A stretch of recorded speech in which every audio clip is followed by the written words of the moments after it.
they were able to elevate the status of their nation. You're contributing to your country, and there are many ways by which we can contribute. You don't have to serve in government.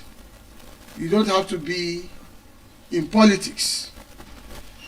I was telling my friend last night as we spoke, I flipped to a news channel to watch the news, and I was very, very disappointed. Of course, you know it's political season. As I watched so much of the back and forth, name calling, and the argument and what have you, I said to him that I have lost all faith in politics. I have lost all faith. If there was any iota of faith left in me with regards to politics, I have lost it. But I have not lost faith in nationhood. That's the difference. And it is that faith that binds us together here right now. There are two different things. I've lost all faith in politics, but I've not lost my faith in Nigeria. Because that is what we have right now. And that's why you can see we all come from different tribes and different tongues. Though tribe and tongue may differ, in brotherhood we stand. And that's why we could do this for what? 20 days. Come together. Labor in sleeplessness. Labor in mental and vocal exertion. Again and again and again. Each person speaking knowing that their responsibility was to hold the communication line long enough until someone else would be available to receive the baton and carry it on. Caring enough to ensure that anytime you wanted to step out, you took a head count to be sure that we had up to 10 persons. Before you stepped out to even use the bathroom, even when you were pressed. I could imagine, I could see some people, they were just so pressed, but they had to hold it together because they were the 10th man or the 10th woman in the room, waiting for someone to come from somewhere to just occupy the next seat to constitute the 11th person before they could actually leave to ease themselves. It has to take something bigger, something greater in value to galvanize that kind of commitment. Unsupervised. Unsupervised. Of course, there have been moments where we've had to do a bit of class monitoring here and there. No system is perfect. But that overall, we've been able to do this together. It says something to what teamwork is about. That we've got to do this together. Watching out, looking out for each other, looking out for the mission. Caring enough for some of us who would dash out of Ikoyi and be willing and ready and eager to return in the evening or the next day. For my Pettis who has left our children, made such a huge sacrifice to be here.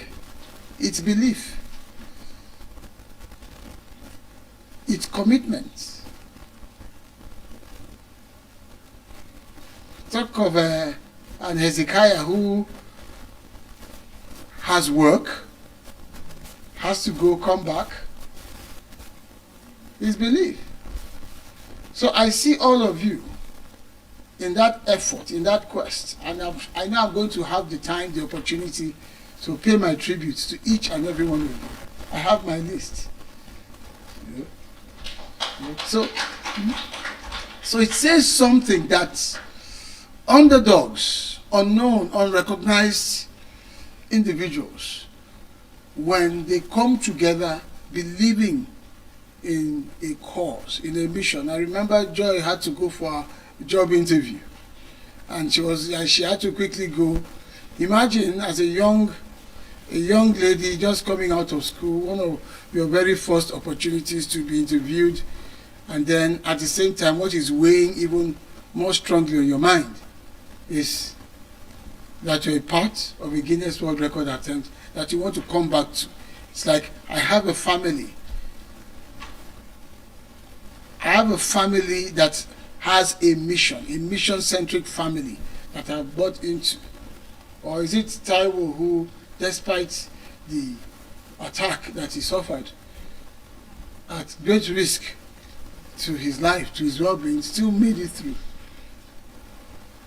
So we can go on and on and on, and each of you here has come in with various challenges. You've not come in here perfect, you've not come in here hunky-dory, but you've been able to meld together, work together, and in so doing, teach someone like me a very important lesson. That a lot of the time is not trying to work too hard as a leader. It's just casting the vision and encouraging people to just believe and let them find their way, find their path through it. And all of this without any incident. Think about it. The very spine of this Guinness World Record attempt, not a single incident. Not one. It's amazing, isn't it? That's a miracle. Not a single incident. Everybody has stepped in for each other. Everybody has held the line for each other. It shows you that to address the needs, the problems of this country is not as difficult as we are made to believe most times. It's not. You've done this selflessly. Selflessly.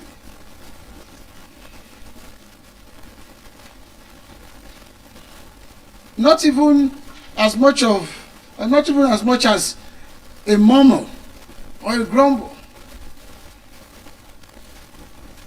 In fact, if there was any, it was before we even started. I got wind of someone, a young fellow who said, "Oh, after all, what am I going to get from this?" And I laughed. Yes. And I smiled. Yes. Yes. And I smiled. And I said to myself, I wish I had this opportunity, this kind of an opportunity. Because what life gives us are just opportunities.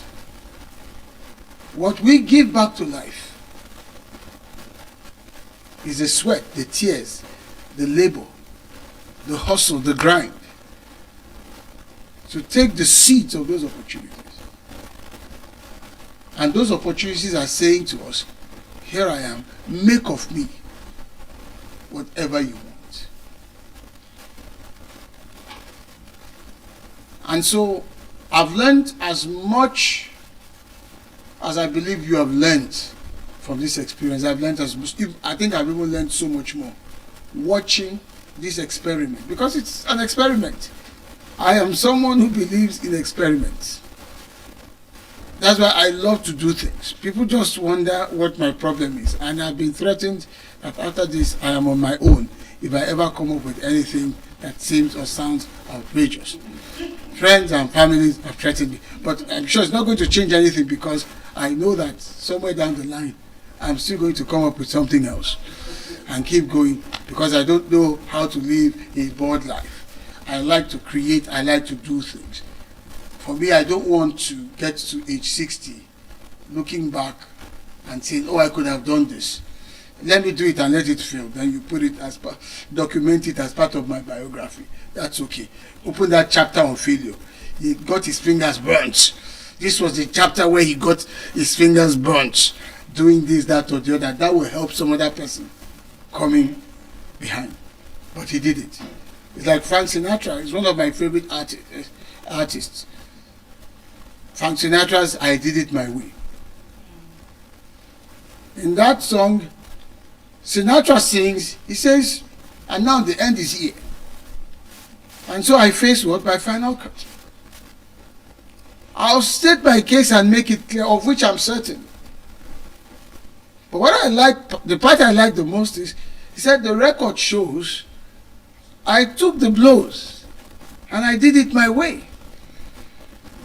Because if you're not willing to take blows, you're not going to truly, fully live. What's the worst that could have happened, for instance? Maybe on day 2, things fall apart. Then we go again. Maybe in 2 months' time, in 3 months' time. Yeah, you go again, there's egg on your face. Yeah, that's life. There's got to be at some point in time or the other. The living of life is not steeped in idealism.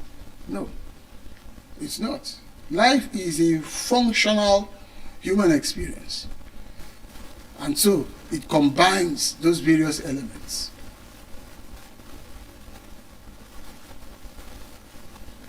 I'm amazed and I'm thankful for the privilege of this coming together, what it has brought and how it, I believe, leads us further and takes us, into higher things and deeper things. And I truly want to commend you all. I will have more opportunities to do that, but I think my reflection this morning is to give life to the value of this journey.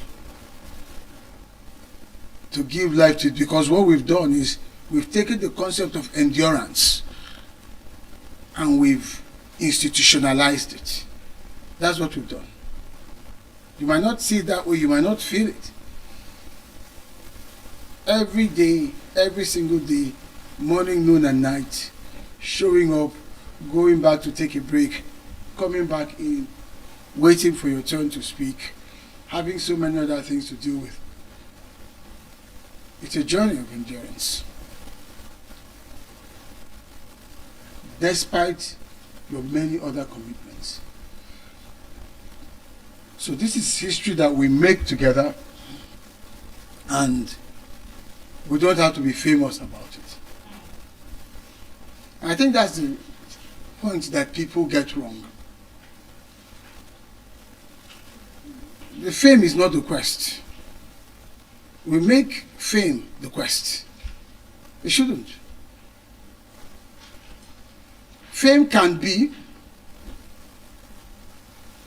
a consequence. And by the way, that's why you hear of the concept of unsung heroes. It does not in any way vitiate the heroics. It doesn't.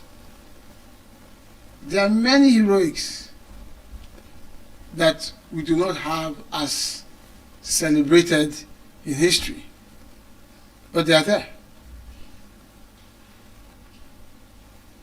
They are there. In fact, there was a woman that passed on recently, an African American woman, but she was never given her place, her due place. She was a mathematician that figured out the calculations surrounding some element of space travel. I don't know how many of you follow that news. It was on CNN. Something like that, yes.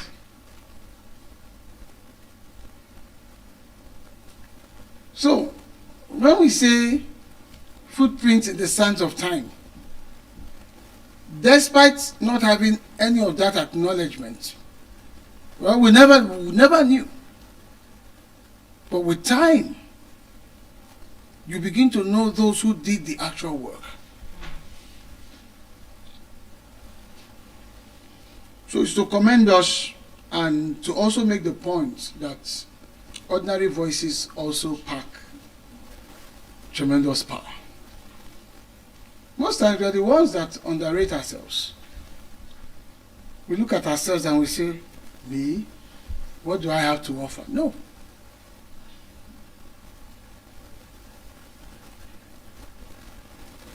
See, what we're setting in motion, because that's what it is. We're setting something in motion slowly, surely. By the time we're done on Tuesday and we get to sit down and celebrate together and move on from there. Because one of the things I am quite optimistic about, that I'll have regular opportunities to continue to share learning with this group, especially those of you that were likely going to migrate into the professional path of speaking. I've seen quite some good talent, quite a lot of talent, and quite some interest in this group.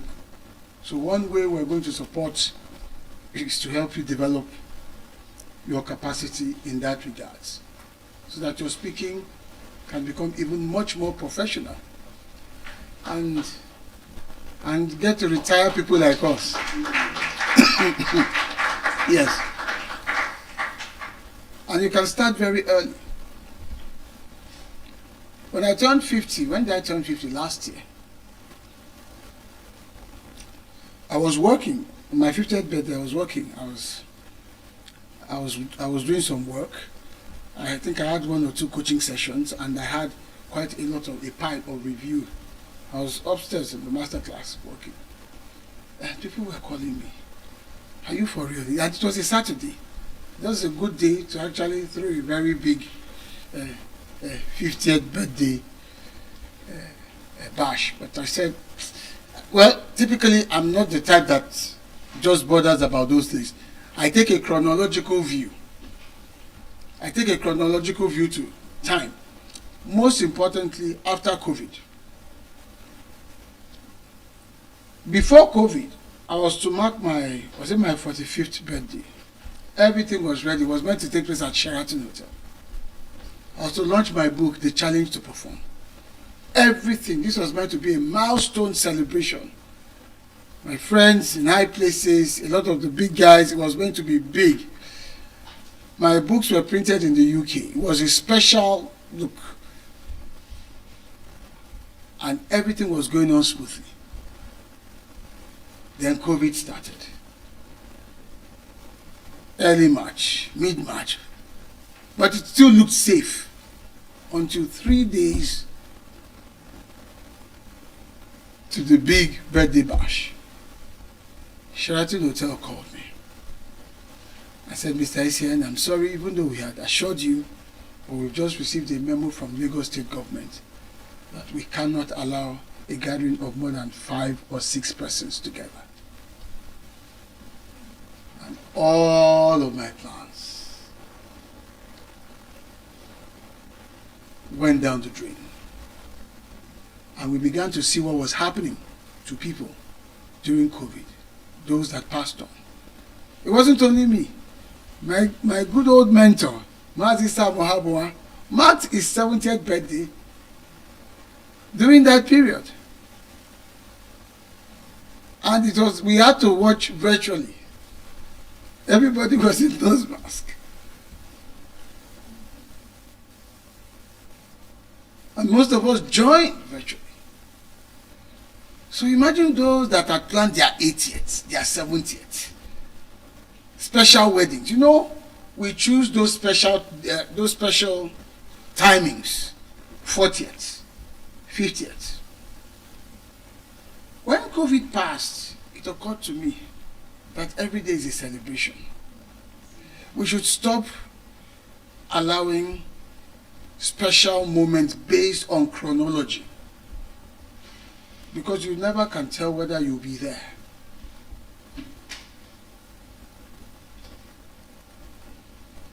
If it is your 21st birthday and you can celebrate it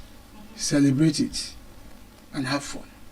Don't say, okay, I'll wait and package it until I hit 25 or 30, because 30 is a round number. You know, that's how we think. Yeah. That's one of the key lessons that I learned. But no, every day is a celebration. And every window of opportunity you have to set sail on a very important voyage of life, set sail. Don't create a chronological cycle around it that looks or sounds good, or that is conventionally approved. Now, we're not saying that if you hit a unique milestone number, you shouldn't isolate and celebrate. Don't get me wrong. We're just making the point that, you see, life will not allow you the luxury of a perfect choreography. Life will not allow you that because you don't have control. You're not meant to have control. No.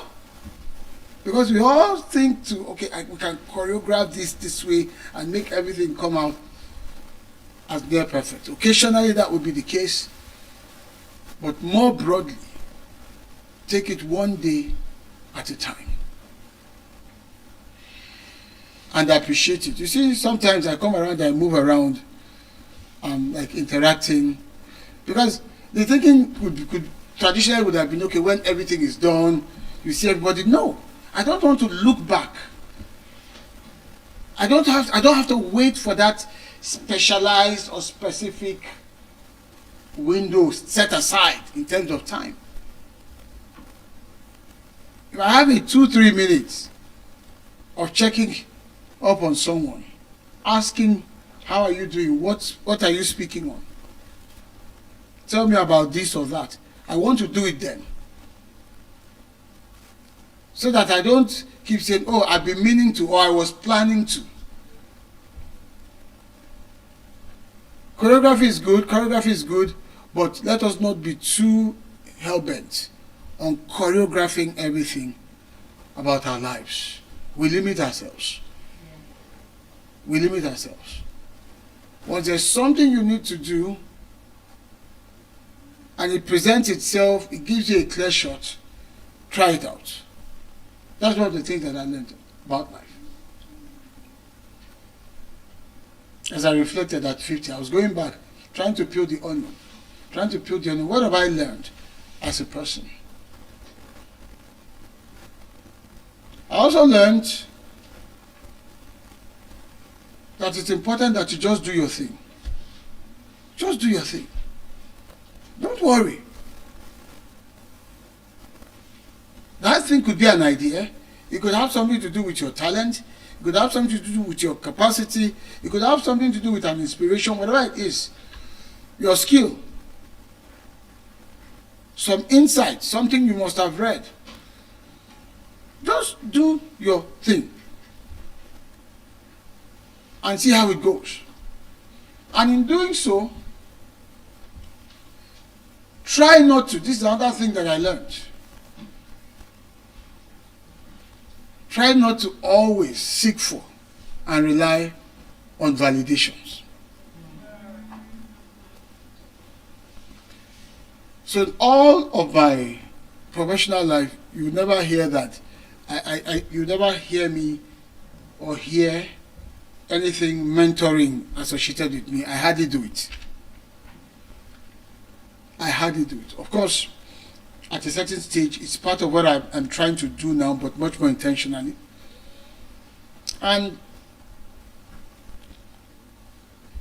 when people will come to me to ask me, in some ways looking up to me as a form of a model, I would just say to them, why don't you go and do this? And when I noticed that there was this mentality of sort of waiting, wanting me to validate, and then allow that to be the basis upon which they draw their strength, that's where I draw the line. No. You don't need anybody's validation to guarantee the foundation of your success. You don't. Now, you can look up to people. The best the people you look up to should do for you is to inspire you, not to dominate your interpretation of life. is to inspire you. There are probably a few of you here who will take up speaking much more strongly, much more professionally, and even do better, far better than what some of us have done. That's what inspiration does. So the leadership mentorship system is not necessarily designed as a box to cage and restrict. No. That's what I always say to people. Some of you know someone like Mrs. Shoemimo. I'm sure you've heard her story. Mrs. Shoemimo is a product of the School of Eloquence, and you've seen how well she's doing. I think I've heard her she made some references yesterday, and that's just it. Not just I used to have quite a number of them, and I said to them, look, I even used to joke that some of you are the ones that will retire me, because I have a host of other aspirations, stuff that I want to do. I might back in the day, I'll take them to radio programs. Just sit on set. Talk about what you've learned. And that's how leadership should be. Today, when I see her, she's doing so well, fantastic well, and you can see how involved she is with what we're doing here. That's the essence, that's the growth mindset. So don't rely on somebody's validation to enable you find your path.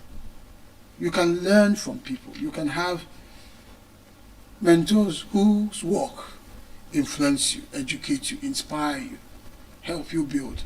You can have mentors who open doors for you, doors of opportunities in whatever field you find yourself in. You can have all of those, that's fine. But you don't let their validation define you. You don't. Because I've seen so many people waiting to be validated. Waiting to be validated because they had people they looked up to.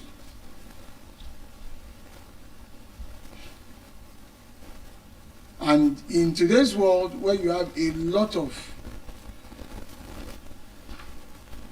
leader figures who believe that their leadership is a function of how many people they have under them,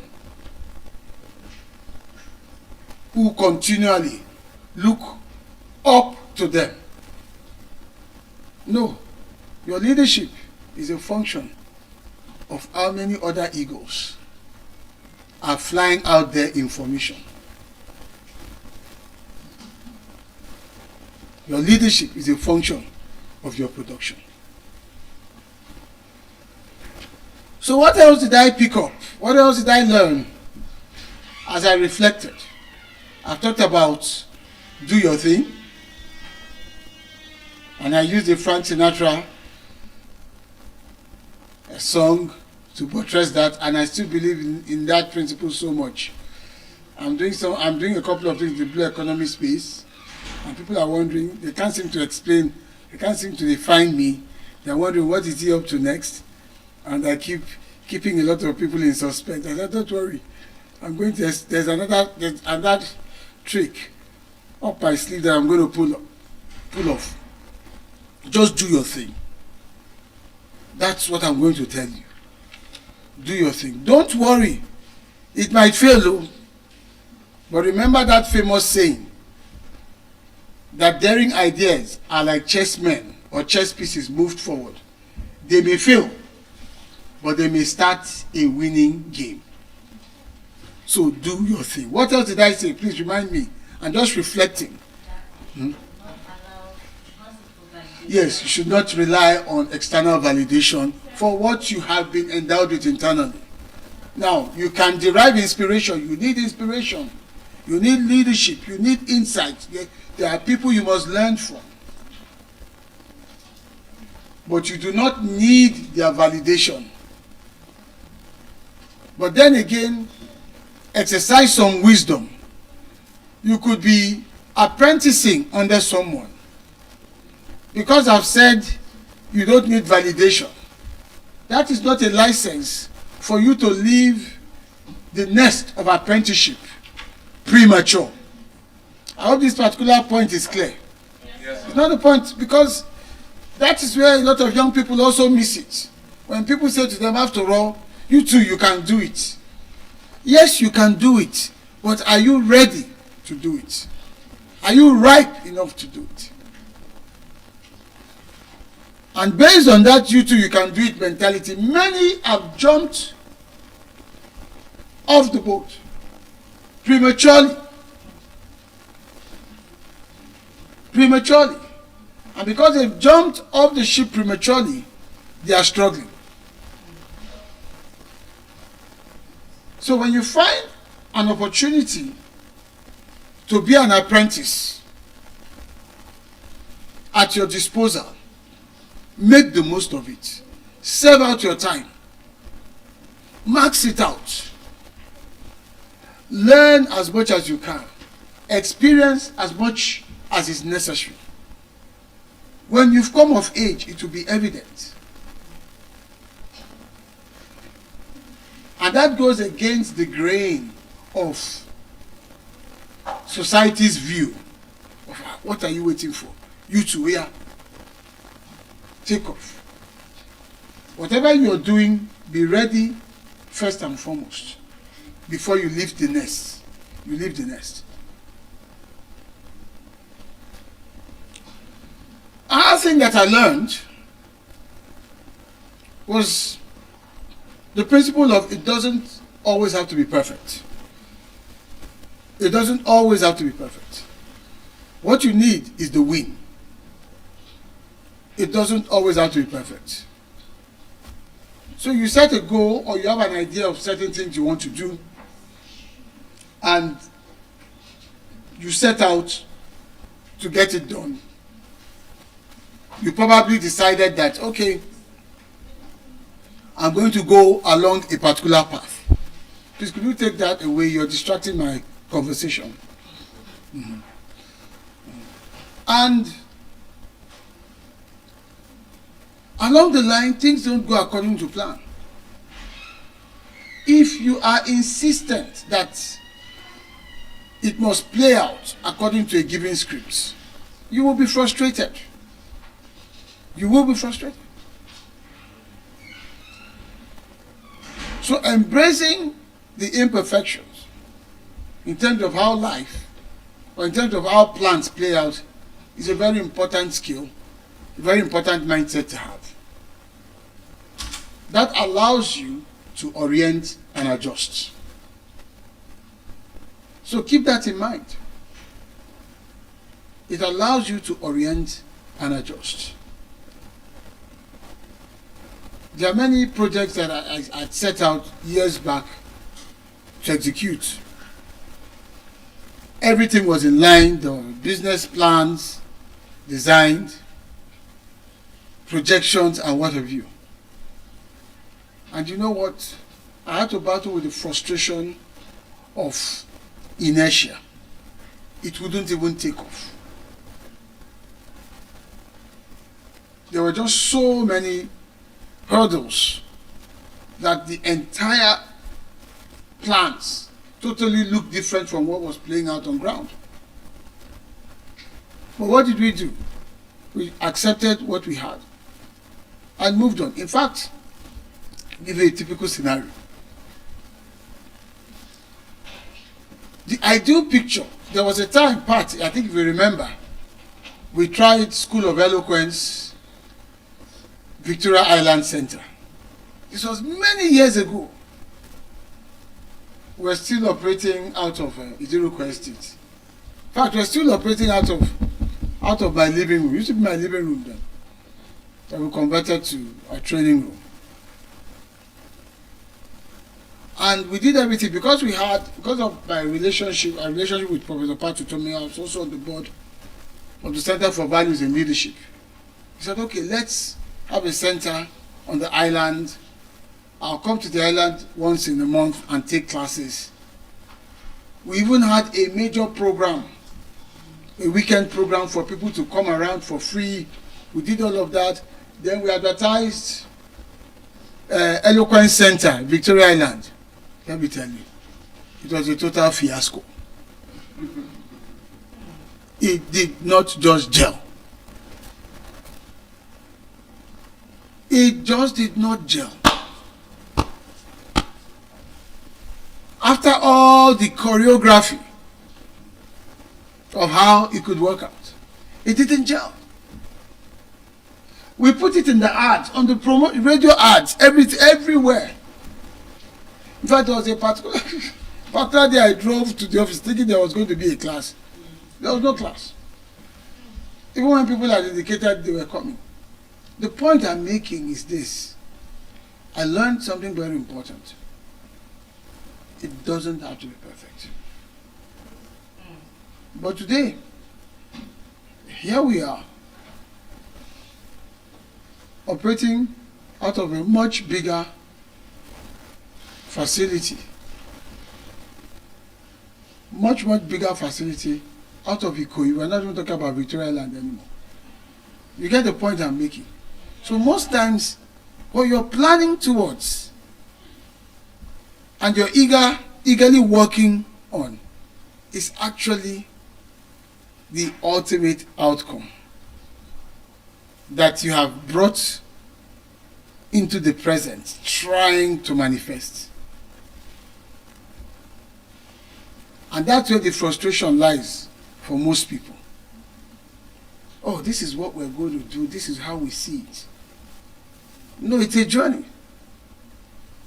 And I learned that the hard way, the painful way, because we had spent a lot of resources, tried to do things this way, the other way, make it look so good and grand.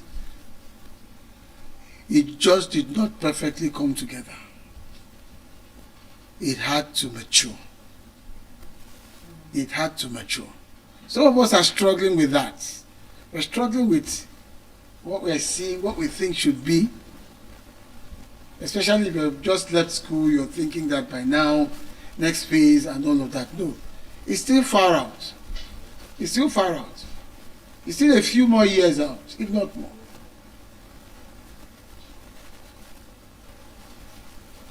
That was one of the things that we learned. It doesn't have to be perfect. It doesn't always play out that way. And you need to understand it.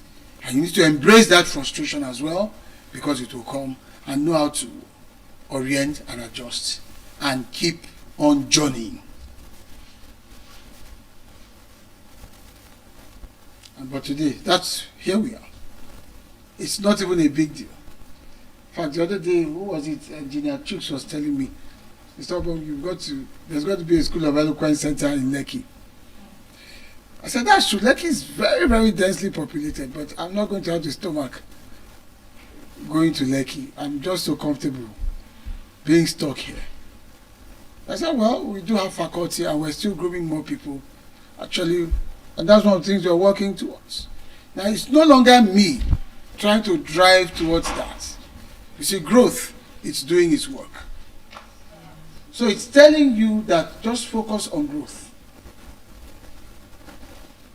We have a center in Abuja that I've not even been to. I've not even been to in months. I hope I can go there in the next 3 weeks after I take a break next week and go to Abuja. I've received quite some invitations to come and run some programs there. But the point I'm making, but you see, I'm not even there. In fact, there was a time we were trying to strip some of the assets from Abuja and bring here and all of that. And we did, but we still ended up buying all those equipment again for Abuja. But the point I'm making is you grow into these things. You grow into these things and you must embrace those imperfections at those stages that you're currently at, and then see how life takes you. Otherwise, you miss the point. More so in the kind of environment that we're in, where there is so much noise and hype about everything manifesting itself as we see it, as we think it, as we feel it. It's not true. You cannot just name it and claim it. Let's be clear about that. No. The only person that can name anything and claim instantly is the one who created everything. And you are not that person. Yes, he's your father, but you still do not have the command. My children cannot command what I'm commanding. They cannot. They may want to go back to school. That is where I'm sending them to. So that's lesson for perspective. So focus on the growth. I see a lot of us young people, we get on LinkedIn and we puff up our profiles. Strategic leadership this, strategic leadership that, blah, blah, blah, blah, blah. Look. Just chill. Keep it real. You see what this concept, I teach it a lot. Objectivity and orientation to reality. I'm telling you, it's one of the most important principles that I ever learned in life. You should be able to know what you can deliver and what you cannot at this very moment, and be very objective about it. You're not belittling yourself, you're not discouraging yourself, you're not decimating your capacity. It's honesty. And with honesty, you open the door for growth, real, genuine growth.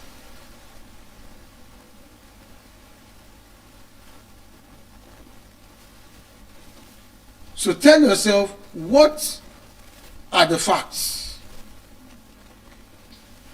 Do not create a picture of you. We use the word packaging. Let's be very, very careful. Packaging is not the same thing as correct first impressions. When we talk about first impressions that matter and that last, it is expected that it is anchored on honesty. Otherwise, you give an impression that is way, way above your capacity. And then when the test comes, and it will come, it's called life, the winds will blow. Some of you use very bogus titles. And then when they sit you down for an interview, you cannot use the vocabulary expected at that level. You can't. You can't use the vocabulary expected at that level. You can't speak the language at that level. Because you have not gained the experience at that level. Money cannot buy it. You have to humble yourself, roll up your sleeves, subject yourself, sometimes to uncomfortable bosses, difficult places of employment. You show up, you learn, you grow. But no, most of us don't want that. I know what I am worth. Sometimes I see some people when they come for interview. I know my value. I say, so you know your value? Okay, let's talk about your value. So I'm going to give you 24 hours. If we have crisis A, B, and C in the context of this environment, what will be your plans A and B? Then you start hearing, actually, you can see where I'm going to. So there is a level of thought that we each must grow to or grow into in order to stake certain claims. Thank God for AI. AI is only going to mirror back your own bias. I'm sure you know that those prompts are biased. They are biased. They are your biases. ChatGPT, I'm going for an interview with a major oil and gas company for a senior role, generate a profile that is fitting, that matches, it's going to give you. And you will take the profile there. And then they will ask you a simple question. What is the relationship between force majeure and production quota in the oil and gas sector? Number one, you might not even know what force majeure means in that sector. You start saying, please, can you come again?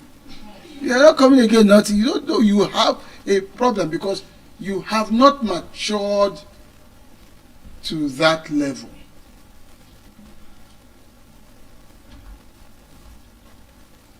So wisdom says, be pragmatic on the journey. Wisdom is not saying you shouldn't be idealistic in terms of your dreams. No. Dream big dreams. I'm telling you, learn to dream big. It's one of the things that I enjoy doing. It's one of the things that I thrive on. I believe that the ability to dream, which is another thing I learned as in my reflections at 50, is that the ability to dream is the franchise of all mankind. Is the franchise of every human being. Because no one can stop you in that space. You can look at the world as you want it to be and aspirationally set those goals. But be pragmatic with the journey. Being pragmatic says be honest, be very functional in terms of your approach.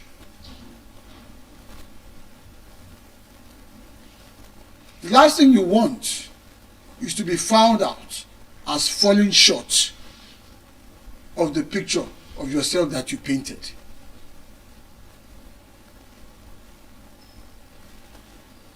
That's the last thing you want to happen.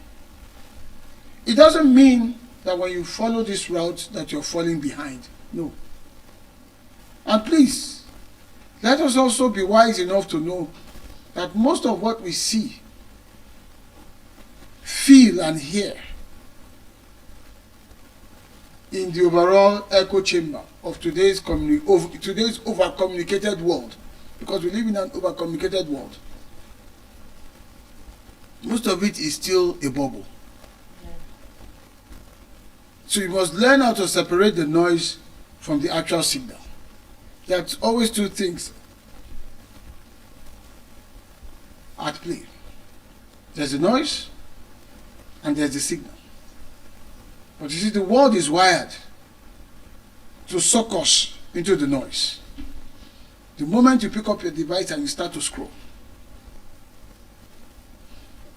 oh, this is happening, this, you haven't done this, you haven't done that, this, we need to be here with this, can't you see what's happening?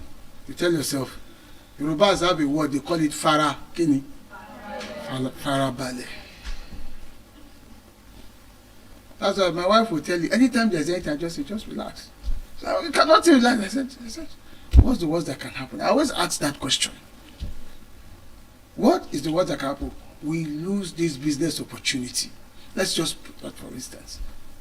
Okay? So what do we do? Okay, at least we can learn the lessons. Let's start from there. Of things we did not get right. And that's fine. Maybe we'll stand a chance next time. Or better prepared. You orient and adjust. And someone comes, we really have to. This is a fantastic opportunity. We must.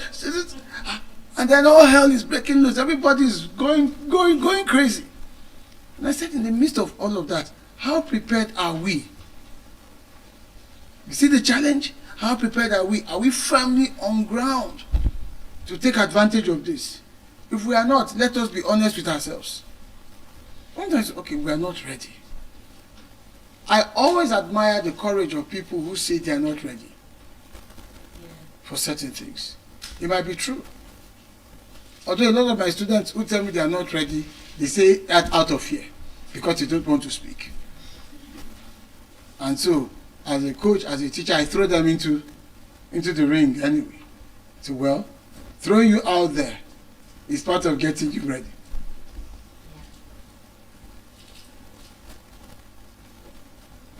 So this understanding is very important. Balance the noise and the signal so that you can always have clarity at all times. What it will do for you is that you have sanity. You just have your sanity. Your head will just be at peace no matter what happens, win or lose. I'm not trying to be a prophet of doom. Please, let's get it clear. I'm making the point of how to live life very functionally and grow through the process with great depth and appropriate balance, which many people take for granted or many people miss out of.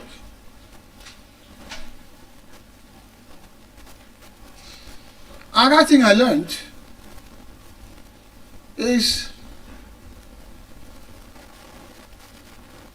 because you cannot choreograph life, you must be open to new possibilities, no matter how totally different from what you might have anticipated. That's the interesting thing about life. You have to. So when I was asked to join the maritime sector by way of an appointment as a special advisor on strategy and communications to the then DJ of NIMASA, I said no. That was my instinct. That was my instant response, instinctively. Hell no. I don't want to have anything to do with this thing called maritime, or with this agency called NIMASA.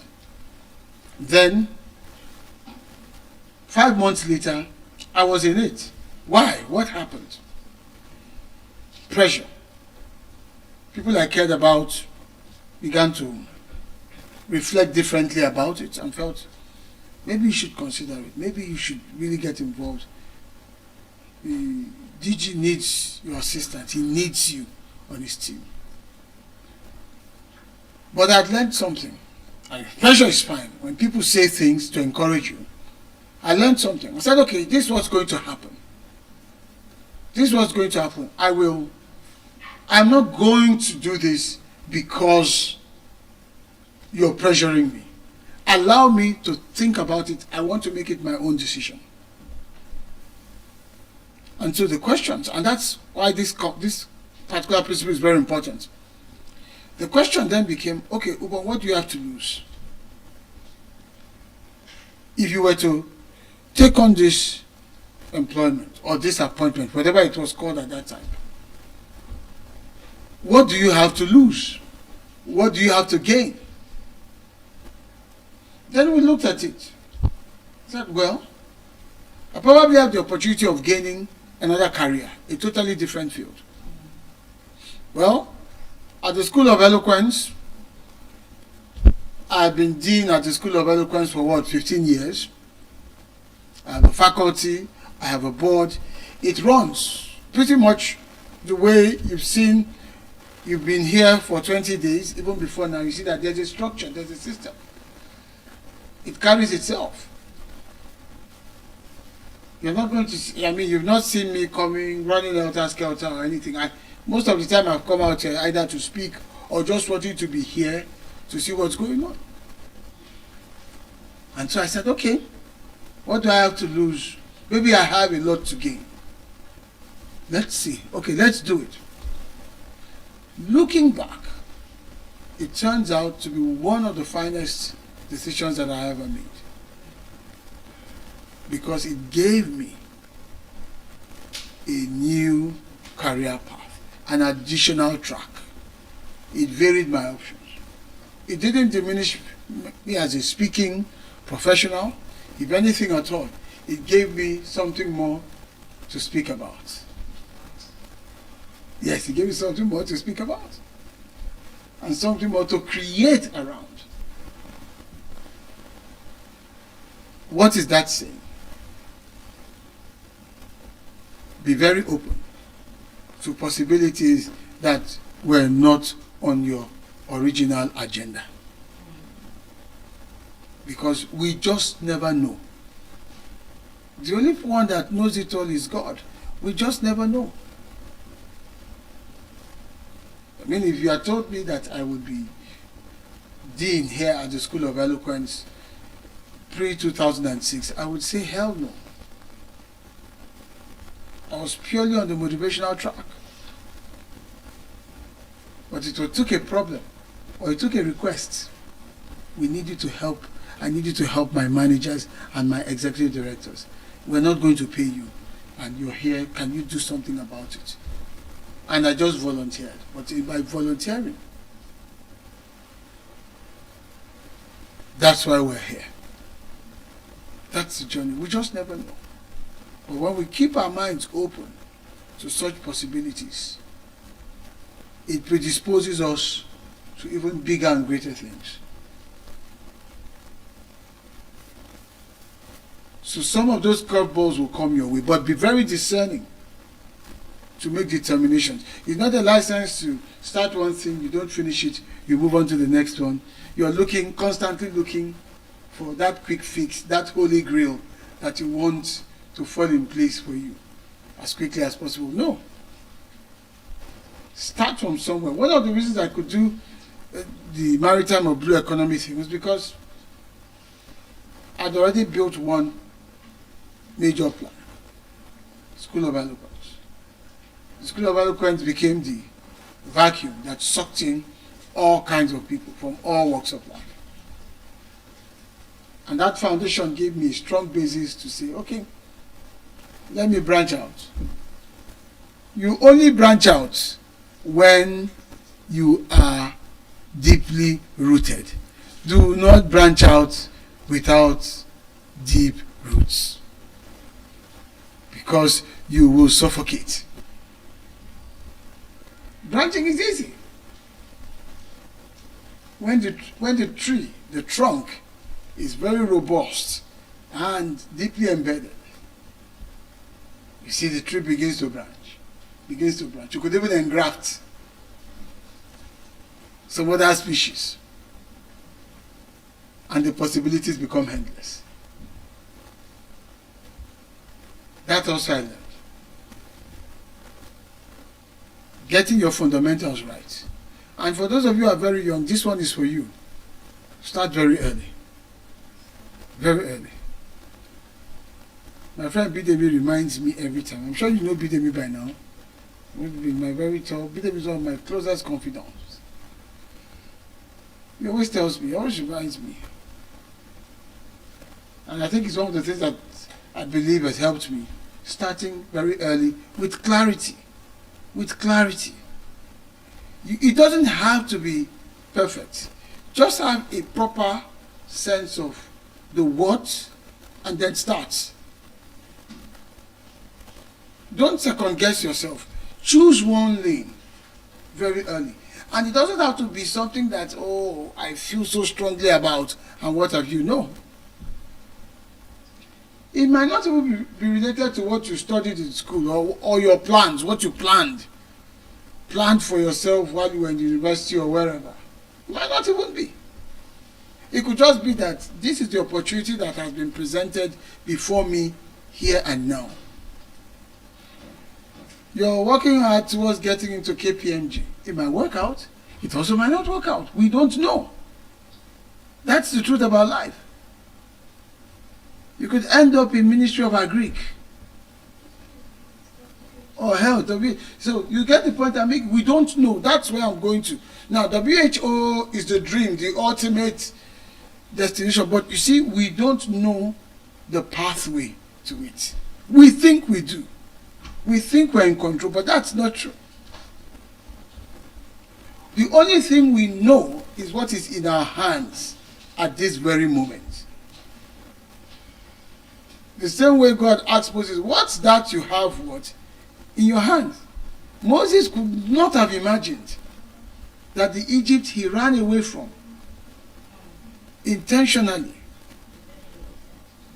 He could not have imagined that the training he received as a prince of Egypt, we're talking about the very best education, best in class. Remember, Egypt was the ancient civilization at the time. Moses received the equivalent of Harvard education. He received the equivalent of West Point education, which is military in America. Name it. Sandhurst military education in the UK. You mentioned School of Eloquence. Yes. He received the very best. So he could not have imagined in his lifetime, after he fled for his life, went on exile, that there would come a time when all of those education competencies will become instrumental in leading or even developing, creating a new nation. In fact, when God asked him, said to him, okay, I'm sending you to Egypt. What was his first excuse? I'm a stammerer. How many of you know that was not true? It's not possible. We know. Because eventually Moses, who claimed he was a stammerer, ended up doing all his speaking. So we know, empirically, factually. But it was not possible to have been a prince of Egypt, all of that education, and not be able to speak. He said, I am ineloquent. And God said, who made man's mouth? So, by asking Aaron to speak for him, God was simply demoting him. It was just a demotion, because eventually, at a point, Moses had to tell Aaron, stop speaking for me. I can speak for myself. When it matters the most before Pharaoh, to go toe to toe, to match Pharaoh aura for aura, right? Moses stepped back and allowed his brother to speak for him. Well, possibly, but I think in his own case, this was someone who was running away from his shadows. And so the tendency was to make up as many excuses as possible. You know?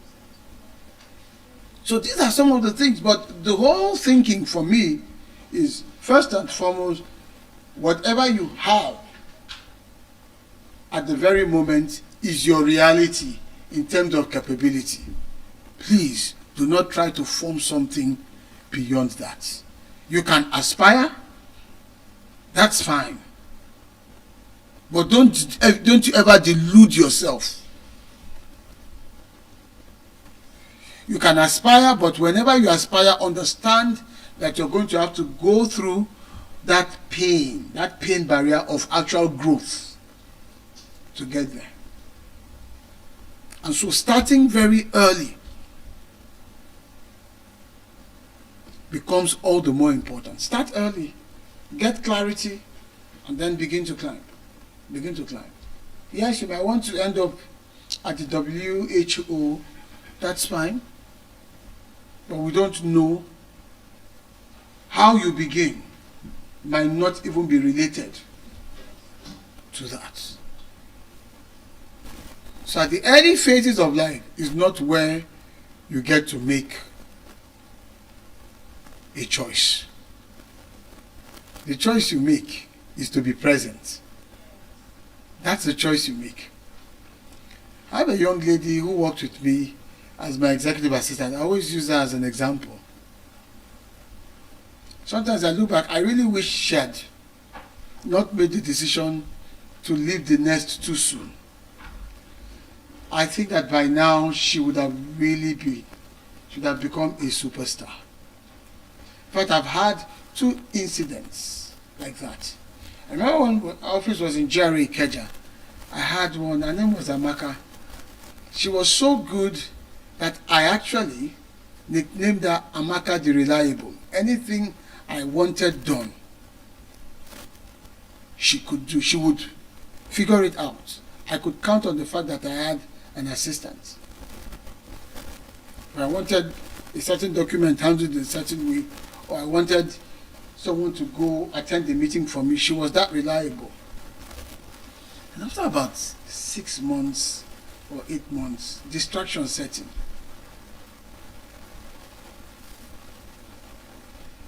What was the distraction? A promise. And we must be very careful. All that glitters is not gold. When I tell you, somebody when I introduced Professor Pato told me, when I say I am his apprentice, it's not that there were no other things happening in corporate Nigeria that I couldn't have leveraged the relationship to get into banking. This was the professor that taught the bankers to get into oil and gas. I said, no, I am his apprentice. All that glitters is not gold. Oh, someone came out there, oh, we're into sales, this is part of what we're doing, blah, blah, blah, blah, blah. I sat out there, I said, Amaka, all right, now tell me, what is the challenge? You want to do your master's? Okay, Unilag, whatever it is, go and get the form.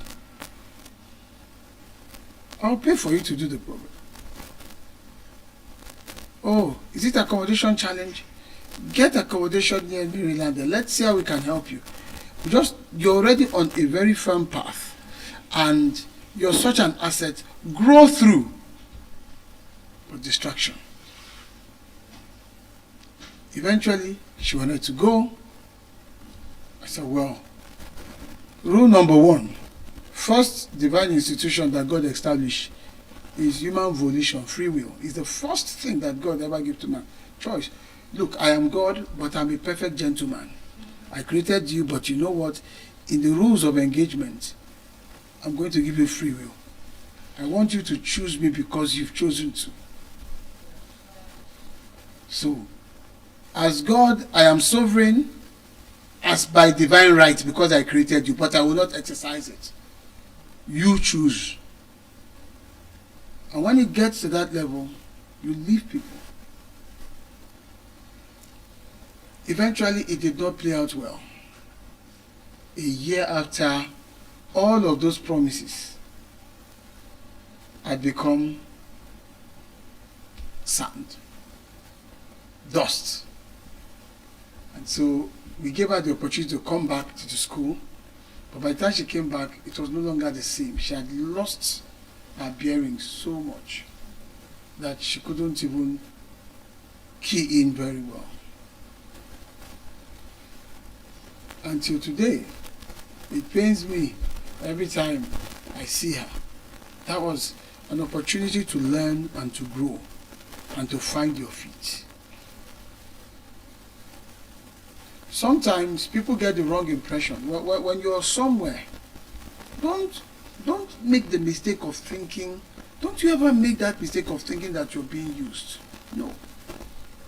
It's always error to think that way. No. I just imagine if I had thought that way, working with my mentor, Pastor Tony. Just think of what all that I would have lost out. I showed up every time, anywhere.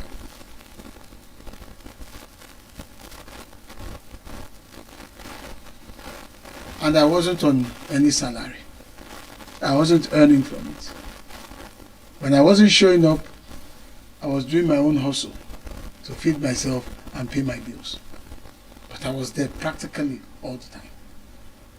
But this was a case where you're earning, you have an income, you have a structure. Fantastic young lady, great promise. Sometimes it's timing. So there's a balance to it now. Are there people who use people? Of course, we know that. But you cannot keep looking at it through that prism. You've got to ask yourself, if I'm in this ecosystem, if I'm in this organization, if I'm part of this team,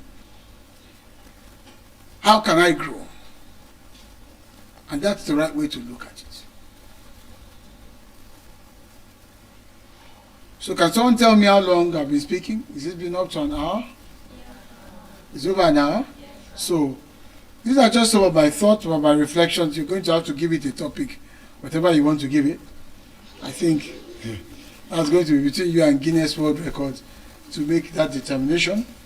I think because it's Sunday, I would likely still come back later on and talk a little bit of theology. For those of you who may not have the opportunity of going to church, you probably come and listen to theology as I reflect biblically. So I've pushed us to 3 a.m., right? Or past 3 a.m. So at this point, 2:56. All right, that clock seems to be a bit misleading. So, over to you. Please carry on. Thank you, sir. That was such a moment. Oh my god, oh my god. That was such a moment. He said something like, what is in your hands? This was the same thing our camp commandant said on they were to leave the camp in Ede. What is in your hands? What is in your hands? I'm feeling so nostalgic right now. What is in your hands? What is in your hands? That is the same question that was asked the woman whose sons were to be taken away because she was indebted. What do you have? What is in your hands? So he talked about issues like objectivity, orientation, reality, leadership, inspiration, and wisdom. Don't leave undone. Don't leave the system undone. Don't be like Ephraim. Yes, please. Don't be like Ephraim. Ephraim is a cake unturned. Ephraim is a cake unturned. That's in Yoruba version gives me so much age. Said Ephraim uni akarati akoyi, burnt on one side, soggy on the other side. Can you eat that? Can you eat that kind of thing? No. It's not consumable, it's not useful. Ephraim is a cake unturned. I'm going to be talking about women and inclusion. So, to continue here, there's a difference between packaging and false impression. What are you really selling? Are you really worth the quality you are projecting? So we have these days a lot of noise without content. A lot of noise without content. And over time, I've seen that. I've seen in individuals that are really high profile. A lot of individuals that really have a lot of content, that have what to offer. They do not seem to make a noise. They do not seem to make sure you believe me. So there are a lot of things here. It's a whole lot of things, a whole lot of things. We are in an over-communicated world. It's too noisy. You will always have something to scroll. You will always have something to look at. You always have something to watch. In a world that is fast-paced, the advantage you have is the ability to slow down. Just slow down. There are lots of noises. There are lots of knowledge. There are lots of wisdom you can find in this space. But if you are too fast, if you want quick network, quick response, quick result, you would be like Ephraim, the cake that was unturned. The cake that could not wait to be turned. The cake that could not wait to be turned. I shall be talking about women and inclusion. So firstly, before we even start talking about the women, why do we need to begin to talk about including women? Why do we even need to start talking about including women if they have not been excluded in corporate organizations, in offices, in religious institutions? You would notice the trend of we all know that men have leadership capacity, but there are some teams that when you bring this team on, when you're creating this team, you bring the men, and you bring in the women for a balance to be strict, to be striked, for a balance to be striked. So why are we being imbalanced with nature? Why are we being imbalanced with nature? So do we really have to advocate for women inclusion if there is something actually right with the system? If there is something actually right with the system. If there is something actually right with the system. So I'm going to be talking about areas in which we have many women, and I want to sound this as an appreciation to the men, to the women, to humans, children who have actually helped, people who have built systems over time to ensure that we have this, setting, the lighting, the camera, the sound, to ensure that there is no glitch. It is really a huge lot of work. And to the audience, please could you appreciate yourself? Like it's a big flex. Cheers. Yes, cheers. It's a big flex. Yes, it's not good to share to make a toast with water. Yes. In case you do not know. Yes, it's not appropriate to make a toast with a glass of water. Yes.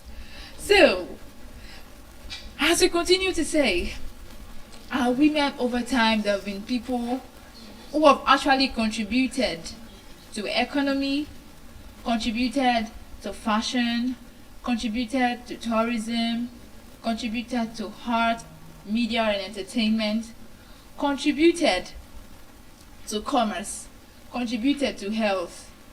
Because when you begin to check all these aspects of the economy, the only aspect of the economy where you would find lesser women in expression, engineering, top class Senate, you would always find lesser women. The top class Senate, engineering. So we really want to appreciate of how far we have actually included the women, but it is surely believed that we can do more. And I've always wanted to say this. I do not believe, I am not of the school of thought that men are scum, men are bad. I really don't like it when they make such statements. And this is because over time, when I look back, when I reflect over how far I've come, over men who have literally held my hands into success, over men who did not even know me, and they have recommended me in those rooms. So I can really say that I am a testimony that men are not scum. So humanity, it is not a particular religion of people that are wicked. It is not a particular gender that is wicked. It is not a particular tribe or a particular country. You could tell, that particular country, they are frustrated. This particular religion, they are like this. This particular gender, they are like this. The real wickedness is in the heart. It is not in the person. I could remember the year, even though I didn't later get an admission into that school. That was in Ibadan. So when I got to Iwo Road, I took a bike from Iwo Road to where I was going. That was UI. And then I missed my way. The person that actually picked me was actually an Hausa man. My phone was already switched off. I've missed my way. There is nowhere I could even access where I was going to. It was already past 8 in the night on the street of Oyo State in Ibadan. I didn't even know the way forward. Do you know what this man, that time I was using a TSB phone, a button phone. He had to remove his own SIM from his own phone and imputed my SIM in his own phone for me to make a call. Someone that did not know me from Adam, from anywhere. So, and I want to debunk a claim. We always say women supporting women. Most of the time, we only say that when the narrative is favoring us. My heart is really indicting a good report. I'll be careful not to step on toes, but I'm still going to be intentional. We'll say women supporting women. But when it was time, I could remember that lady, I assume her name was Fatima, she was contesting for presidency. You wouldn't imagine what a fellow woman like her was asking. So, we really want to support a woman until it is no longer, until the narrative does not favor us. If the man is caring, if the man is cooking, is domesticated, he does the dishes, he does the laundry, he sweeps the house. If that man is your husband, you would say he is a good husband material. But if he's your brother, you would say they've used juju on him. They've used juju on him. So we only want to be supported to the extent that the narrative would actually favor us. So are we really supporting ourselves? Or we are being selfish? Are we really supporting ourselves? Or we are being selfish? Women and inclusion. So Miss Elizabeth has actually stepped out. She knows about Mama Chioma Fanyezi. She said she wanted to book her Uber from a particular location to the other, and she made sure that all the people there were men. She actually ensured that she patronized a woman. Lo and behold, the woman she decided to patronize decided to hype the price for her. For example, the price of the Uber, if the price of the Uber was 25k, the woman said it was 30k. So one of the man was now telling her that no, this is actually the price. Then she started getting angry that men don't always support women, they don't want women to thrive. So she had to begin to correct it that before you are a woman, you are a human first. Why do you have to increase your price?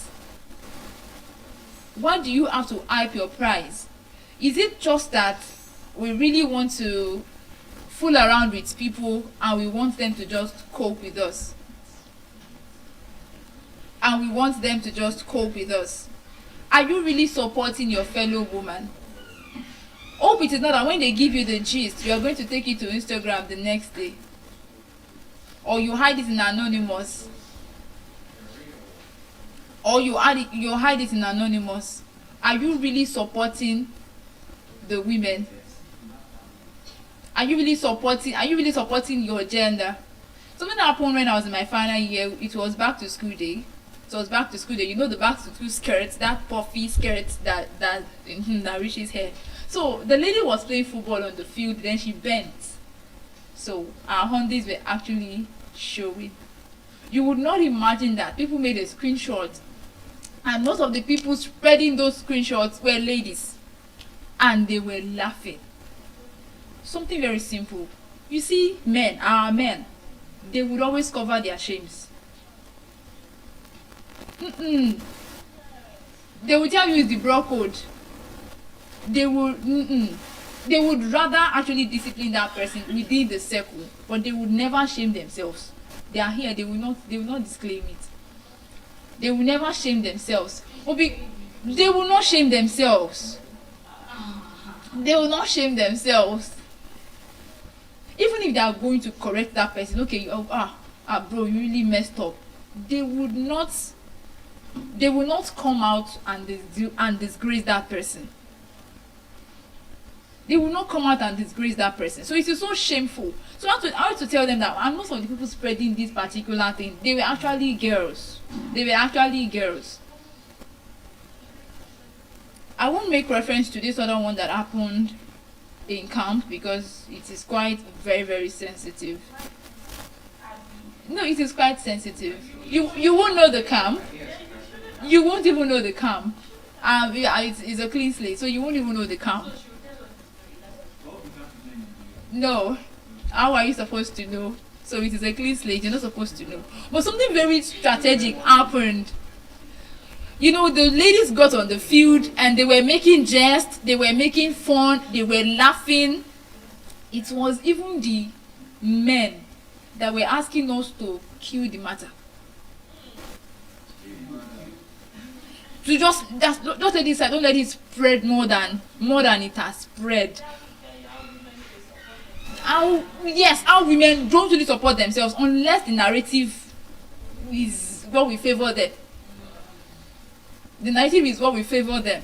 So if there is a man that provides for the family, he cooks, he cleans, he does everything, you say he's a good man, you want to stay with him. But if he's your brother, you say they use charms on him. No, that's just it. So most of the problem that a woman could be facing in an office, in marriage, in the marketplace, it is sponsored by another woman. Yes, it is sponsored by another woman, because the first day the mother-in-law visits, she saw that her son was in the kitchen, is making amala, and you'll be like, oh my god, they have put thank you, they have used my son's head. They've given him skirts. Thank you. They collected trousers from him and gave him skirts. So we don't want to believe that why would my brother or my son be doing this? But if it's your husband doing it, he's a good man. He's a good man. Are we really supporting ourselves? Are we really supporting ourselves? Deep down. There's a woman, a content creator. I was actually viewing content. She was making a content with her child, and it's a very interesting content that, oh, you this child, I think that should be 3 months old, like that. You this child, I carried you for 9 months, and all you could do is just look like your dad. All your nose, your skin, your everything, you just look like your dad. And I just showed someone, I look at this very beautiful content. The first thing this woman would notice was, this is how, had it been I have started, I would have gone past this level. Very quick to switch into competition of another woman. Very quick to rubbish the effort. I say, is she the only one? Is she the only one that will first do attachments? Is she the only one? All the time.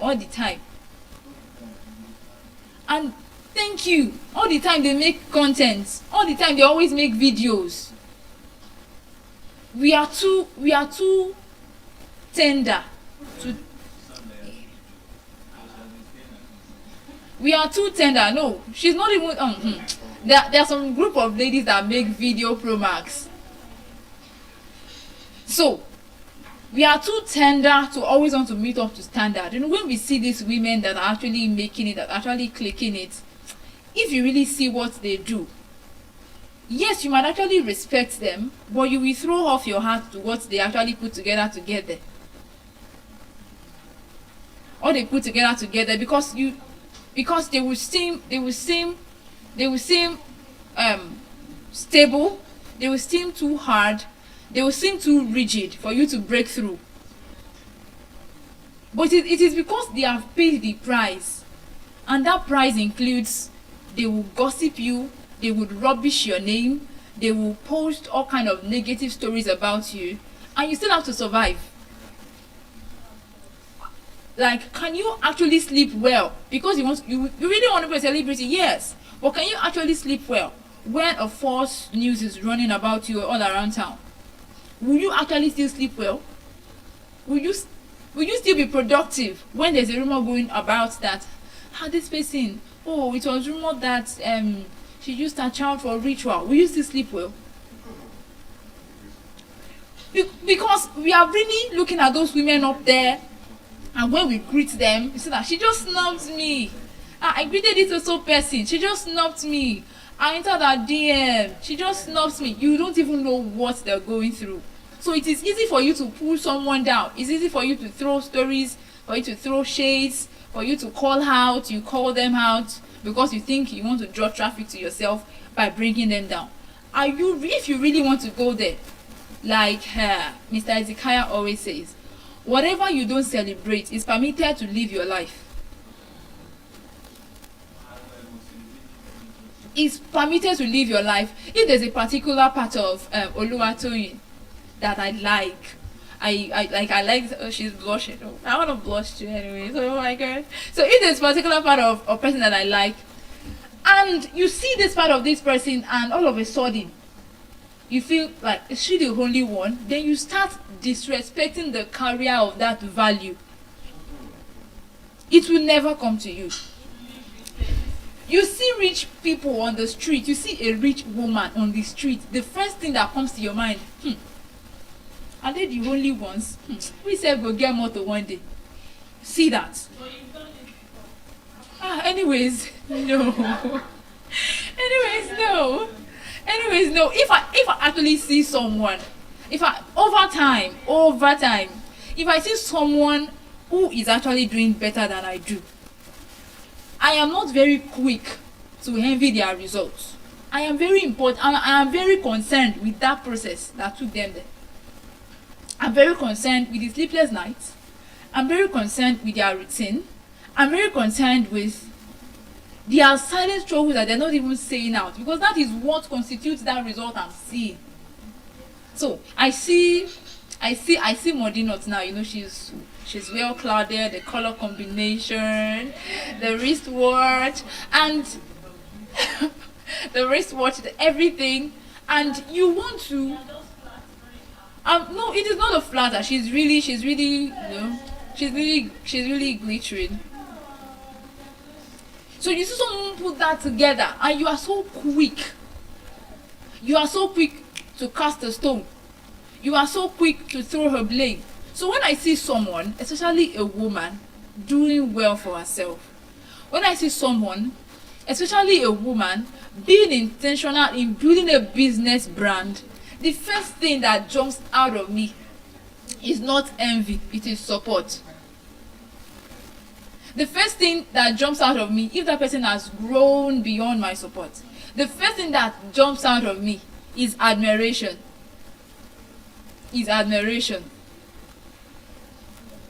So I was at a particular garage, and the person driving the tricycle was actually a woman. She was so good. Oh my god, she was so good.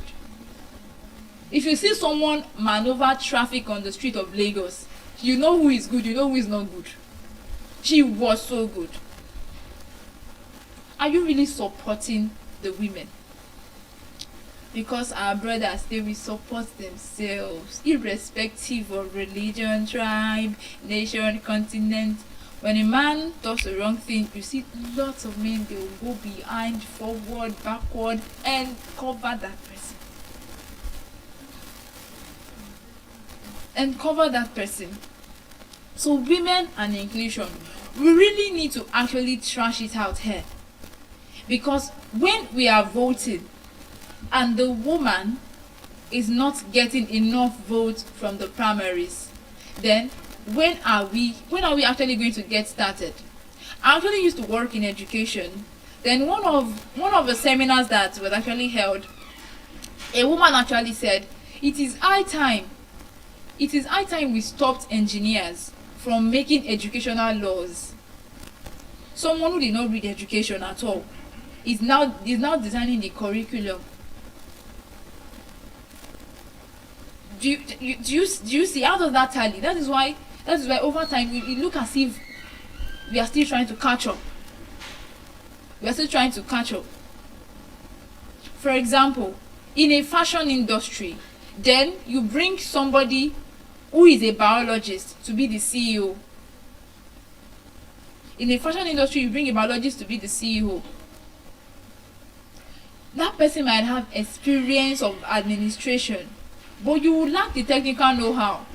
Like someone who had to attend the University of Education, she has been a school owner, she's quite old. As at then, she should be in her 50s. Then she said the reason why she had to come back to school was because all the group of staff she was employing kept saying, madam, you don't know anything, you are just using our brain. We are the one helping you to run your school. Do you know how to do this? Do you know how to do this? If we are not here, you will not achieve anything. The technical know-how. So I really want to trash the women supporting women. It starts from either ways. The reason why I'm very careful not to use that word, the reason why patriarchy will still remain in our system is because over time, some women have been made to give loyalty to whatever disrespects them. We give loyalty to what disrespects us. We give loyalty to what disrespects us. Do you want to jump up? You do 5 jump ups. The sleepers, I'll ask you to jump up or do head, shoulder, knees and toes like 5 times so that the sleep will clear off. So that the sleep will clear off.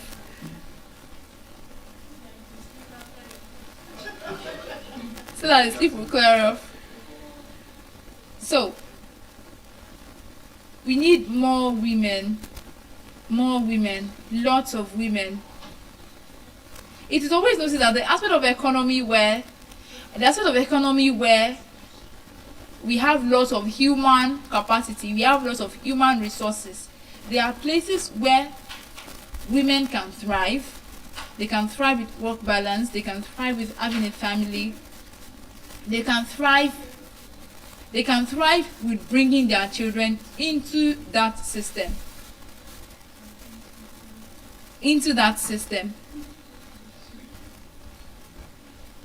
Are we really supportive of ourselves? Okay, I want to ask this question on a personal basis. Please, Miss Elizabeth, would you vote a female as your president?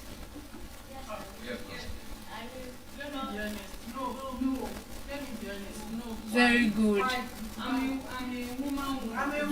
I'm a girl's girl.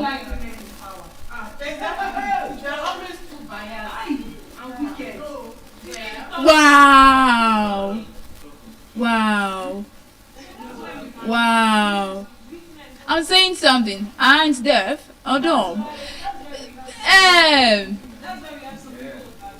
Wow. Okay. See the women. Okay. See the women.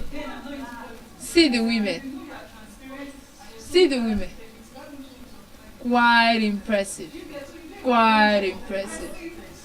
Mommy tech. Okay.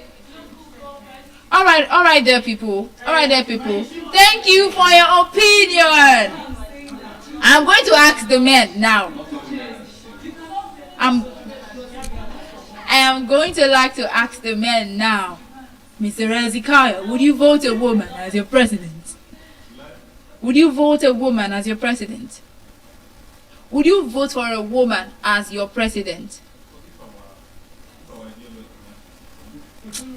Thank you so much.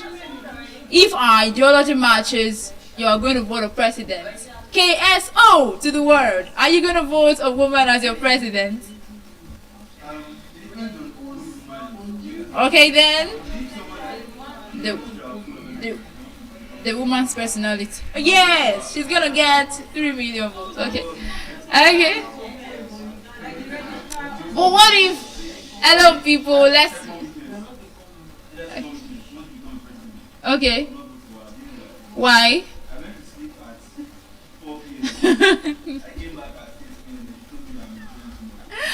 That's okay. What if Oluwatoyin wants to be a president? Will she get your vote? Will she get your vote? If Oluwatoyin contests, is she going to get your vote? I'm still coming to our break. I'm going to ask each and every one of us. We should get your vote. Alright. Thank you so much. Mommy Tech. Dear Mommy Tech, would you vote a woman to be your president? I will vote for competence. I will vote for competence if the woman has it. Clock it. You better don't let them hear you. Don't, don't let them hear you, please. Okay, art fixer, because we don't break hearts here, we mend it. Would you, yes, would you vote a woman to be your president? Why? People tell me, they told me reasons. So I want to know your reason. Part to lead, and not part to be a dictator. Alright, thank you. I would like to say yes. My answer is yes. Very yes answer, okay? But then it also comes from the fact that parents have always argued about the fact of giving women equal opportunity as men. Equal opportunity as men. The question with room of Innovative woman president, woman president, and then we have a it's very shocking to me. same intellectual capacity. Of the very least, okay. We have always been arguing about equity and equality. Because over time, when you get to I don't know which woman was actually granting someone interview then. That woman, when she speaks, she's so smart. She was so intelligent. But you could see the body language in that room that all the interviewers saw her as someone who was wasting her time. Okay, please. Thank you so much. Thank you so much. Okay. Alright. The women are emotional.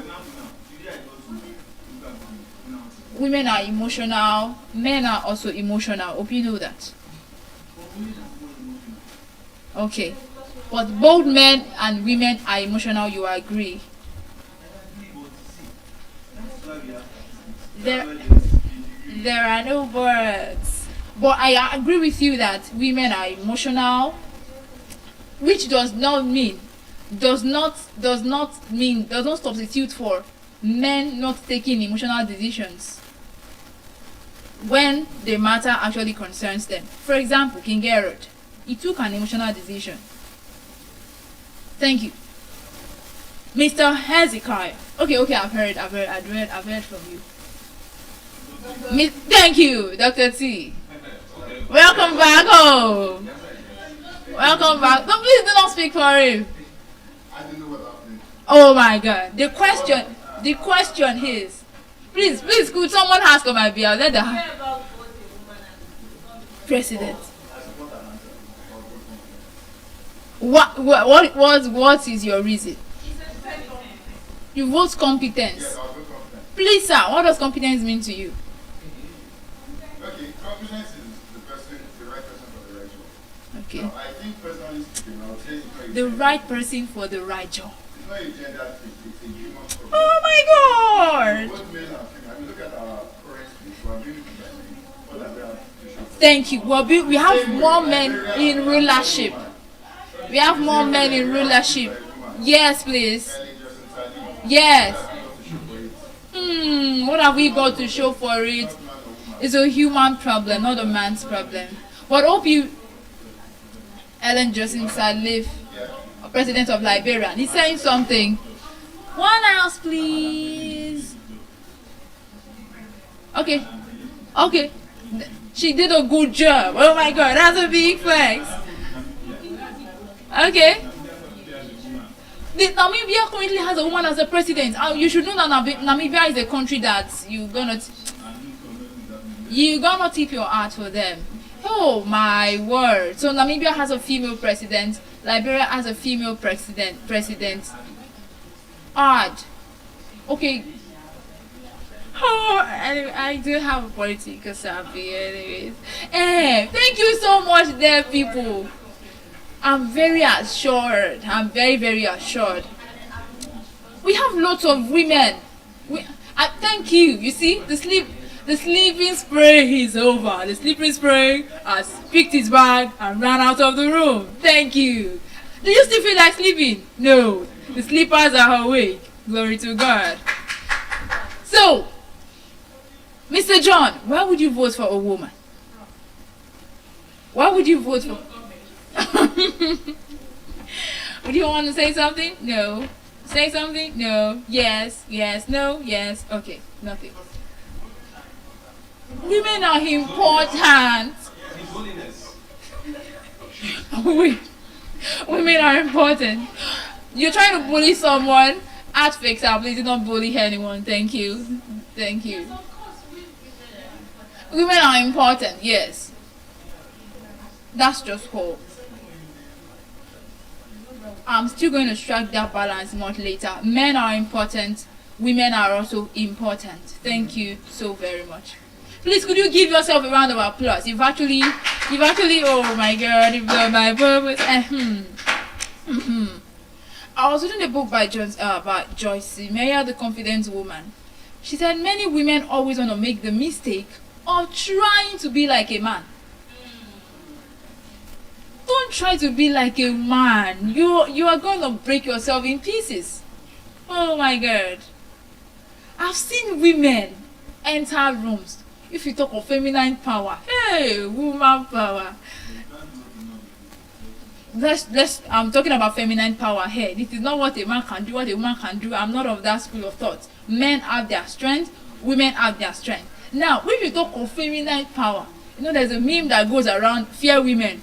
Use 23 hours in a day to fear women. Oh my, I use all the 19 hours to fear women. Like I fear women. So someone is also, you are a woman yourself. Why are you saying you fear? Oh, as a woman, I actually fear women. If you are a woman here, I give you your flowers. Like, fear women. If you need to take an empire down, if you see empires that are falling, you will trace it to the feet of a woman. You would actually trace it to the feet of a woman. Okay. Okay. Adventure to lasso. Adventure to lasso, alright? Okay, what was the strategy? Very good. What was it? Thank you! All the most beautiful ladies. Thank you. Women. They are this. When you talk of woman, you don't want to deny that. Oh my God. You don't want to deny that. So, if you need to crumble an empire, just get a woman. Get an Eve. If you need to build an empire, who do you need? So, please, when they say a woman should come into power, please don't say women are emotional, women are biased, women are this. I've seen women who are biased. I've seen women who are emotional. I've seen women who are good at what they do. In fact, they know how to switch roles. A woman knows, we see it in our mothers. They know how to be a disciplinarian, a mother, a carer. They will eat your eyes. They will show you pepper. They will pamper you. They know how to switch between all those roles. Conveniently.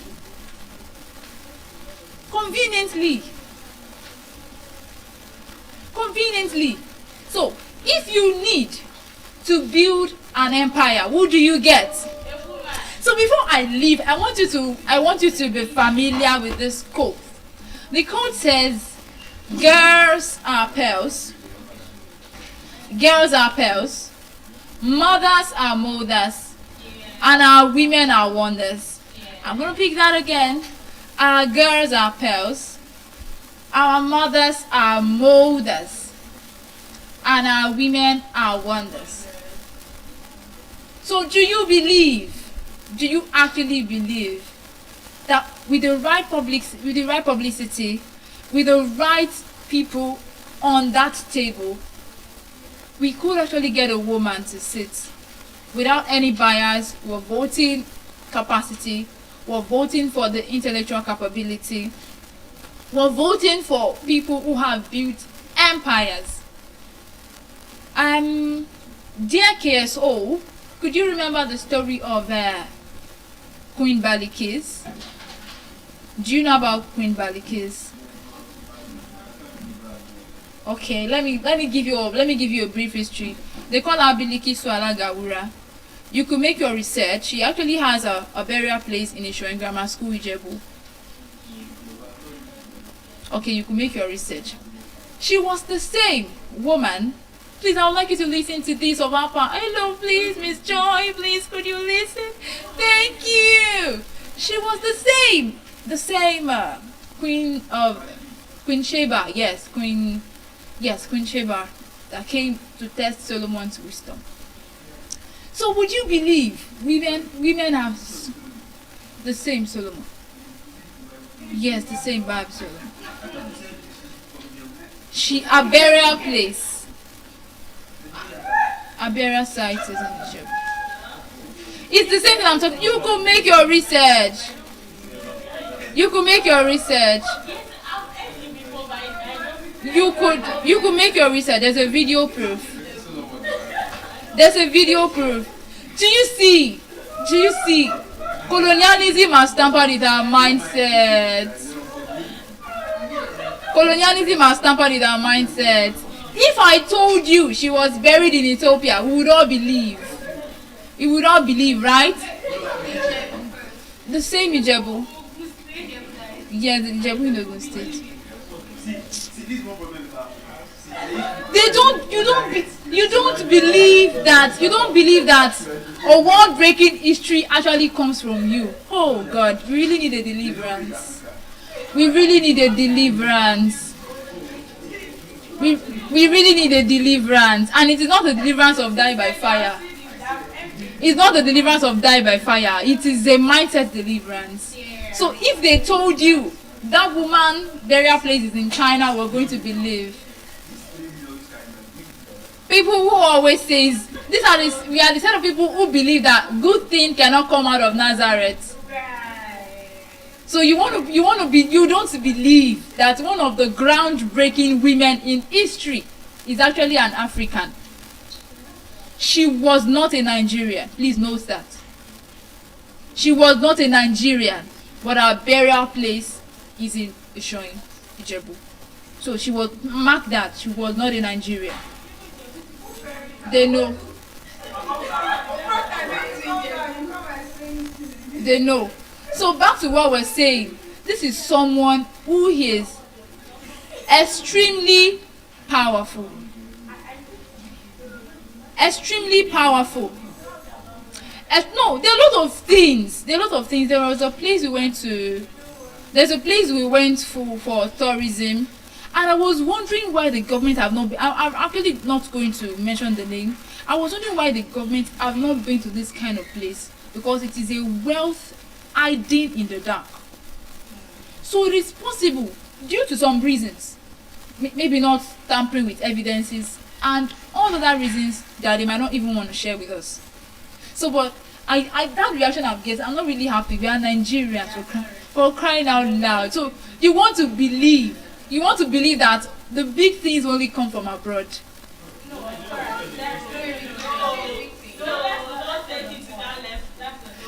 That's the vibe I'm getting right here. Okay. You were swimming in Mongo Park.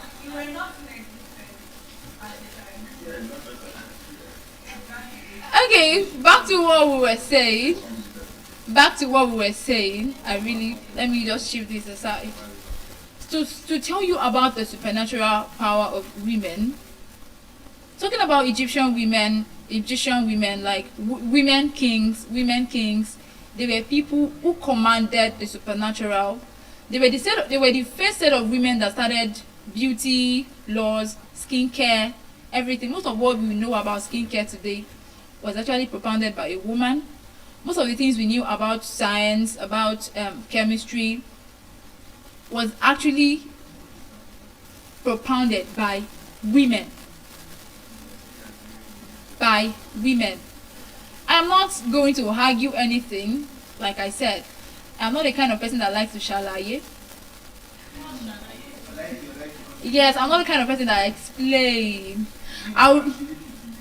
Thank you. Because if you would not, if you would not believe, like I used to tell someone who is very close to me, I said, for the whole 30 years of your life, you believed in this lie. Whatever I have to say for 5 minutes would not change that mindset. Honestly, someone has found very like I said, I don't need to shalaye. I don't need to explain. So you make your research, because I want to believe that we are intelligent. We are intelligent minds. Mental slavery. We don't want to believe. We don't want to believe that something good can come out of us. I think Mr. Described that if the Europeans have their way, they will withdraw the map and take Egypt out of Africa. Okay. The center of civilization. Anyways, I want to say this as a humor. You may not find it funny. You may not find it funny. Anyways, I'm not going to have this conversation with anybody. I trust myself. So, one of the men I respect so much was talking about civilization, and he was saying that civilization started from Africa. Civilization started from Africa. The taps, trigonometry. Oh, there was one I found. There was a trigonometry on a rock I found. I think that one was in Ondo State. That one was actually in Ondo State. It was actually sculpted on a rock. But if I tell you, you will still argue. So don't let me. I don't just want to go there anymore. How would you know your way about the city if you don't even know the mystery of your own country? Anyways, we are back to women supporting women. That's what we like to hear. I don't like making people uncomfortable. Is anybody still sleeping in this kind of atmosphere? No. I trust no. So, women are powerful. Women are powerful. Women are strong. There are people who move empires. What I could say we're lacking, what I can understand that we are lacking, one of the things that can hinder women from becoming a president. Do you know what that thing is? You could ask me what it is. Mentorship. Because most of the women up there who have already understood the system, they are already hold to pursue what they have known. The advantage is now to get a younger woman who they will impart with that knowledge of how to navigate that path.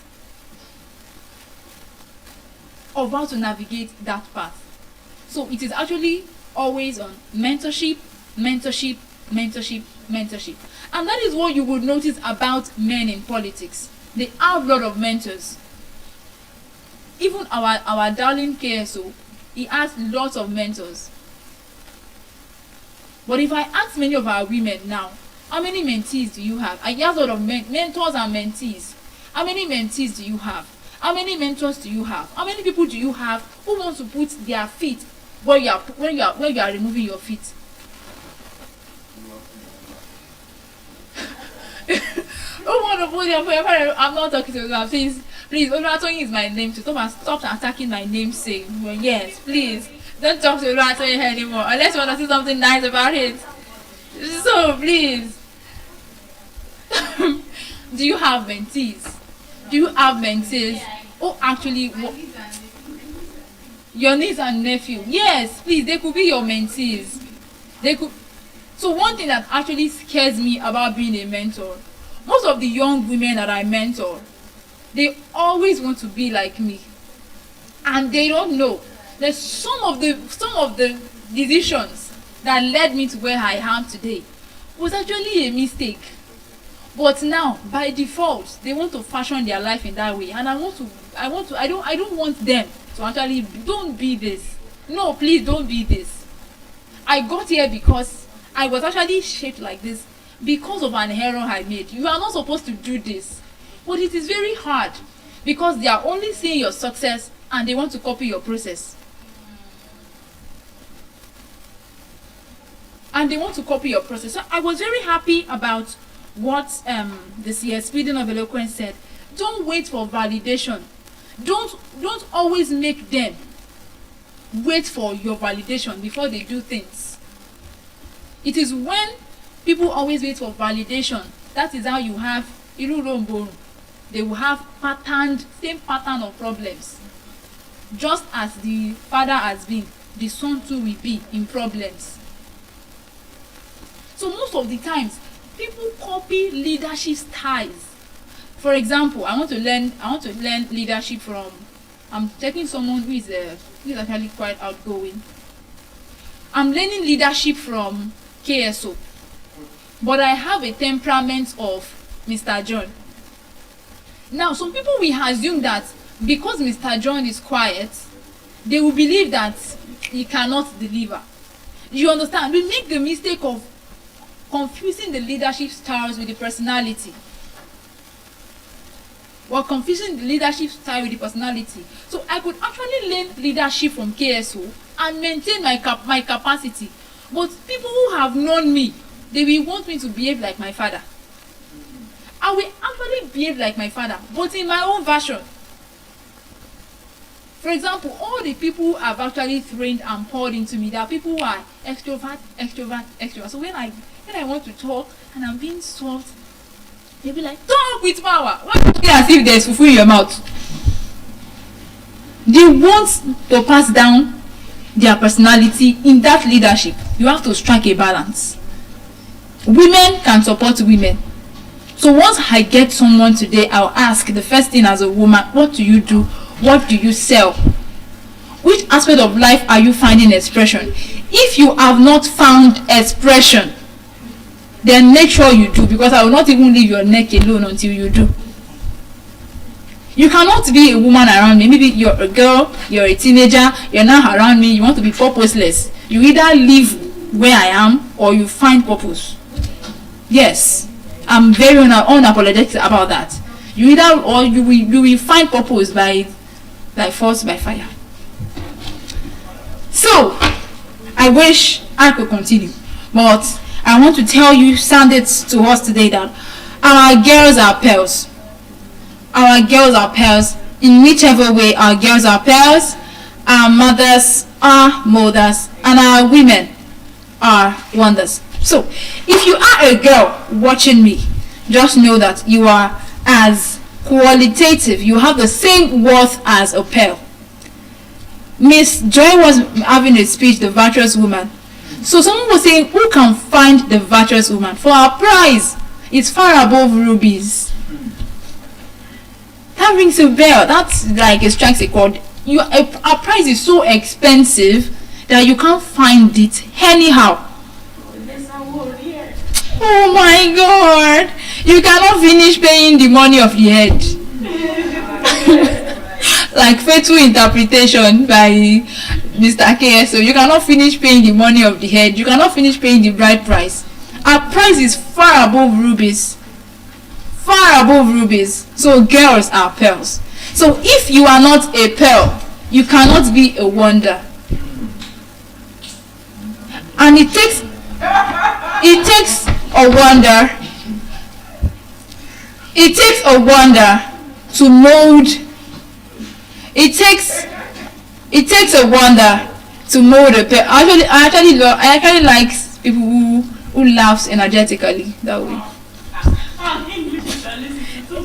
Seriously, I like people who laugh that way anyways. Seriously. So if you are not a pearl, you cannot be a wonder. If you are not a wonder, you cannot mold the next generation of pearls. Are you a pearl or you are a young? So let me keep that. So on this note, how much time do I have left? Okay. Okay. Things we expect from the pearl. You know why I asked this question? Okay, please. Most of the girls in Lagos that use Lagos girls. That's how we bastardize Lagos boys too. Joy Pearl, Kit Pearl, That's not what I'm talking about. That's not what I'm talking about. let me see them. Okay. Those that have pearl in I don't know what to do about that. and I see pearl. I don't know how to say about. I don't know what to say about that. I don't know what to say about that.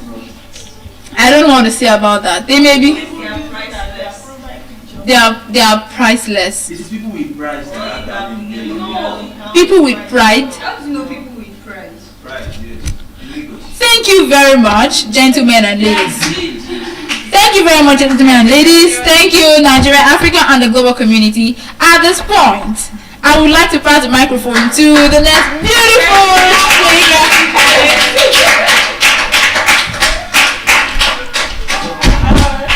Thank you very much, Felicity.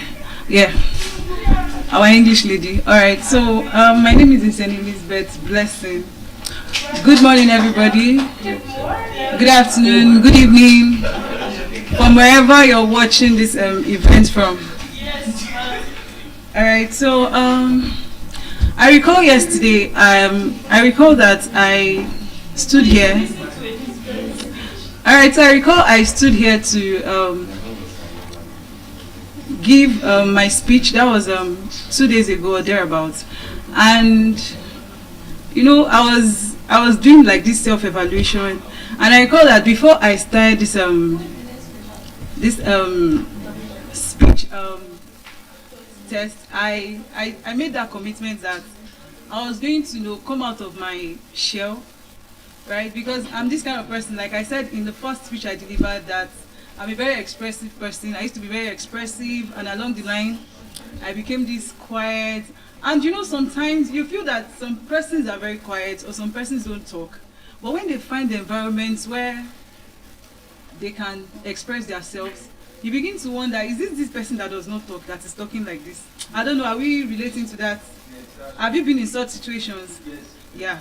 Alright, so when I look back, I don't know what happened that day, but then I recall that maybe it was overconfidence. I don't know what just happened, but then I did this self-evaluation and I saw that, okay, I think so. There was one speaker that spoke and he was talking about blind spots, meaning there's this part of you that you won't even know you have this thing until you get to maybe show it out. Like something just happens and then you're like, did I just do this thing? Right, and some persons, some of our speakers watched me give that speech, the last speech I gave, and they were like, oh, Elizabeth, you would have done it better, you would have done it this way. And I think that really helped me, and that has built my confidence to do this. All right, that is bringing us to the topic I'll be talking about, the danger of comfort zone, or when comfort becomes a cage. All right, I'm this person that I think I've said it earlier that I'm a fashion person. So I used to do this. I have this platform where we have different fashion designers. They come together. So if you have questions, so we have like a platform where we talk. We hold virtual conferences and all that. So I used to feel like public speaking is like, because when we have virtual classes, you get to off your you can turn off your camera so nobody sees you, right? So it's a different ball game when I'm standing in front of people to talk. I don't know if you're relating to that. Are we together? All right, so it's a different ball game when you are standing in front of people to talk, because when I did this self-evaluation, I was seeing that, but when I'm having these classes or when we are talking over the phone, or maybe when we are having these virtual classes, I always relate well. So what is making it so different? And then I realized that, like I said, standing in front of people is a different ball game. All right. That being said, I recall when I was working at a company, right? And I recall that I was assigned roles beyond my job description, and I used to feel like, the job description came with being an administrative person, and then working in that organization, my boss would tell me, you know, he started making me his personal assistant, making me his executive assistant. The same me, I became his storekeeper. The same me, I became, you know, everything. And back then, I did not understand what it really meant for someone to undergo the process, or maybe volunteer, or, you know, give yourself out to do something, right?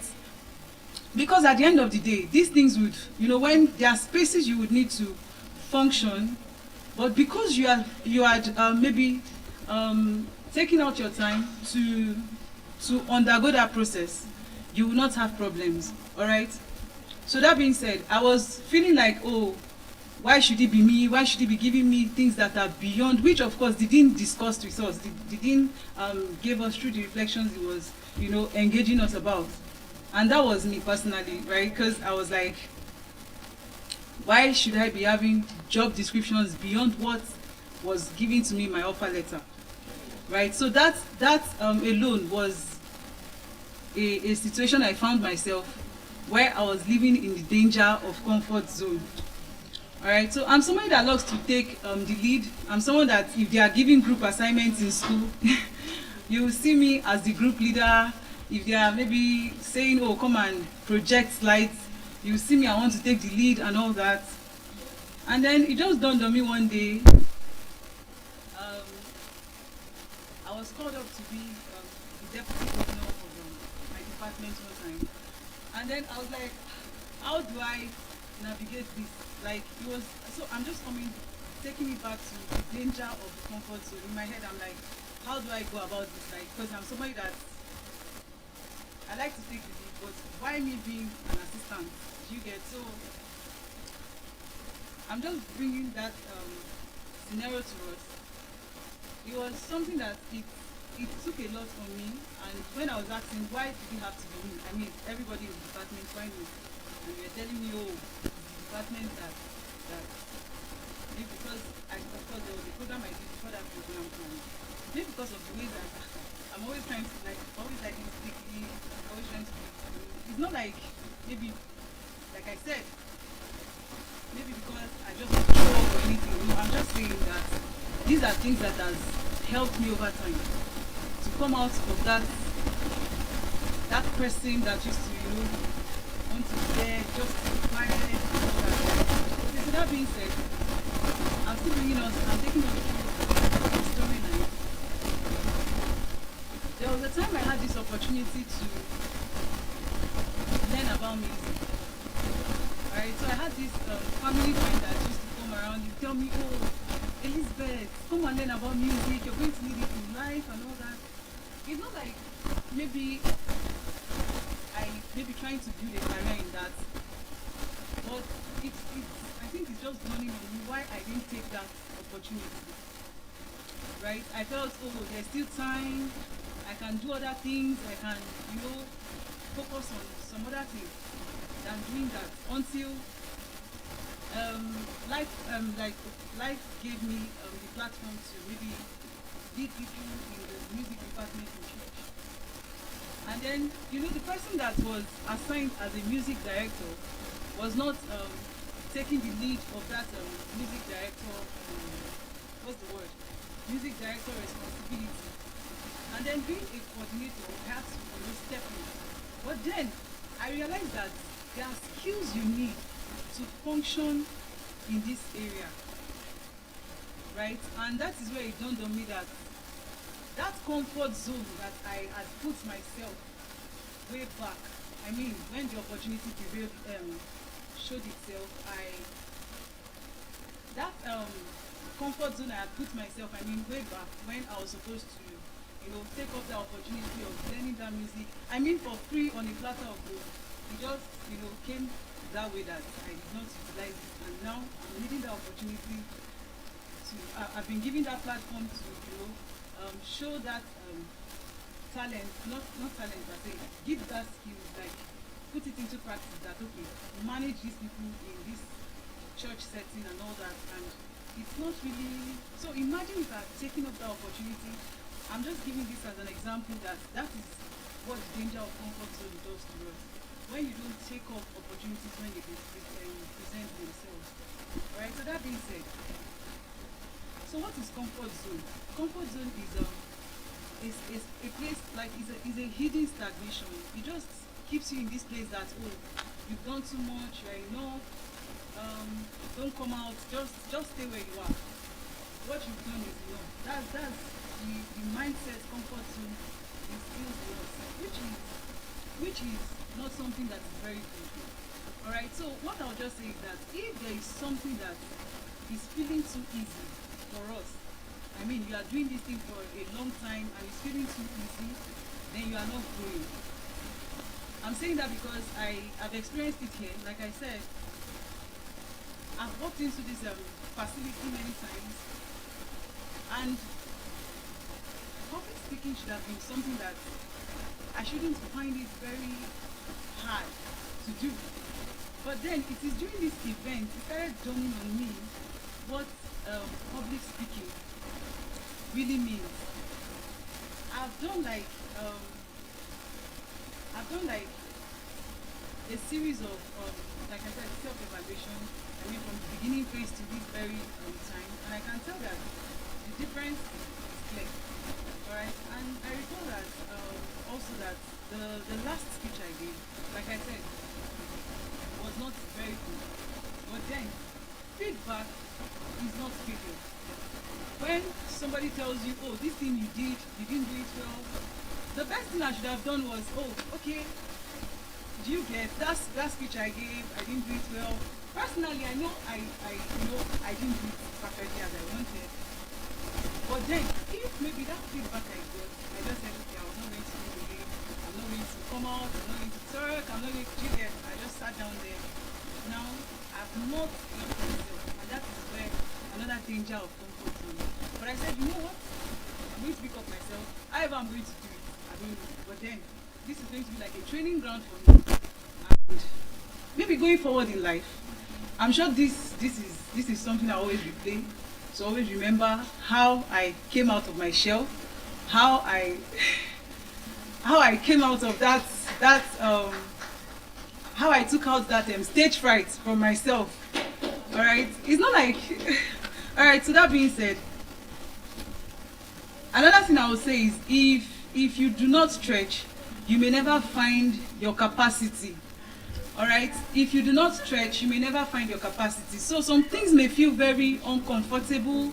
You may not find it very convenient. It may be too much. The thing is, if you don't push yourself, you will not know that you are worth more than what you think. Right? So I'm still coming back to this because if I'm going to speak, I like using myself because based, of course, definitely is my experiences, is my personal life that I'm going to use in the course of the conversations I'm having with everyone seated here. Right? So if I didn't stretch myself like, okay, I didn't do it well this time, get up, pick up yourself, try again. Right? I like I said, I wouldn't know that I could do it this.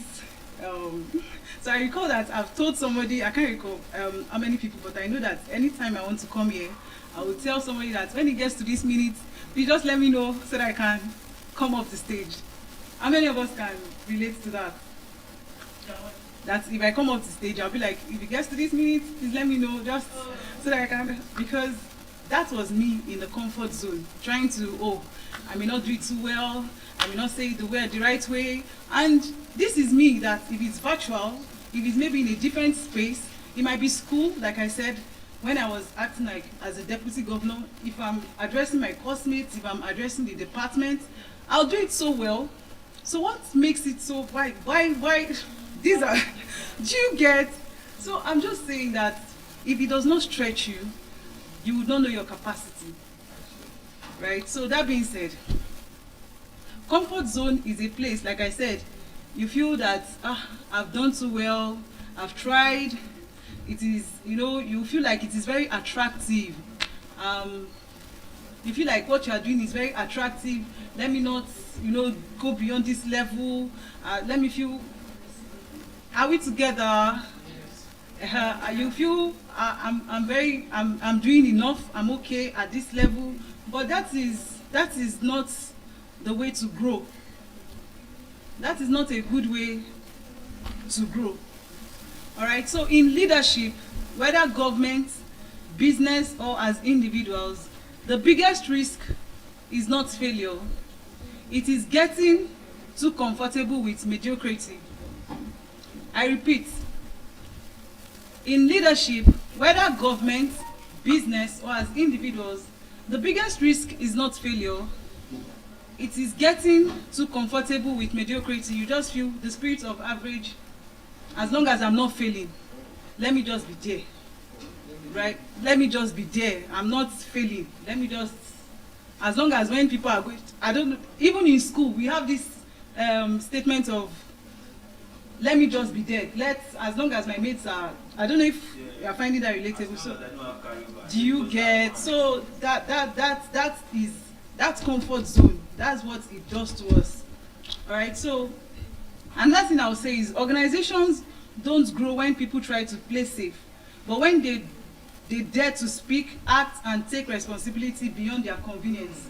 So if you're in a place of work and you cannot think outside the box, I mean, why are you in that facility? Why are you in that workspace? You can't stretch yourself, go beyond why, like, let your boss see that this person I put here, like our dean said, Amaka the reliable. Let it be seen. I mean, like this, like I said, organizations don't grow when people try to play safe. I'll bring in a story here. There was a place I worked, and back then when my boss has a client in the office, he would give me tasks he expects me to deliver before 5 p.m. and that's like the closing hour.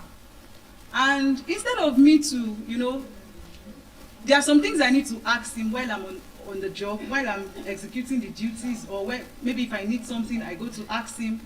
Because of course, these things are important for me to document what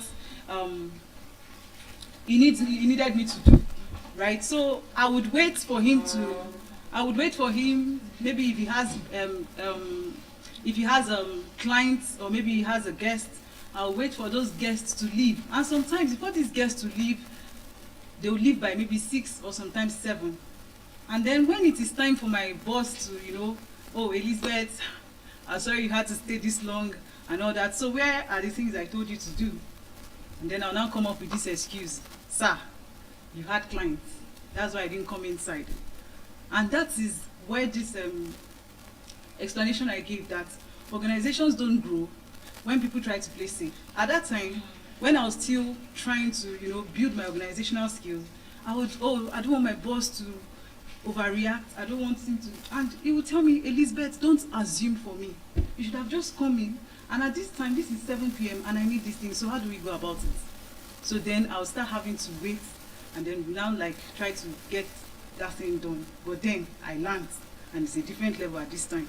All right, so when you see that, so you need to speak up, you need to act, you need to take responsibility in the workspace or anywhere you find yourself.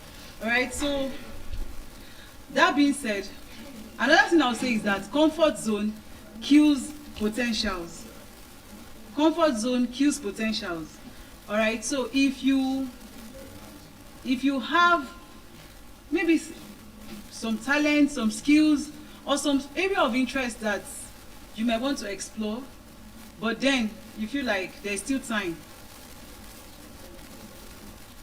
before you know, there might not be time. I think I saw a quote where someone said, I feel at this time, you would feel you are young until you realize that you are not younger when you need to do something. Like if you don't do something now, you feel, oh, I'm young at this time, I have time and all that. But by the time you want to do that thing, you would realize you are not younger. All right, so to bring, are we together? Yes. Almost rounding off. All right, so like I said, one thing I have learned on this podium, I may not have landed perfectly, but then I learned participation. I was present. And also I recall that before I came for this Guinness World Record event, I think I've shared it with someone that sat next to me. I would put her name in. I had a job opportunity that I was supposed to go for, and I was supposed to resume on the 1st of April. And so that's the mistakes most of us make. You know, HRs, they tell you when you get a job, at least they've told us, like, before you leave a job, make sure before you leave a job and you are job hunting, make sure you have not left the job that you are doing. Make sure you get your offer letter and you have resumed to that job. All right. So, and thank God, I mean, the place if I attended the resignation letter, I don't know how it would have been, but then the job I was, job hunting since December, and the background check, physical, it was a long process, and then I was supposed to resume on the 1st, and then it just dawned on me that I couldn't go, right? Because of course I couldn't let go of this global event, right? So that being said, that is what I came out of that. I came out of that the comfort zone of the fact that I had that job could have given me self-fulfillment. It could have taken me to that. There's this theory called the theory of Abraham Maslow's law, hierarchy of need. Thank you very much. The highest of that hierarchy of need is self-actualization, where you have gotten achievements, recognition, and all that. That was where that's the comfort zone I had to let go for this event. I mean, to help myself in the area of facing the crowd, learning public speaking, and also being better at it. And I'm sure that it doesn't end here. It doesn't end here. I'm going to keep trying. I'm going to keep pushing, and I'm going to keep being better at it. Yeah. And so today, as I bring this to a close, yeah, I may not do 1 hour, I may not do 2 hours and all that, but I'll try. I'll keep trying. So today I stand here, not perfect, but I'm present. Not flawless, but I'm fearless. And today I challenge you to step up and step out, even when your voice shakes. Thank you. And so I'll be passing the mic to the next speaker.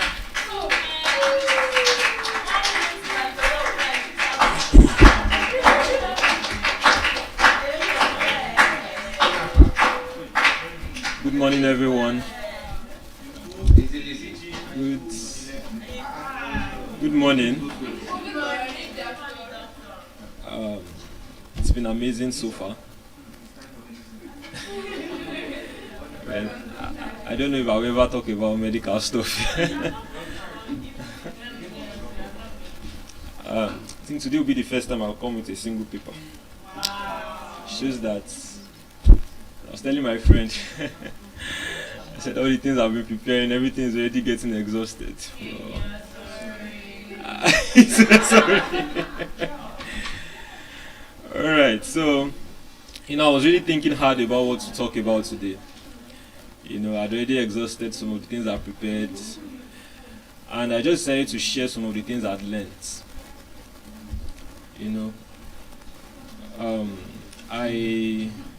After my medical school, while I was in medical school, my final year, I got introduced to the world of marketing. At first, I didn't really understand why I was there. You understand? I just, I loved the concept, I loved the ideas, I loved what was introduced to me and everything. And so I got into it. Now, when I got into it, I started doing my own personal study on it, on how to, because the whole thing about marketing is how to sell. And I discovered that selling or making a sale is more than just talking to someone and saying, come and buy. Let me ask you, if you have made a sale, let me see your hand up. You sold something before. You sold some. Have you sold anything? If you have sold anything before, now how was your first sale like? I mean, can you remember how your first sale was? Was it scary? Before you made the sale, was it scary? Yes, it was. Asking the person to come and buy, it felt very awkward, right? Now, have you sold something that person was not interested in you, but you had to sell it? You sold something like that. Yeah. So, but you know the funny thing, as much as sales feels very awkward, or selling is a concept that many people don't want to really agree with. Yeah. I'm coming. I've written it since. Yeah, so as much as they want to, or many people run away from the concept of sales. Sales are the backbone of every business. Without sales, no business will move forward. My name is Emmanuel Akinwamide, and I'll be talking about selling made ridiculously simple. Sales 101. So I want to, yeah. So I want to try and break down sales into different perspectives that we'll be able to relate to. Number one. Okay, I said selling made ridiculously simple. Sales 101. So that's like an introductory session on what sales is. So I want to start by saying that sales is the backbone of every business, every venture, anything whatsoever. Somebody said something. He said, if you are not selling something, then you are buying from someone. So at some point in your life, you are either selling or you are buying. You are either selling something or something is being sold to you. Whether it's an idea, whether it's a concept, whether it's a product, a service, whatsoever it is. When someone talks to you and you agree with that person has sold that concept to you. While we are here and we are having different conversations, speeches, if you agree with my statements, then I've sold it to you. There were sometimes some of us disagreed with some of the statement that was being spoken. At that point, that sale wasn't made because they didn't pass across that idea to them. So sales occur every time. But what people do is that people run away from sales. They feel, because really, when you look at a business setting, the hardest part of running a business is making sales. Really, there's really no problem with having an idea. You could have the idea, you could have the products in mind. Maybe you face some challenges in making up the product and everything. But when it comes to selling it, sometimes when the business starts, the business booms. Probably it's a very, very new product that people are really interested in, and they start making sales at the initial point. It looks very easy. But then, to continue that process, you discover that it requires more than just advertisement. We all know this popular online mart, Temu. When the first one came out, very, very loud. Very, very, there's no app that didn't have the ad, But now, a lot of people will be, because of the reputation that has occurred over time, the concept of what I ordered versus what I got, many people don't want to go through that. My sister was still calling me, it was not today, asking me, do I have a new number? I said, for what? He said, I just need one more number. For what? So you look at that, they're actually still running ads just to make sales. And then you wonder why. I remember this very popular something, Boko. Boko at the initial point, their strategy for making sales was to make their products, number one, readily available, and also at regular prices. Because if you go to marts, normally they usually has premium prices relatively. But they try to break that concept, and they try to push in. One of the strategies was opening a lot of branches within a short period of time and pushing products so fast so that people could buy. You discover that in whatsoever business you are doing, sales is really important. Even your personal self. When you go to that interview and you are being asked those questions, and you have to respond in a manner that will attract that interviewer to you, you're actually selling yourself to them. So when I'm talking about sales, I'm not just talking about people that have businesses or people that have products or services to sell. I'm talking about yourself. How do you bring yourself to that position whereby when you have to introduce something or a concept, or when people have to agree with you on a statement, you find it very, very easy? First of all, let's start with, I'll talk about 7 skills you need to master in order to make a sale. Sometimes, let me just break it down. One of the marketing side, because there are different aspects of marketing. The one aspect, or where I learned this from network marketing. But I discovered that you could apply this in different other avenues. Whether you're selling a product, you're selling a service, you're selling yourself. The first skill is what I call prospecting. Now, prospecting in a simple manner simply means making friends. And you'll be surprised at how powerful prospecting is in making a sale. Your ability to make friends will determine whether people will buy from you or not.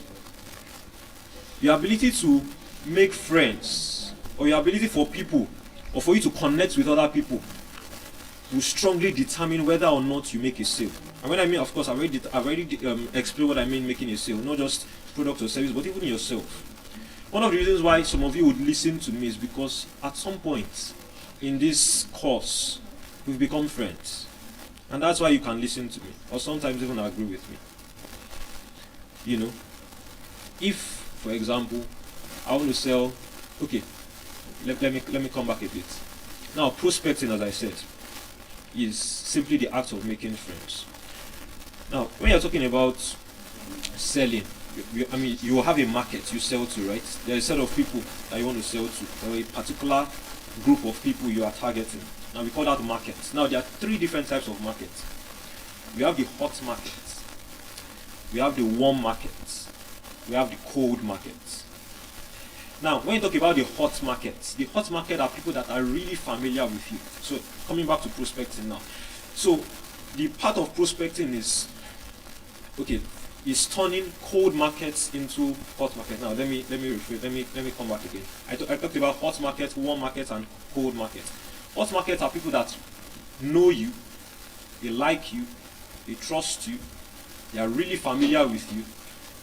They could do anything for you. That's hot markets.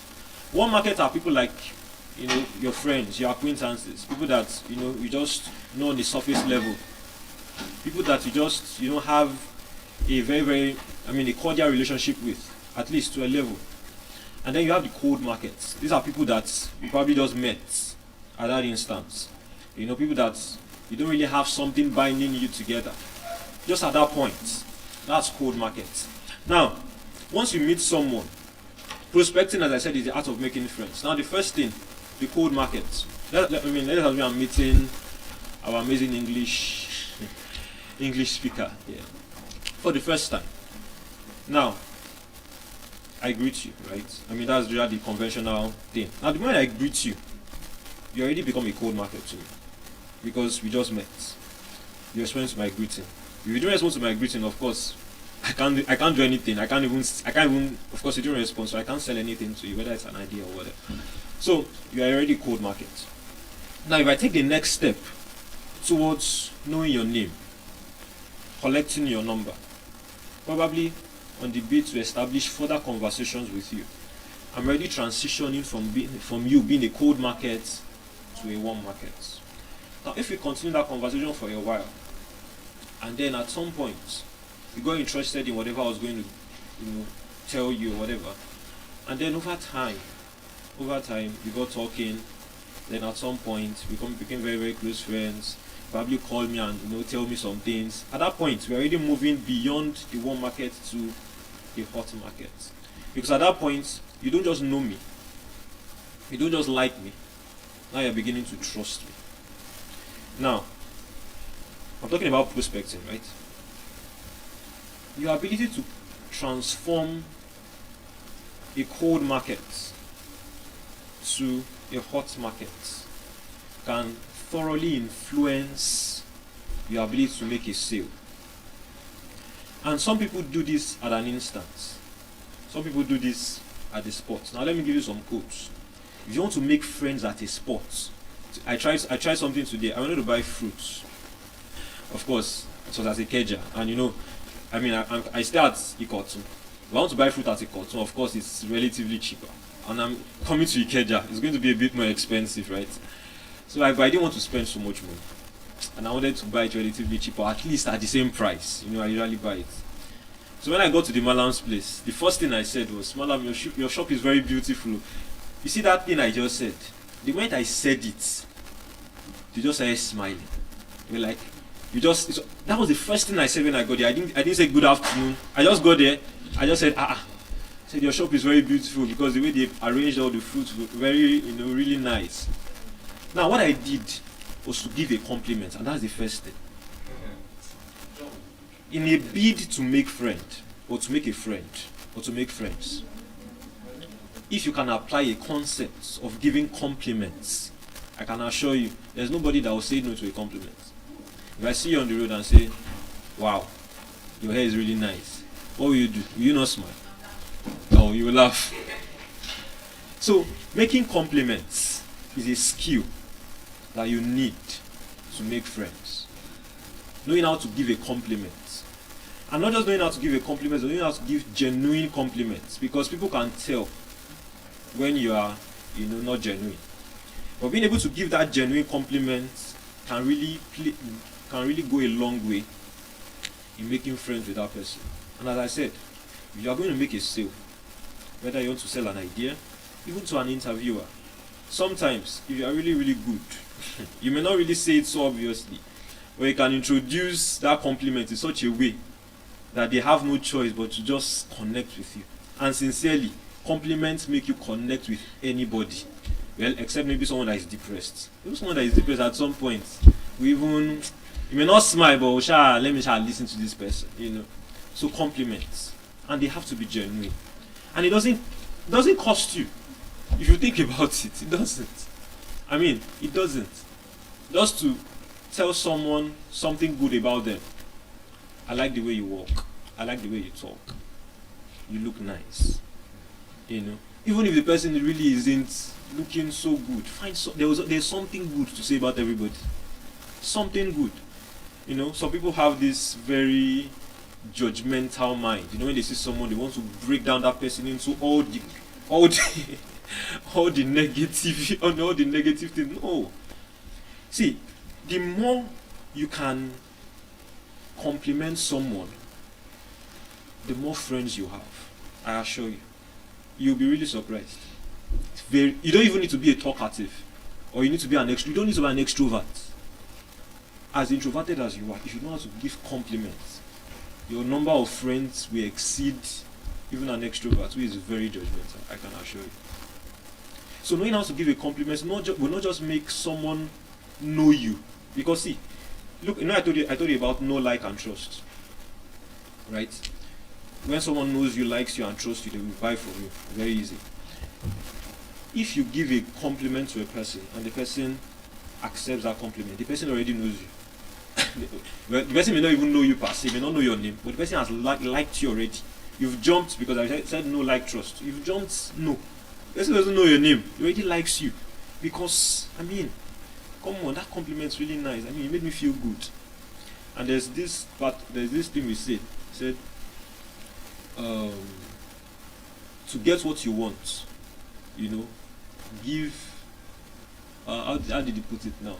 I'm trying to paraphrase. If you want to get, give to as many.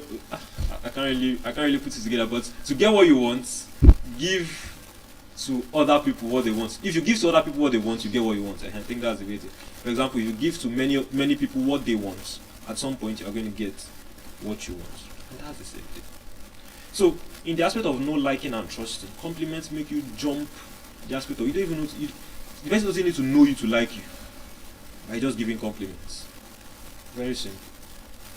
So, the first most important aspect of prospecting in making a sale is to give compliments. Sometimes you need to make a sale at this. Come on. You attend a conference, for example, and in that conference, you find out you can take or you can get an opportunity from someone, and you want to meet that person. Now, when you meet that person, probably the person just finished giving a speech, and you meet the person. What's the first thing you say? I really enjoyed your speech. That's a compliment. The person doesn't know. You understand? But at that point of giving that speech, at that point of giving that compliment, the person already connects with you, like, thank you very much, And then with that, you can now introduce yourself. Oh, my name is so and so, and I really love this, and so on and so forth. Giving compliments. Let's make it something like an habit. Because when we do that consistently, see, aside from the fact that, okay, compliments help you make friends, compliments also makes you see the good in others. See, the more good you see in others, the more attracted they will be towards you. Very simple. The more good you can see in someone, no matter how poorly looked they are, or how uninteresting, or probably they don't really have so much affiliation with what you want to do. But rather than just looking at that, looking at it in another direction, a negative direction, no. Find out the good in that person. And the more good you can find in people, the more good will come to you. Very simple. Now I'm talking about prospecting. The first one I mentioned was what? Giving compliments. Now the second one I want to talk about is common interests. So I'm talking about making friends. If you read the book, How to Make Friends and How to Win Friends and Influence People, you see a lot of things. A lot of things. Talk about greeting, knowing people's names, a lot of things. But one thing is common interest. And when I mean common interest, for example, we are all here. There's something bringing us here together, right? Speaking. This is a common interest. And so by default, we all know each other, right? We all know each other. To some extent, we are all friends. Very simple. Now, imagine I meet someone for the first time. And I want to, I meet the person, I'm like, let's say a male friend. I greet the person, you look very, very good, I love your shoes. That already brings that connection. And I want to continue that conversation, because you can't be saying I love your shoes, then you look for another comment, I love your hair, no. You want to continue the conversation, because I said, give compliments, so what next, right? After giving the compliments, the discussion won't end there now. So, you want to find a common interest. Now for men, or for guys, one very, very simple common interest is sports. Really. Have you seen some people throw up a conversation maybe in a bank, or maybe on that queue, and you were not in that discussion, all you just heard was, that player. The moment you hear the name of that player, and probably it's your team, you will just look. And one way or the other, you will find yourself inside that discussion. People don't know your names. People don't know where you came from. You don't even know what you are doing. But at that point, you've connected. Why? Because of common interest. Same thing with ladies. Maybe it's probably their hair or their skin. You just hear something, and then you just look. That thing binding people together. If you can tap into common interests really well, you will discover that making friends will be really easy. And common interests will also help you determine whether or not you can sell to that person. Because sometimes we want to sell either a product or a service relating to a particular interest. And let's say by chance you stumble onto that interest while discussing with that person. Now, knowing whether or not that person is interested in whatever you are selling would be really, really paramount as to how you are going to make that sale. So it's really important. Giving compliments, then common interests. So after finding that common interest, the next thing you want to do is to continue that conversation. So as I talked about, me and my English tutor, he said after greeting her and giving her a compliment, and I probably have a common interest in speaking, the next thing I want to do is to continue that conversation. I could collect her number, collect her email address, collect her social media handles, whatever, and try to follow up on it. So, bringing this to the concept of making a sale, how does this help? Of course, it looks really simple on the surface. It looks really easy, you know. But if I'm going to sell an idea to you, or sell a concept to you, you only listen to me if we've had that connection. You only listen to me if there's that thing. Now let me bring this perspective to you. I don't know if you've ever done this before. You listen to an advert or someone speak online, someone you've never heard before, someone you've never connected with before, and then all of a sudden you buy into that idea. Probably it's a product and you want to get this thing right now. Have you ever done that before? Spontaneous online. Have you ever done it before? If not, some people do it very well. I mean, really well. They don't know anything about that thing. Just that point, at that instance, they hear it, they buy. The question is, why? I said there are three things. Either they know you, right? They like you, or they what? They trust you. So you can actually skip the process of knowing and liking and stay on trusting alone. So that means people don't even have to know you, nor like you. But if they can trust you, they will buy from you. So, if you bring these concepts to the way you relate and the way you want to appear before people and make people buy into your ideas or buy into your thoughts or buy into whatever, and make people attracted towards you in such a way that you don't have the luxury of time to make them know you and like you. But if you can make them trust you, then they will buy from you. How do you make them trust you? Number one, by showing authority. You see, the reason why those people listen to that thing and they immediately want to buy from that person, or they immediately agree with that idea, or they immediately align with it, is not because they know or like the person, simply because they just trust what the person says. The reason why they trust what the person says is because that person spoke with authority.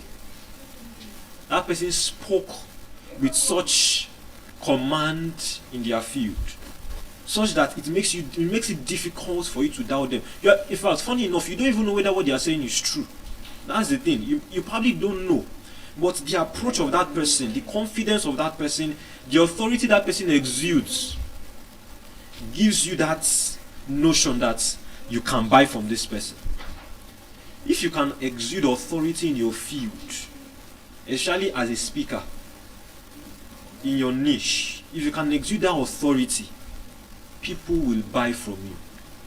If you are looking for how to influence people through speaking, learn how to exude authority while speaking.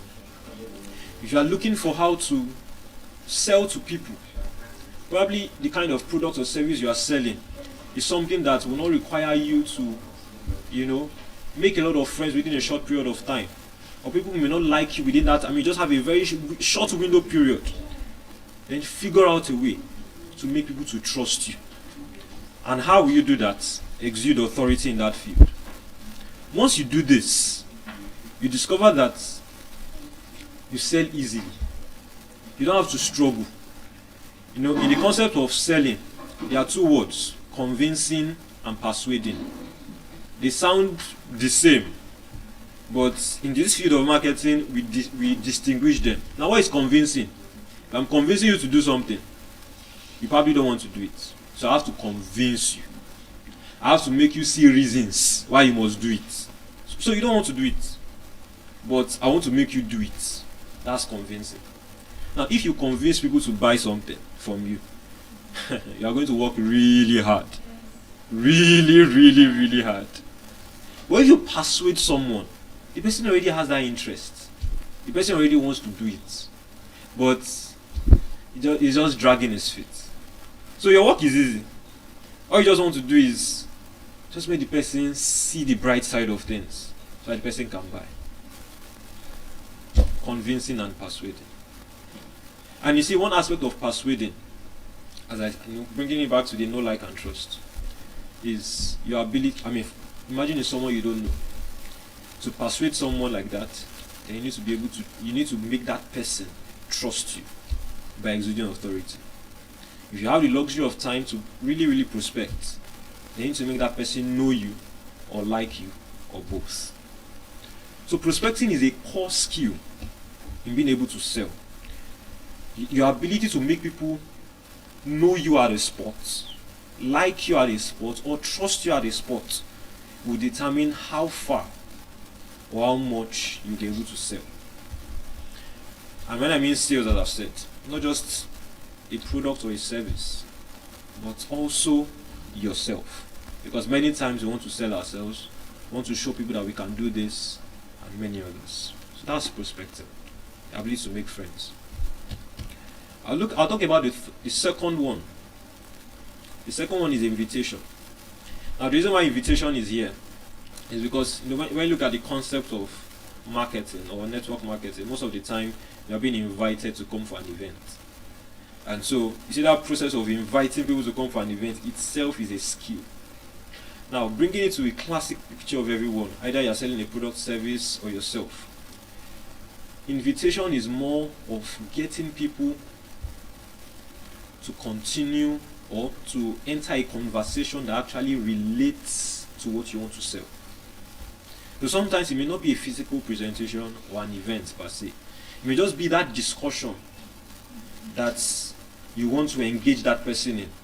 So your ability to get that person from just the greeting point, because the person could be very busy, and so you introduce yourself to the person, this and that, and you want to sell yourself, sell that product, sell that service, either online or offline. And you see people have really short attention spans. Once they greet you and everything, they want to move on. Your ability to keep that person there, to listen to the next thing you have to say, is a core skill. So how do you invite people into your conversations? How do you invite people to listen to what you have to say? How do you invite people to take a look at what you want to sell, either that product or a service? We say something in network marketing, we say invitation is the money making skill. The more you invite, the more money you make. You don't even have to, sometimes, because in network marketing, most times you are not the one presenting. Or in many marketing events, but the people that invite you, you don't even see them again. The moment you enter the hall, they disappear. So they call it the money making skill. That's where money is being made, because it's like a proportion. The more people you invite, the more money you make. A person that invites a lot, or okay, let's bring it to the concept we're talking about. The more people are willing to wait to hear what you have to say, or to hear what you have to sell to them, then the more people you will have to sell to, and the more sales you get. It's as simple as that. In the concept of adverts, we are being forced most of the time to listen to what we don't want to listen to. So it's more like a forced invitation when you open that app, and of course you don't have the money to pay for the premium, so you are forced and compelled to listen to the ad. I mean, many of the times we don't listen to it, and we are looking for that button to skip. Of course, that's a forced invitation. I'm talking of making real sales now. How do you invite? Now, remember we've talked about prospecting. The prospecting is the ability to make people know you are the spot, like you are the spot, or trust you are the spot, using different techniques I talked about, either through making compliments or giving compliments, or through common interests, and trying to continue the conversation. Now, you see, people don't have the luxury of time to listen to your stories, or to tell you about, or to listen to how the old. No. People don't want to listen to all that. What people want to get, people want you to go straight to the point most of the time. People want you to, what is that thing? Gang. Tell me. Oh yeah, let give me this thing at that spot. You see, many of the time, if you just blot out what you want to say or what you want to do, you would lose that person. Sincerely, the person will say, please tell me what you want to say fast. I want to hear what is it. And then you too, you let the person know. Forget, you've lost that sale. you've lost it. Because you see that action of that person telling you, I want to say it fast, say it fast, is already telling you that whatever you have to say is not going to catch my attention. I just want to give you that luxury to just talk, so I can give you an excuse to leave. Simple. That's why inviting people to your conversation is a skill you have to learn. It's a very, very big skill you have to learn. So we say something like this: let me take a case scenario. You're talking to a particular person. You are in that conversation with that person. You already have a bit of connection. Now you give this kind of illustration. You say, "Hey, sorry, friend. I know you are in a hurry. I know you are. I actually know you are in a hurry, and I know that you don't really have time for a long discussion. However, I would have loved to show you something which I think will catch your interest." You see, when you start like that, the person is not telling you, "I'm in a hurry" anymore. The person is not going to give you an excuse of, "I don't have time." The person is not going to give you an excuse of, there is no, say it fast. No. You've already acknowledged that the person is in a hurry. You've already acknowledged that the person doesn't have that time. And then you've introduced what you want to say. That acknowledgement already makes the person feel that you are conscious of his time. And you see, for everybody, time is really important.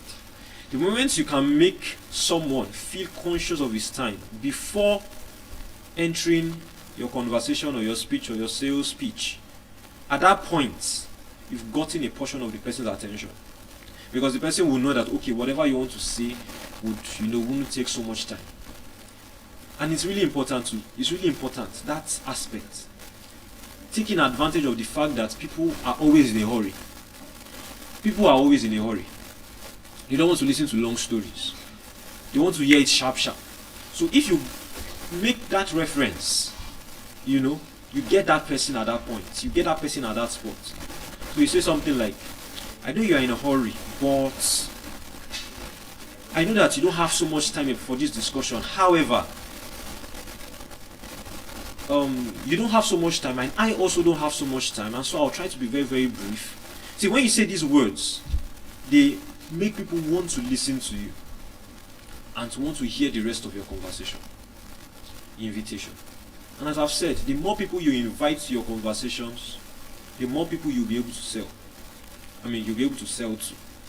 And of course, the more people you are able to sell to, the more sales you make. Very, very simple. So, it's not just about making friends. A lot of people have a lot of friends. If you go on your Facebook profile, I have about 2,000 friends on Facebook. And I don't think I know up to 200 of them on my Facebook.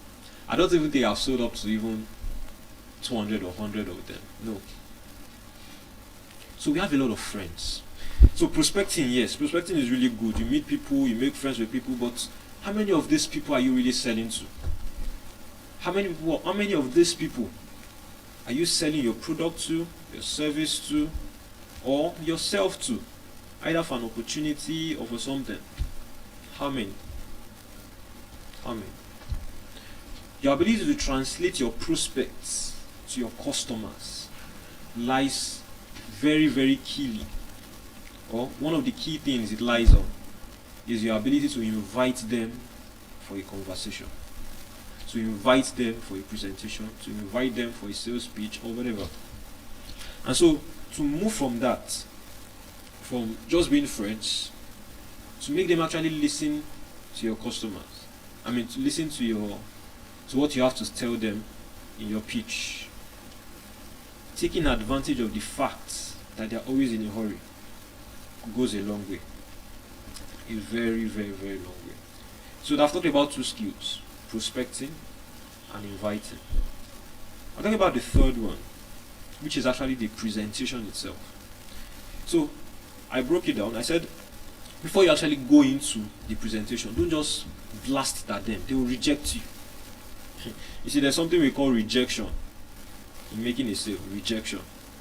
Rejection is one of the things that many salespeople don't like experiencing, or have no choice but to experience it. There's no salesperson that you meet that won't tell you he hasn't been rejected before. Nobody, even a beginner, will tell you he has been rejected.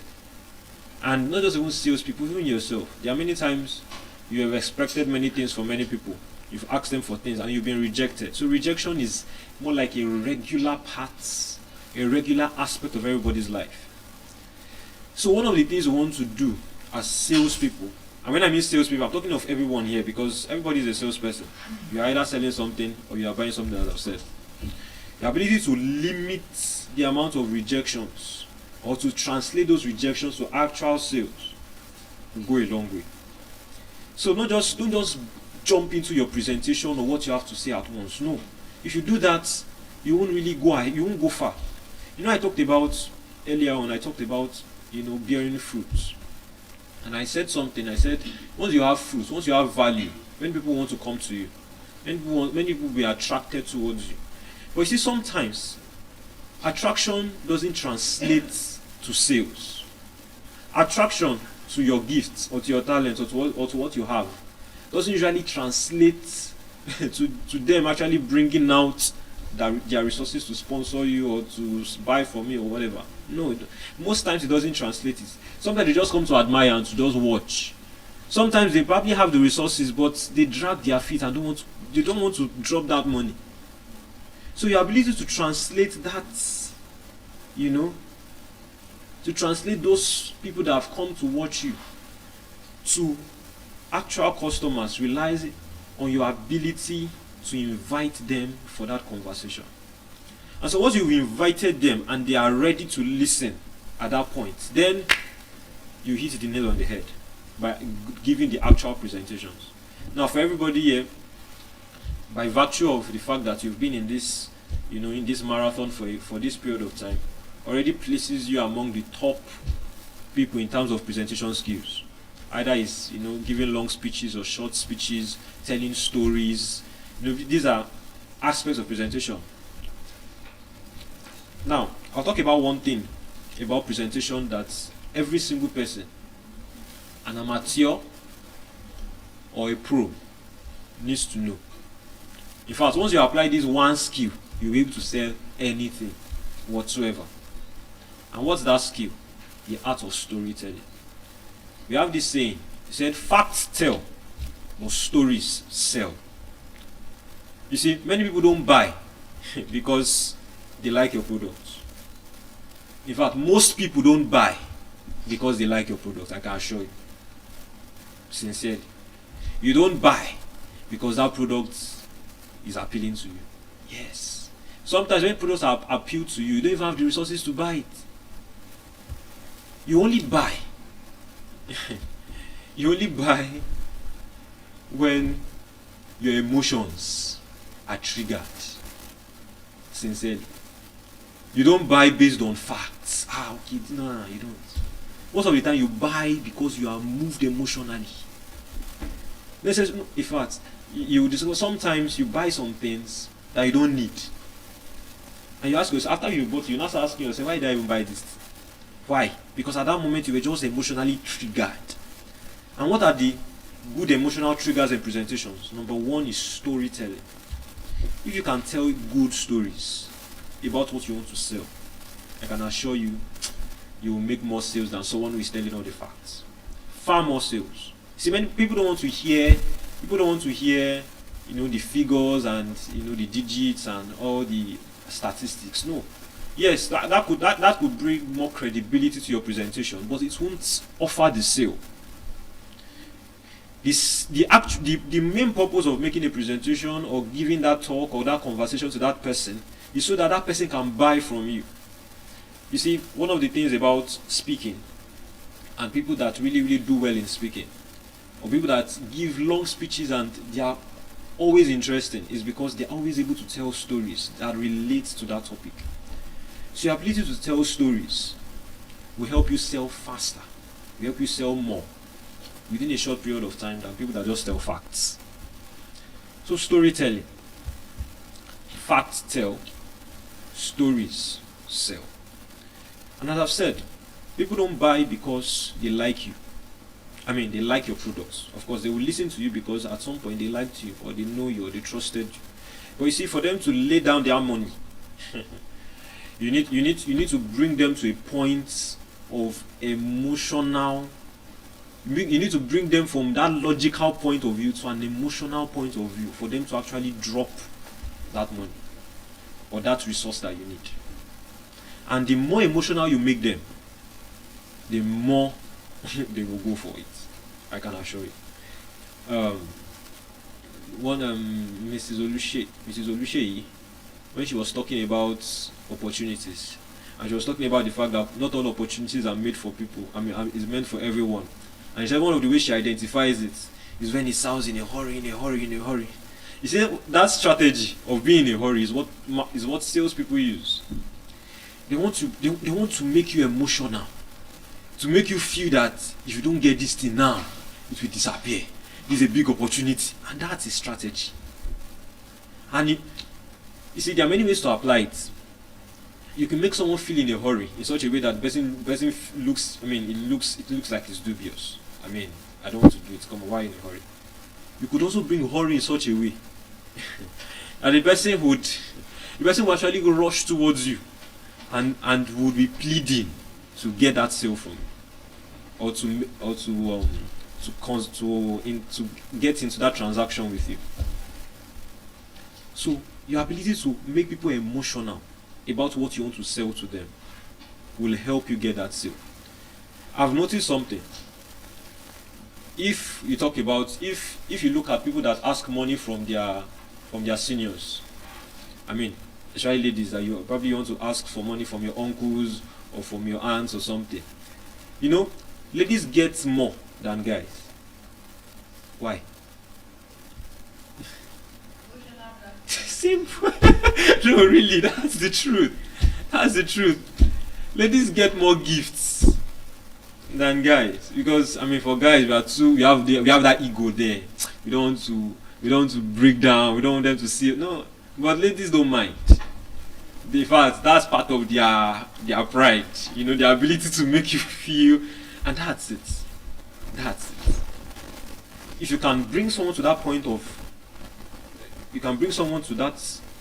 whereby they are making an emotional decision, then you'll be able to sell to them, no matter how strict they are. There's this story in the Bible that talks about the very strict ruler and the persistent woman. The reason why that strict judge listened to that woman was because he got emotional. What emotion did he have? He was frustrated. Yes. So when I mean emotional, I'm not talking about the person is happy. The person doesn't have to be happy. Sometimes salespeople make sales. Salespeople they get sales or they make sales not because you are happy with them, but because you just want them to disappear. Just leave me alone.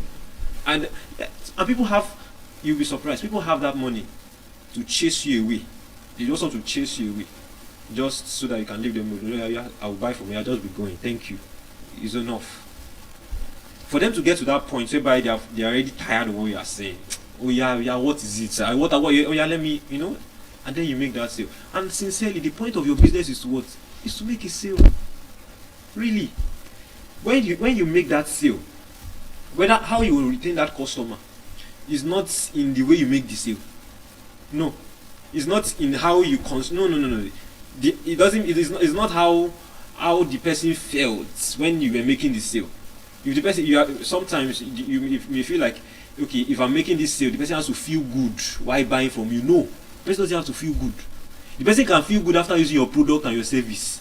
If the person can feel good after using your product and service, the person will come back to buy from you. But to make a sale, you want to make the person feel good, the person will not drop that money, I can assure you. Many people don't buy, as I said, when they buy things, and let me even ask you, when you buy things, really, are you really happy dropping that money? You are really happy dropping the money? It depends on what you are buying. But most things, even to buy food, sometimes. No, that's it now. That calculating mind, it shows the unwillingness. Because if you are not, why are you calculating if you are not willing? Come on, just drop it now and buy everything. No, But sometimes you want to buy a lot of things, but you can't buy some things because the money is not enough. So you have to, you know, you have to rationalize it and everything. So most of the times, dropping that money doesn't feel good. It doesn't feel good. You want to get it, but it's not aligning. So to make a sale, you don't need that customer. That customer doesn't need to feel good when they are dropping that money. The cocoa is let them drop the money first. After they've dropped the money, when they use the product or they use the service or whatever that you have to give them, they will come by themselves. Because at that time, they already they will feel good about the fact that their money has not gone to waste. They've gotten value for their money. And so, they will go ahead. And see, this is the point where many salespeople make a lot of mistakes. A lot of mistakes. Because they want to please people all the time. And of course, you hear something like the customer is is the king and everything. That usually applies most of the time for people that, do a service business. You have to render that service while in the process of rendering the service. But to make that person even want to even take the service first, no. And the more aggressive you are about sales, the more you will be in business. If you are not aggressive about this thing I'm talking about, you will start a lot of ventures. You will start this one, start that one, start this one, start that one, have a lot of ideas, and everything will just crash. So sometimes, that's why you see business people, real successful business people, they are really many of them are not even friendly at some point. They are only friendly to you after you have bought from them. That's when you see their smiling faces. But you see, before they make that sale, no, it's a battle.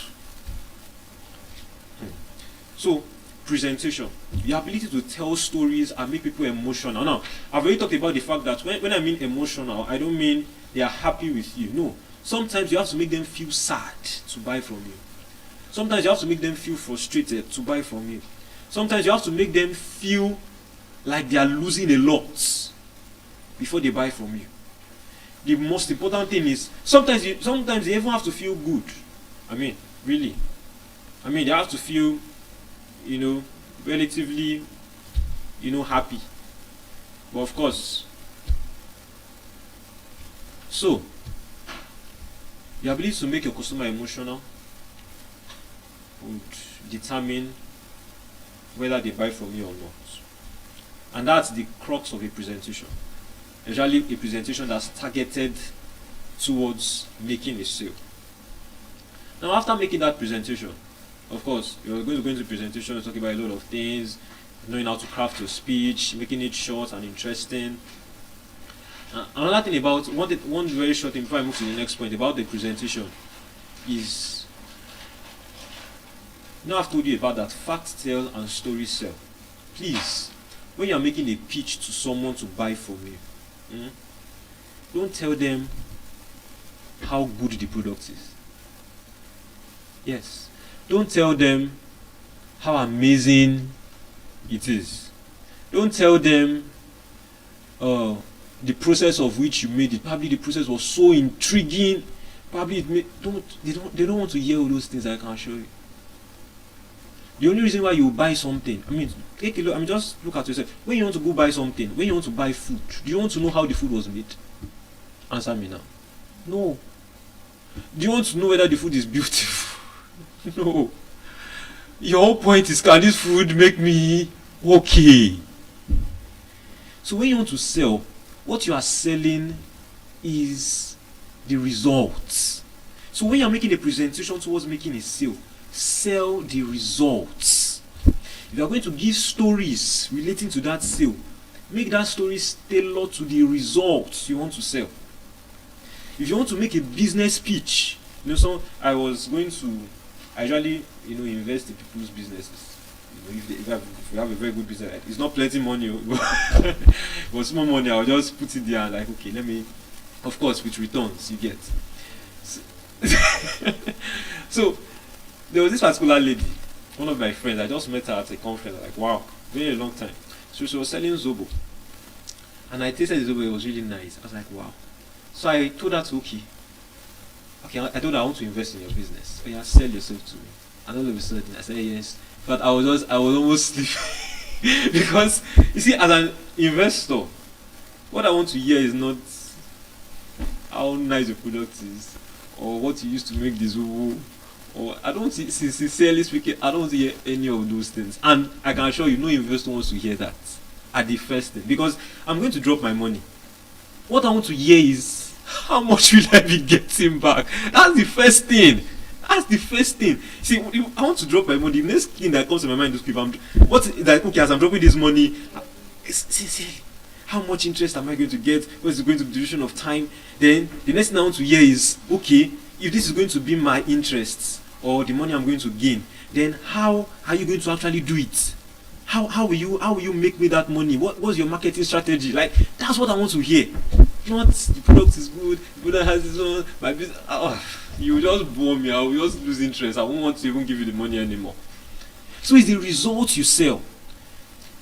Now I just brought this because this one is now this is a business pitch. You want to sell your business to someone that wants to invest in it. You don't begin to talk about, my business is here. Yes, of course it's registered, even if it's not registered. Yes, now people invest in non-registered businesses. So why investing? Of course, I'm not saying you will not mention that, but that should not be the core of your presentation.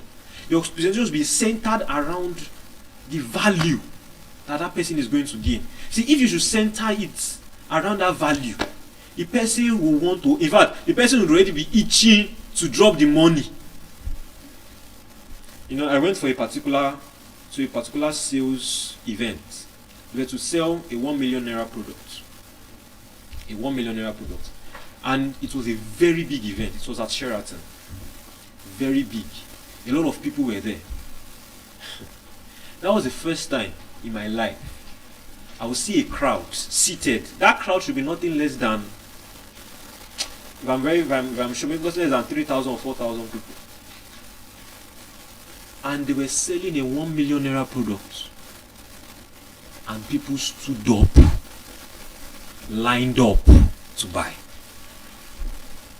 At that point, I told myself, I must learn this. I said, how these people did it? I must learn it. People were lining up to buy 1 million naira products. And the people that were presenting, now let me just give this illustration. That product was a medical product, was a health innovation. The people that were presenting were not doctors. If doctors presented that product, they won't sell it. I can assure you, they won't. Because they will tell you how beneficial. They'll tell you every health something. No, they don't want to hear all those things. Sometimes, even when you're presenting your value, you have to be very strategic. There are 3 major things that people want. Number 1, what will save them money, what will save them time, what will save them stress. When presenting value, if you can target these 3 core things, people will drop money. They will not even know they've dropped the money. They will just drop it. And this is what these people did.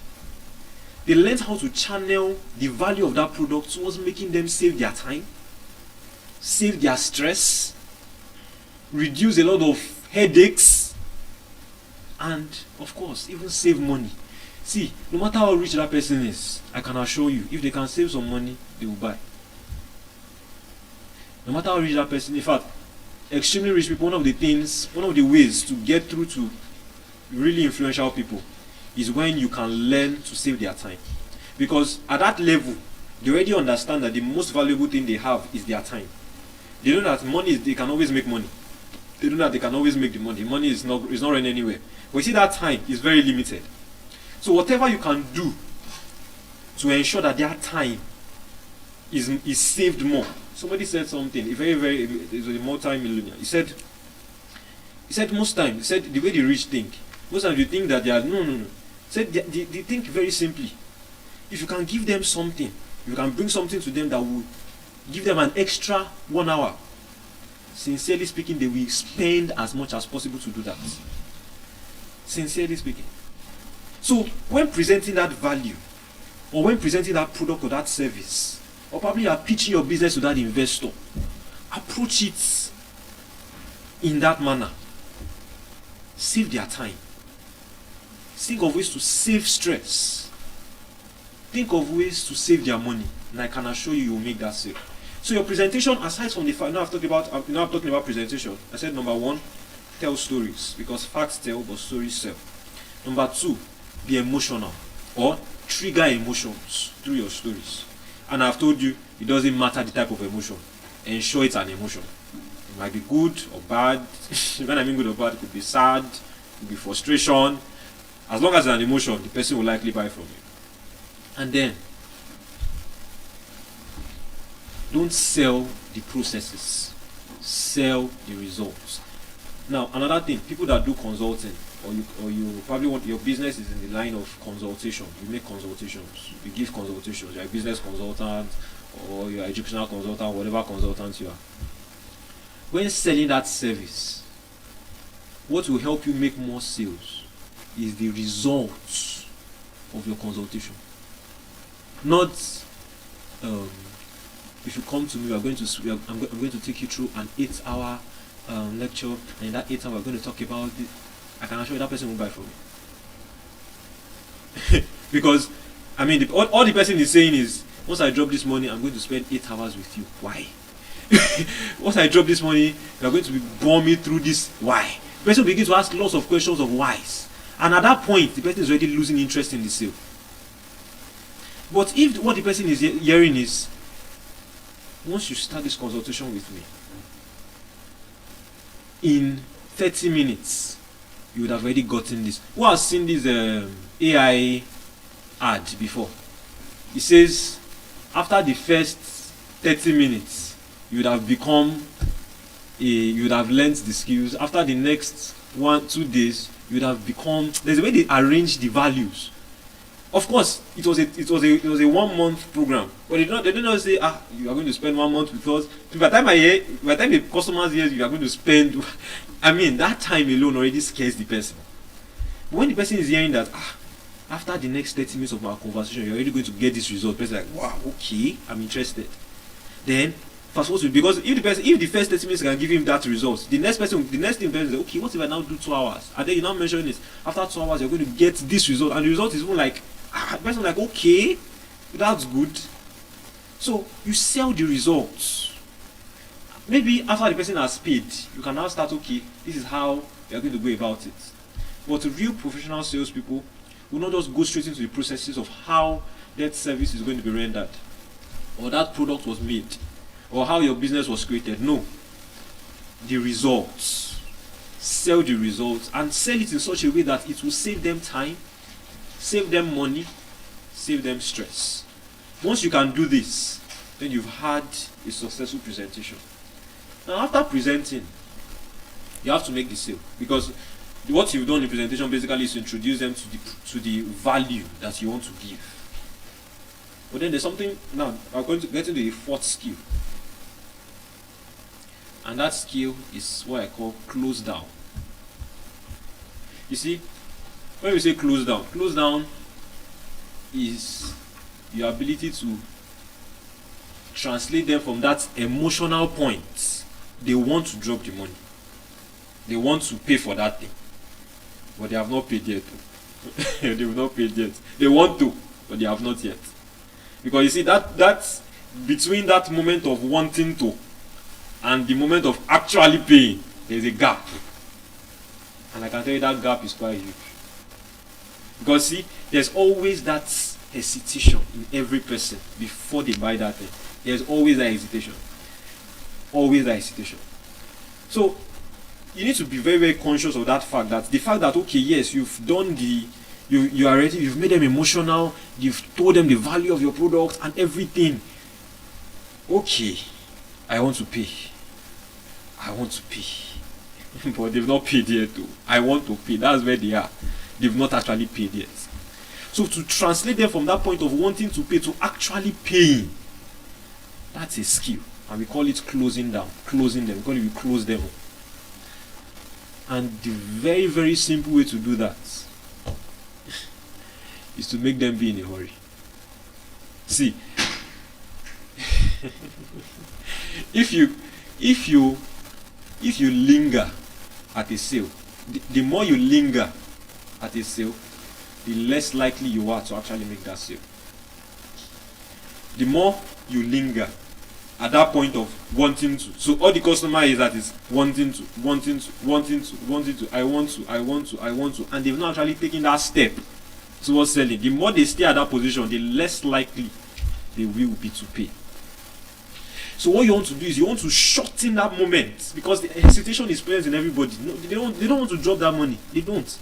They are looking for reasons. They are looking for more things to come to their mind to convince them not to actually drop that money to pay for that thing or to invest or whatever.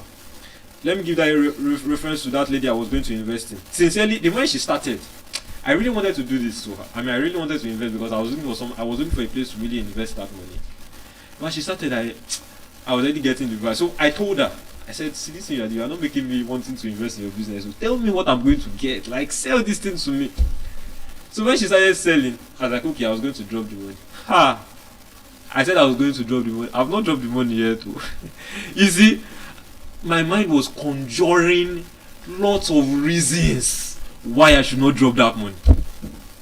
And I could have, and that's the way it is. Just sometimes if you want to really, really analyze how to make a sale, just try to understand yourself when you want to buy something. Then you know how a customer feels when you introduce a product to them. And they want to buy it. You see, they are attracted to your product. You have sold them the value. You have sold them the idea. You sold them that concept. So they want to do it. But to take that step, how do you do it? You need to make them be in a hurry. Don't allow them to linger. You need to make them be in a hurry. And how do you make them be in a hurry? Because if you push them, you don't push them. If you push them into the sale, they will bounce back. They will feel there's something fishy. That's the way once they see something, hope there's nothing fishy in this way. This person is bringing this thing. No, I'm not doing. This thing is so attractive. They begin to get doubts. For that sale. So you want to make them feel in a hurry. How do you do it? You pull them. You pull them subtly. Like how? You can say something like, I did this when I was going to do, I mentioned the business. I didn't really go deep into that discussion. There was this business exhibition I went for. I was selling coffee. Packs of coffee.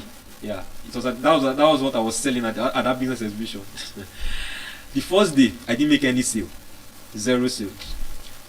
Now, of course, applying this concept, I needed to make a sale badly because those products were not even mine. I paid for the place, so I must make money. So I was really, really trying to figure things out. Now, now I'm talking about closing down. Now, my price for a pack of coffee then was around 25,000. Yes, and that was cheap. Trust me. Trust me. In fact, it was at that event that I knew that our price was cheap. People didn't buy because it was that cheap. I'm serious. Yes. I'm serious. Okay, it's an alkaline coffee. I can't remember it, but it was packs of coffee. Somebody did not buy because it was cheap. He said my coffee is 40,000. That's when I said okay. I said okay, I'll learn something today. But of course, some people didn't also buy because it was too expensive. Really. So I needed to figure out how to actually sell those things. So of course I was selling packs. I couldn't sell packs. So I called the person that had it. I said, okay, this thing is not selling. I need to break it down. I need to start selling sachets because there are 20 sachets inside. Is it 20? Yeah, 20 sachets inside a pack. So I started selling because I thought if I sell just one sachet, people will not really buy it. As if I'm selling chocolate at the roadside, people will not really buy that kind of thing. So I wanted to sell it in batches, so like 5, 10, 15, like that, 20. Even with that, I didn't really sell. Once I understood the concept, I needed to bring this down to the lowest point. I started selling cups of coffee. And trust me, I sold far more. In fact, I sold far more cups of coffee than I could have sold if I had sold those packs or sachets. Far more cups. Why? Because people were already seeing the value at that point. They were smelling it. So they wanted to just quickly drink this thing. And I sold 1 cup for 500 naira. And 1 cup was not 1 sachet, don't get me wrong. I even told them, I said, if you want to get 1 sachet is 2,000. If you want a whole sachet, I'll give you for 2,000 naira for a cup. But if you just want a cup for 500, it's not 1 sachet. I think it's quarter. I measured it. So imagine, I was practically making 2,000 naira per sachet, and 2,000 naira times 20 is how much? So if I sold the pack, he said, oh, you can see how big it is, right? Now, remember talking about closing down, making them to be in a hurry to get this. I had to pull them. Because sometimes some of them actually wanted to buy. In fact, I had people giving me promises. I was going to buy this thing. But they were not moved. They were not moved to do it. So one of the things I did was give them an option they could not resist. Some people, after buying the cup, later bought the pack. You understand? So sometimes you have to give them a deal they can't just resist. Sometimes it will be a discount that they don't expect. You hear something like 50% discount. See, once they hear 50, now I've told you, you are presenting value. You need to make them help. You need to help them save money. The price of throwing out a discount is not actually. Sometimes you may not actually be giving a discount. It's just an illusion you are putting to them to make them feel like they are saving money. Yes. Yes, sometimes, especially when you are in a what do you call it? In a setting whereby you may not really, you just want to sell at that short instance. So many of all these things are what I call illusions, you know. So don't push them into the sale. Don't say if you don't buy, nah. They say don't worry, thank you very much, thank you. No, make them feel. Say something like, okay, I'm selling these things, and I have an offer that only lasts this day, because it's actually a special moment, it's a business exhibition, and the first 10 people are going to get it at 50% discount. So if you are not one of them, then sorry for you. I'm pulling them, attracting them. I'm not pushing them. I'm subtly drawing them towards dropping that money. I'm creating that sense of urgency in them. That's closing down. And probably if it's a service, you want to sell a service, you're a consultant, you know, and you want to offer that service to them. You can tell them that, okay, I'm going to be consulting the first 10 people as relating to this thing. I'm going to be giving them an offer. And aside the fact that I'll give them a 15% discount, they're also going to get this. Now, when you do it like that, they feel like, 15% discount. And you're also adding another thing. That money is irrelevant. And then they buy. So that's how to make people be in a hurry. So that's the principle of closing down. So if you don't close down that customer really well, he will go with your money, I can show you. And then will tell you, don't worry, I am going to buy. I'm going to buy this thing. I'm going to buy it. Give me your account number. Don't worry, I'm going to buy it. Alright. And they will leave. And I'll show you the money. So it's not enough. So you see, making a sale, there is a reason why it's the backbone of every business. It's because it's not easy. It's not. And if you don't break through that point, see, if you are thinking of starting a business, and you are thinking of starting a venture, if you don't understand this process of making a sale, it will be difficult for you. If you are thinking of relying on people's reputation or relying on, so you know, someone said something, said, once I do it, I'll just sell it, I'll just package it and give it to supermarket. Okay, give it to the supermarket. Let's see how they'll collect it from you. You have to be able to sell to them. So if you don't master this skill of selling, it will be difficult to make the kind of progress you want to make through, in that business you are doing. So I've talked about prospecting, which is making friends, getting to know your customers, or getting your customers to know you. And currently now, through social media, it's really easy. It's really easy to make people to know you, to like you, to trust you through content and various other things. The point is, all these points I'm giving out, try to look for a way, to apply it in whatsoever venture you are doing.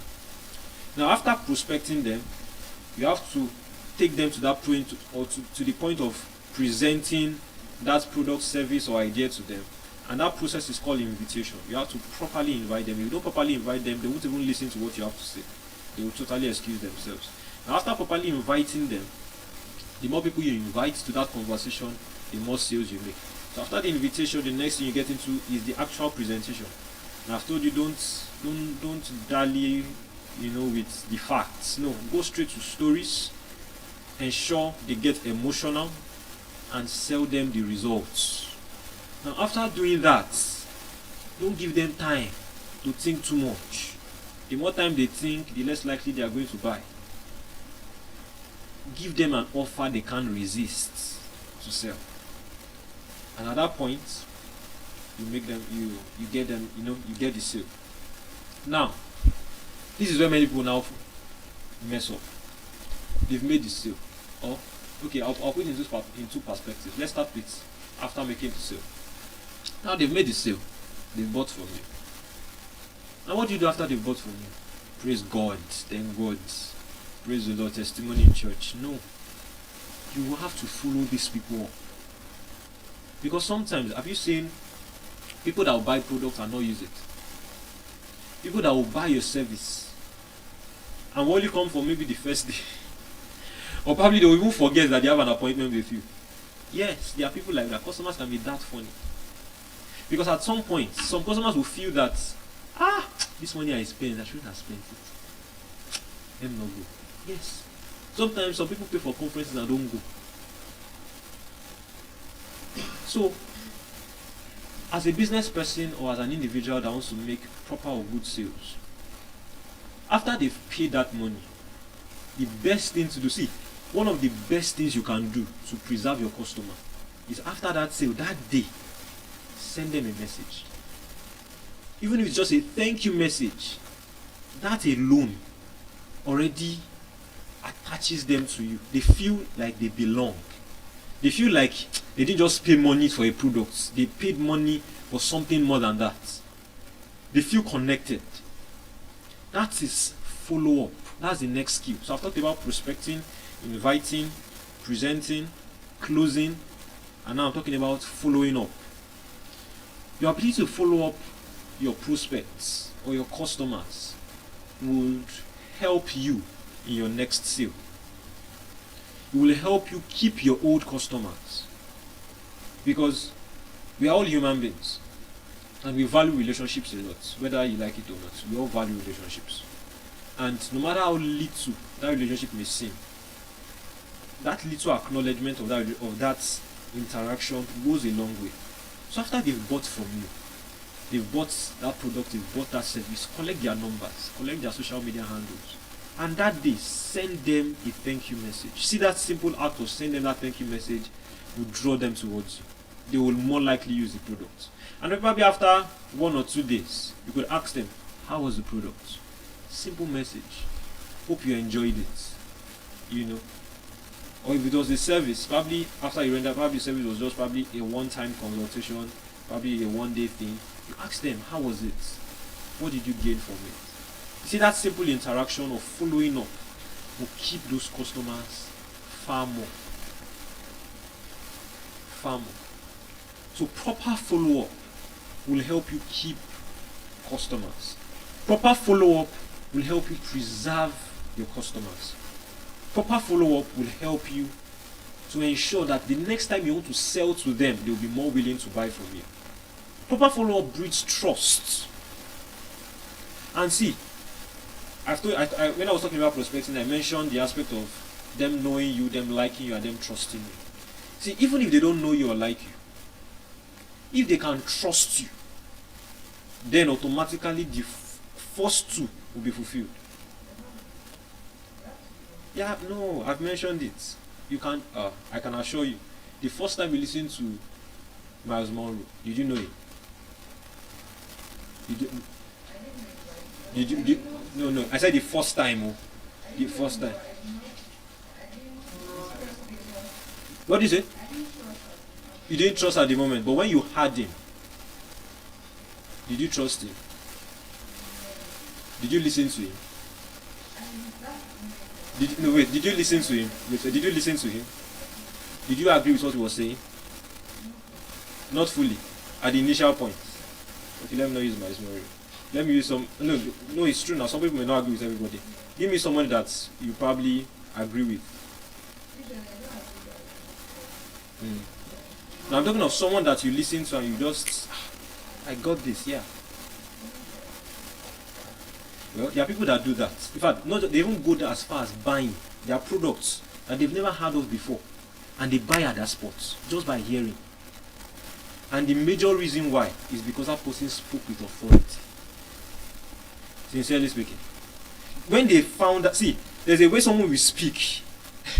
if you are not calm enough to listen, you are not calm enough to really understand. Sincerely speaking, you want to jump and agree with that person almost immediately. Do you agree with me?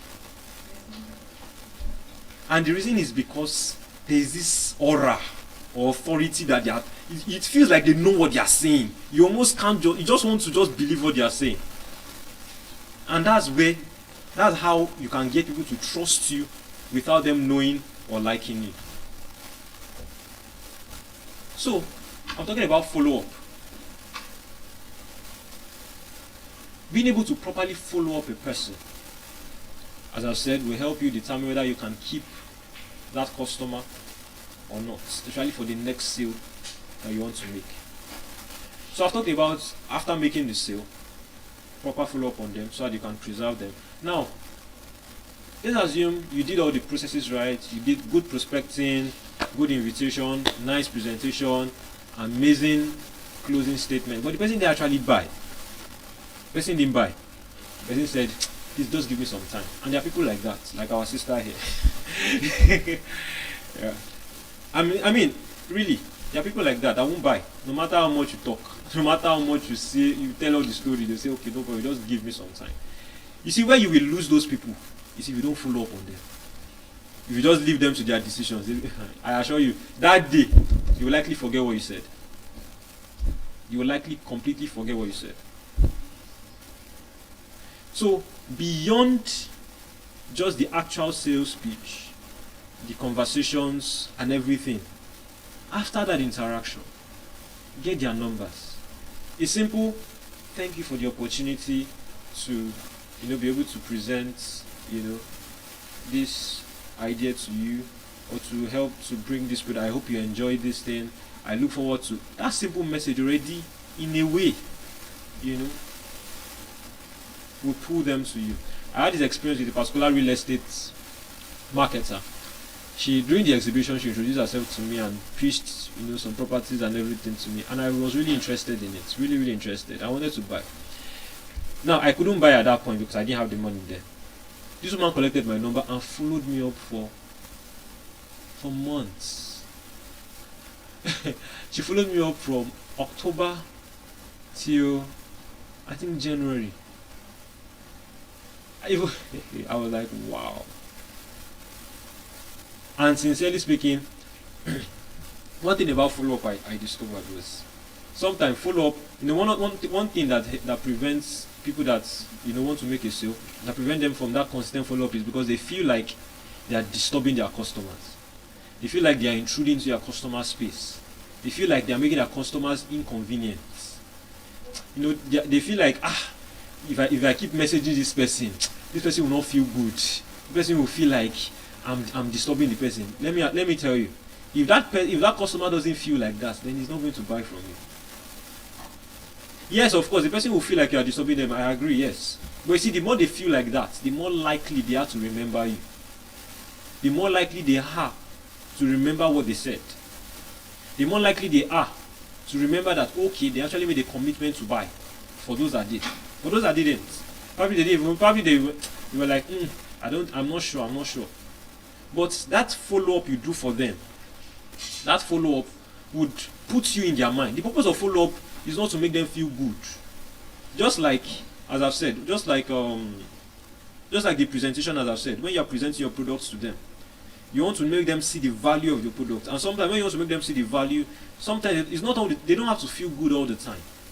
Sometimes they just have to be very, very emotionally drawn, either through frustration or through sadness or through guilt. Sometimes. But after the presentation, and then you want to do the follow-up, most of the times you reach out to them consistently so that they can remember what actually went on during the presentation. Because if they don't remember, see, I can assure you, if you talk to a customer about a product or a service, or yourself or your business, let's say you talk to them around this time, if by this time tomorrow they have not heard from you, either through a call, a text message, WhatsApp message, whatsoever, they've not heard from you, I can assure you they've forgotten everything you said. They've forgotten. And you'll be shocked. Of course, when you call them probably 1 or 2 days after, they will probably respond like they remember. You will hear, oh yes, I remember. But the truth is they've forgotten. They just want to make you feel good, so you don't feel bad. Even you could try it for yourself now. When people introduce things to you, and they probably didn't reach out back to you, you discover that you've actually forgotten. But you don't want to make them feel bad that this person tried. Let me, encourage the person. But you've lost interest in that sale already. So within the first 24 hours of that presentation, ensure you follow up on them. That's the first thing. Ensure you follow up on them. See, once you can do that one, we cannot talk about the other aspects of saying, okay, you want to be very consistent at, reaching out to them maybe every week, maybe twice a week or twice a month until you make that sale. Sincerely. And see, don't give up on any customer. Because the fact that you got the opportunity to talk to them about that product, the fact that you got the opportunity to present that service to them, and they had you, already means that they have one step in already. They've not yet paid the money, yes. But don't neglect that opportunity. So, proper follow-up. So we need the first 24 hours of them listening to your pitch, listening to your sales presentation, or listening to what you have to sell them. The next thing to do is to follow up on them. A simple text of gratitude. A simple, how was your trip back home? That little connection will help them remember the conversation. That simple interaction will help them remember the impact you made. If you did the previous steps very right, that impact you made will help them remember it so vividly. Now, after that first 24 hours, give yourself a defined time. There's this person that sends me mails. The moment I click, it's automated, of course, but the moment I click that person's ad, for the next 1 month, I'll probably get a mail every week from that person. The person is Grant Cordon. The man is a billionaire in real estate. And the real estate, everything he sells is way beyond what I can afford currently. But still, I will see those messages, those emails like anything. I don't think, of all the people I've subscribed to, I've not seen anyone that is as persistent or as consistent with follow-up as Grant Cordon. Really. The follow-up is serious. And if I don't respond to the emails maybe over 1 or 2 months, I'll not see something like so a very thought-provoking opening statement. And I'll be like, what is this? I'll not click it, I'll not see it's another sales speech again. Sometimes if it has gone beyond the point of frustration, I'm just like, okay, once I say okay, I know it's, but at that point, see what he has done. He has left an impression in my mind that is always available for me to reach. See, once you don't follow up on your prospects or your customers, you give them that impression that you are no longer available. You give them that impression that you are no longer reachable. You cannot see your customer will most likely not take that initiative to call you to ask for your product if you don't follow up on them. They probably need it, maybe not just at that time, but when they need it, before they will take that initiative to call, they probably don't even remember. They will rather call their friend, whom they have more relationship with, to refer them to someone that will buy that same product you have introduced them to already, or that service you have introduced them to already. So the best thing to do is give yourself, aside the first instance of following them up, that already creates that connection. Then try as much as possible to figure out a time period whereby you can regularly send messages, give them calls on a consistent basis so that they can always have you in mind. Such that if they have to sell you that thing, I mean, if they have to buy from you, they will remember that, oh, this person follows me up. I can easily reach this person, because you've already given them the illusion that you're already available. Once you message them, they will likely respond. Once you call them, they will likely pick. And the same thing with, I mean, people that do online sales too. You know, you have an online shop, or you do, I mean, you kind of make offers online, and you have people that say they are interested.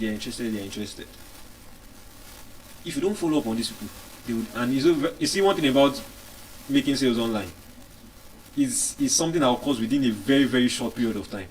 If you can't capture their attention and make them really, really, really be in line with you for that sale, you will lose them. So follow up. People say, if you can prospect, you will never lack customers. If you can invite, you will always have money. If you can close down, then, I mean, you're a master marketer. If you can follow up, you always ensure that money never runs out. Customers will keep coming, old customers, new customers, because of that ability to follow up on them. They begin to see you as kin. They begin to see you as someone they can relate with. And you see, once you get to that point, remember I told you, if someone can like you, know you, and trust you, they will buy from you. That follow-up will take them through that proper process of them knowing you, liking you, and trusting you.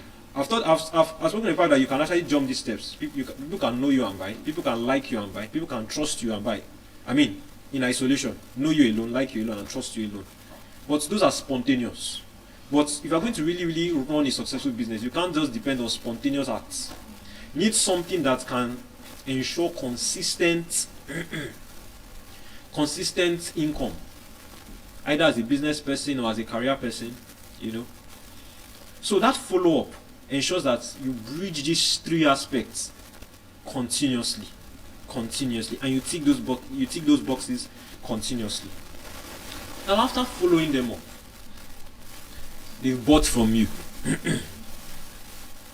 The next thing we talk about in network marketing is getting them started right.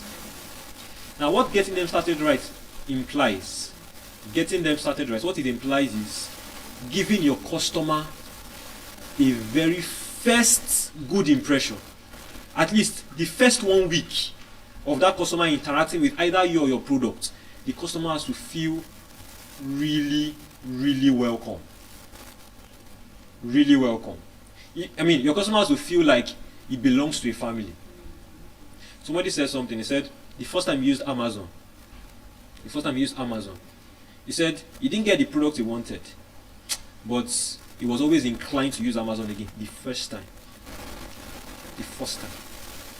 He said the moment he got the product, he sent them a mail on how the product performed. And the way they responded, he said, no, I'm going to keep buying from these people.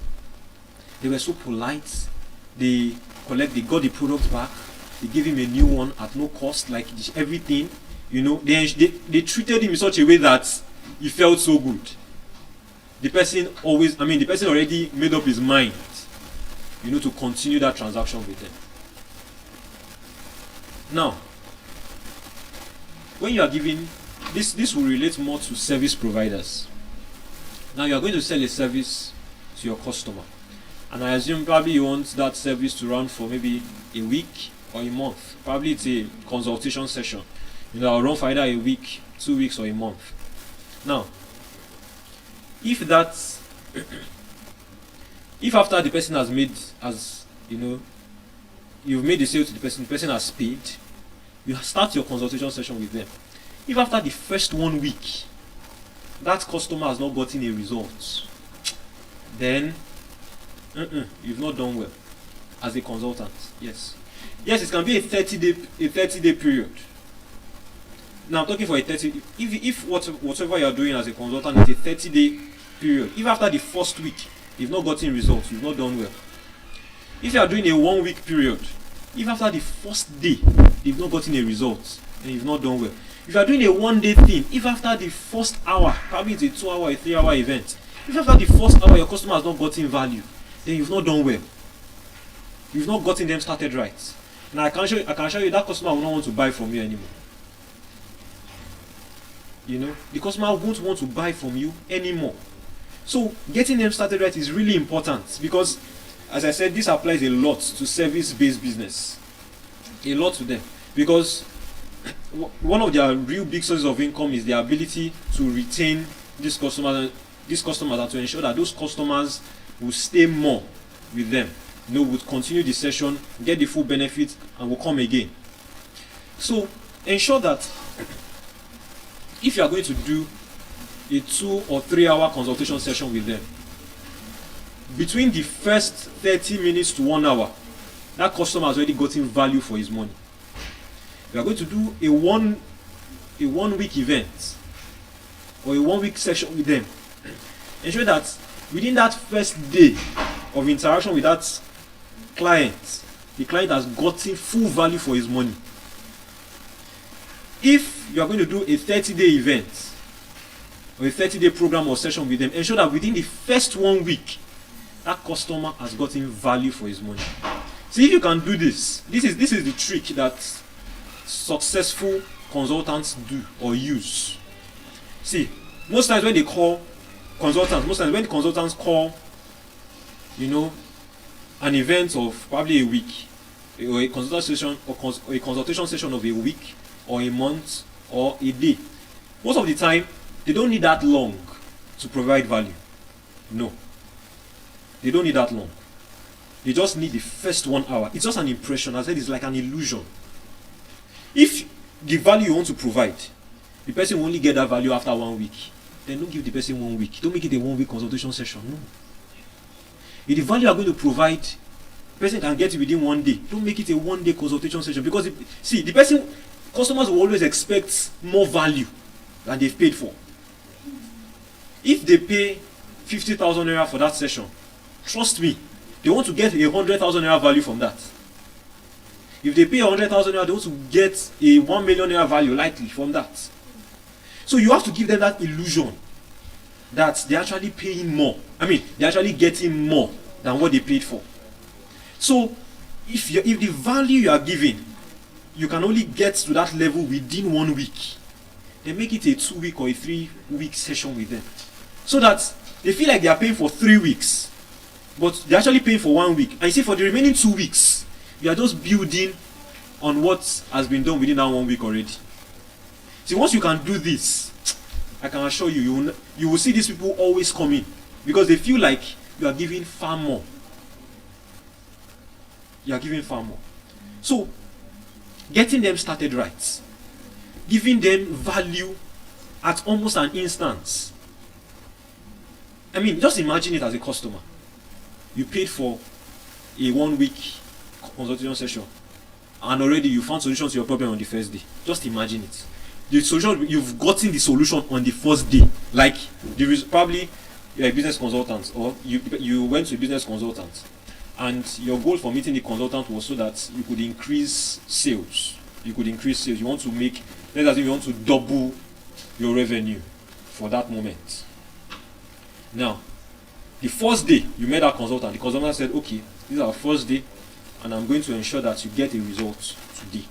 So do this. Like, do it now. And you start doing it, and then you see the result. Trust me, you want to come for the second one. You don't want to come for the second one. No. You want to go, because you feel like, if I've got the result on the first day, what about the second day? That's what you'll be thinking. What about the third day? I still have 1 week to go. Hey, you'll be feeling like this money was worth it. In fact, you see, this is where many consultants now get it right. This is where they make more money, because they've gotten the result on the first day. Now, every other thing that comes for the rest of the days feels like additional value, right? So the customer usually feels indebted to that consultant. And you see, usually, they add an extra tip. Yeah.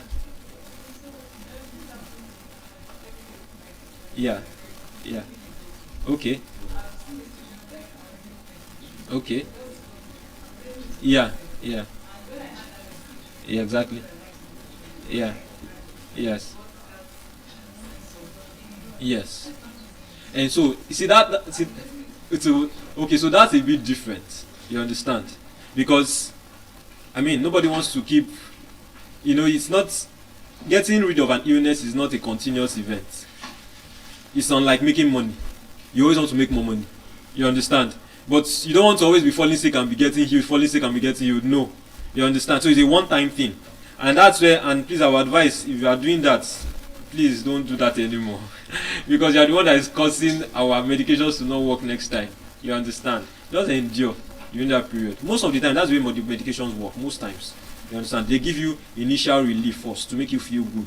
You understand? But usually, the real problem has not been solved. So that's why we give that period of time. It's not because it's not because of what I'm saying. What I'm saying is an illusion. You understand? This one is an actual thing. So most times, especially anti-malaria, after the first 2 days, you will not feel good, and then many people skip the 3rd day. A lot of people don't take that last dose. That last malaria drug is always with them. So you understand? But it's not wise. It's not. But that's medically. You understand? But it's completely different from this. This one is an illusion. You understand? That something should last for a day, but you want the customer to get more value. You understand? To have that thing that he has gotten more value is a matter of perception. So if you schedule that consultation for a 1-week session, probably 3 hours per day, session with them, within the first 3 hours of that first day, if they put in that value, they want to come again, because they feel like, with this one, I've already made this amount of money. What if I do 2nd day, 3rd day? So even if that 2nd day, you don't even talk about money, you talk about something different, they are willing to listen to you, because you've given them results already. Sure you get. And as I said, it works a lot for service-based businesses. A lot.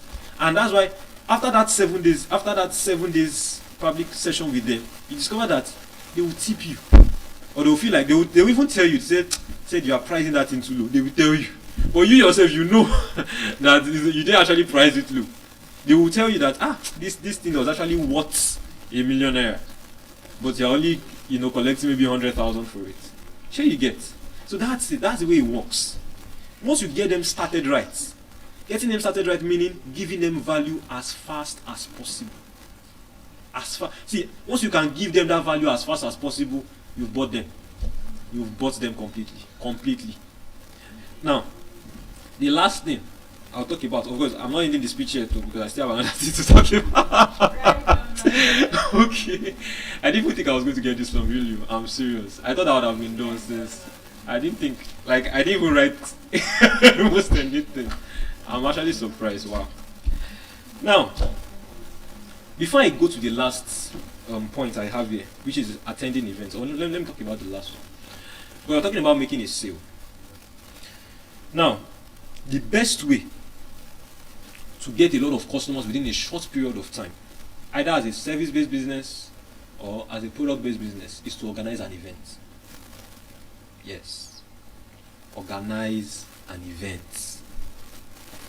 I can assure you, it works all the time. If you can get people in a hall to talk to, you will always make a sale. I can assure you. No matter how bad your presentation is. Yes, I'm serious. See, this is I've seen it happen. Like, I'm serious. I remember my first presentation, business presentation. I I organized an event. In fact, the people I invited were my friends. I made 5 people bought. I was like, wow. Like, wow.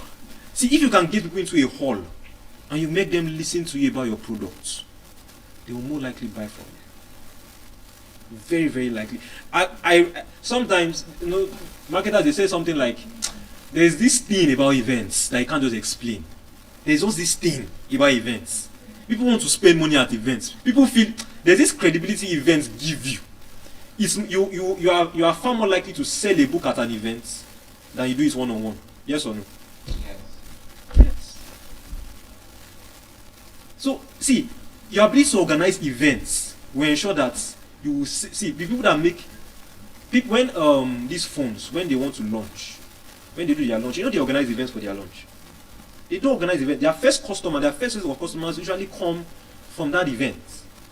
It is those customers that will take the publicity out there and let you know that, oh, this one is this one is that, this one is. Do you understand? So even big companies utilize this consecutively. Let me also say this.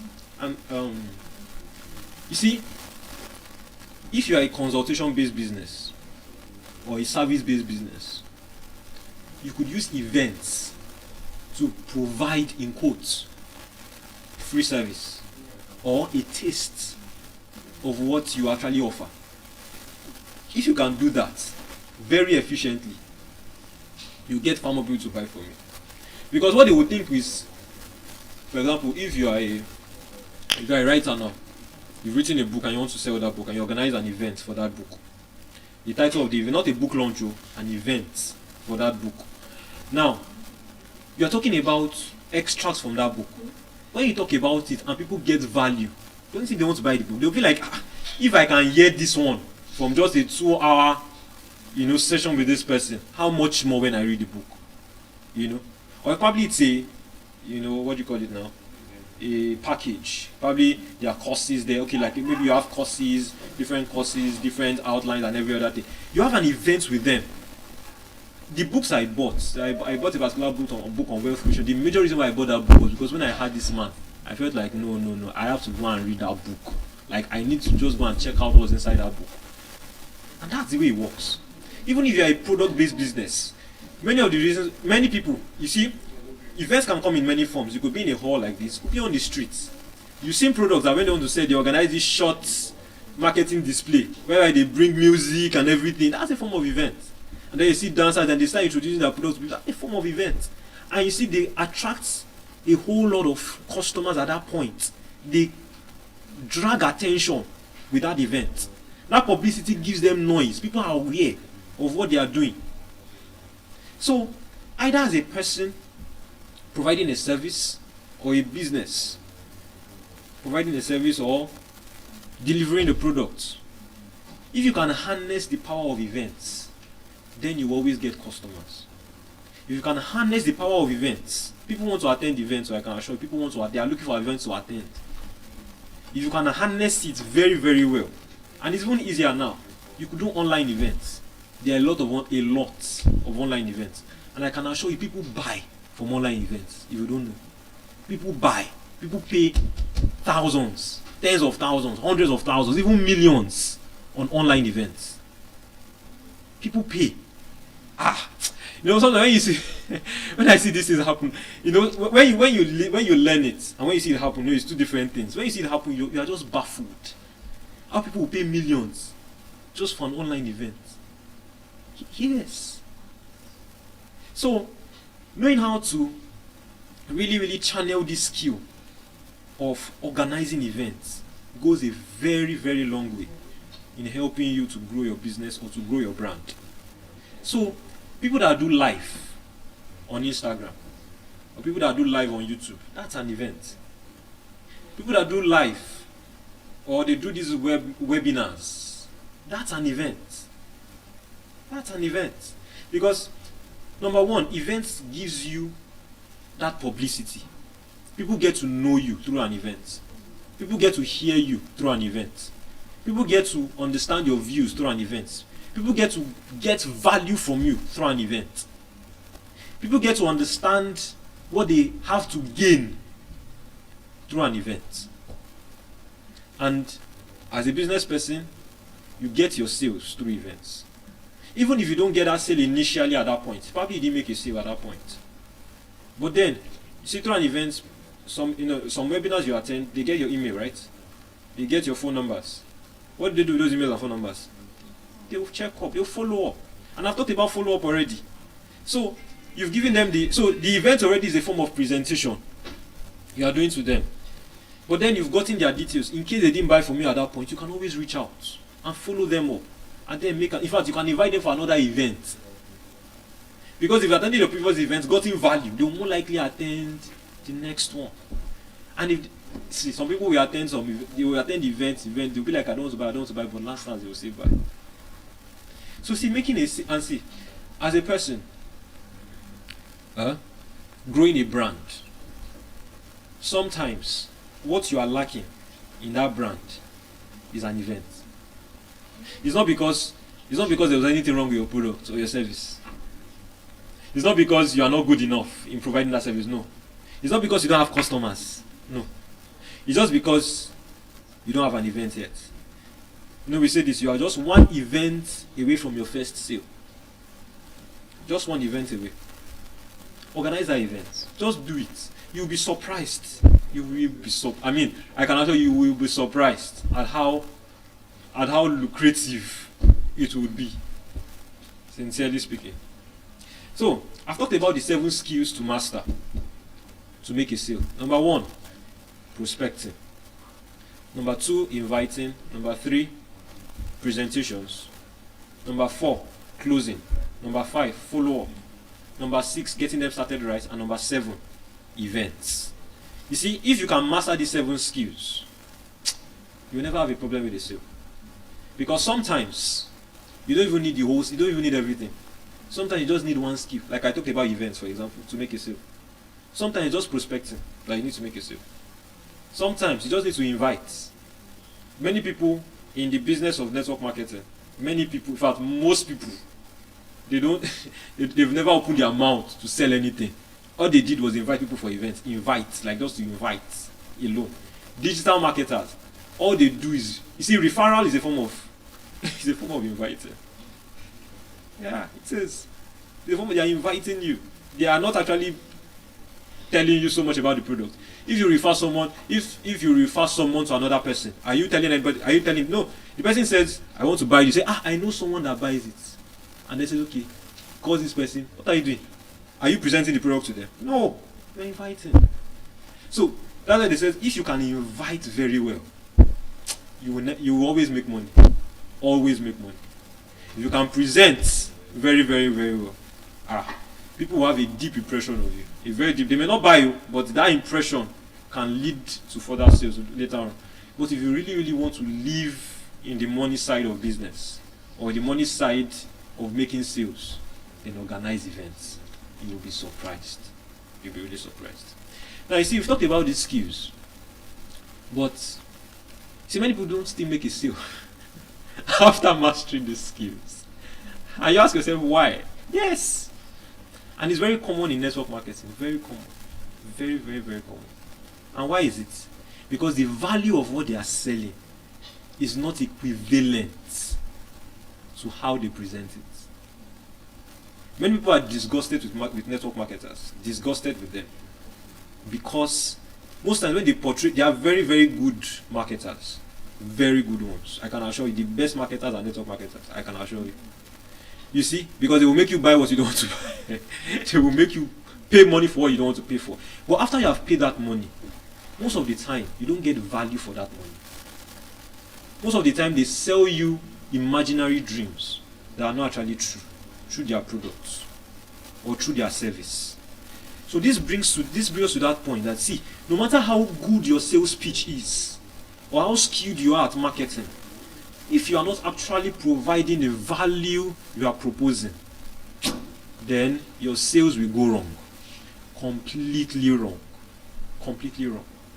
I talked about consulting. I said, when I talked about getting them started right, your ability to make them get results within the first, few moments of that period would give you so much credibility, they always want to buy from you.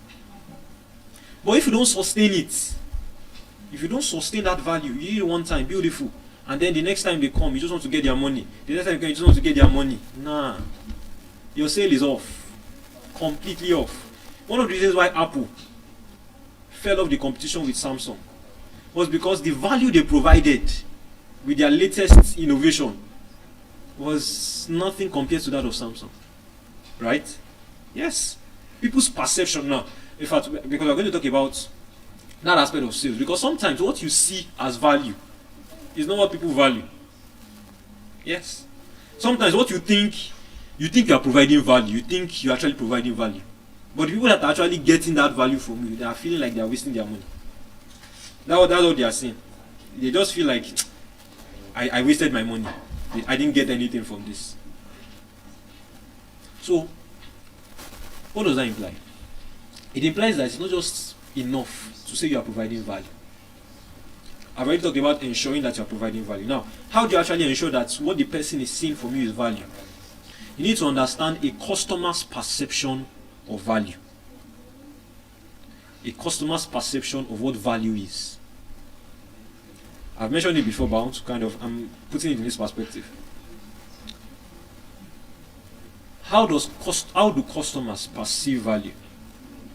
When the customer wants to buy from you, what is he looking to get? It's very simple. In medical practice, you say, what anybody that comes to you he doesn't really want to hear about his illness. All he wants to hear is how he can get better. When you are selling a food product, usually, because food products are diverse. Some food products sell because they save time in preparation, a lot of time. Fast food products. Some people some value are created in food products in such a way that they are so delicious, you can't resist it. And so they make their sales through that. Some of them get their value through a perception of premium service. Like when you enter an eatery, an expensive eatery, and you see all the flamboyancy and this and that. So these are different perceptions that customers feel. So in whatsoever business or service, you need to really study what the customer really wants from you. You see, if you enter exotic restaurants and you see what they actually say, you ask yourself, this is what I'm paying for this food. And you see, the first time I ate in an eatery, oh my God, the first time, I was quite young. I asked my parents took me. I asked them, I said, this food is small. Because I know what I eat at home, I know what I eat at home. And for me, the size, the taste of the food, of course, matters, but not so much. I don't really care about how flamboyant it is. I want to fill my stomach. That's the most important thing to me. So when I went to Mr. Biggs and I see that ridiculously small rice, and I look at the price, I'm like, no, I can't be spending my money on this thing. You get? So that's my own perception of value at that point.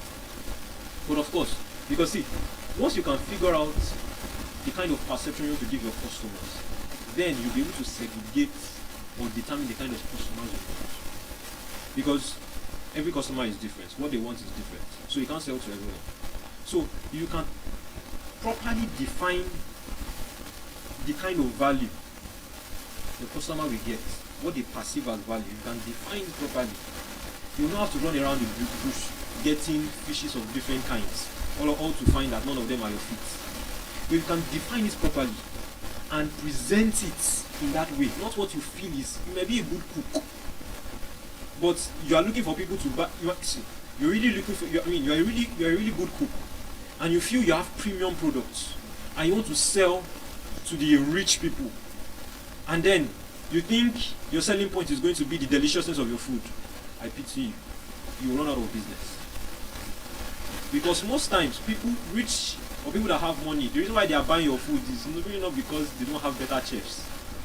It's just because of that sense of, of place that they have.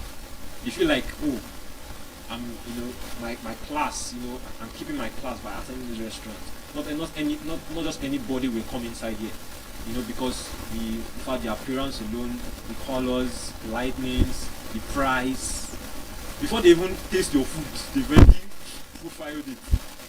You understand?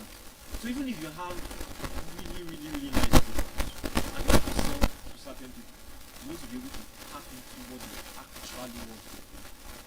What they actually want. And especially as a business dealing with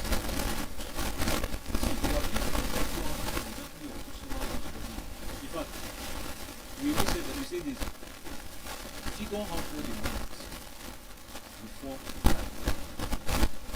so that your process of creating what they want is value. You're not just about providing that value, you tell them something you do exactly what you want. Tell them what they do exactly what you want.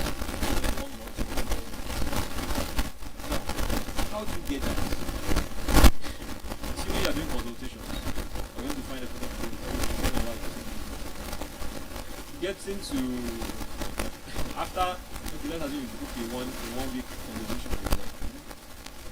If you are going to really sit down with their problem, you can spend a whole day. So if you don't properly define what their problem is and what they actually need before you start that consultation session, then you already lost you already lost in some way. Because you use a whole day to define their problem. Then you have to go back and think or analyze how to solve their problem. And then you come the second day and you start walking them through step by step. And then you have to revise and revise. And before you know it, the whole week is done, you just solve their problem. So what you need to do is at the point of making the sale, or at the point of selling them the product, properly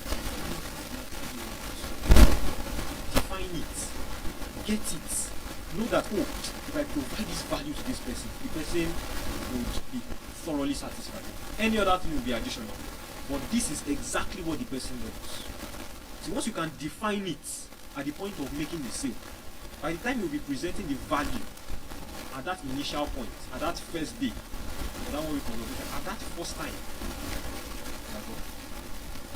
Complete. So defining, as I said, is not what you perceive. For example, okay, now for consultation type of business, especially for if you're a business consultant, most of the time, the person that's coming to doesn't know this business. All he doesn't know is that he's not making enough. And so you have to sit down with him, value analyze what's going on, and then I've listened to some speakers that just at that initial point, I really don't know how they, skill, real skill. You pay, they don't have time to interact with you online. They just give you their phone number and then you pay for them and then you do that session. And then just mention that thing to them. Then just mention one. In fact, just the first sentence already addresses half of the problem. I don't know, I've come across something like that. Even if you've not booked a consultation with people, if you have listened to business, let's assume you have a business problem, and then you listen to business and then you talk about solution. You discover that they are able to, when they talk, they bring the solution at the forefront. See, every other thing they talk about behind is just backup story. At the forefront is the solution to your problem. So that's one skill you need to really master. You know how to bring your solution to the forefront of your delivery. Not just that.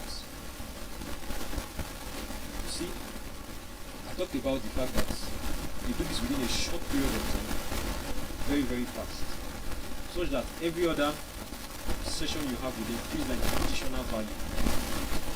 Aside from when customers perceive value, yes, the initial solution to their problem. Customers perceive value when they feel like they are getting more. And it doesn't have to be real. Everything is what? Perception. Trust me. Everything is perception. Most times you listen to a speech, you feel like you've gotten the solution to your problem, but the truth is nothing. You just felt it. You felt like you got the answer. When you go to implement it, you discover that I still need to tweak this, tweak that. You feel like, but you felt good already. You almost can't denounce the fact that you didn't get the solution to your problem. Perception. Once you can bring your customers to that state of perception that they are getting far more value than you paid for. In fact, they'll come and meet you again and say, that's what you said. I came across it. They'll come and ask you questions. And sometimes they will even pay for it. You see, you have to get a consultation session again. I want to have another session with you because I came across this thing because you have led them in that direction that they've been looking to get. As consultants, most of the time, what you just need is to be able to shine that light into the pathway of your customers. And once they see that light shine, they will follow you. They will just follow you. So making a sale, I thought the title of my speech was Selling Made Ridiculously Simple. I don't know if I made it ridiculously simple to you, right? I don't know if I did, but I hope I did actually, because I tried to really break it down. Because there are a lot of concepts attached to this. But each of these skills, if you watch Eric Worre, Eric and WORRE, if you listen to him, per skill, because I got this from him, per skill, he spends about 30 minutes per skill. Sometimes he spends as much as 1 hour per skill. I think for the invitation, he spent up to 1 hour or 1 hour 30 minutes. Either invitation or presentation. Spend a minute per skill. Just to show you that some people, in fact, for some people, what they want to do is they want to learn how to do it. Some people, what they want to learn is they want to learn how to follow. Because each of these things, for example, I mentioned the fact that a person like Grant Cardone, his follow-ups are automated through emails. So each of these things, I mentioned the skills and broke them down to fit, simple realities. But we are going to ensure that this thing translates into something practical for you. Like, you need to take these skills individually, and really, really, digest it. Digest these skills, apply them. Alright.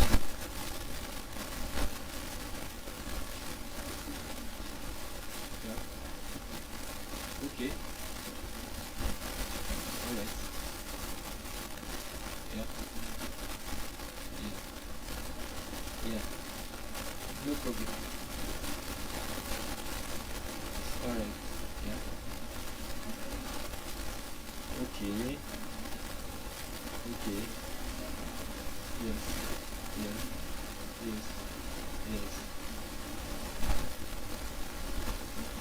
Okay. Why do you?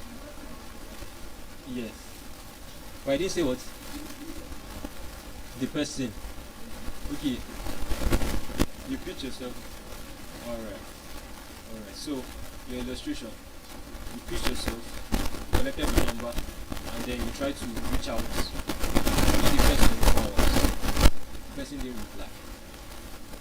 Most times they don't reply. I said most times they don't reply. Yeah. Remember I said the purpose of that, I didn't, when I mentioned it, I didn't mention they are going to reply. Yeah. I'm talking about, what you are working on is their perception. That's what you are working on. Most times you get a response, their perception is in line with the value you want to give them. Can you understand? So they don't have to see. In fact, they don't have to, what do you call it? They don't have to reply. Many of them will reply. Because at that point of you pitching to them, most of them are not ready to buy. Okay, let me give you this illustration. The recording gives this illustration. It says, imagine a clock. You have, divide the clock into 4 quadrants. 1 to 3, 3 to 6, 6 to 9, and 9 to 12. So those 4 quadrants. Now, the first quadrants are people who absolutely don't need your service or your product. Absolutely. They don't need it. They are not in a hurry. Probably you want to sell them how to make more money. They don't really have that desire to make more money. The second quadrant, they have an interest. It's not burning. They don't have that interest in that thing you want to sell. So they will probably listen to you. The third quadrant, they want to do it. But they also have reservations. They are like 50-50. The last quadrant, sell it to them, they buy it. You get? So sometimes when you interact with customers, most of them are usually in the first quadrant or second quadrant. So when you are doing all those things, your goal is not so that you can most of them you don't feel good when you make a sale. You don't. You feel like you are losing it.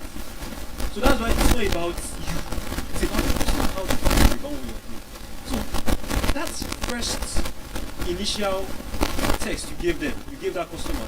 If he saw it, he already has a condition. He knows you are available.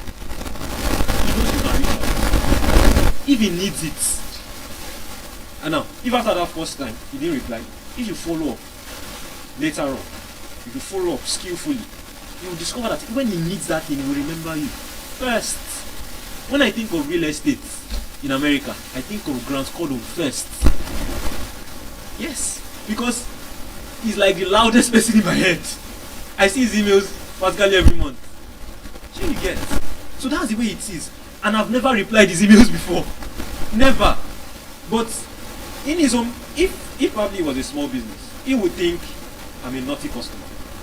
It's a customer that is not interested. But in my own reality, I'm actually interested. I don't just have the means. So if I have the money, do you think I won't go to him immediately? I will. So sometimes you are not, the things you are doing are not for that initial sale. Okay. Oh, I didn't. Okay. I didn't mention this. Now I've talked about the 7 skills. All right. Now let me talk about how you actually, the results you get from these 7 skills. The only skill, or the only skill you actually get immediate payment from is the closing skill. That's the only skill. Because closing is at the point of them buying from you. So they have made a decision to buy. What you are doing is drawing the money from their pockets. That's what you are doing. So that's what immediately pays you. But you see, the skill of prospecting doesn't pay you immediately. The skill of inviting doesn't pay you immediately. The skill of presenting doesn't pay you immediately. The skill of follow-up doesn't pay you immediately. Even events. Now, of course, you know these things are kind of intertwined. Inside events, you do presentations. Inside the presentation, you can do a close down or a closing. So until you close, you don't actually get paid. You get? Yeah. So that's the way it is. So apart from closing, every other skill that you employ doesn't pay you immediately. It's very rare. Except the person is in the last quadrant. The person is desperate for help. The person urgently needs your service, urgently needs your product, and you pay whatever at that moment to get it. You understand? So sometimes when you enter or when you approach sale, don't be in a hurry to get results. If you are in a hurry to get results, you feel like sincerely speaking, sales is a process. Sales is like a journey you are taking with your customer. Like you are leading your customer on and on and on and on and on until they just fall without knowing it. That's the way it is. And I've told you, it's all about knowing you, liking you, and what, and trusting you. So you can take your customer through these stages, through these steps. You may not get immediate results, but your reputation will grow. In fact, they may not be the one that will buy from you. They will say, I know that's one person that will offer this service. Can I introduce the person? And the person will message you. And I have people that have done that. They will message you not because they want to buy, but because they have someone that wants to buy. Sure you understand? Yeah. So that's the way it works. That's the way it works. So, what do you say? Yeah, you're very welcome. So that's the way it works. See, sales is really difficult. I assure you. It's not easy. Especially when you look at the mental. Look at the 7 skills you have to learn just to make one sale. Yes. Just to make one sale. Sometimes you have to combine it. Sometimes you have to start with this one, start with that one. You have to permutate and everything just to make one sale. I remember I was going to sell. Okay, now I didn't mention. I mentioned at the beginning. I mentioned the 3 types of markets. I mentioned you have the hot market, the warm market, and the cold market. And I mentioned you transit from these 3 steps. Like you are more likely to sell to your hot market than to your cold market. Now imagine you want to sell something to your parents. You think they will not buy from you? Most of the time, they will buy from you not because they want it, but because they don't want to try and encourage you. You understand? But you have made the sale, haven't you? You've made it. You get your money. You go. So you say this: if you want to sell to your hot market, you use emotional blackmail. I told you, you don't have to feel good when you are making. You don't have to feel good. You just have to feel something. Whether they are feeling good, they are feeling sad, they are feeling frustrated, they are feeling guilty. As long as you make that sale, then you are on point. Sure you understand? So, for your hot market, you want to channel emotional blackmail. You want to make them feel like, that's one. You want to also make them feel like they are supposed to do something for you. For example, now you have a product you want to sell and you're just starting out. But you want to build track record. You want to be saying that I sold to this person. You know, sometimes you need testimonials. You have to prove credibility to other people. So that credibility that you want to build, you can't build it to the cold market. You can't even build it to the warm market. You understand? You have to build it with your hot market. People that really know you, like you, and that really follow those things, know you, like you, and trust you. You do that, they will buy from you not because the product is good. Not because they even use it, but just so that they can make you feel like, oh, at least my person is doing something. And then you take that testimonial and bring it to other people and say, see, I have 5 people already that have bought this product, and I only have 20 people that will get this discount. So if you don't get, so you can even use that as your close down to give them that sense of hurry, so that they will buy from you. What you get? So that's how to sell to your hot market. Now to your warm market, you can use a national black pay for them. Who send you? You understand? They don't really have that level of connection yet. So most times, you have it's at that point you have to present the results to them. You have to see the results. So most of the things I mentioned about that value, most of it is usually at the level of one market. People that are already familiar with you to an extent. People that they've known you. They may not have liked you like that, but at least they know you. Even if there's this form of connection you have with them. You understand? So at that point, you can present value to them. If you present value to your hot market, they'll most likely not buy from you. Yes. There's this saying in the Bible, it says, the prophet is not without honor, except in his... And it's very true. I can assure you, very true. As a doctor, I can assure you that I beg, at the initial point of me being a doctor, I had to be begging my relatives to consult me for their illnesses.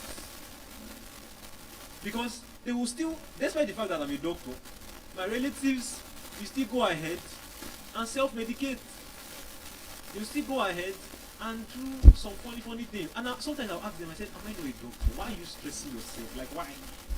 So even though they know, they can't, it's difficult to conceive that value. It's very difficult for people, except you have built so much reputation outside, or they have this level of, and it's not common. So presenting value to your hot market, it doesn't really work. So that's why I said emotional blackmail, or just telling them to support you. You understand? You will get the result.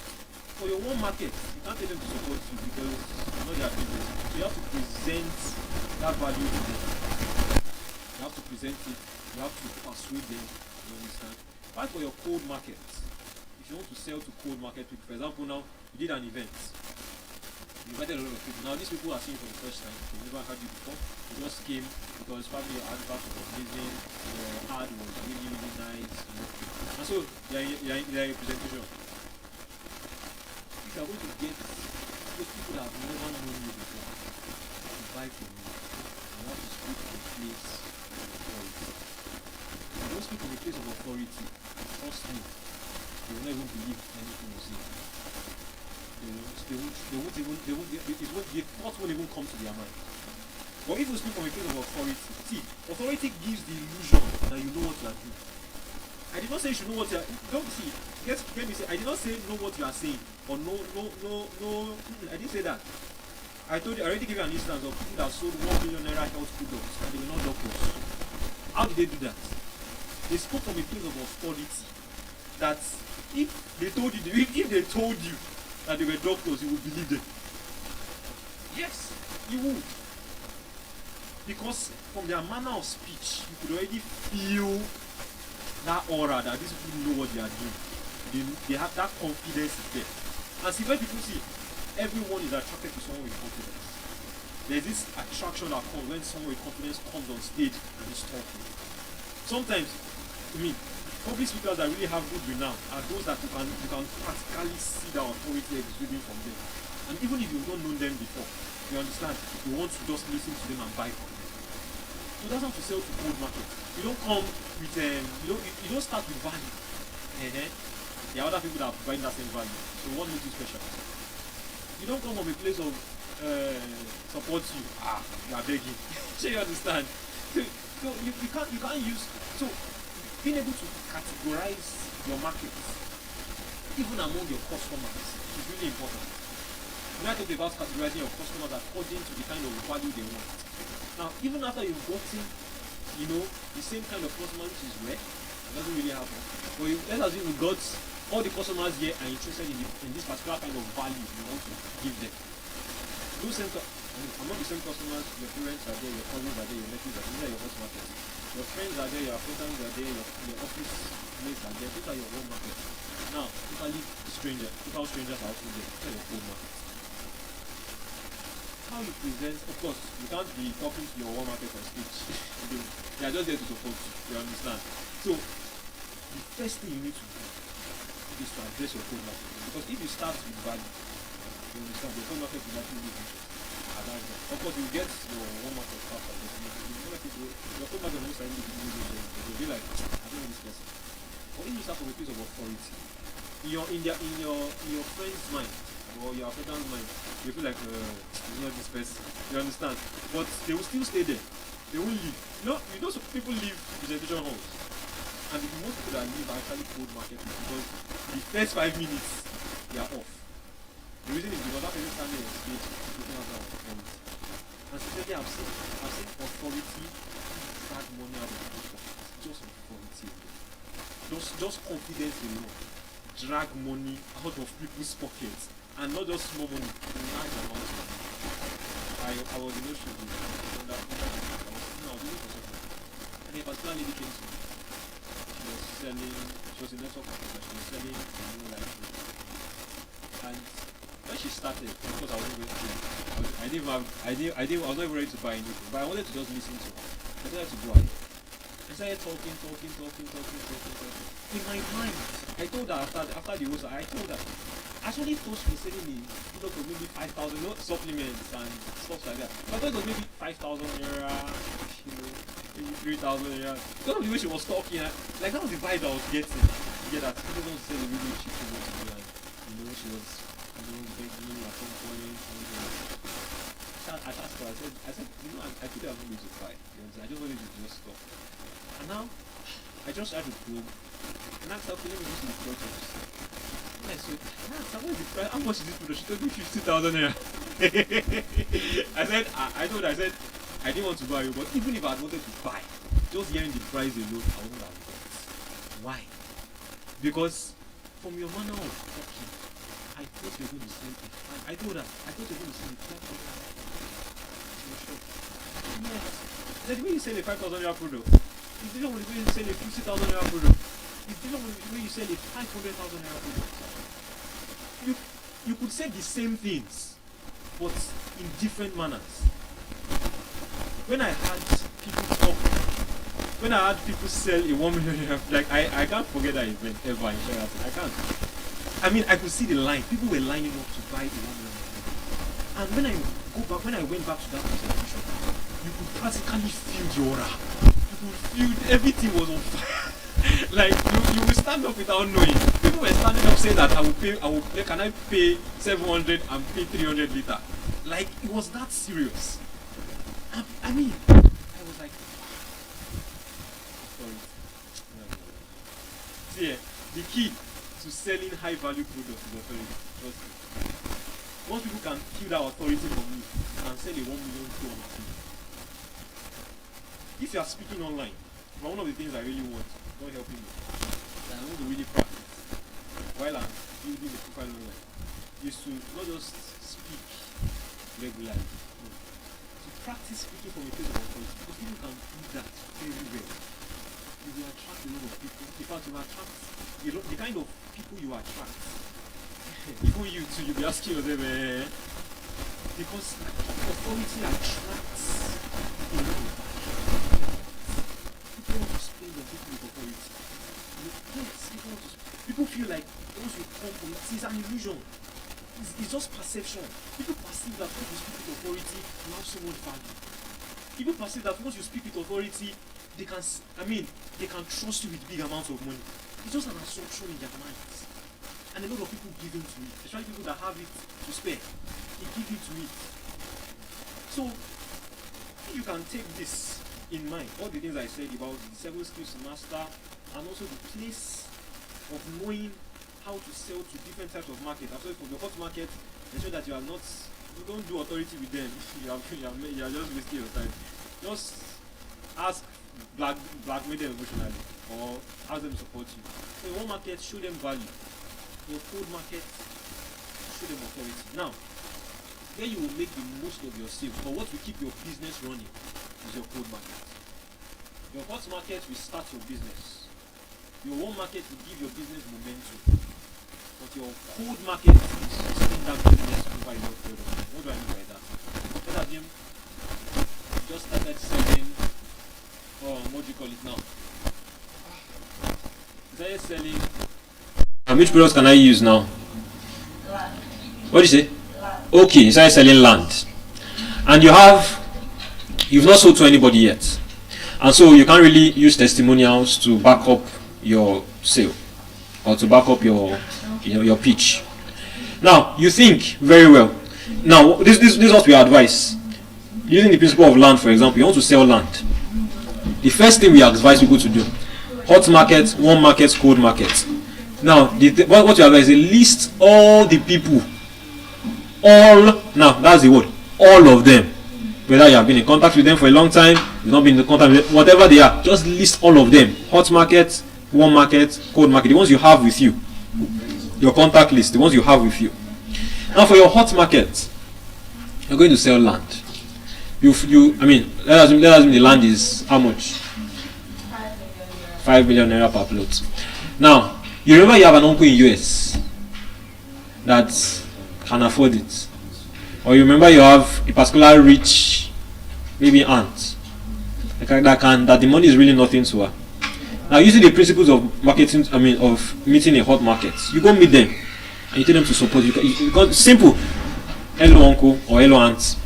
I'm starting a new business which I feel is really going to be beneficial for my life, and I really, really need your hand in supporting this part of me.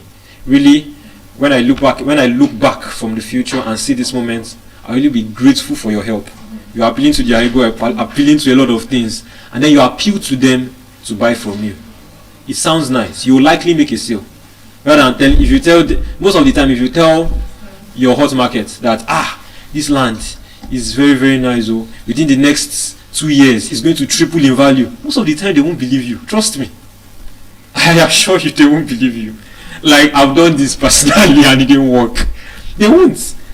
And I don't know, I can't really, as I've said, I can't really say this is the reason. I just feel like they don't just see that value yet, So the best way to reach them, or the best way to actually get them to buy from you, is to coerce them into it. Like, when I mean coercing them, emotional blackmail, convince them. If you can cry. What is it? Yes, I'm serious. To sell to your hot market, not another person. People that really, really know you. Yes. If they have the money to do it, you say, please come and support me. Please, I beg. Once you tell them that, once you can give me this thing, it will launch me.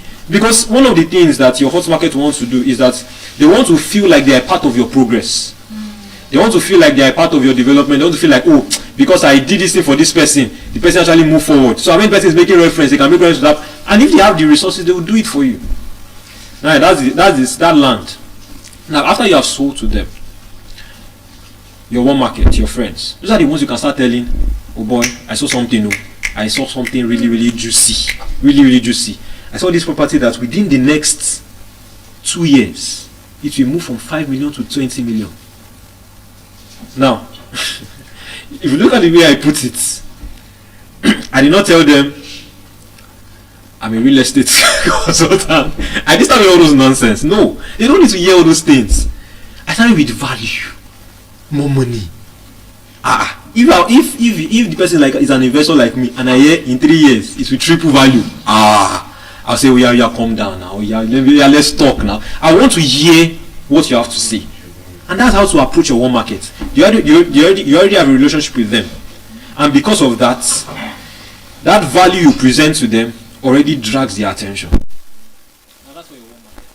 In fact, you could even tell them that I already have 2 people that have bought already. And with that, they feel like they are not entering the scheme that will likely, dupe them. That's for your cold market. As I've said, to reach, I think I mentioned it, but one of the best ways to reach your cold market is by doing presentations. Now, you present the land to them. Now, I've attended conferences whereby land was being presented. And most of the time, I can't really remember how much the land was. Or I can't really remember what the land even does. But what I can remember is the way the person spoke about it. I just wanted to buy it. I didn't have the money, but I felt like no, from the way this person is talking, I know this product is genuine. From the way this, have you had some people talk like that? From the way this person is talking, this thing is real. From the way this person is talking, this thing is not fake. What do you say? I said most part market. But exactly, and sincerely, and that's how they sell to cold markets. That same land, different approaches to different people. And if you don't, as a marketer, or as a seller, or as a business person, is the person ready? Is the next speaker ready? I should continue, Abby. Okay. So, if you know how to apply these principles to different sets of people, I can assure you, you will always make a sale. You may not make it fast, but you'll be consistent. Now, say one thing about sales. As I was talking to the other leader, asked the question. You see, making a sale, the process of making sale making or making sales is a process. Making sales is a process. And if you're not willing to stay by that process, you will lose a lot of money. And I'm actually talking from experience in some way. You see, sometimes you prospect people, you make friends, but you fail to invite them to see your product or your service. Or probably you invited them, you've shown them the product, you fail to follow up. Or you fail to close them down. You feel like, it will feel awkward. It will always feel awkward. It never gets better. Trust me, even after you've gained the experience, at some point, when you're about to just give that pitch or give that close down, you just feel that awkwardness. So, at every stage, there will always be that weird feeling. But if you don't stick to it, if you don't stick to that process, you will lose out on a lot of money. A lot. Especially the aspect of follow-up. It's easy to prospect. It's easy to invite. These are one-time things. Presentation is a one-time thing. Closing down is a one-time thing. But you see following up. A person that masters the skill of follow-up never lacks people who wants to buy from him. I did not say lacks prospects. If you prospect, you will always have prospects. But if you can follow up, you always have people that want to buy from, even if they can't at that moment. They will know one way or the, look at the way I referred grants cordon to everyone now.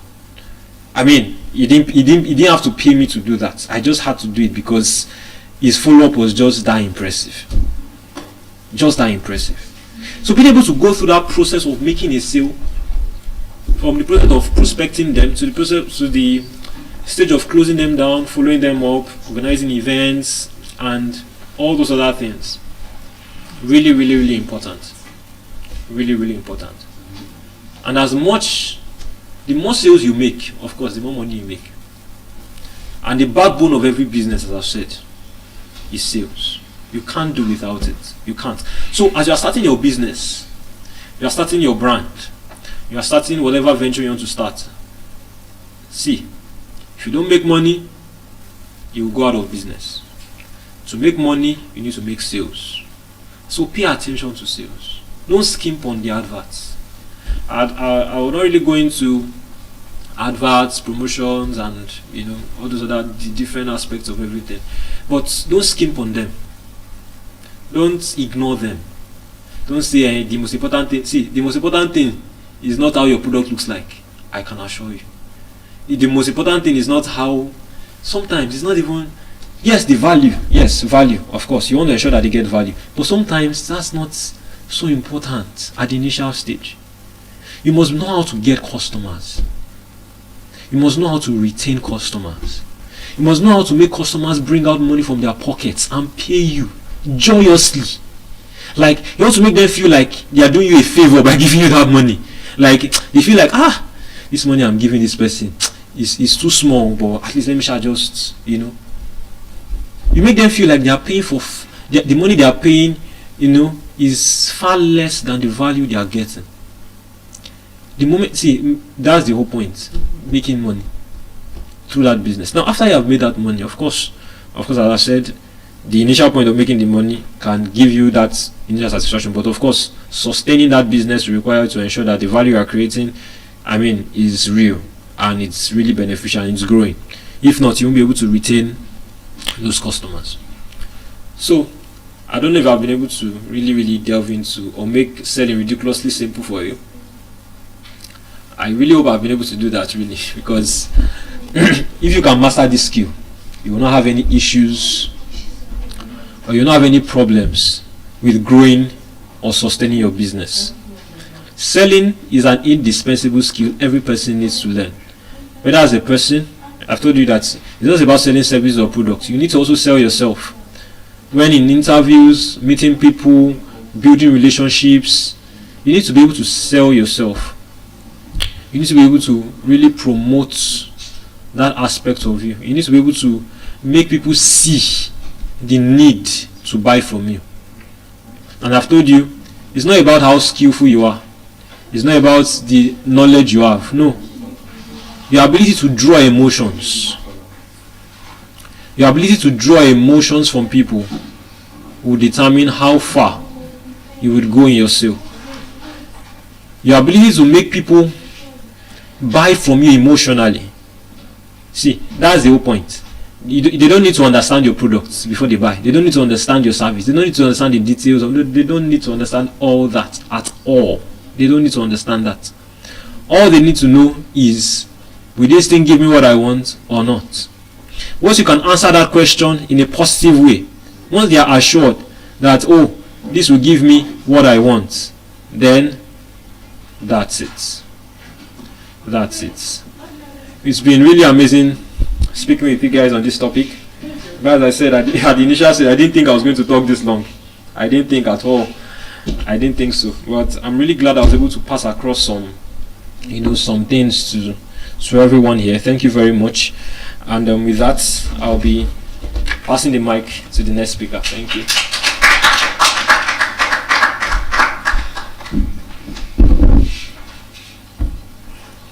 Good morning, everyone. Good morning, everyone. Good morning, everyone. Good morning, everyone. Good morning, everyone. Please, you can tap your neighbor to wake them. Alright. Thank you so much, Doctor, for that very, very profound speech and lecture that you've given to us. I mean, me that has a degree in marketing, I need to come and learn from you. So thank you very much for walking us through some of the things we need to learn to make better negotiations in business. Yeah. So on to the topic I have for us for today. Try to do this as briefly as possible, but just to remind us of something very focal or something we always talk about. So I want to ask us, everyone, do we think it's our leaders that have a problem in the country, or it's us, or it's the citizen? Hello, everybody. Hi. So I was asking a question. Do you think it's the leaders of the country that have the issue, or It's a general a general problem? It's a general because people are the government. So The people are the government, is the people as well. Alright, so I'll be talking about something very, very, very focal. How many of us like politics? How many of us like politics? Likes politics, yes. How many of us would love to maybe take up a political position one day or the other? Local government chairman, Keso, President of the Federal Republic of Nigeria. Who again? Hezgaya, Governor of your state. Awesome. Who else? But you did not, Minister for Health, but you said, I said, do you like politics? You did not raise up your hand. Okay. So, I think my topic will be around the cost of not looking of being biased towards politics and not involving in politics in our country, Nigeria. Yes. So essentially,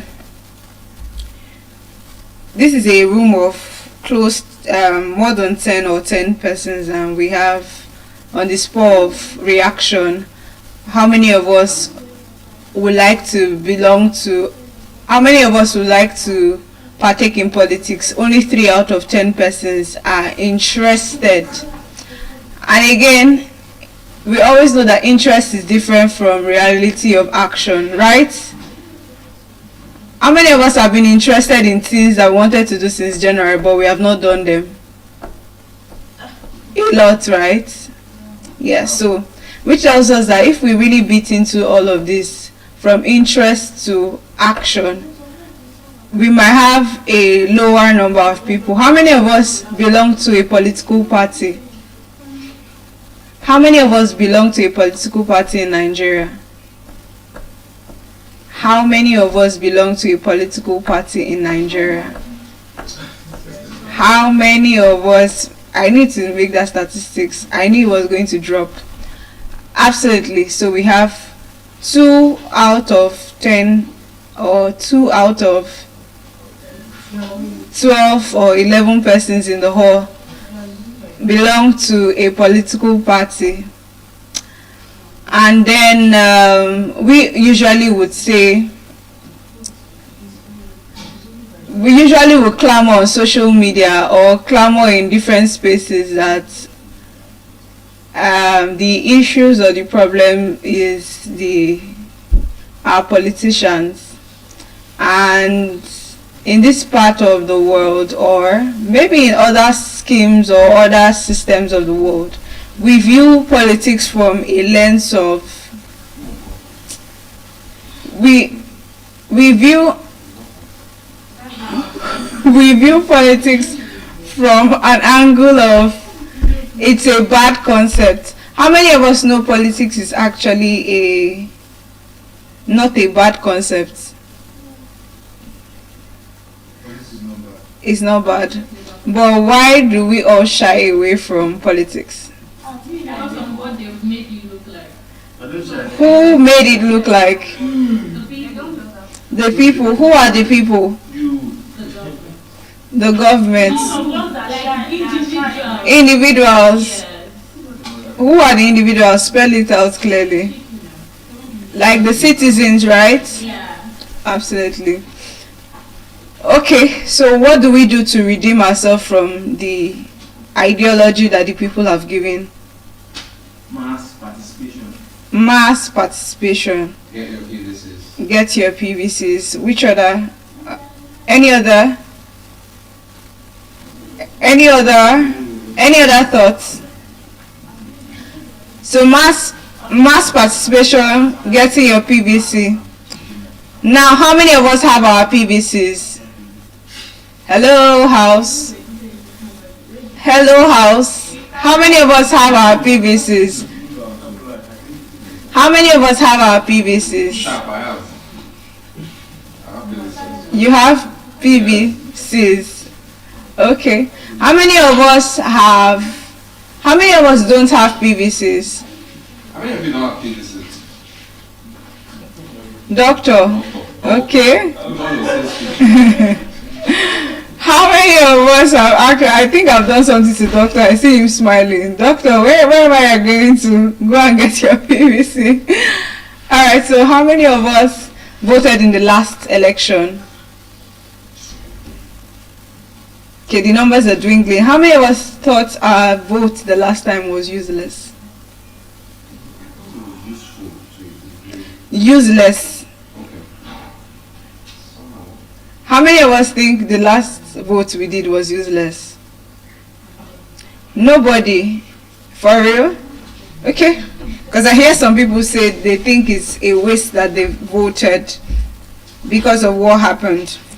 Okay, so today I'm not just going to just bore you with many conversations. I asked that question to just make every one of us see the usual statistics. And mind you, we happen to be the most maybe sane side of the you know how you're watching a movie and you're watching the same side of things. We're in the same side of Nigerian youth. At least a couple of us are more knowledgeable about certain things, hopefully.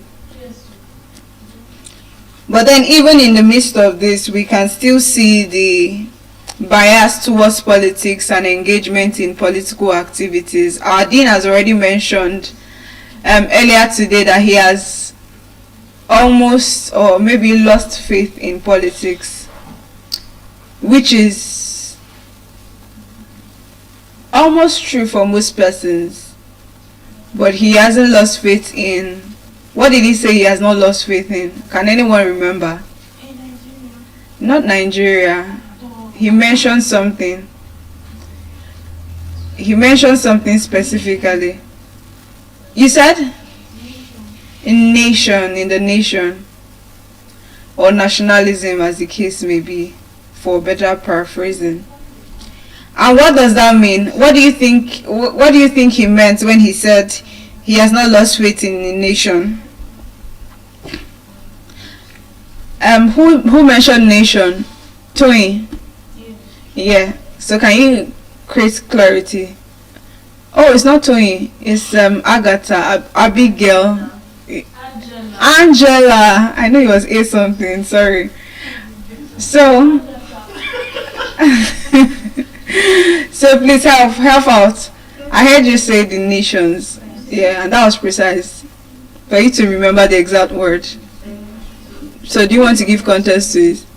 Okay. The question is, when he didn't mention that he had lost faith in politics, but rather he has not lost faith in the nation or in nationalism. What do you think he meant when he said that? I don't know, but maybe the people. The people. Alright. Does anybody want to try any contest? The coming generation. Okay. Does anybody want to? Keso, do you want to give a word towards that? Were you here when the dean spoke about maybe he was hearing, he heard virtually. Were you here when the dean talked about losing faith in politics? You were not here? Okay. The dean mentioned that he's almost losing faith in politics, but he mentioned that he has not lost faith in nationalism on the nation. The thing is, one thing about politics is that the reason why politics has become politics is because Yeah. we as people, Yeah. we can only complain, we can't act. Do you understand? Yeah. So we only complain, we can't act. Look at Nigeria, for instance. Yeah. If you look at the Nigerian army, Alright. the total number of Nigerian army we have is not close to 200,000. Okay. Nigerian Navy, the total manpower is Yes. not up to 170,000.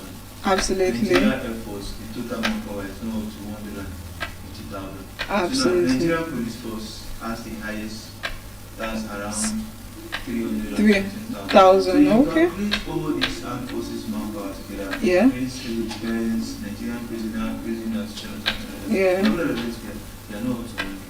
Okay.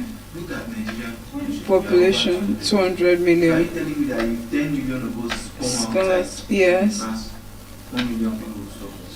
Oh, These people you are this security nation you are looking about, yes. they have families. who are Yes. among us. Okay. Yeah. So, like my mom, elder sister now, Yeah. she is a police officer at the state CIA. Yeah. So if I come outside and want to decide on it, is she going to go now? No, she won't, most likely. If 10 million or 200 million come outside, Yes. change. I'm not Okay. talking about 100 million now. Yes. Talking about 10 million or 200 million. Yeah. Change. Okay. It's just All right. Thank you so much for that very explicit explanation. To vote, most likely. Yeah, to vote. To vote is one angle of it, but I'm going to be talking wholesomely. I told someone that All right. voting is not complete if you do not protect your vote. I said it. Voting is not complete. Protect your vote. Okay. The reason why I said So- it's not complete we have a clause to keep on that. Somebody remind me of that statement. Vote is not complete until you protect your vote. So the big question is, how do we protect our votes? How you protect your vote. See, the constitution have provided sincerity Okay. during election. All right. It's just the people that Yeah. fail to be sincere because they are lazy people. Now I'll tell you why they are lazy. Okay. At the election ground, you have the polling unit. All right. So at the polling unit, we have the INEC Chairman and okay, INEC officials. Yeah. So you get who would be in charge of vote. Yes. At that place, we have party agents. Yes. So if you are a member of Eloquence party, you are a member of KSU party, Yeah. agents are there. Yes. You get. So aside from party agents, we Okay. have observers. All right. You understand? Then we have people from the petition committee. Okay. After voting, if you put a party agent there, Yeah. if, for example, 10 million of us had raised the party like, please. Okay. Yes. So now, the 10 million of us that had raised this party, Okay. we have a party agent. Put someone you trust as an agent there. Okay. When you put someone, if something is going on, All right. the person will notify you. Okay. So in cases where you have put trustworthy people there, and they've gotten to the path where they protect, or they've even spotlighted and highlighted, Yes. and they've struggled or made all those systems make sure that there's a check and balance Yes. as much as possible, and then you get to the point where they've submitted the final results. Yes. After going through all the hurdles, Yes. they've submitted the final result, and then they realize that what was submitted and what was presented as a final, on the final record, Yes. generally Yes. are two disparate things. Yes. And they've sent it already and signed it and sealed and delivered it. Yes. What happens? Thank you. So now, this is where, this is, when we talk about peace, Yes, I won't lie to you, peace is overrated. peace is overrated. So there are some Okay. things you do because of peace, but they are not peace because they will not bring peace to your life. Okay. You do them because of peace. So take for instance now, look at something happened while I was in school. All right. So we got someone to, we pushed a Particular agenda. Okay. Okay. So now, while we are pushing that candidate Yeah. for the election, Yeah. we have someone else that was pushed. Push by for it. But that second person Yeah. was majorly pushed by what we call Structure. But, Yes. Yeah. Now, this is what we did. We have six. When you have people Like minds. it's very important. Okay. I think that's where I wanted to. us. For the same thing. So now, So- we are doing 20 days of eloquence. Yes. Is Is everyone? our agenda. Yes. So that some, it is when agendas are not seen, that's why someone come outside and say, Yes. Then yes. I guess if it. the agenda is the same thing, Yeah. even if you want to use the way we adapt it, Yeah. count it. All right. I get you. I get you. I get you absolutely, so that we don't go back and front. Thank you very much, General KS. So everyone, please help for clap for General KS. All right. So actually, the silent crisis we have in Nigeria is not that there is no war, it's not poverty, rather, it's not war. It's not even corruption. It's political apathy or political bias that we have, and this has been caused by, we know all of the problems.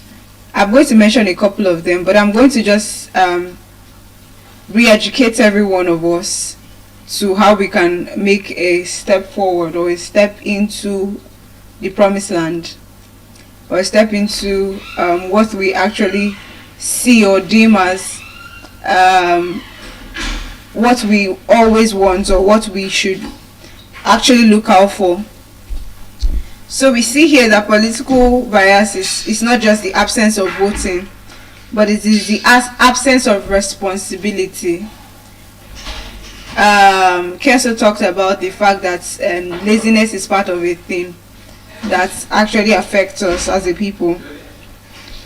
As young people, when we say that my vote does not count, politics is too dirty, nothing will ever change, God will handle it, these are four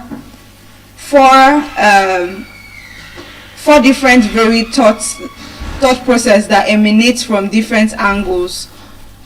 The fact that God will handle it is from what? The religious aspect, where we think that we have little to nothing to do, but we have to allow God just do anything, just do what He deems fit, rather, without putting our actions into place. The other party who says that nothing will ever change are people who believe that truly what will be. Q Sarah Sarah. Yes. So for some of us who knows the primary school song or secondary school song, Q Sarah Sarah, whatever will be. The future is not mine to see. Q Sarah Sarah. It generally means that whatsoever would happen will happen, and anything that will not happen. Like living our lives to chance. And that's the second biggest problems in form of statements that has actually deprived us of, or has made us to be in the political bias for the longest possible time. The next is that politics is too dirty, which is one of the questions that I asked. Politics is too dirty, so we leave it for the few people to corrupt it, or the few people to look at it as a dirty concept, or a concept that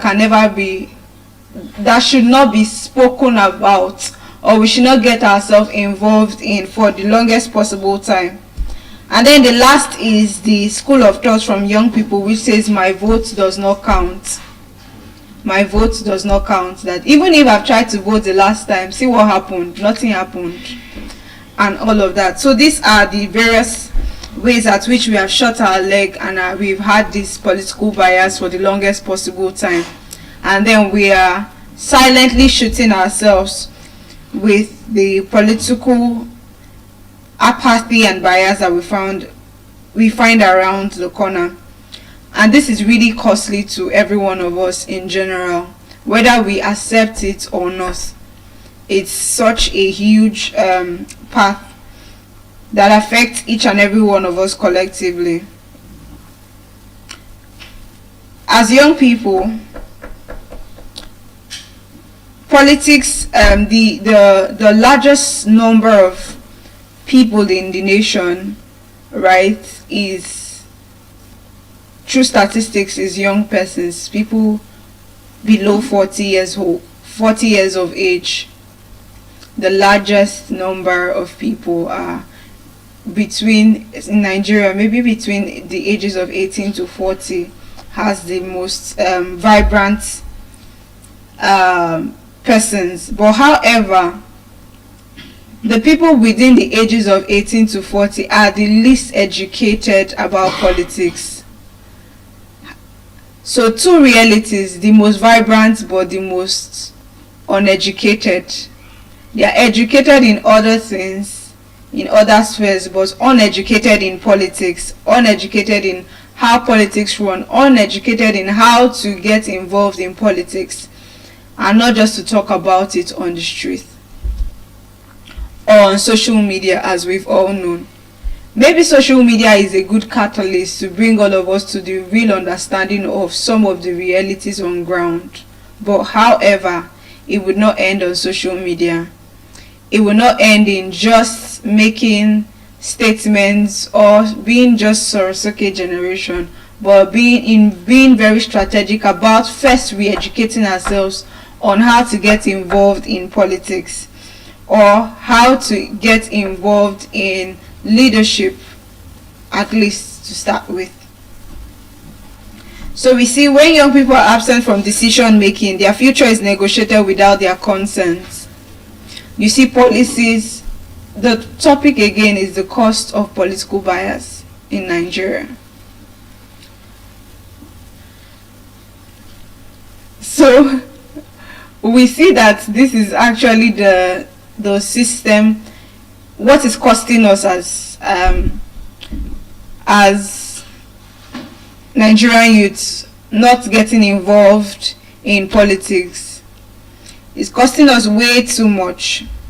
In that politics and policies work hand in hand, and policies are made by the people in politics, and policies are decisions about a person, a group of persons well-being, on how they should carry out things. And then if the most vibrant set of people in a nation, in a country, in a government parastatal are older persons without the younger persons, most likely decisions will be made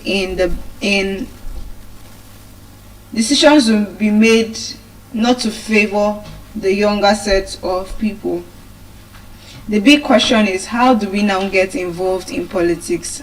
How do we raise majority, a huge number of young persons to be involved in politics and not to talk about it on the street alone? That's a huge question. How do we move from just talking to a doing generation, and how can we do it inclusively, and as someone mentioned at the earlier part of his speech, in mass? The same energy we worked in mass to the political to the scene at the NSAS front.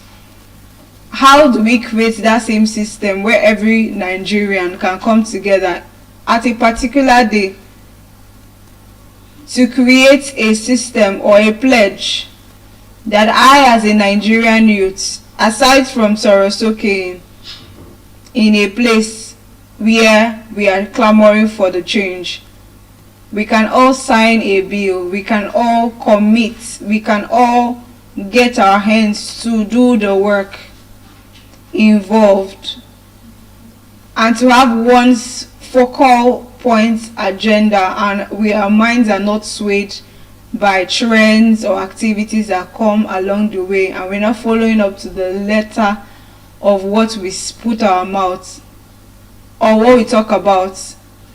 We are a generation that keeps our hand, leg, and head where our mouth has gone.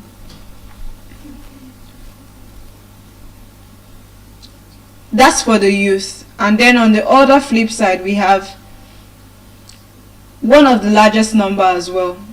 Again, when we talk about winning wars or winning systems, it is a game of numbers. For people in the business world, they will tell you the same thing. To actually win a market, you actually need to focus on numbers. You need to focus on majority. You need to focus on making sure that you are able to conquer the highest possible people into a system. And when you do that, you are almost rest assured that with a little trigger, you can actually win in the long run. So the next largest number or set of people is the cost on women. Despite being over 49% of population, laws do not fully protect the women's inclusion. I was so happy with hearing the Minister for Commerce speak about the representation of women in politics and the law and the bylaw that is actually the bill that is being passed currently. And I hope that that would make a huge difference. Actually, I hope that that would move or spur an average woman to start to reconsider being in politics or in the rooms or in the corridors of politics, not just because of gender, but because of an agenda, to make sure that their eyes is on the mark, on being competent enough to be able to deliver results, as somebody has spoken earlier today in her speech about two different presidents of two different nations being females and the results they are able to pull out.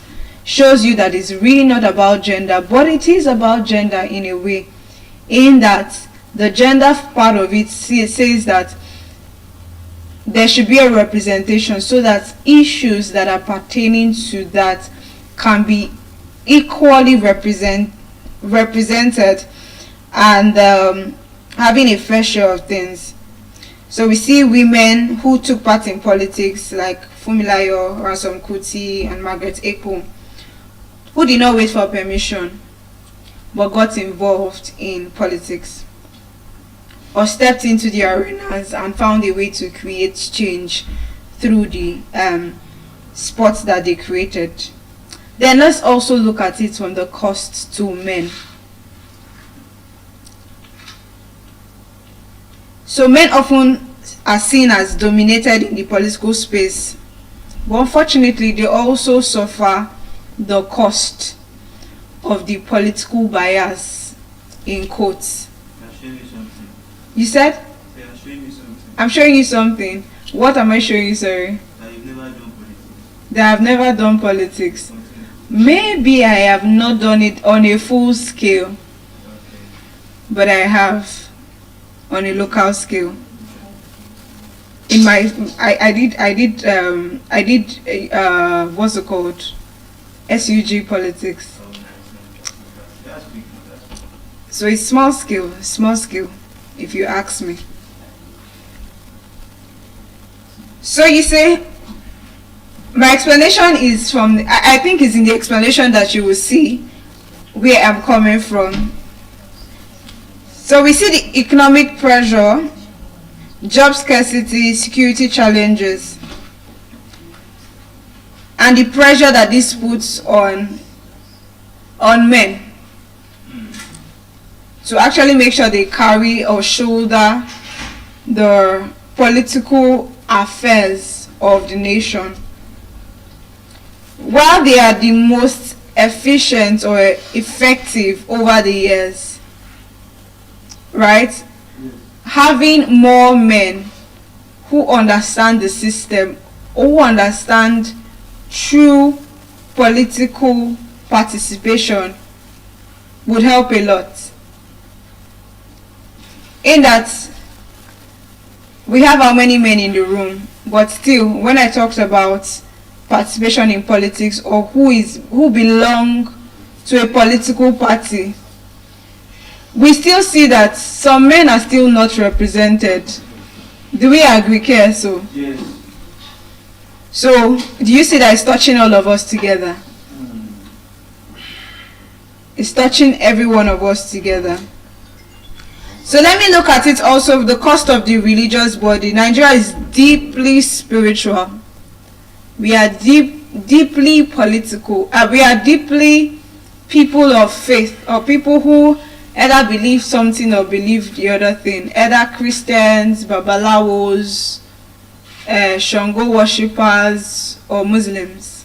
But we are deeply rooted in spirituality and faith. And so to change any sphere of influence or to change any system, having to consider religion as a focal point to make a change is non-negotiable or indispensable. Right? We see that Nigeria is deeply rooted spiritually. We pray for change. We avoid participation. We talk about a couple of things. So religious community shapes values and, of course, moral leadership. But however, not getting involved because of our religious bias, to say, oh, I'm this, I'm that, I cannot partake as a Christian, I cannot partake in politics, but politics is a dirty game, or politics is just for people ahead and all of that. We see where it has landed a couple of us into, in that we leave it to the people who are loggerhead to say, I'm going to go ahead and do what I have to do, and I don't care. Leaving the people who know, in quotes, what they are doing to be lost in what they should not be lost in the first place. So history reminds us that conviction with action is what matters.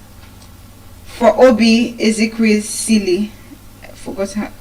Sorry, I'm not sure I pronounced her name rightly. Ezekwesili, yeah. She's doing a lot of work with re-educating a whole generation in involving in politics. I don't know how many of us know School of Politics. We don't know School of Politics. Interesting.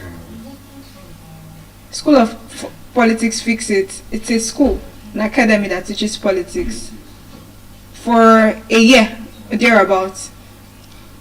It teaches you Nigerian politics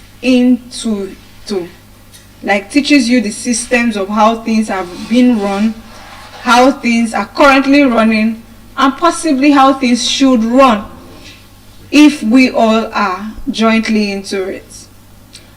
And so the empty chat or empty chat or empty threat that we give on the street is because we don't have a deep knowledge on it. For me, I had already told myself I'm going to do School of Politics. I think you should as well. I think you should join School of Politics for the next cohort. Okay. So, this is just a system that Obi, has put in place so that she understands, she educates another generation of how to do politics better, how to understand politics, and how to win the system. Again, it's a game of numbers. If you want to win a war, or if you want to win a territory, if you want to win in business, and if you want to win in politics, one of the very focal things to consider is numbers. Globally, this is costing us as well. As Nigeria is considered to be the giant of Africa, not having a stable political terrain or policies that guide the country is costing us way too much in becoming or reclaiming the acclaimed giant of Africa, which we have carried for so long without proof. Politics and policies is not a thing to be overlooked, or is not a second-guessing system to look out for. It is a system everyone should start to consider at the tip of their fingers on a daily basis to get involved in, even to the smallest local consideration or systems of affairs, to involve in politics. I remember when I graduated newly and I got into a job, I got into a corporate system, and how the littlest thing made me ache at the sound of politics, office politics and all of that. I did not like to hear it, but something shaped me, that every time you refuse to be part of a person or a group of persons that makes a policy, they would make a policy for you that you have to agree to and bow to if you are not part of the policy making. And so I found myself on the other side of receiving policies that I did not bargain for. Flashback to my university days as well. I was elected because they felt I was elected by merit. I remember my first political appointment as a secretary, financial secretary. It was strictly by appointment. It was first in my department. My department was a new department in the University of Benin, marketing department, business administration, under business administration. And so because we were the first set, there were not so many students, but somehow my classmates by the third or fourth week of resumption had spotted me to be able to handle one or two things, and I blankly told them I could not, because I've never been involved in any of those sort of things before. And so my 100 level passed, and there was no association yet for the department. By 200 level, there was a need for an association to be created.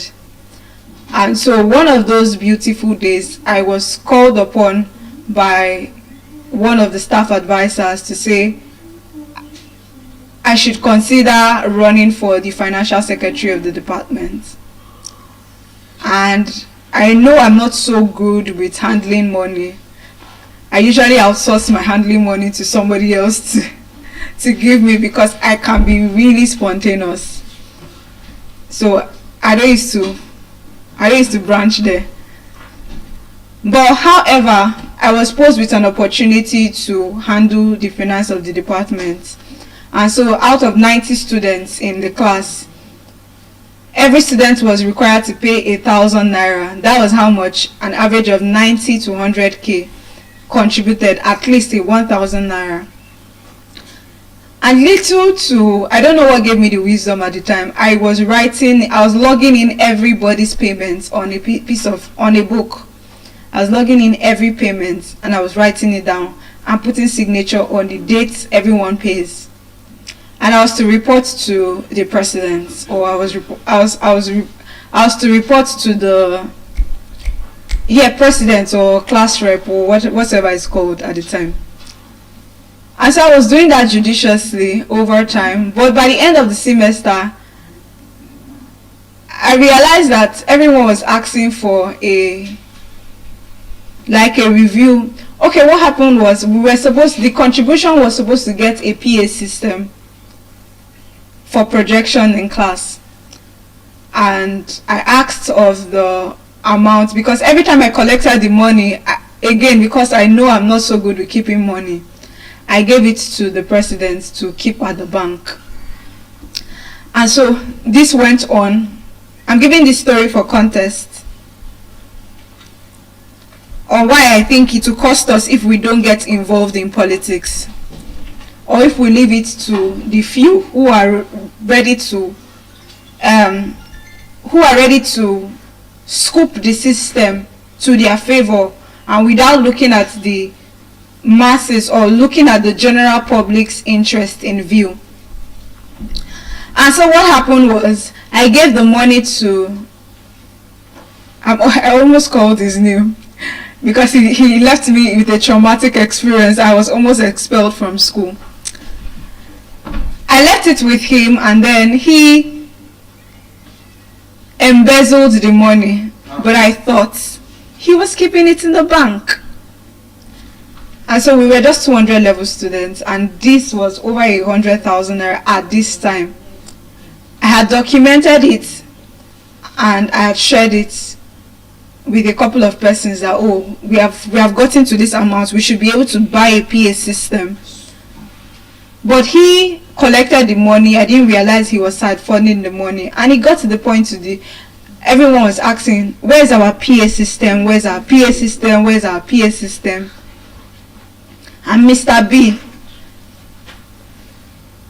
started to give excuses that he used the money for other class activities, and then the money could not actually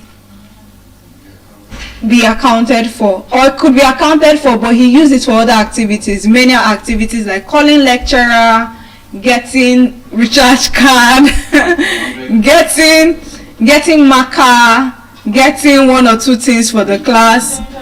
Yes, so he brought up a lot of things. He kept saying, I got this, I got that, and it was not adding up for me, because I knew that, it was over 100,000 naira that was contributed. Where is everything going to? Good enough, my saving grace, there was an accounting system, there was a book where I enforced that he signed in to every time he collected the money, so I could calculate how much I had given him. And so that was my saving grace. So when we were called upon and we're like, students were getting agitated, I couldn't explain. I started to question why I got involved in the politics in the first place, even though I was elected. It's not elected, I didn't contest for it. I was chosen, or what's it called? There's a name for appointed, because I didn't contest for it. I didn't want it.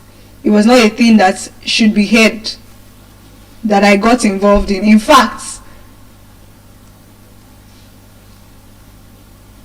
the religious group I got involved in almost penalized me for involving in politics while in school.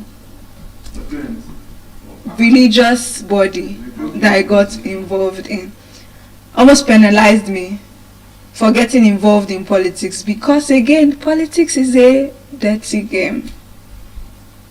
And so I started to question everything within me. The service that I said I wanted to give, I wanted to offer to the department and all of that. I summoned courage to say I had a journal where I wrote everything out and I was able to defend it. But it took me weeks of almost showing up in panels for the faculty. And so finally, after one of those serious prayers, God vindicates me. I did not steal money. Where do I get 100K? To actually settle. The department had figured out that this guy had been a dubious person all the while. They had found out that he had been, through my documentation, I had given him truly all the money that belonged to the department, but he had spent it frivolously on other things. Sorry. This was a really traumatic period for me in school, and I was threatened to be expelled from school. So it was at the last day of the meeting to decide that they found out that, because I couldn't even defend myself. Again, I was a soft girl. I just wanted to go to school. I mean, I didn't want to involve in politics and all of that. I just found myself in it. I thought I was just serving and not doing all of those things. But what that taught me was the cost of not involving in politics. If I was not there and somebody else was there, somebody else who connived with the president, Mr. President, what would have happened? They would have cooked a beautiful story and covered up every single thing without any trace of report. That they spent all the money on markers and calls. They would justify it with a clear record to say every money they bought marker. Yes, there's a way they would do the whole system. 100K would just show in your face. They will loop in something figures from anywhere. What that taught me significantly is you cannot leave politics for everybody. Even though I was facing panels from school to church. Double panel. I finished with school, I faced with church. Why did you get involved in politics? Politics is not for you. And all of that. But somehow I felt like something was really off. I kept asking questions that, how will you people say that I will be the head and not the tail? How will you pray that I'll be the governor of governors will come out of this from this meeting, this one and that one, and then I'm not given the privilege to be able to go ahead and work in that same stead or work in that same position that you say I will be in, or you have said, or something, literally. So it was a sharp contrast. I didn't know, I didn't have a singular idea whether that was right or wrong, but in my heart of heart I knew that I knew exactly that there was something there. And so that was one of the systems, one of the experiences that shaped me to understand that if we are not many that can defend that. One of the things that struck me was my classmate. He was a direct entry student that just came in 200 level to the department, and I overheard him on the last day when I was putting a record to all my classmates, because I had to stand in front of the class to defend the whole spendings and all. I overheard him say at the back of the class that if you want to become Minister of Finance tomorrow, I go use all the resources where I get for this world campaign for you.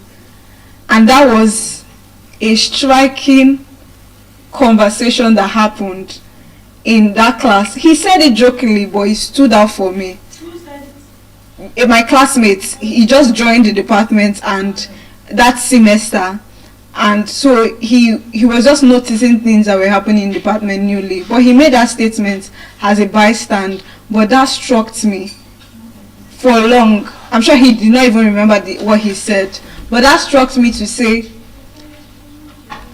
that if I'm able to stand my watch, and even though I felt like after that I'm like, never again, never, nothing could drag me to politics, but I found out that it would have been more costly. And that same system of things, even from the lowest possible system, I went ahead to do politics on and on.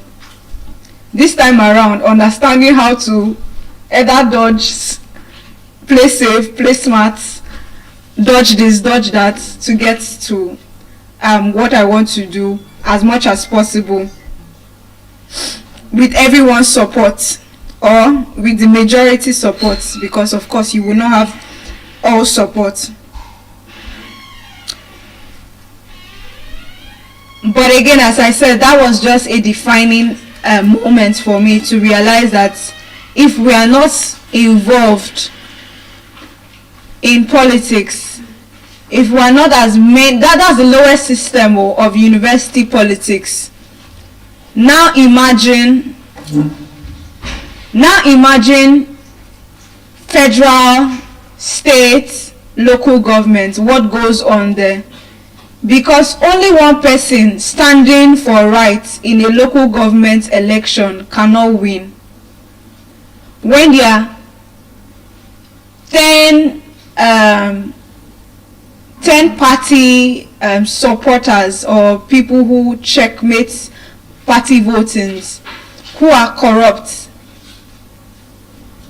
or there is a system from the top that no matter how correct the little people are, the system above is corrupt to defy all the good or all the right that is involved. What does that tell us? It tells us that if we want to truly make the change that we want for our country in the political atmosphere, it must be from top down and down up. Do we agree?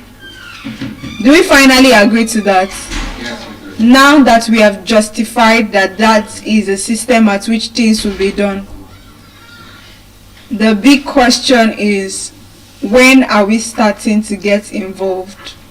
Tomorrow? Today? Yesterday? Yesterday will be my answer, if you ask me.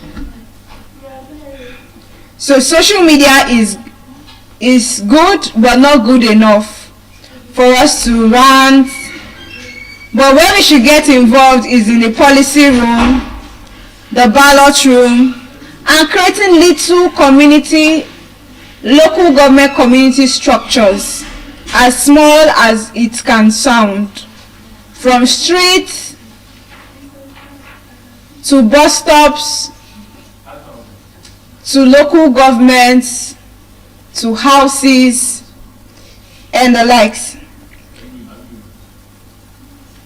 This leads me to the next question. How does the next generation get ahead practically without being politically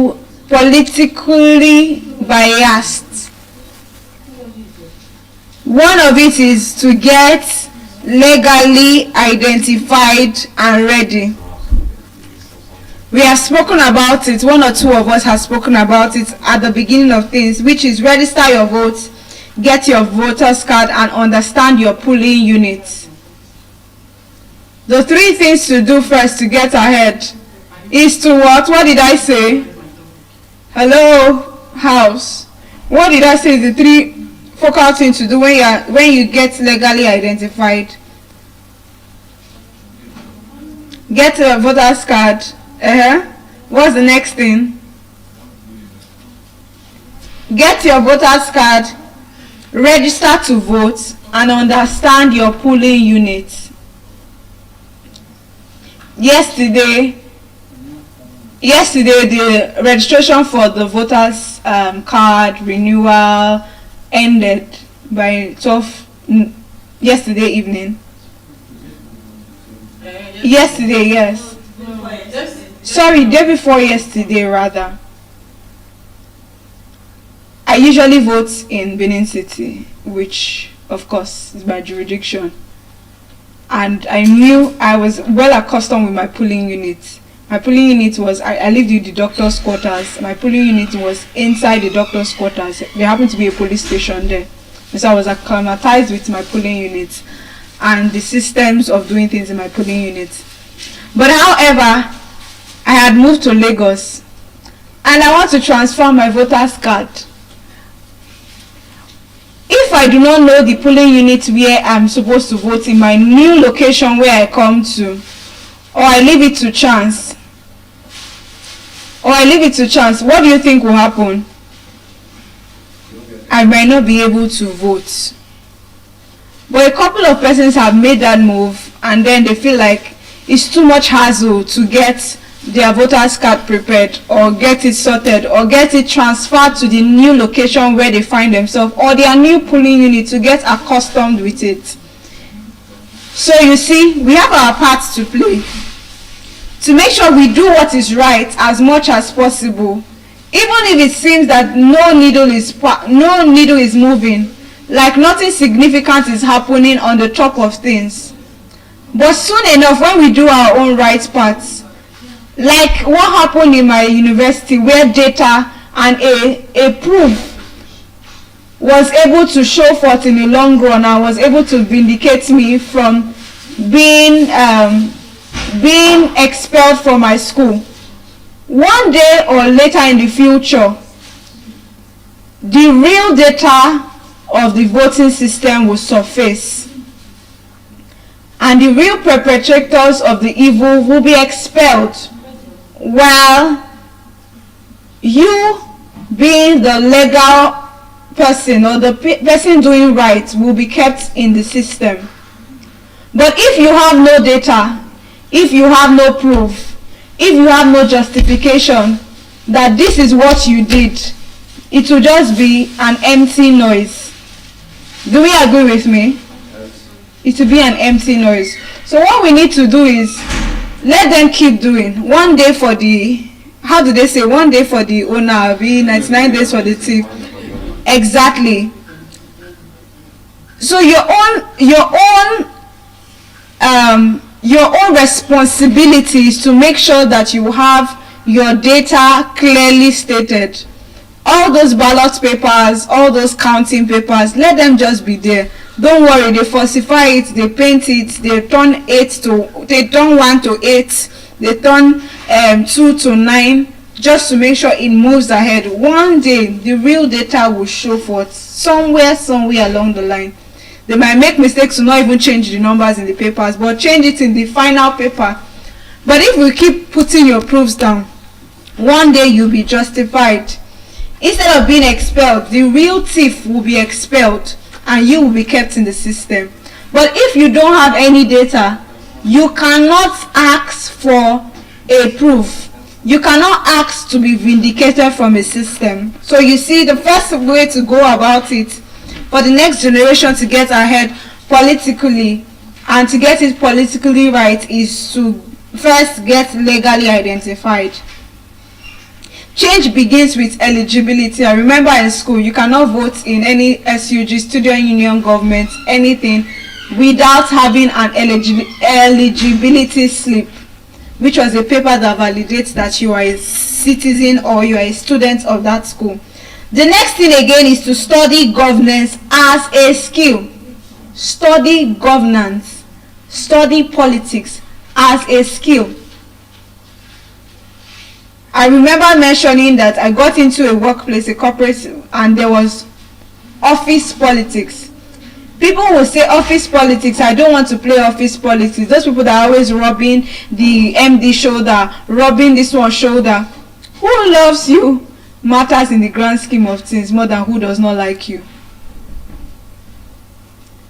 I remember being brought by the MD, and many things was happening behind the scenes to make sure that I'm kicked out of the picture. But because I'm connected to the MD, the source is of the final yes or no. there were many things that happened that they could not throw me off balance, because somehow I'll have a way to have the conversation with the MD backstage, and I will know the next policies that were about to be emanated, and somehow I either will look for a way to separate myself from the mass massacre, or right, or find a way to improve out of the system. So you see, I had mentioned earlier that if you want to, for an average of us, I wish that School of Politics by Obi is open to at least 100,000 young people in Nigeria to study it. It should even be a final year course or a compulsory course that every student have to go through, or every student who goes to NYSC and wants to collect their certificate goes through School of Politics, so that you understand, even when you don't want to get into politics, you understand the system of how politics runs, and you understand how critical your say in politics is to national development. That policies are not made by themselves. The bad policies that are being made are made by people who have decided to be in that space when you decide not to be there. So you see,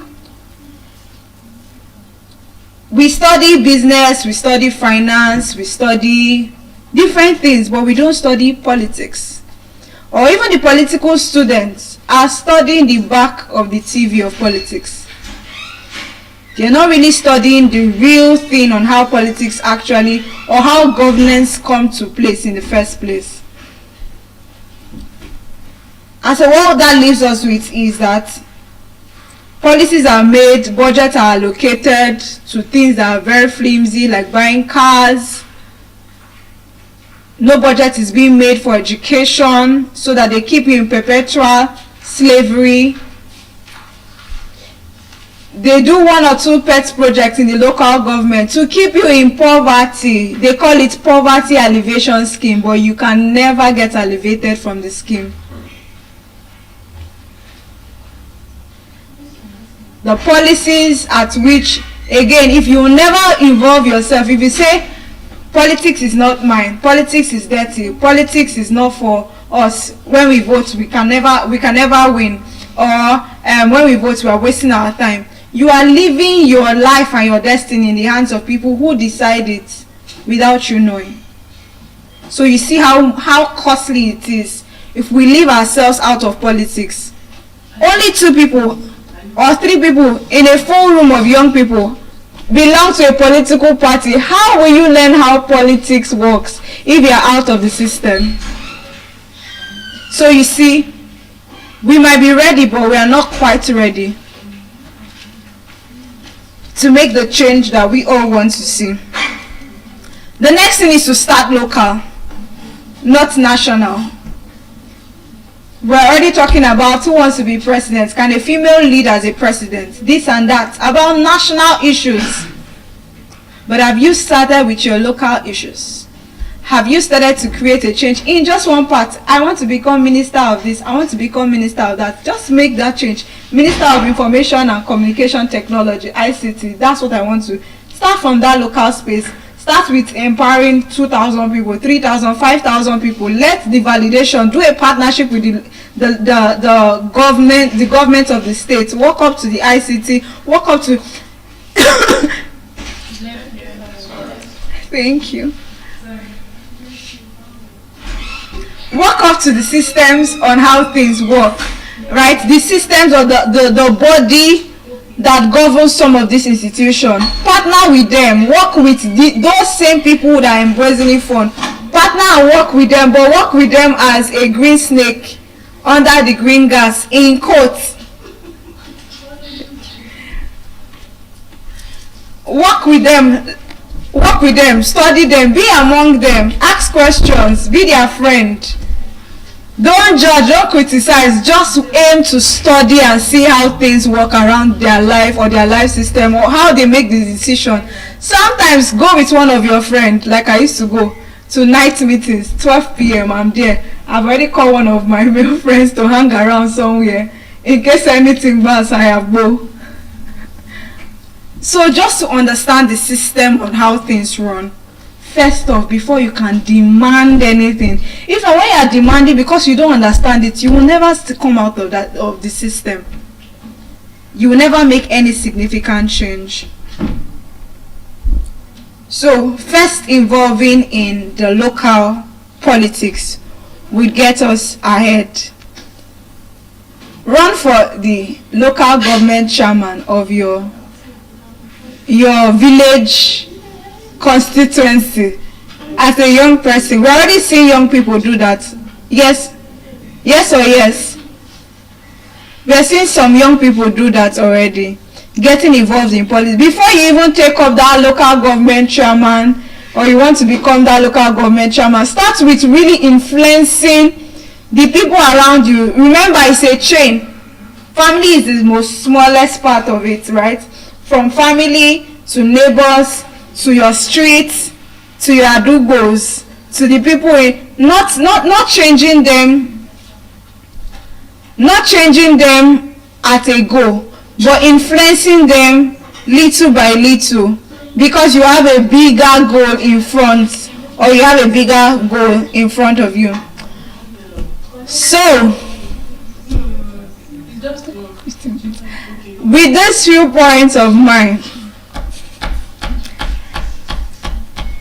I hope I'm able to supercharge you and overcharge you to involve in politics. Space for president. Your Excellency, by the way. So I've been able to convince you literally to, seriously speaking, to first take this baby step before you ask or demand on the streets of Lagos, or in the street of Cotonou, or in the street of anywhere around the world, to literally start to make that influence, that impact in the local spaces. Do what you need to do. I've listed some of these things. Get involved in a political party, just for the fun of understanding how things work, because you cannot go to the battle on the day of battle. It's a lost cause. That's what we did at the NSAS protest. We went to battle on the day of battle.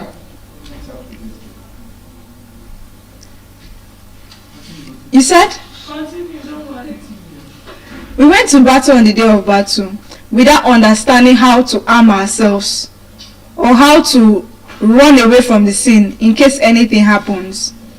And so we went to battles and we're fighting our very properties. You know, have you seen war systems where two people are coming to fight, two communities, but because one person is wearing another person's uniform, you didn't realize you are shooting your own person in the leg.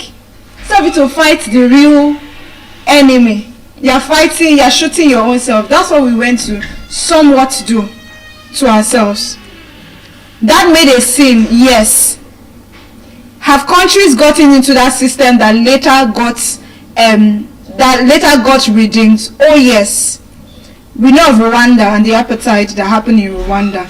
But if you study how Rwanda came out of the apartheid, you will see that education and arming themselves with the right political knowledge was first the system that worked. So if we want to get out of the deadly cost of being political unprepared, political biased, political apathy or shamble on how things run, please remember that if you do not stay in that place, or if you do not own up to those systems, or if you do not speak up on in those rooms, or if you just leave it to chance, then you have left it to chance. I hope I've been able to convince you, because I could talk on and on. But then, who has an ear? Let him hear what the Spirit says to the church. So, as I pass this golden mic to the next speaker. Thank you so much. Thank you. Good morning, everyone, and happy Sunday to us as well. So, My topic will be hello from the other. My topic will be hello from the other side of crazy, and my I think my point of case study will be Dostoevsky, and we'll be discussing his life and a bit of his work. We'll use that as a baseline for this, right? People do not know. It is easy for people to fall into despair and pain and penury rather than being stable where there is kindness, because they must have feel what is beneath this kindness. It is normal for people, mostly people, who think that it cannot be too good to be true. This person cannot be too nice to me. So sometimes we feel like somebody cannot entirely be good to us. So we train ourselves to be skilled to survive with people who treat us as less. So we create an adaptive model. So even though we are treated unkind, unfair, unjust, we remain there. And then if we find somebody who treats us better, who treats us fair, who in fact consider us, we tend to think that that person is too good to be true, and then there is literally nothing they have in stock for us. So in living life, we have to switch balances and understand that at a point, I think it is okay for us to be crazy at a point in order for us to milk out of life what we want to get out of life. And now, the interesting thing about Dostoevsky is his philosophy about life. He believed that humans are purely rational. We decide to do good and decide to do evil. It is one's immediate nature. It is inherent in us. And one major example I think I can relate to in Nigeria is these people who do jungle justice, where you have criminals and then they come out, they put tire on the person, they pour petrol and they light up the person. I sometimes get to think, like, what would make another human decide to burn another person because simply the person stole? We live in a society where we condemn evil, but we justify our sin. That has seemingly been the kind of society we are living in. So that's primary example is what Dostoevsky is trying to let us know, that you and I have this capacity to decide what life we think is good.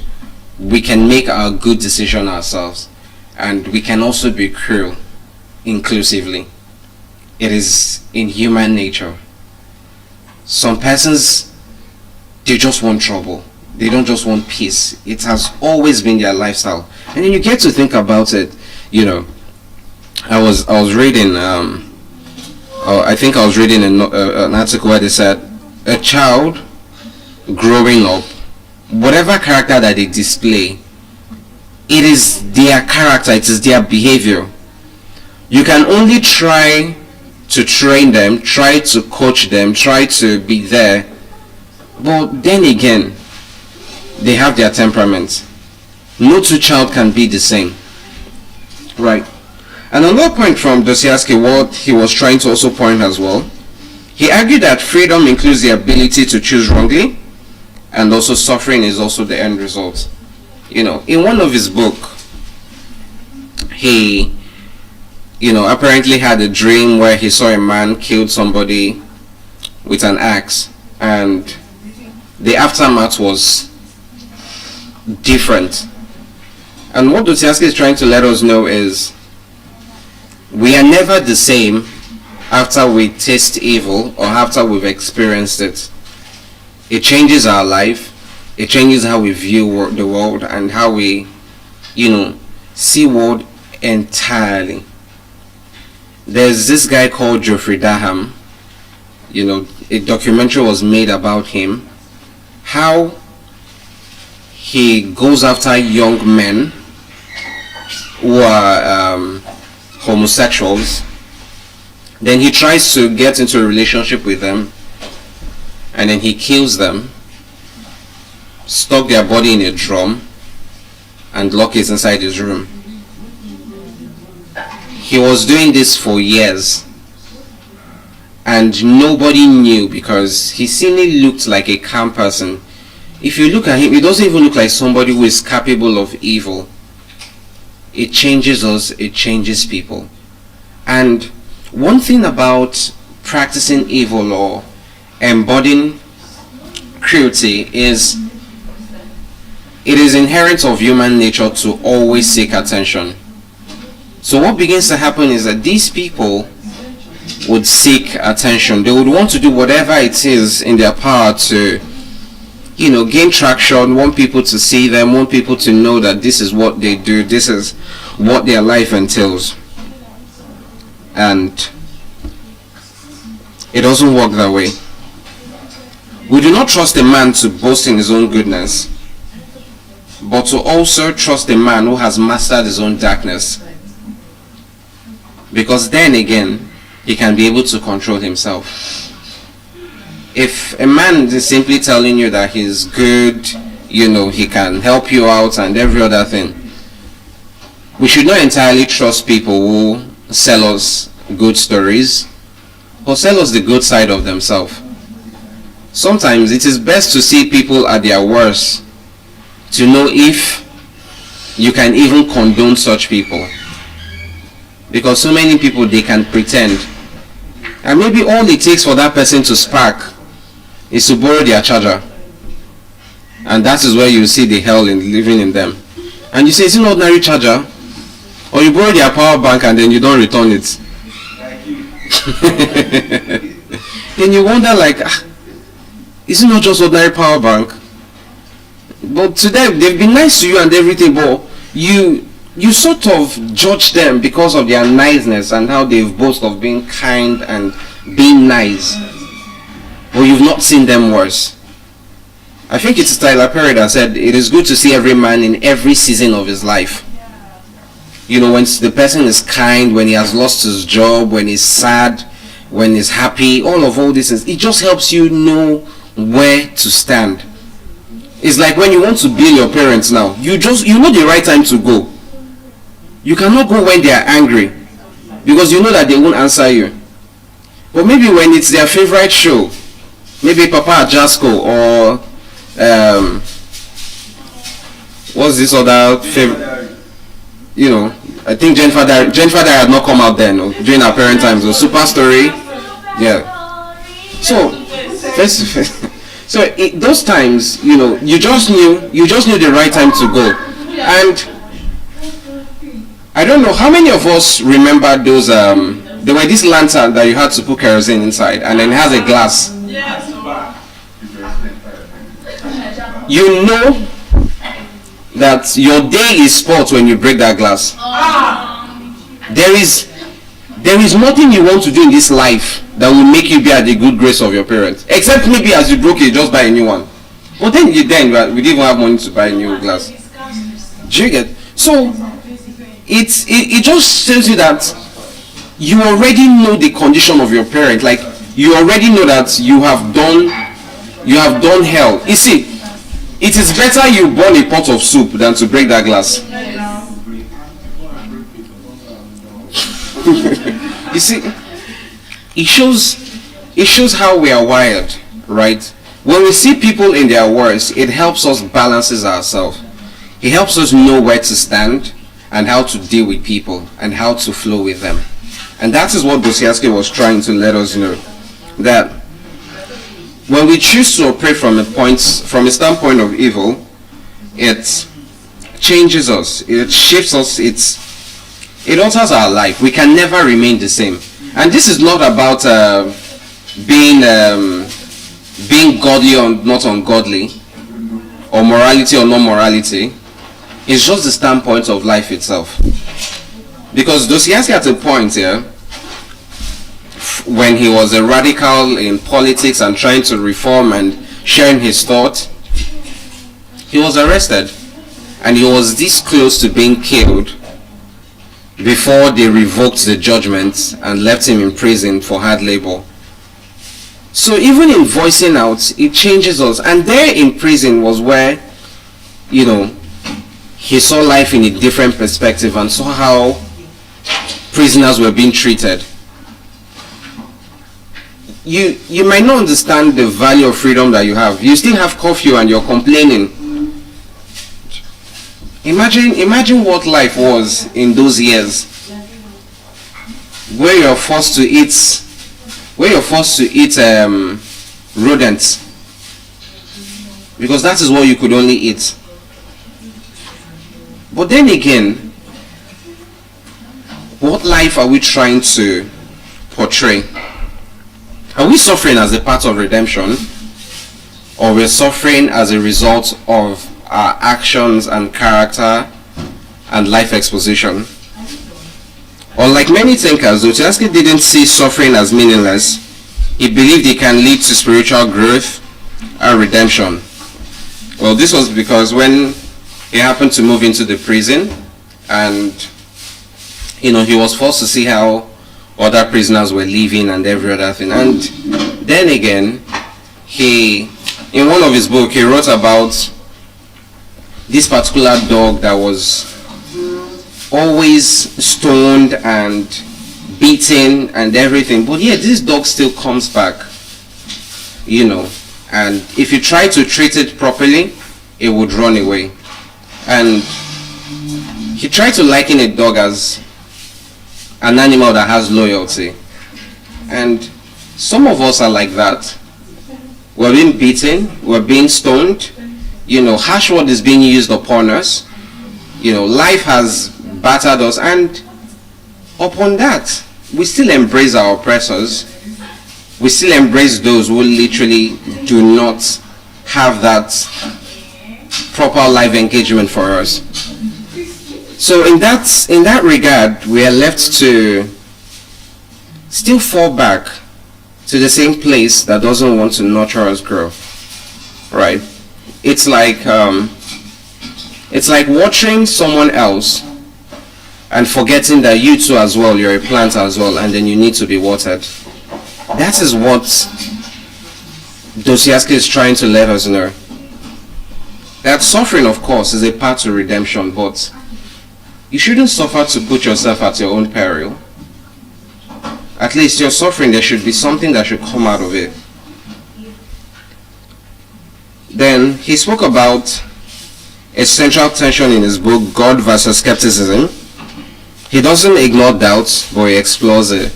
And I think, at a point in our life where we're being, forced to, I would say, seek out God for ourselves, or seek out higher power for ourselves. And if that is what is going to provide you closure, then so be it. If finding closure in a higher power or a super being or something quite higher than you, I think that would give you enough security for you to push through. Yes, sir.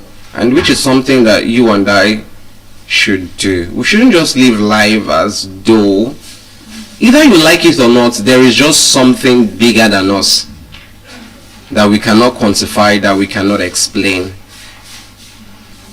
We cannot tell it. We cannot look at the world and say that there is literally no God. How the sun operates, how the moon operates, how our body heals, and then we feel that it is out of randomness. We just existed. There was a Big Bang theory and we all became humans. Have you often asked yourself that, okay, if truly we evolved from ape, dancing theory, why are they still apes? Why are these apes not even evolving to humans? So why did some ape just evolve to be humans and then the rest just got stuck and then they refused to evolve? Because I get to think about it sometimes, and that's the flaw I find in that theory. So it causes us to look for a higher power and a higher source as a way to give us security, right? And the time that Dostoevsky was sentenced to death was around 1849. This was when he was almost literally killed, right, because of his thoughts and everything. I think then, I don't even think there's freedom of speech and there's freedom after speech. Because now we have freedom of speech, but freedom after the speech is not guaranteed. But then, the freedom to even have the speech is not even there. So you have to even be careful, right? And then this is where it begs us to be brave, right? A part of it has to be crazy for you to explore what life has in stock for us. Because if you're trying to be so normal, trying to be so casual, you just want to do everything in your book, you know, you want to try and, you know, stay at your own lane and all that, you'd live life on a plain level. Said the man who lied to himself and listened to his own lie comes to a point that he cannot distinguish the truth within him and around him, and also loses all respect for himself and for others. And having no respect, he ceases to love. This is Dostoevsky's quote. You know, if a man continues to lie to himself, you know, the worst thing you can even do to yourself is to lie to yourself, to take truth away from yourself. You know what's causing the problem, you know what the issue is, you know what the problem technically is. But then again, you are constantly lying on yourself, you are constantly taking yourself away from the truth. You don't want to confront yourself, you don't want to face your challenges heads on. You don't want to look at it, you don't want to look at yourself and know that, okay, I'm failed this exam because I didn't read, you know, I did this because it didn't work out for me. This business is not thriving because I used the money to play Babi Jebu. Too short. A bit too odd. If you're not honest with yourself, you begin to distinguish the truth. And then when truth is out of your life, you no longer say it around people's area, and at that moment you ceases to love. And funny enough, Dostoevsky suffered from gambling. So even as wise as he is, gambling was his downfall. I think I've said it here that slow horses and fast women is what kills a man faster. And let me break that down. A slow horse is gamble, right? This horse race, there's one they call Aja, dog race. This causes a man to lose his wealth because nobody wants to bet on a slow horse, right? And fast women refers to womanizing. Dostoevsky didn't have a problem with women and all that, but he had a problem with gambling, addiction, and because that put him in penury and poverty, he had to always write to, you know, just stay afloat. So he was just always writing and publishing and everything. So he has currently, I think he has about 5 voluminous novel and a small literature or something, but at that time he kept writing. There was a lot of manuscripts, and gambling is going to endanger us either we like it or not. There is no justification for that, because you are believing somebody to take your money and make you a millionaire. Like, he does his business too as well. He too wants to make profits. So obviously he's going to take your 100 and then promise you 1 million in return. But that's just an illusion. He doesn't want to run at a loss, obviously. So he's going to take your money, you're going to pay, and you lose a lot of money before you win. And I remember this story that one person shared, that this happens in the East. I don't know if they do it in Lagos, right? It happens in main market Onitsha. When I was younger, I saw that happen. They come into the market, then they have a card, right? In the card there are different pictures, right? And then you pay to scratch. So whatever you scratch on that card is yours, right? So sometimes there's bread, there's bag of rice, there's, you know, lots of freebies, and people will come and scratch and scratch and scratch. You would not win. But one person will come, scratch, and then win. So the man will come and say, oh, this person scratched and won. You know, he kept doing this repeatedly over and over again. But what they did not know is he has connived with this person who always wins. Right? The person always know where to scratch and then win the lucky item. So when people see these things and say, but this person close to me, one bag of rice, this person close to me, one bread. But have you thought to ask yourself how? What if that person is in partnership with the bookings or the betting agency? And that's how we continue to do it repeatedly and repeatedly. Till the people found out what he was doing and then chased him out. That is exactly how betting works, how gambling works. It gives you an illusion of option, like you have more. Just put in one more, and it takes away from us. It takes away from us. So we shouldn't gamble at all or venture into that. Alright. I'm going to reiterate one more time the things that Dostoevsky believed in and how I feel we can learn from that. Number one is humans are irrational and complex. Freedom is dangerous, but it is necessary. Suffering can lead to meaning and redemption. Faith and doubt must coexist honestly. Morality is fragile without spiritual grounding. Like I said, that you need a higher ground for you to tell yourself that you want to be moral or you want to be just. Because there is only to a certain degree of which you can be moral. And then again, what is the yardstick of you saying that you're more moral enough or you're good enough per se? So, we have to always say hello from the side of crazy. We have to put ourselves at the other edge of things apparently. Let's picture ourselves that we're doing life differently from another point of view, from another part entirely. Right? It has to be that kind of life that you and I is living. It doesn't need to make sense.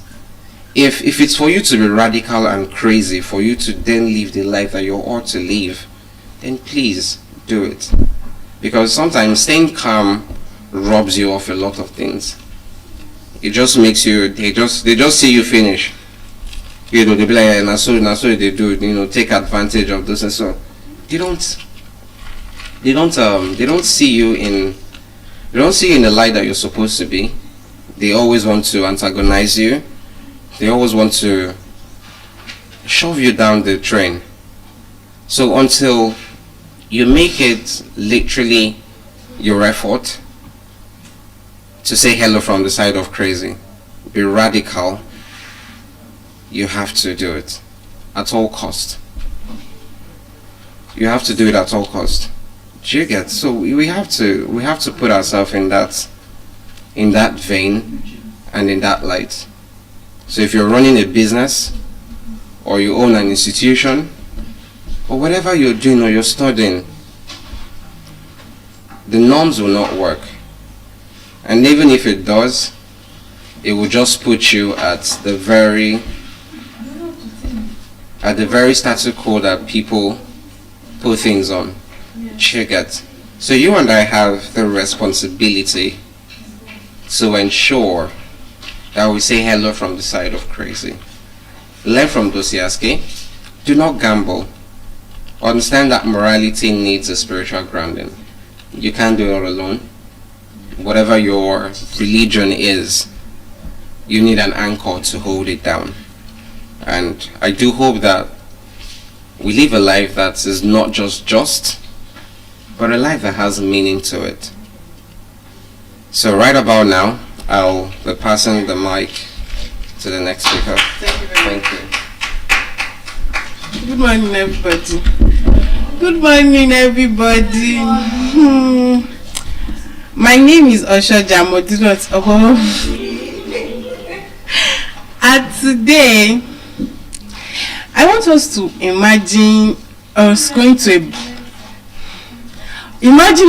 a battlefield without a sword, without a gun. Us going to a battlefield unprotected. That is exactly what almost everybody, that is exactly what we used to do every day. That is what we choose to do almost every day. Which will bring me to my topic of the day, the invisible shield between life and danger. Personal protective equipment. What do we understand by personal protective equipment? Anybody? What do we understand by personal protective equipment? Joy? You need to call my name. Yes. Personal protective equipment are the things the materials we use To at work at work. to prevent danger. Thank you very much. These are equipment we use, we wear to prevent injury, to prevent accident, and most of the time, even as a lady, you are going to the kitchen, you are not putting on your glove, you are not putting on your apron. Why? It's not supposed to be like that. Just imagine you just trying to cook something and mistakenly it's just pour on you. But if you are using on your apron, it can actually prevent you. Or you don't even know that something that you actually put on the fire is already very, very hot. And just decide that let me just use my hand. And at the end of the day, you got burnt. You burnt your hand. And that is the reason why I actually said it initially. That imagine us going to a battlefield without a sword, without a gun, unprotected. What do you expect? What do you expect? What do you think will happen to you?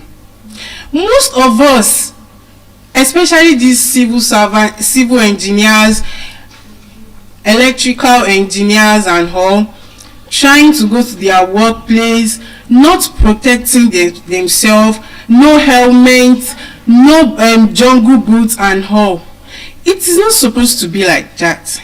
We are meant to protect ourselves regardless. You might actually think, okay, nothing will happen. The construction site is okay. And at the end of the day, it should collapse. Anything can happen. We don't have to be like, oh, it is fine, everything is okay. Okay, I'm going to the kitchen, I'm fine. The kitchen is well set up. I'm cooking, I'm okay. And you just decide that there is no need for me to use my glove. There is no need for me to use my apron. This little accident that happens to us, it is unpredictable. You can't predict it. Anything can happen at any time. This PPE, it is just like a second, it is just like a guide to ourselves. You putting on an apron, it is just for you to guide yourself from an unplanned event, unplanned accident. So why do we choose not to use it? Why? You putting on small glove can actually save you. You going to a construction site, putting on your boots, putting on your helmet can actually save a life. You don't just predict. You don't just say everything is fine. Putting on your mask, just like during that time of COVID-19, you now decide that there is no need, I'm okay, my immune system is fine, and you just decide that you don't want to put on nose mask. Definitely you should know your health is at risk. These little things we don't just have to ignore, because it actually kills. You can't say anything can happen. Use your mask. Use actually, and that is the reason why people that actually used to use ladies' bike, you just see them just riding on the road. They are free. And okay, just imagine, why do they ask us to use our helmet? It is just for us to protect ourselves. Anything can just be coming. Any car can just come and hit the person just of a sudden. What will you use to protect yourself? Even in our car, that is the reason why there is seat belt. It is just to protect ourselves, just to make us okay, just to prevent ourselves from an unplanned event, unplanned accident. So why can't we just plan ourselves? Why?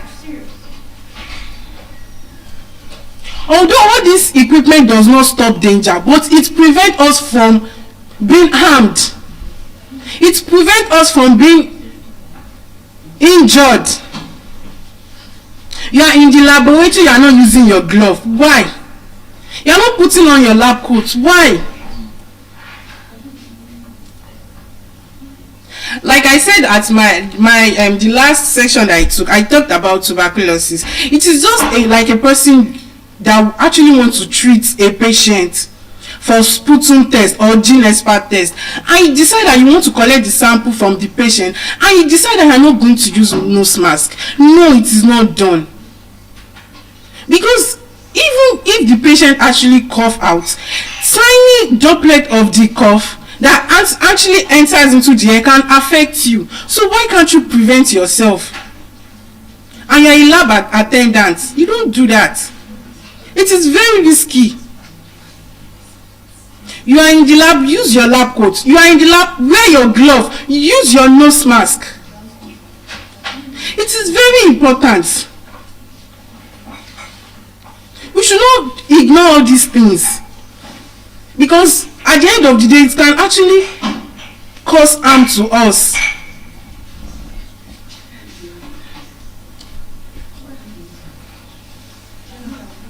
You are in the kitchen and you decide that, okay, I want to slice banana, I want to slice plantain, and you feel like there is no need for me to use my glove, and you mistakenly cut yourself.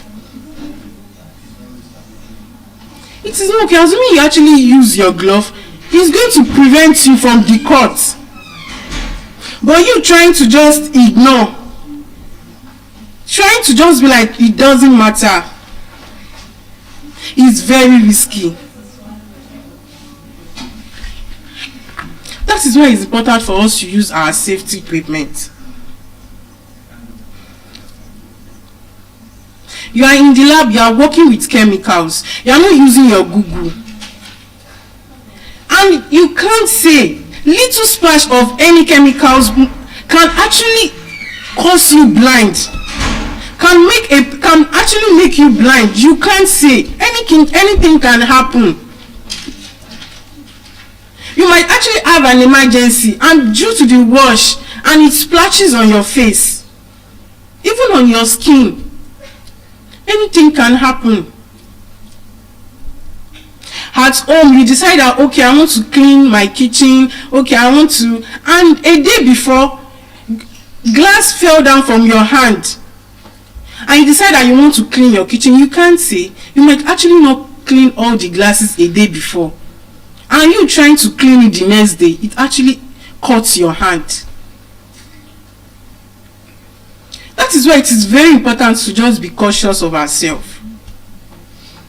Use your protective equipment. Don't ignore.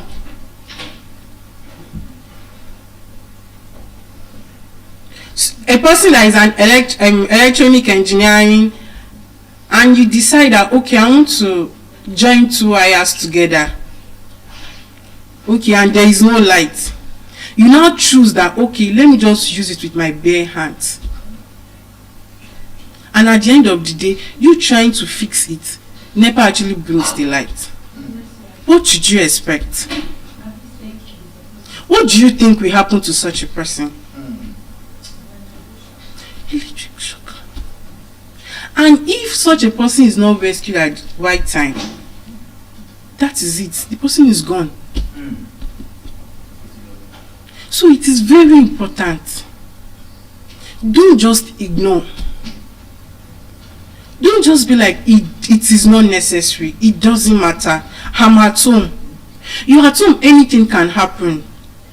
Okay, you decide, okay, let me protect myself at work. When I get home, I'm fine. You can't say, you can't predict these things. It can happen anytime. What are the consequences of not using PPE? Anybody? I already said it. You mean PPE, personal protective equipment. What are the consequences? I said it already. made you exposed to Expose you to burns. Anybody? Danger, yes. If you decide that you want to ignore anything can happen, you can't just say, you can't just predict it. You just have to be watchful of yourself. You just have to be cautious. Because sometimes the difference between life and death, it is just this tiny line. Okay, you want to light up a gas, you now decide to on your cylinder first, then you're now looking for your lighter. Just imagine, and it explodes. What will you say? How can you explain that? What will you tell? Plus the fact that we should make sure that even if you are in the kitchen, you are cooking and all, prevent your children from entering inside the kitchen. It is part of you being protective. How would they learn? How the children? Angel, children.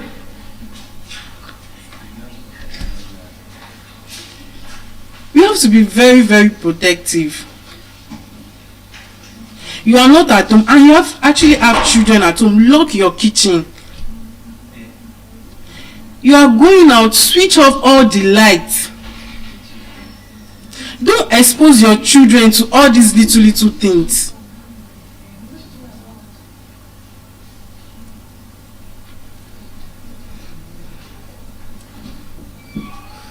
Don't let us expose ourselves to little.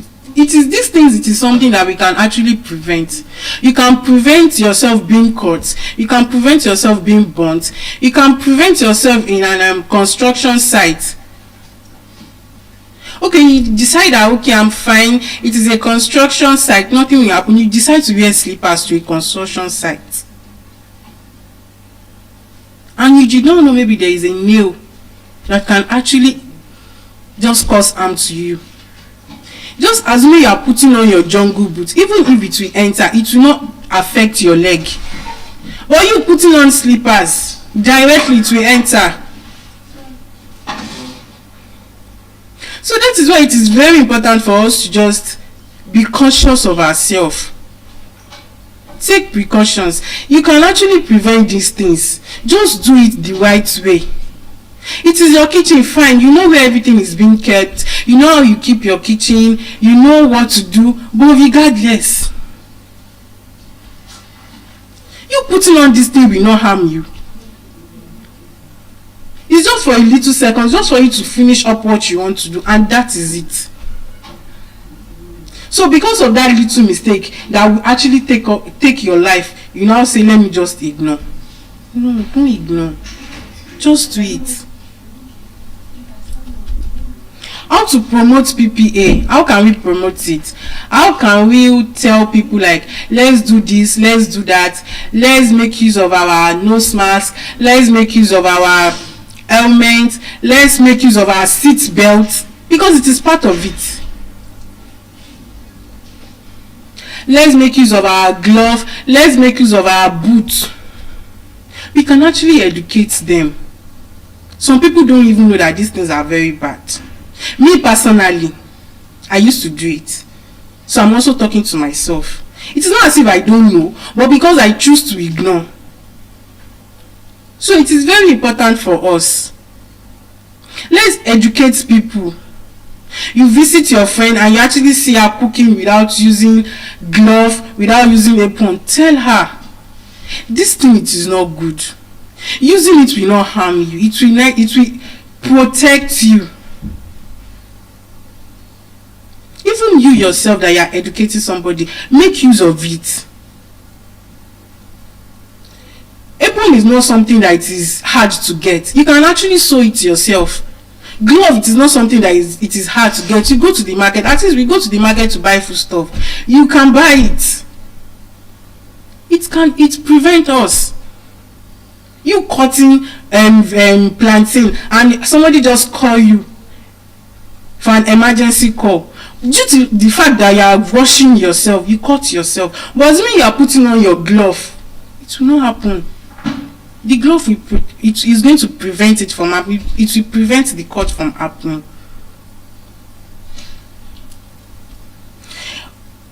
Most of us that we know, or let me say some of us that we decide that it is of no use. There is no use of jungle boots, there is no use of helmet, there is no use of all these things. Why can't we just get it?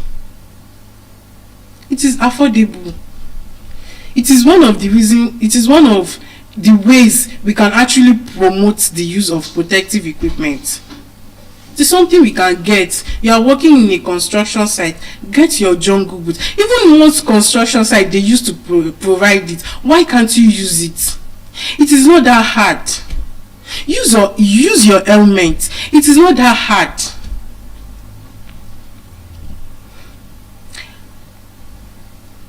Our leaders at our working place, our managers, they should advise us, they should enforce it on us that use this thing, and anyone that does not abide by the rule should be penalized.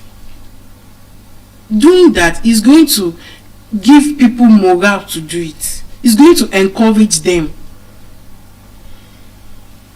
Plus the fact that you've lectured them, they are already enlightened that okay, let's do it. If you do not do it, this is the consequence. It is very important. Like I said earlier about COVID-19, and you know, people are telling you that COVID-19, I just choose that okay, I don't want to use it. I don't want to use my nose mask. What will happen to you? What do you think will happen? So it is very important for us to use these things. Let's talk to ourselves. Talk to your friend. Or you saw your friend coughing. Instead of you to cover your mouth, use nose mask. You decide to ignore that it is nothing, whereas it is something. These little things that we actually choose to ignore used to harm us a lot. It used to harm us. Okay, your friend has used a razor blade and you decide that you want to use the same razor blade. No. She's your friend. But regardless, it is dangerous. Anything can happen. She's your friend. She might not tell you some things. You don't share these things with people. You don't do that. It is part of you. It is part of you protecting yourself.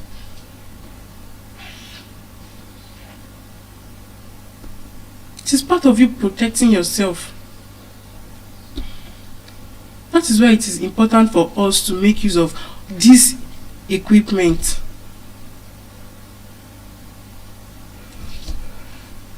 Safety is not by choice, yes, it is choosing. Me not using my apron is because I choose not to use it. But if you actually talk to me about it, this is the consequences. This is what will happen if I did not use it. This is what will happen if you use it. I'm going to listen, definitely. So it is not like you just have to impose it on somebody. It is a choice. And for somebody that actually like herself, definitely she's going to do it.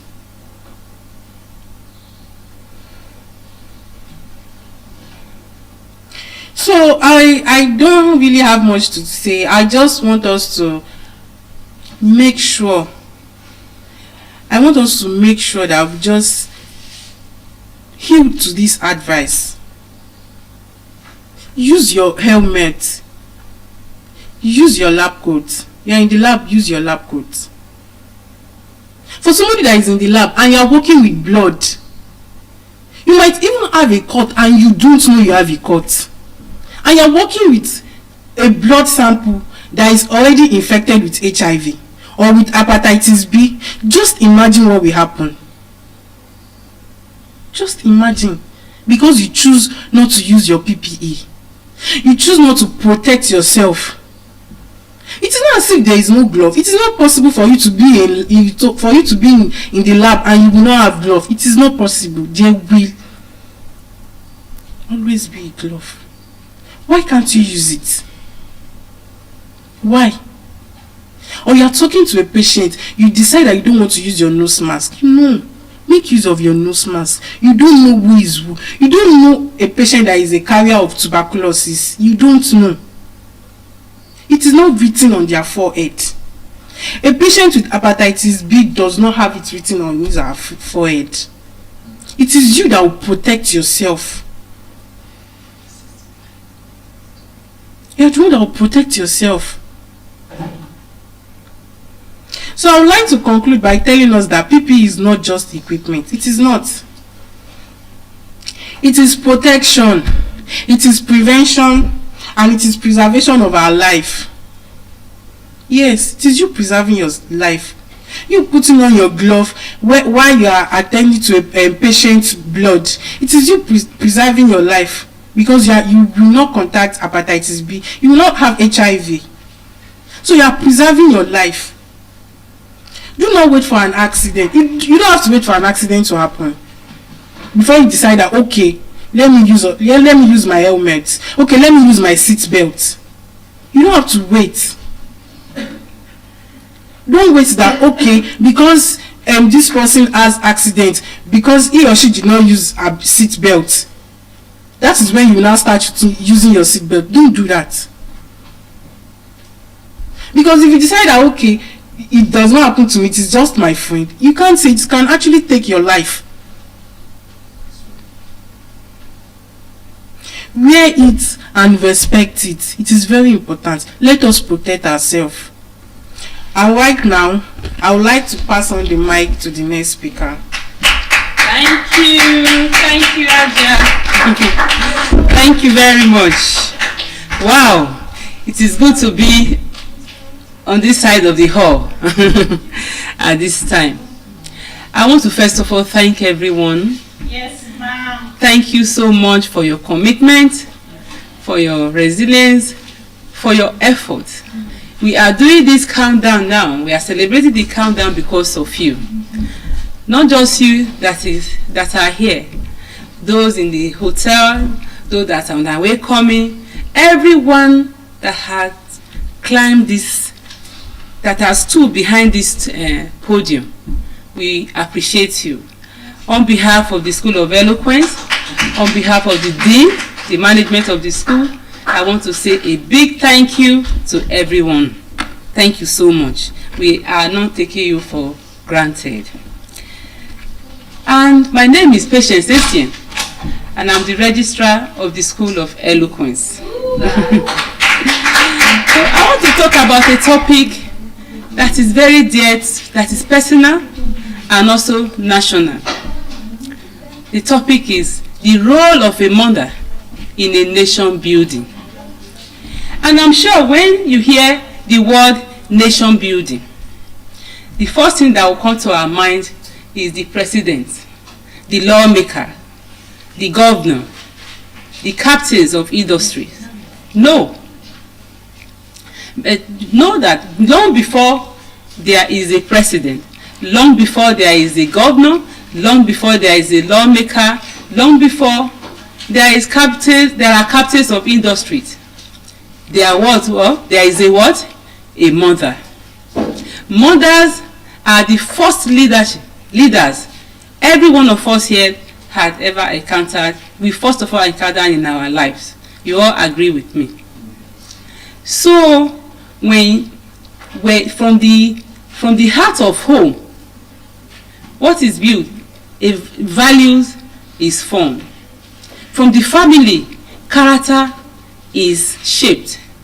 And from the womb and within the four walls of our houses, the foundation of a society is laid. So the president you see today came from home. The lawmakers, those who make our policy makers, came from home. The governor came from home. And the executive that built or destroyed companies, they came from home. And more especially, they all, each and every one of them came from a mother. So you will agree with me again that directly or indirectly, mothers rule shape the world. Yes, ma'am. They shape the world. And I want to quote this former president of the US, Abraham Lincoln, once said, "Whatever I am or I hope to be, I owe to my angel mother." And there's always a timeless saying that the hands that rocks the cradle rules the world. Why? Because motherhood is leadership at its purest. Mothers have significant influence and impact over what their children become, either good or bad. There is one thing that every one of us here, or every human race, we have in common. We all have a mother. Is there anyone here that dropped from the sky? No. We all have a mother. And the human race cannot continue without a mother. So, whatever we do as mothers, we must be very, very careful. Beyond the biology, motherhood is about responsibilities. Motherhood is about influence. Motherhood is about taking responsibility and taking charge of your home. And motherhood is about intentional leadership. Because if we want to change the narrative of our nation, the bad governance, the corruption, the cybercrime, the failing value of our system, we must go back to the drawing board. And what is the drawing board? It is not the National Assembly. It is not the presidency. It is not the National State House of Assembly. It is the home, the family, the lap of the mothers. Because from families, a community is what? Is formed. From communities, we form a local government. And the collection of local government form what? A state. And from state, we have what? A nation. And you cannot have a nation without the people. And you cannot have people without the family. And you cannot have families without mothers. So mothers play a very significant role in our society. That is why we must take our work very, very seriously. So let me ask you this. Is it possible for us to bring somebody from Zamfara, a man from Zamfara, to come and be a governor of Lagos State? No. Is it possible for a Ghanaian to be president of this nation? No. The leaders we criticize today, they are our products of yesterday, of home of yesterday. So if you want to, like I said, change the narrative, we must go back to the drawing board. Where is the drawing board? Our family, the way we are bringing up our children. So we must play our role and play it very, very well. And we must learn how to teach our children. We must teach our children good character, good moral, how to respect authority, and so on and so forth. Even the Bible says we should train up a child the way he should go. And when he grows older, he will not what? Depart from it. And training is not accidental. Training is responsibility. Training requires time. Training requires presence. So to all parents, especially the mothers, we must stop outsourcing our responsibility of bringing up our children to house help, to nannies, to distant relatives. Yes, support is good. Assistance is helpful. But you cannot, but delegation cannot replace dedication. I will say it again. Delegation cannot what? Replace dedication. We must learn to spend our time with our children so that we will not regret tomorrow. I want to tell you, tell you this example. You can imagine a mother create time, especially young mothers that have children from nursery, primary to probably to GSS, to check how many of mothers can check their children, create time to check their children's bags when they come back from school nowadays. Imagine your child coming back from school, you carry that school bag, you check, and if you discover there is anything that maybe something that's as simple as eraser, pencil, that do not belong to that child, that is a teaching moment. You have to sit down that child or your son or your daughter to teach him about stealing, teach him about integrity, teach him or her about accountability. Because if you ignore those things today it is pencil, tomorrow it can be textbook, and next tomorrow it can be money. Because the child grows up with that mentality that it is normal, you can pick anything as you like. That does not belong to you. Because the individual that is stealing the nation's wealth today didn't wake up today and that same day to say, I want to decide that he wants to become a corrupt man. Because character is built gradually. Values are shaped daily, and our consciousness are trained intentionally. So what do we do? We have to imbibe by training our children. I will share this story with you about a woman, not even a very close family friends of her. It's like a mother figure to us. She shared this story with us, myself and my husband, that one day the son came back, or for a grown-up son working somewhere. He said, Mommy, are you a witch?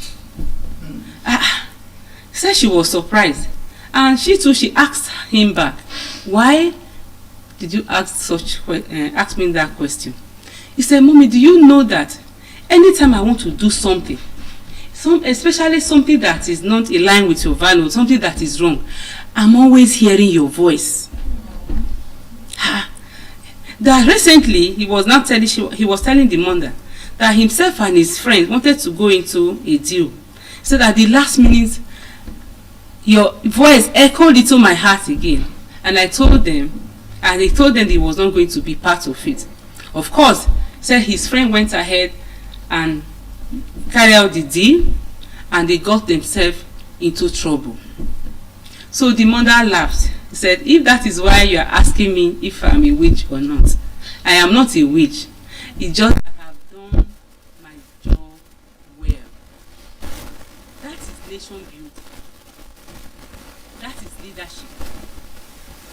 And that is impact. That means if we get our family right, if we train up our children well, I can tell you that the problems we have in this nation today, they will, of course, will not be completely be solved. They will be 50% solved. And if our mothers take their time to train their children, if we take our time as a family to teach our children these values, and when these children they grow up, we will be able to raise children that have the fear of God, that will not be easily be bribed, that will not take what does not belong to them, they will not steal the wealth of a nation, and they will not disobey authority. You know why? Because it is not when they become adults you try to correct them, you try to push them, you try to punish them. That little training you gave that boy when coming back from school, checking his bag or her bag, letting me know that you taking somebody's pencil, taking somebody's eraser, taking somebody's textbook, it is wrong. You don't take what belongs to other people.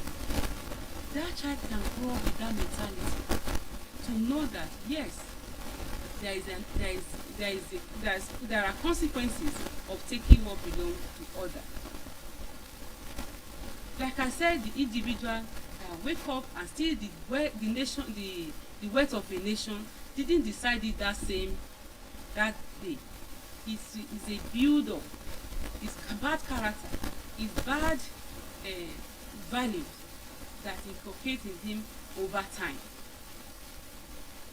So if, like I said, if you want to get it right, we must start from home. Mothers must take responsibility of taking care of their children, of teaching their children. Don't outsource your responsibility. Don't outsource your time and raising up your children with nannies and others. Like I said, they are okay, but you cannot replace your time. You cannot replace your dedication to your children to outsiders. Outsiders, you don't even know where they are coming from. You don't know them. You don't know the value they grew up with. You don't know the experience they've had. You brought them into your home to help you take care of your children. Just imagine it. It is not what? It is not done, and it will not help us. So another thing I want to say is nation building does not begin at election. Nation building begins at bedtime stories, at dinner time, it begins in correction, it begins in prayer, and it begins in examples. Because our children, they are not only watching what we are hearing what we are saying, rather they watch what you do. If you do the right thing, they see, they copy you. If you do the wrong thing, they are watching, they copy you. So if you want your child to do the right thing, make sure you yourself, you have to be conscious of what you do. Because it's not enough to carry cane. Don't do it, don't do this, don't do that. You as a mother or you as a parent, have you watched yourself? What do you do in the presence of your children? Do you take time to consciously do the right thing so that these children can see you and copy from you and imbibe in those values that they see their parents are doing? So once again, I want to say that the narrative of this nation, if you want to change it, if you want to improve on it, it starts from home. It is not the presidency, it is not the National Assembly, because they all came from home. I think have I spent over to 5 minutes? So we must change the narrative. We must not continue to live don't mind, everywhere all of them are corrupt. All of them are this, all of them are that. Let's go back to the drawing board. Let's go back and watch how we are bringing up our children. Do you welcome your children when they come back from school? You bring pencil, bring eraser. No, it's a small thing now. Leave them. I remember when my son was still very young, was 3 years plus, in nursery, we went to a supermarket to buy something. So I knew that day I didn't buy any plantain chips. So when we were in the car, he brought out plantain chip. He showed me. Said, "Mommy, can I eat it?" I said, where did you get plantain chips? He said, I took it from the shop. I said, I thought you paid for it. He said, did you tell me you took plantain? He said, don't touch it. The following day, we were living in Maryland. We were on our way home. I have to take him back to Sulere at Masha with the chips. Chips then was either 50 naira or 20 naira. I told him, go and give that woman by yourself. I'm not going to follow you. I will be watching. Tell her that you are sorry. That I didn't know that my mommy didn't pay for this chips. That was how he returned that chips. Sorry, not chips. And he cried, the mommy, I'm sorry, I did not. I said, no, I don't want to go. No, you must go. So that is why anytime after that incident, anytime we go to a supermarket, as we are coming and my son is like, mommy, I didn't take anything, no. Mommy, I don't want, you can see you, I didn't take anything, no. See, that is how, I'm not saying we are perfect, but if you do that, that is their formative year. They will get used to that, oh, it is wrong to take what belongs to others. So as we celebrate the 20 days of 20th anniversary of School of Eloquence and 20 days of eloquence, I want to urge every parent, every mother that are watching me right now, that we should go back to our drawing board, to our homes, and be mindful and be conscious the way we bring up our children. If we do that, we will have a better nation, that nation that we all dream of. Tomorrow, the work starts today. Thank you very much for listening, and I want to pass the mic to the next speakers. Thank you so much, our mommy, the registrar, for that wonderful speech about the role of mothers and motherhood in nation building. It's such an honor to speak after you, ma, our dear registrar. And one key thing that she said, or that she spoke about in her speech, that really struck me is that delegation cannot replace dedication. And that is a very key quote that I have gotten from what she has said. And also in my speech for today, it is also a quote that I would say also applies to my speech, to this line of speech I'll be giving today. The reason why we cannot continue to delegate agriculture and farming practice to other sectors or to the older generations, forgetting the fact that we, the current generation, are the future of our society. We are the ones who are going to continue to be in charge after those who are currently in charge are long gone. And who are those that I'm talking about? I'm talking about, in particular today for my speech, I'll be talking about the Generation Z, the Generation Zoomers of our society. And you know, the trend, the word, the phrase is very common when you ask someone, oh, are you a Gen Z? Because you see how hippie, how fun the person is acting, and then you're asking, oh, are you a Gen Z? Oh, why are you acting like a Gen Z? Oh, are you this? And then you're just asking questions relating to someone being a Gen Z. And now I will remember there was a day someone had put up a post, and she was asking a particular question of, can someone be a Gen Z and a believer? And then I responded to her. This is just me sidetracking from my initial speech, but it's just, I had answered. I said, the fact that society has now seen the word Gen Z to just term anybody that acts anyhow, without control, without class, without following a particular structure. They just term you as, oh, you're a Gen Z, with the mindset of the person being or having a bad attitude or character. Once they see someone displaying something that is out of norm, the next thing is, oh, you're acting like a Gen Z. And so society has begun to give the term Gen Z a meaning that is not supposed to be. Because originally, who exactly are the Gen Zs? What exactly is the term Gen Z all about? Gen Z, point blank, is just used to refer to people who are born within a certain year frame, within a certain period of time. And so that is between the year of 1997 to 2012. Now some may argue that it's from 1995 to 2010, but let's just still put it within this age frame. So how many of us in this room are Gen Zs? Okay. Yes, thank you very. So just calculate. Okay, does my age, the year I was born, does it fall within this year that this person has spoken about?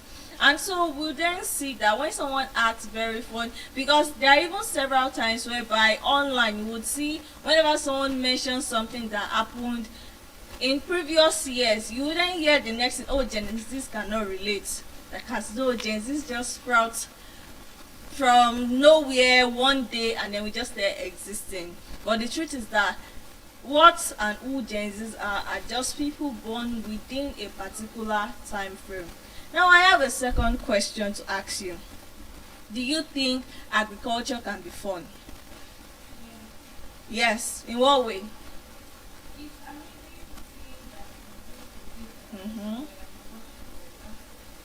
Okay, but the activity itself, is it fun? No, the activity is not fun. Okay, so now I'm here to just tell us or speak to us about how we can gensify agriculture. Now I have said initially that you see, I mentioned initially of the fact that when we are talking about Gen Zs, we are thinking about fun, we are thinking about excitement, we are thinking about people who are up and doing, trying to correct or change previous systems that don't work for them, and then they are trying to suit it for their own conditions. Now I had asked, is agriculture fun? I had people respond, they said no, definitely no. And so now I'm not trying to tell you, okay, can we now densify agriculture? Can we make agriculture fun? And in essence, that is the future of agriculture. Because now we are trying to get people into the system, we are trying to get people to go back to farms. But then we still have the factor of the fact that it's a very strenuous activity. And then now I'm not bringing up a concept, because I think this particular concept has been something that has been brooding in my heart, which I believe would come into fruition in greater terms very soon. But it's just the fact of us being able to gensify agriculture as a society, which means we are able to make agriculture fun. And in essence, what's the whole essence of agriculture? Growing plants or crops, and then also rearing animals. So you have the plants and then you also have the animals. Now, your dog is an animal. The cute plants that you keep in your house, trying to monitor, trying to water, your plant's baby. You know, some people, they are plant moms or plant dads. You are already into agriculture. Although yes, the truth or a certain part of agriculture still entails the factor of you producing food for human consumption. But there's also the factor whereby we're able to have these these animals or plants as pets, as things that we keep in our house, as ornamental plants, as fruits in our house that we just enjoy and consume on a cool evening. After you've gone through your 9 to 5, your rigorous 9 to 5, and you're just back at home, and all you just want to think about is for you to just relax, have a cool bowl of salad that you already harvested from your backyard farm, and then you are enjoying the produce of your own hard-earned or handmade efforts. And so when we are now talking about, we're trying to gensify agriculture, are we saying that we are not producing food in the entirety of it, and we're just trying to look for the ornamental or the beautiful or the relaxing part of it? Not necessarily. Yes, we can still, even in the strenuous part of it, we can still gensify it. And in what way? Now we're talking about technology improvement. Everyone is trying to get into tech. Everyone is trying to go into AI technology. Everyone is trying to do what works for them very effectively with less time. There was a time we had a speaker come up and teach us about how to do complex work with less time. And people are trying to say, okay, in what way can I ensure that I don't have to spend long hours on farm? And then they have automated the system. They are seeing that, oh, they have sprinklers in place at this certain time. The sprinkler system goes off by itself. The plant gets watered. They are seeing that they have automated feeding troughs for their animals, that at a certain time, just at the click of a button, the food goes through and then the animals are fed. They don't have to start bending, carrying heavy sacks of feed just because they want to feed these animals. They don't even have to, start cutting hay, start cutting grass, because they have equipment, they have machines for this.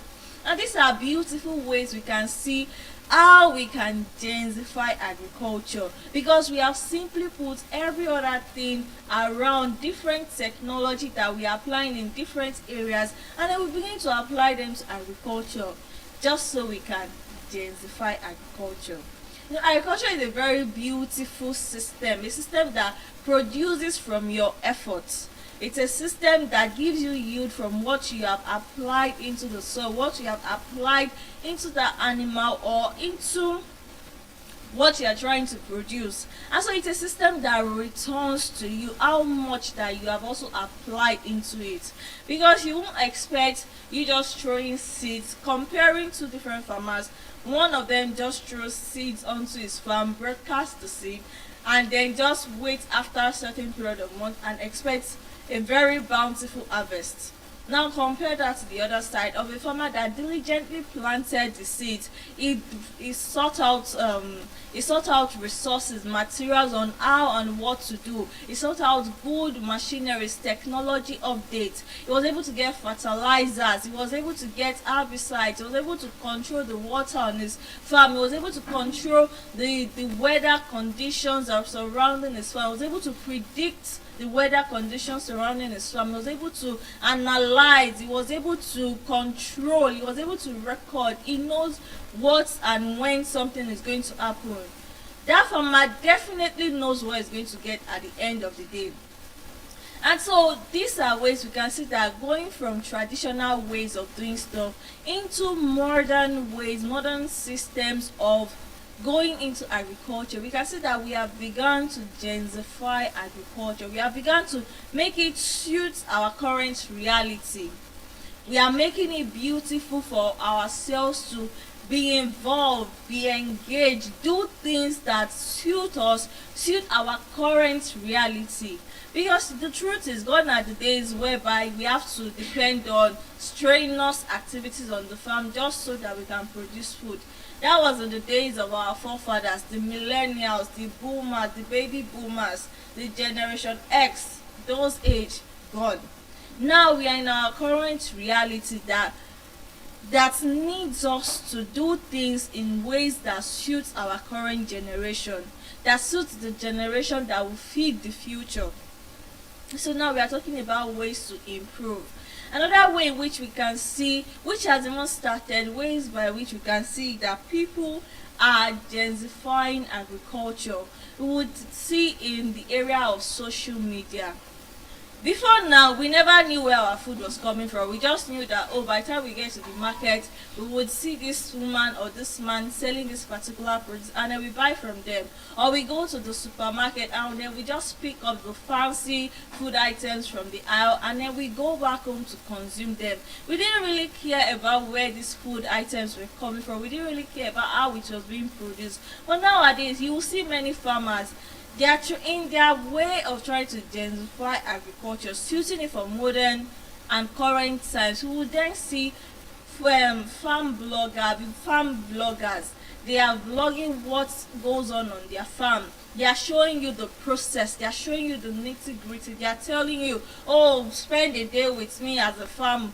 Spend a day with me on my farm. And then they are showing you different procedures. And then you are able to relate. You are able to know what exactly happens on those farms.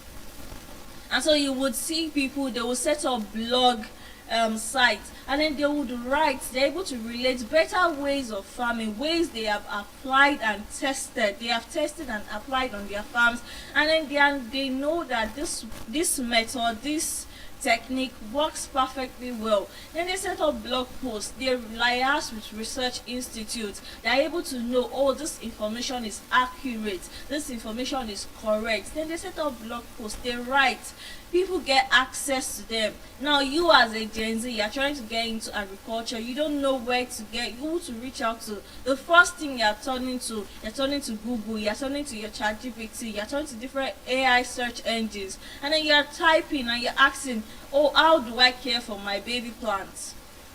How do I care for this dog I just got from the veterinary clinic? How do I care for this cat that I got from the rescue shop? How do I care for this plant that my mom gave me after visiting her in the village? I don't know anything about agriculture. What do I do next? Hope I don't overwater it. Does this plant even need water? Do I need to give it food? What does it eat? How do I feed the animal? Or what do I do? We'll see people turning to search engines. They're able to get sufficient and suitable information. These are proud to now our forefathers, our grandfathers and great grandfathers. They had to rely on mouth-to-mouth communication. It's whatsoever a farmer friend did on their farm, that is what they get, and that is what they apply on their farms. But nowadays, at the comfort of your home, you are able to reach out on social media, you're able to make a post on Twitter, on Instagram, on WhatsApp. Oh, what plants do I get? Oh, how do I care for this plant? Oh, what are the best type of plants to get in my house to beautify my house? Oh, what animal do I get for security? Oh, what animal do I get for companion? Oh, how do I do this? Oh, how do I do that? Now I'm trying to get into agriculture. What type of agriculture do I go into? What makes yield? What makes profits for me? You're able to liaise with professionals online. You're able to search up, oh, who is an extension? Who do I need to reach out to as a professional concerning my agriculture concerns? Who do I reach out to when I have problems, and then I'm able to ask, oh, sir, ma, I have this issue concerning this and that. What do I do? All at the comfort of your home. And see ways in which being a Gen Z is not so bad. Is it? No. But there are ways in which we are able to apply the technique that work for us as a normal functioning society, as an individual, and we are able to apply it into agriculture.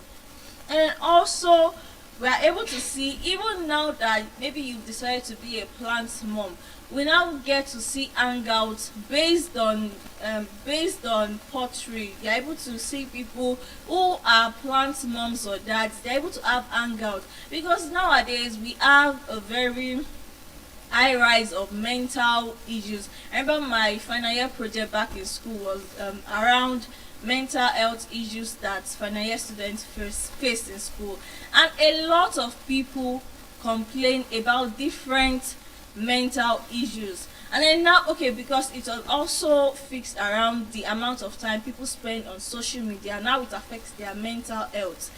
A lot of people, I had someone who filled out the questionnaire, and the person was saying they spent close to 20 hours on their phones, and I was like, what time do you then sleep? And so we begin to see that people lose touch with reality simply because they are always on their phone. But then now we introduce gardening. Now what is gardening? Is you being able to allocate a certain space of land. Yes, you might complain that cities like Lagos, there's barely any land. But then earlier on in previous topics, I had spoken about urban farming and how we can plant in just the little space that you have using sacks. You can plant, you can have your own little garden with a sack or with some sacks in your house. And then we can then see that there is a change. People begin to touch sand, they begin to touch grass. We had someone who spoke earlier during the night, and she said, just get out, walk on the bare floor.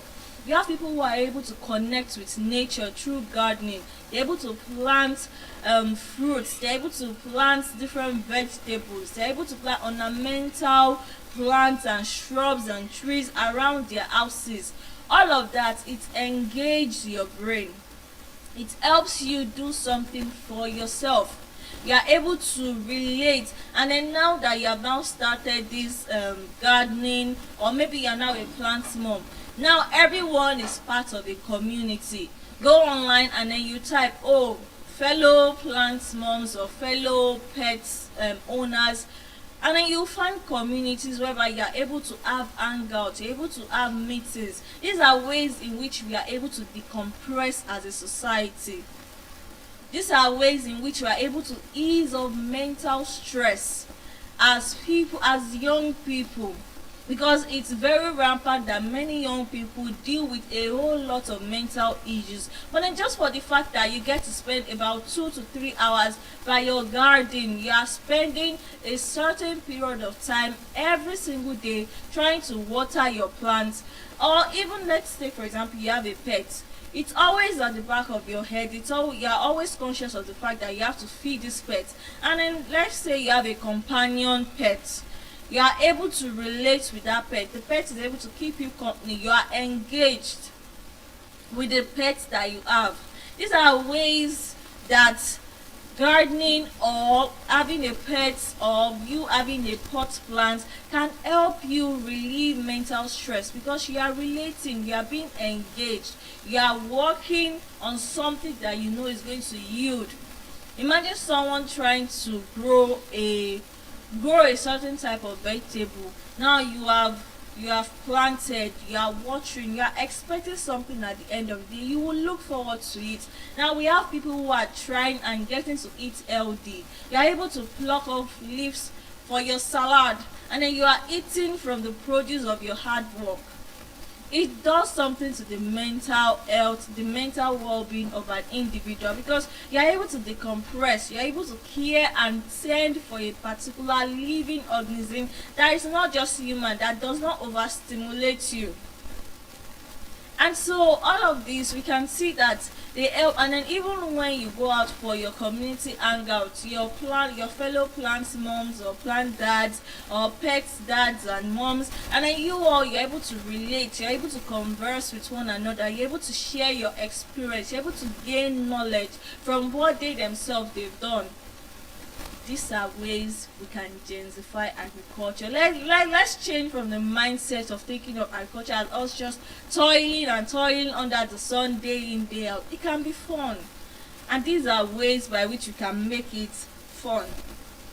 And so, when we then talk about all of this put together, thinking about the fact that this is the future of agriculture, when everyone gets involved, when everyone is able to play their part, and it even helps with our ecosystem at large. When we have numerous and a large number of plants in our homes, we are able to reduce harmful substance and toxins in the air, because the plants get to absorb some of this.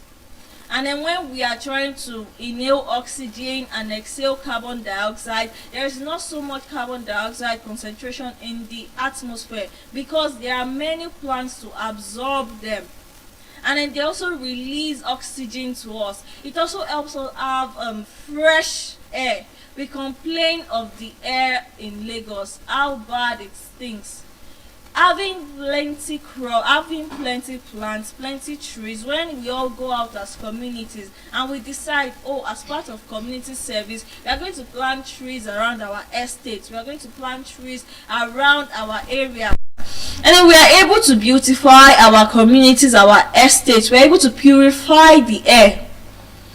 We begin to breathe better, we begin to think sanely, because we are more relaxed. You would hear people talk about how, compared to village life, city life is very choking. It's very anxiety inducing, because there are a lot of noise. Everyone is just trying to make so much noise, louder than the other person. But then when you are in an area whereby everyone is caring for one another, everyone is trying to make the atmosphere and nature more beautiful, begin to enjoy from it, we begin to relate better with one another, we begin to fellowship, we begin to enjoy better connection with one another.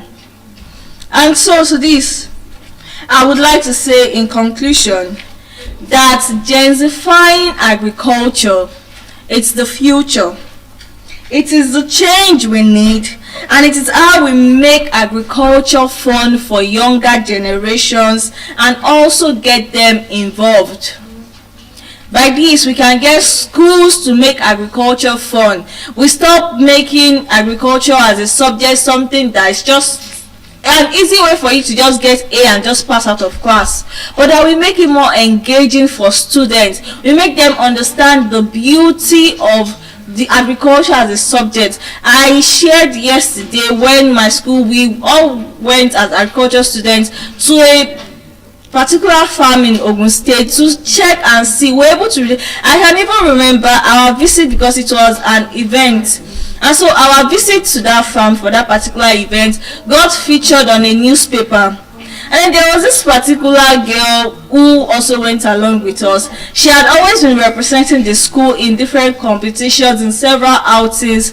And then when the newspaper came out, and then someone's parents had commented on it, and then it got to us. I remember how excited she was. She was like, she has gone for several other non-agric related, like several other, when you talk about core courses in school, she has gone for several competitions, several conferences, several outings to represent the school, but she had never appeared on a newspaper. But just by her going for an agriculture outing, she found her face on a newspaper. She was so excited. So you can see ways by which when we change the mindset of the fact that agriculture is not something that we just think as, oh, it's just for a particular set of people, but we make it more fun for school children. And so they grow up with the intention to get involved. They grow up with the intention to make change, to make it better, to improve it from what it is to what it can be.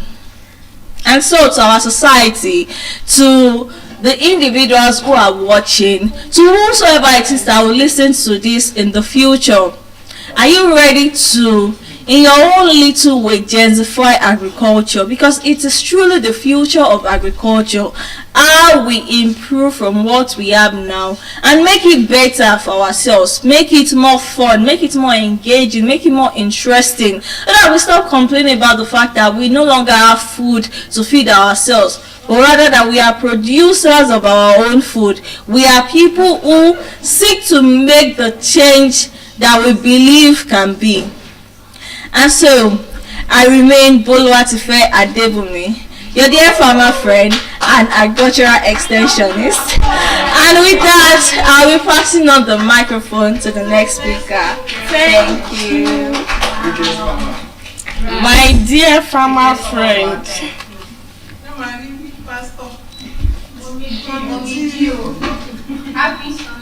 jealousy will not kill you people. Arise, O compatriots. Nigeria call, obey.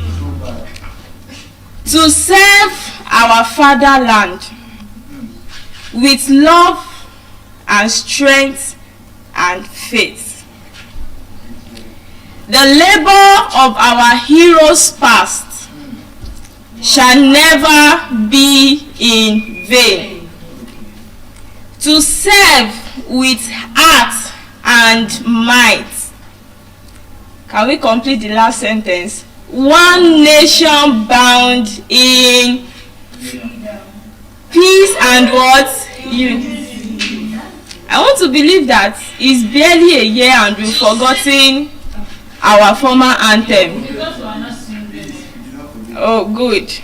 Oh, God of creation, direct our noble cause, guide our leaders right, help our youth the truth to know, in love and honesty to grow, and living just and truth, great lofty heights attain, to build a nation where peace and justice shall reign.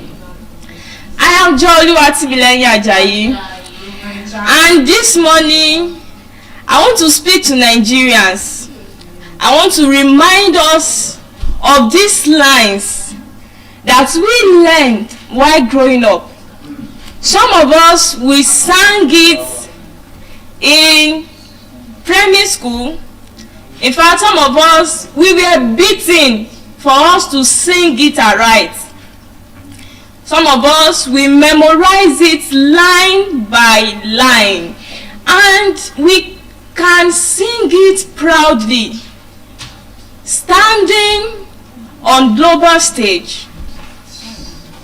To remind you of this line is a great privilege. And I will love all Nigerians to pay attention, because all of these that I've just read, they are not just ordinary words. They are not just ordinary sentences, but these are sentences that carry powers. These are sentences that sound like commitment. Of course it is commitment, because we are meant to be committed to every line of this particular national anthem. So my topic for this morning is understanding the soul of a nation, a deep dive into the Nigerian former national anthem. I've said that while growing up, we learned this, but my question is, do we really understand the lines? Some of you, some of us were being flogged, but while we were singing it in tears in younger classes, basic classes, do we really understand it? And even while we are grown up till this stage, do we really understand it? And while I was preparing for this topic, something just flashed into my mind that, wow, this is the very first time I will be coming up on this stage to really talk about this nation. All my topic have not been really involved deeply in this nation, and I'm going to be taking my time to really expatiate it to us, to make you understand that the former national anthem is not just words. It's not just the ordinary usual line. And I can tell you that I'm proud to be a Nigerian. And I'm here to unpack it with you line by line. I will pick it line by line and explain it. I wish we can sing it, but because of the peculiarity of this particular challenge, we can't do that. You can only do it in your mind. I want to tell you that the lines of this national anthem are beyond songs. It should be a responsibility. Responsibility that we need to take to heart, that we need to know as citizens of Nigeria. Now, I'm going to start with the first line. Arise, O compatriots. Arise is not a suggestion. It's a command. Thank you very much, Ms. Oluwatoyin. Arise is a command. It means that you should wake up. Nigerians, wake up from your sleep. Yes, Mama. Wake up from slumber. Wake up from dozing. It is a command. It means to wake up from everything that we have put to bed in our nation. You should wake up from every silence of indifferences. That is what that word is telling us. So when you see arise, even though we are no longer singing that song again, but I want to believe that the impact is still felt in our country today. Am I right? Yes, ma'am.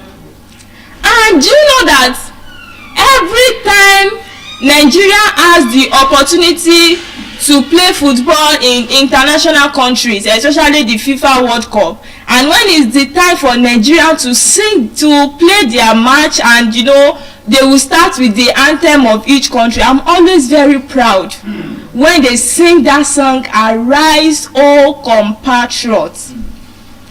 It's telling all Nigerians that we are not sleeping.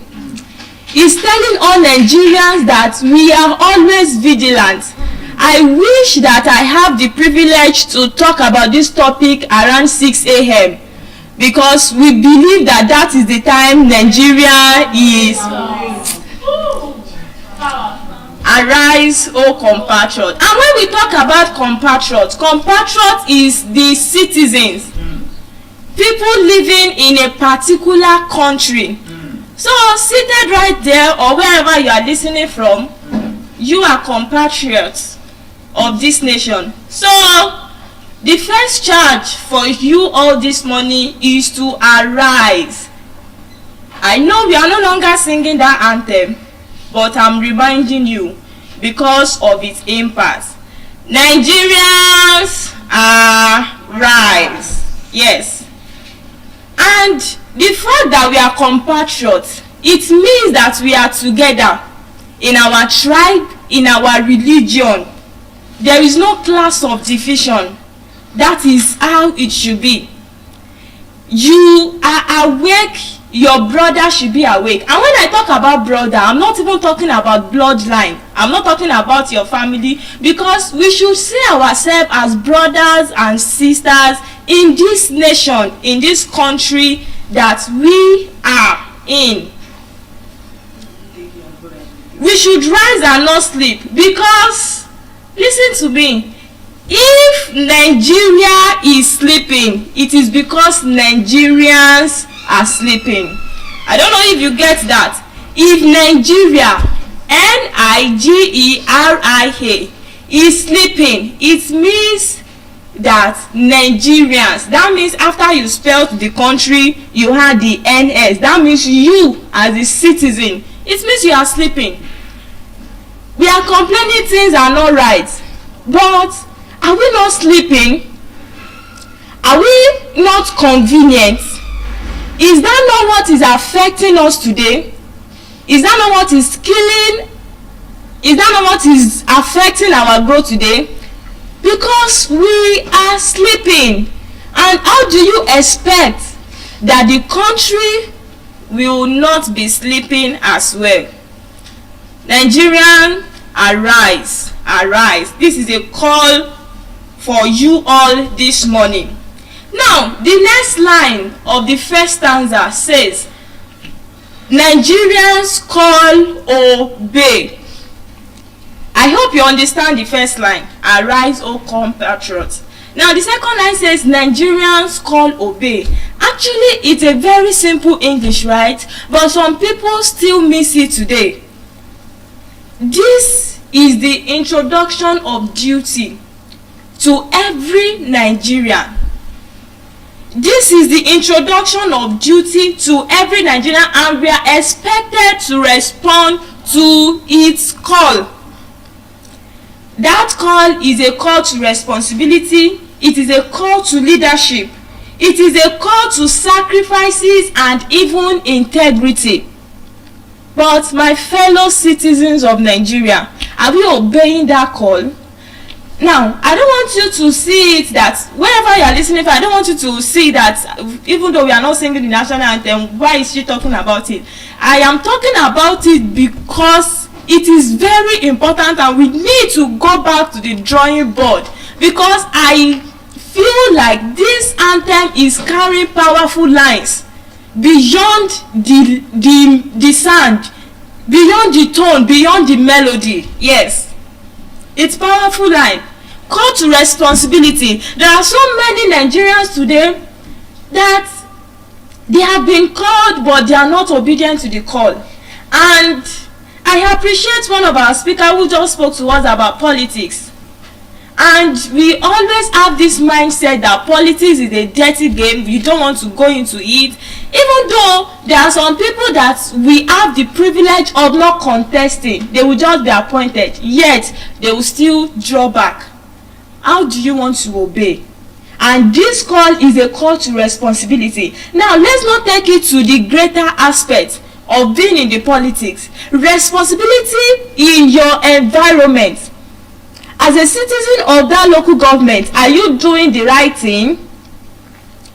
The rules and regulations that has been given call to duty, call to responsibility. But it is a pity that it is in this country that we all have once sang this anthem. That is why I said that are we really singing it with in-depth, with understanding? Call to responsibility. So many drivers, they will see traffic signs, but they are not obeying it. And we say Nigerian calls obey. So many people have the voters card, but they will refuse to stay indoor during the day, during the time of election, and yet they will sit at the corner of their room and complain that the government is not doing well. Have you played your right? So many people, they have their ways of destroying things in the environment, starting from the local government. That is the grassroots, isn't it? And whatever thing happen in the grassroots is what will also happen even at the top. Call to responsibility. You see things are not going right in the country and you keep quiet, you join hands together with those who are doing bad things, with those who are spoiling the society today. Call to responsibility.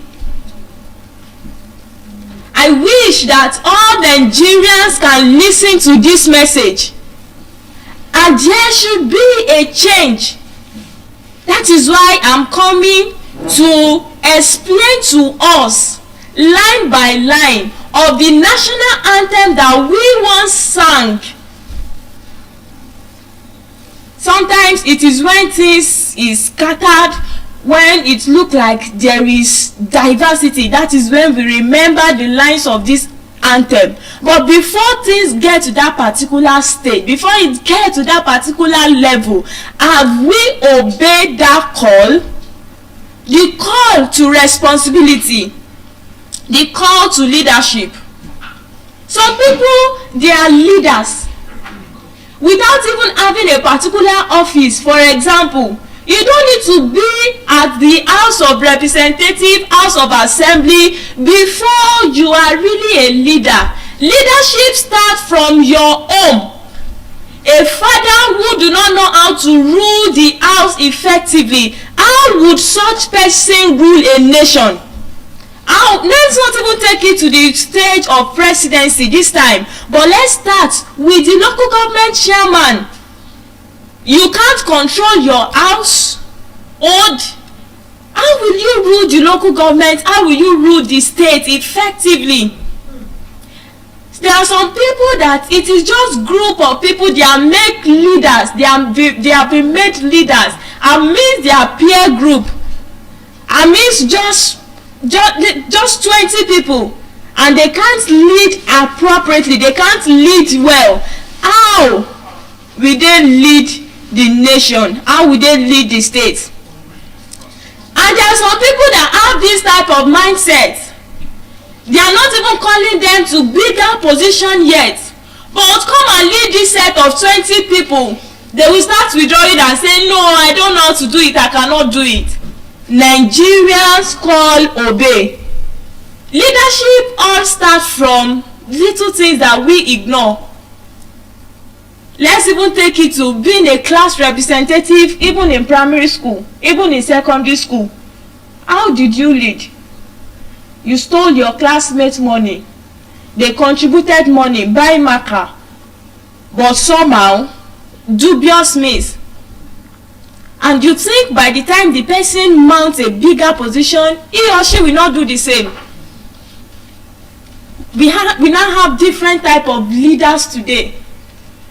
And mind you, it is what the leaders do, that is what the followers will do as well. It's only the followers that just know the right thing, that will not do the same thing, that will not go into that same bad act that the leader is involved in.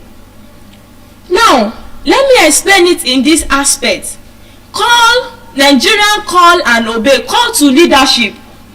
If you are given any opportunity to lead, please don't say no, because together we can build this nation within the small group. If your small group is being impacted, I'm very sure that they will pass that knowledge to others. They will pass that knowledge to people who are coming behind as well. Don't see yourself as someone who cannot do it, who cannot lead. Because if you see yourself as though someone who can't handle just 20 people and you are aspiring to be that successful person, do you know you will have people under you? Call to leadership. I really want to shift our mindset, and I want you to begin to think of how you will lead, and you will lead aright. I want you all to embrace leadership in whatsoever means, and don't shy away from it. Don't run away from leadership. Embrace it. It means that you are obeying that line of the former national anthem. Nigerians call, obey. I've talked about the responsibility aspect, leadership aspect, and call to sacrifice. Sacrifice, I will merge it with integrity. You are not selfish. You are truthful. You are honest. You know, some people, it is only those things that will benefit them. That is what they are after.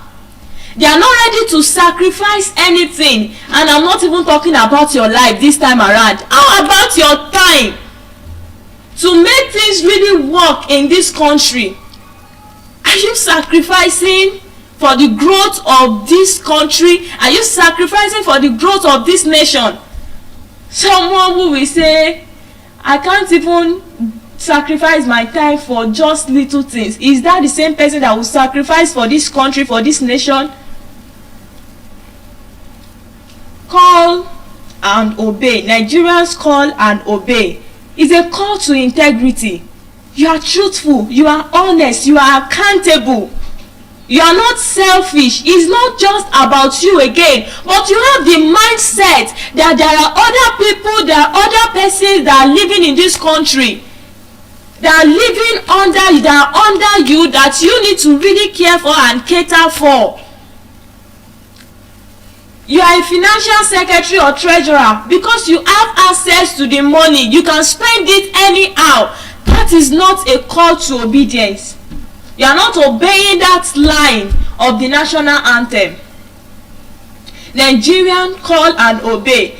It all starts from little things. In a gathering like this, you know that someone else have not even gotten food, but you collected too. That is not integrity.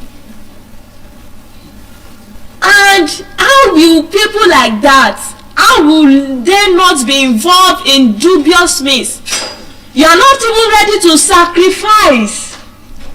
Even when you collected one and you realize that somebody is even in need more than you are ready to just keep it to yourself. You are not obeying that call. Nigerian call and obey. I know that a whole lot of Nigeria, you want this country to work, but it is only few people that are obedient. They are doing the right thing, they are doing the needful thing to really make this country work, to really make things work in this country. You want to see a better Nigeria, but you are sitting right there every day, you keep complaining you are not doing the right thing, and you are expecting the president, the governor to do all the work. What are you doing in your local government, in your area, in your surroundings? There are deaths in your environment. You can't mobilize your neighbor. Let's come out and clean this place, and you are waiting for the president of Nigeria to come and do that for you. That is not a call to duty. It don't start with things like this. It don't start with these little responsibilities. Why do you think we are having little accidents on the road today? Because it is not all drivers that obey the traffic sign any longer, and we expect a better Nigerian. It can't work that way unless we are obedient to this call. If we want the nation to work, let us put in the work as well. Now, the next line is to serve our fatherland. And this particular aspect is something that majority of Nigerians ignore. We are running away from service. Service is the core of a nation building. It is not exploitation, it is not survivor mentality, but intentional contribution. Service. There are some people who have this mindset that the people in power, the people in politics, they are not doing anything for us, so me too, I will not do anything. That's a wrong mentality. You are not ready to put yourself under subjection, not even hardship. I'm not even talking about slavery, but things that you can do with your hands that will not even affect you in any way. Call to service. Let us serve our fatherland. And thank God for the National Youth Service Corps. It's just like a mandatory 1 year for all Nigerian youths who have gone to higher institutions to serve. And somehow I want to believe that it has instilled some morals in us. Corpers, can you relate to what I'm talking about? It has instilled some level of discipline and commitment into us. That is what we are talking about. But how about people who do not even have that opportunity to serve? But are they still doing the right thing? In that their place of work, that skills that they said they are having, are they not doing some things with dubious acts? Doctors, are you serving with integrity? Because you've gone to medical school, you already know some things and like that. Are you not changing the narrative today? There are some people in that field that the only thing they know how to do is to do abortion for young girls. That's not service with integrity. Some people, the only thing they know how to do is for them to be bribed, take bribery, and just inject another drugs medicine that will kill that particular person. And some people, the only thing they know in that field is to exchange babies from mothers because they want to be paid a very high amount of money. Service with integrity. And this set of people have made an oath, they have pledged that they are going to do the right thing. Yes, let's talk to people in power as well. Are they doing the right thing? What belongs to the citizen, are they not directing it to their purse? Service with integrity to serve our fatherland. Teachers, are you serving with honesty? What values are you instilling in students today? Are we not having teachers that will go into immorality with students today? Service with integrity. Religious leaders, service with integrity. Are we not having religious leaders that will go into immoral acts with their followers today? Service with integrity. Let us serve. A citizen should refuse corruption at every point in time. Our people in power, military bodies, even civilians. If we want a better Nigeria, we must change. Let's serve our fatherland with what? With integrity. The next line, which is the fourth line of the first stanza, says, with love and strength and faith. Now let me reiterate the lines I've explained to you again. Arise, O compatriots. Nigerians call obey to serve our fatherland with love and strength and faith. Now, this is where it also gets more serious. Are you not serving because somebody is watching you? Are we really doing it from the depth of our hearts? Are we doing it from the level of commitment? And this particular line is teaching us how to serve. The previous line says to serve our fatherland. And how do we serve our fatherland? That is what leads us to the next line. With love and strength and faith. What does it mean to serve in love? It means that we are united, irrespective of our tribe, irrespective of our religion. You are not saying because this person is this religion, I am not this person religion, so we don't have anything to do in common. If we all that are seated right here are saying because probably the founder of this place is this particular religion, then the other religion don't have anything to do, I want to tell you that it will not work that way. But it is a pity that that is what some people are involved in. And some people will say, because this is not my tribe, because this is not, this person is not from my state. In fact, do you know that we have some offices now that made 70% of people in that place, they are from the same state? Yes, and for somebody who is from another state to really get a place in that kind of organization, it means that they really need the service of that person. And maybe they have searched and they have not seen somebody who is as qualified as that person before. And boss will now be saying, Omo daddy daddy me, Omo mommy mommy me, the father father of my father. Whereas there are other children in that place that need to be helped, that even deserve that opportunity better than your father father father. With love, there is no bias, there is no form of hatred.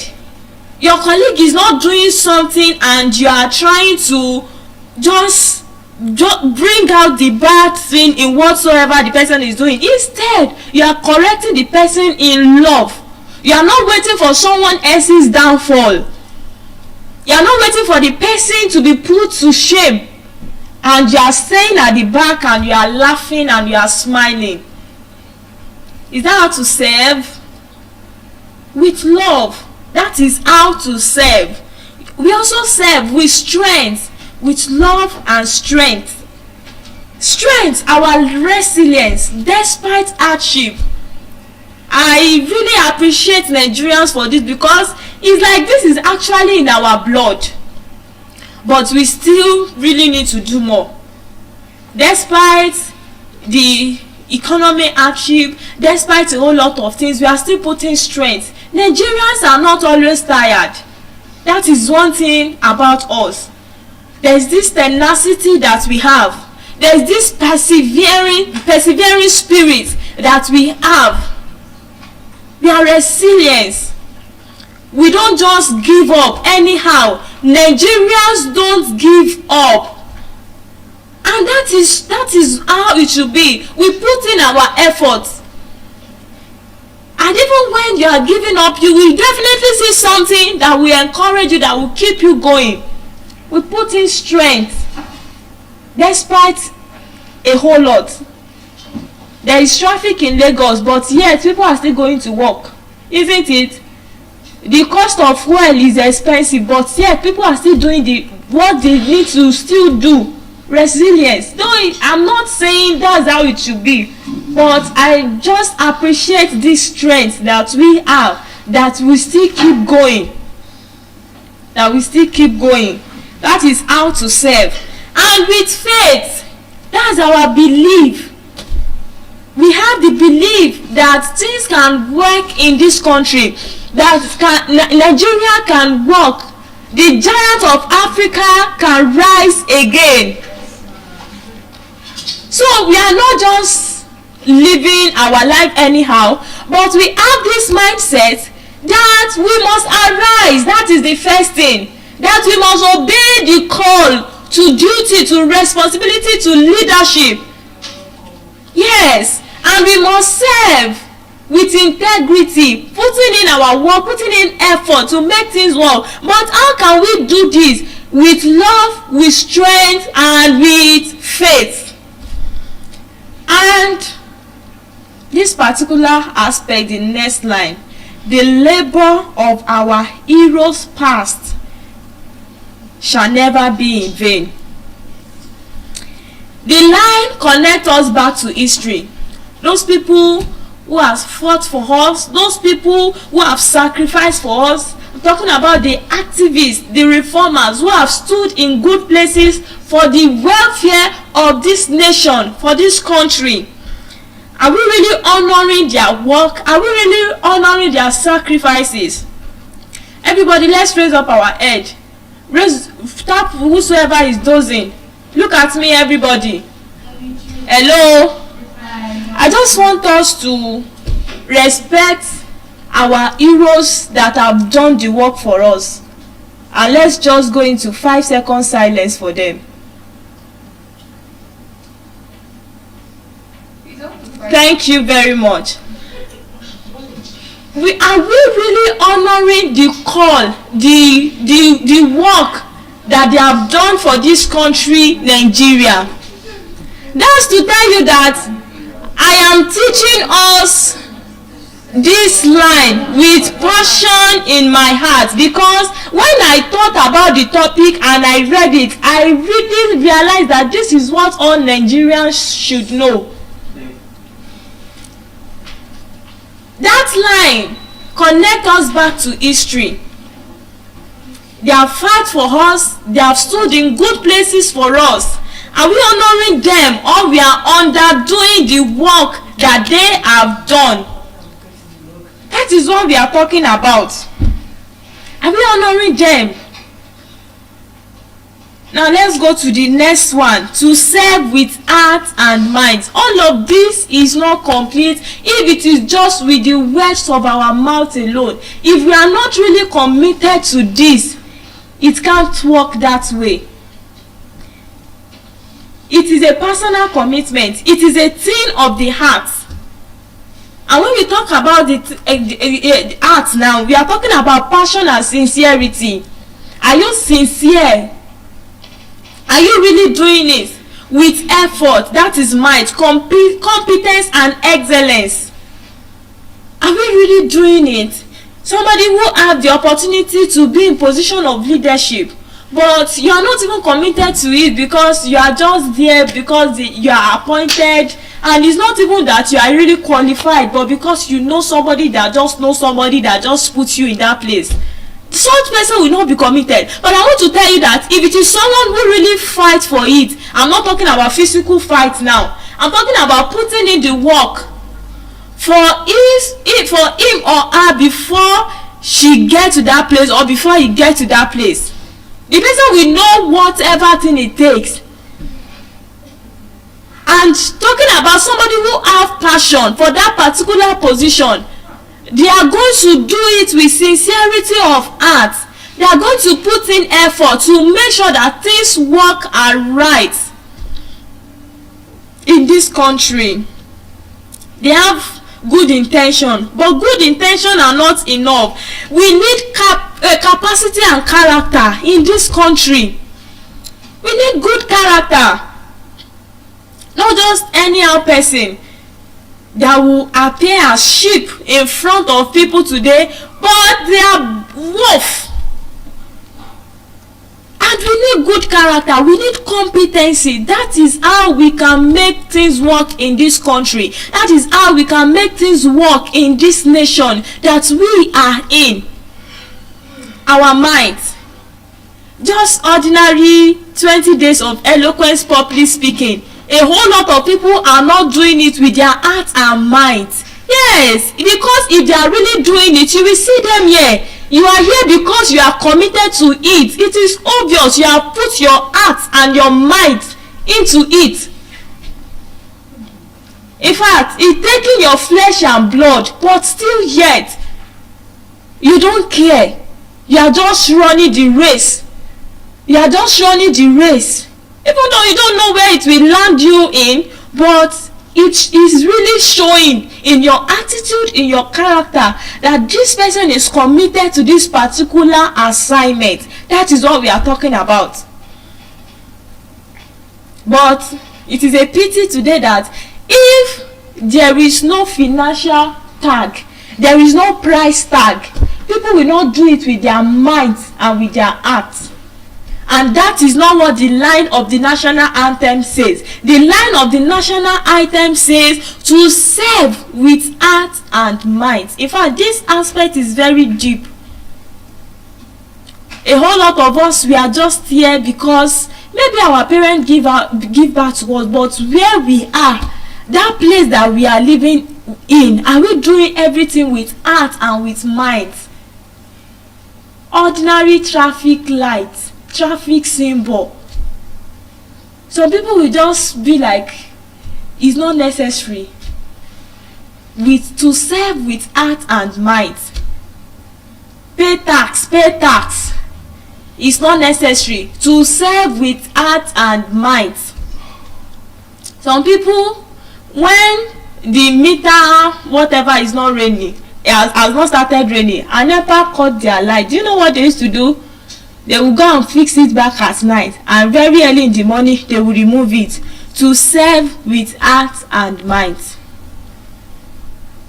And as you are seated right there, it all starts in that your little environment. In your place of work, are you serving with heart and with mind? That one, you even have a financial agreement. Oh, this is the amount I will be paying you at the end of every month. But then you are not even committed to it. How will you even be committed to something that you are not even getting money from? You are not gaining from it. But I want to tell you that it is for the benefit of every one of us, every citizen of this country. If we can really serve with heart and mind, and to our leaders, if they can really serve with heart and mind, and to every citizen, if we can really serve with heart and mind, passion, sincerity, effort, competency, excellence, good character, capacity, our nation will be developed more than this. One person is not embezzling all the old money. One person is not using pen to direct the money into his or her own account alone. To serve with heart and mind. You've not even gotten to that bigger position of leadership, but that particular place that you had, that little thing that you are doing, how are you handling it?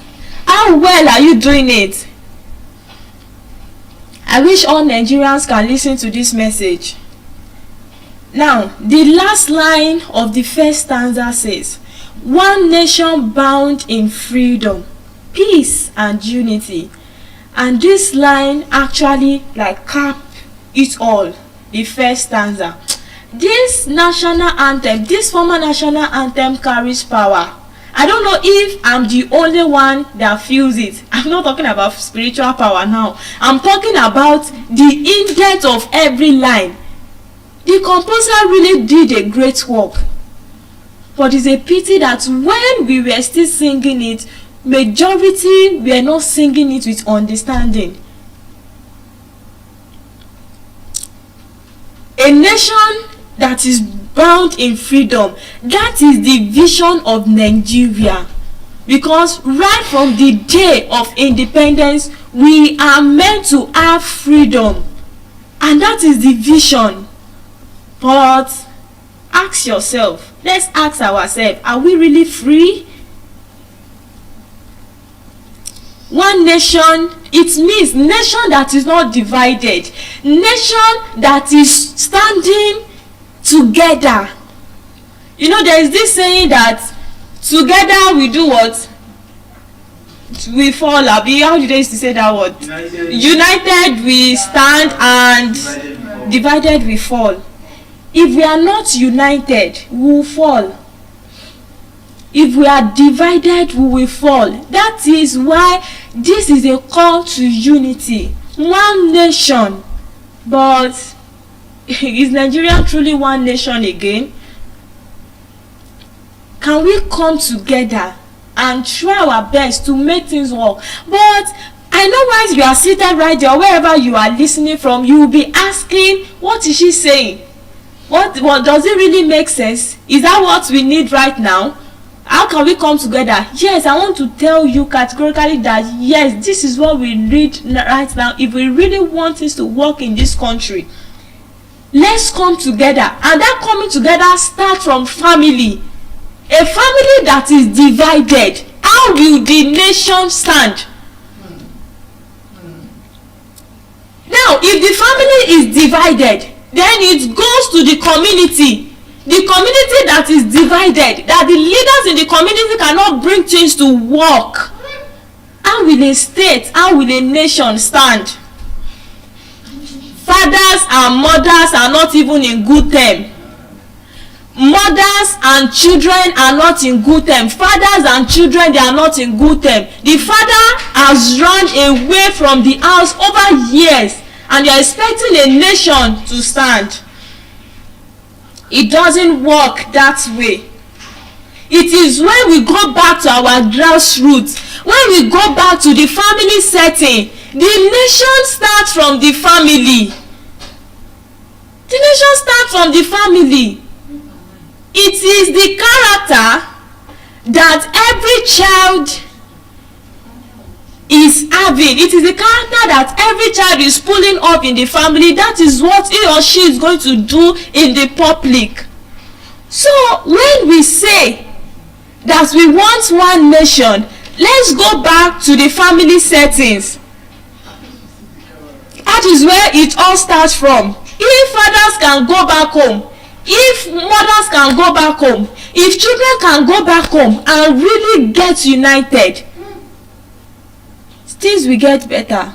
If community head, our local head in our community, if they can bring things together in the community and let this happen in every community like that, things will get better. If every local government head can bring things together in every local government, things will get better. So when we talk about one nation, check your family settings and your family background. Freedom. We are talking about justice and fairness. Yes, we are free, but it is not a license to do anything you want. It is not a license to do anyhow. Some people will say because they are free, so they can go and steal from another person's shop. Some people will say because they are free, so they can do anything that they want. No, that's not the freedom we are talking about. We are talking about the freedom that we are no longer under slavery. We are no longer under any country that is ruling us. We've gotten our independence and we should be able to rule ourselves. But can we go back to the drawing board? Can we really check very well? Nigerians, who is ruling us? Are we really free? Peace, stability, and safety. That is what the peace means in that line. It is not noise. It is not chaos. It is not when things are loud. We are talking about stability. We are talking about calmness. There is no war today. There is no chaos in a community today. People are not afraid of living in their community. People are not afraid of staying in their hometown.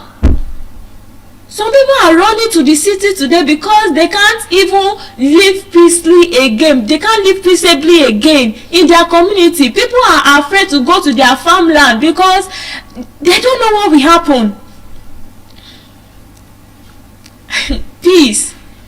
Some religious gathering are even afraid to host vigils. Some religious gathering are even afraid to gather themselves together. Peace. Where is the peace? Do you really have peace? Even personally, as you are seated or wherever you are listening from, do you have peace of mind? Not to talk of bringing it to the national level. Our leaders, do they even have peace of mind? And this is what the line of the former national anthem says.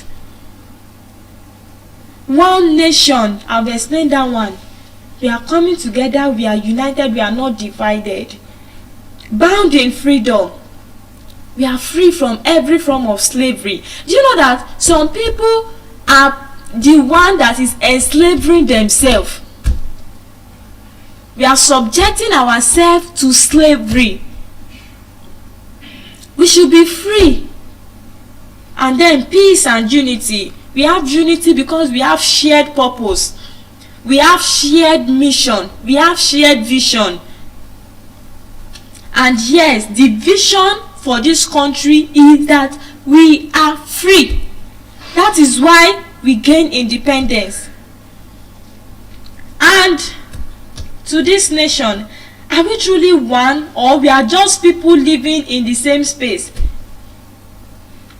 Somebody that is from another tribe cannot speak very well with somebody who is from another tribe that is not his or ours, because the unity is not there. Somebody who is from another religion cannot relate so well with somebody who is from a different religion that is not his or that is not ours.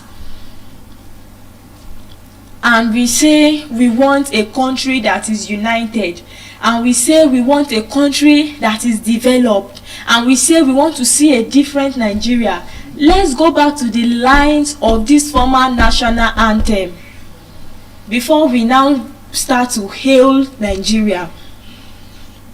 Let us go back and act based on the lines that we once sang. And some people even sang it in tears. Some people sang it in love, in joy, in their heart. But they might not really understand. And that is why I am explaining this to us. I hope you understand the lines of the first stanza. Now, let's go to the second stanza. And this second stanza, it is what we often ignore. You realize that in gatherings, anytime they sing the national anthem, when we were still singing this former national anthem, they don't usually sing the second stanza, isn't it? The second stanza is mostly sung in schools, or maybe when it is being demanded just to sing it. And it is, this second stanza is very, very important. It is very, very important. O God of creation. And this is where it all started from. O God of creation. It means, O God of creation, direct our noble cause. Yes, let me pick those two lines together. It means that we need divine guidance. For a nation to stand, it needs divine guidance. I mean, both spiritually and practically. Let's go back to our Creator. Let's go back to our source. Let's acknowledge the fact that God is the creator of this country, of every human being. Let's go back to our source. If it is not important, it will not be in the line of the national anthem, the former national anthem. Even in the new anthem, there is a part where the creator, I think God is recognized or something. Am I right? Oh God of creation, direct our noble cause. It means that human knowledge is not enough. Either you are of any religion, go back to your source.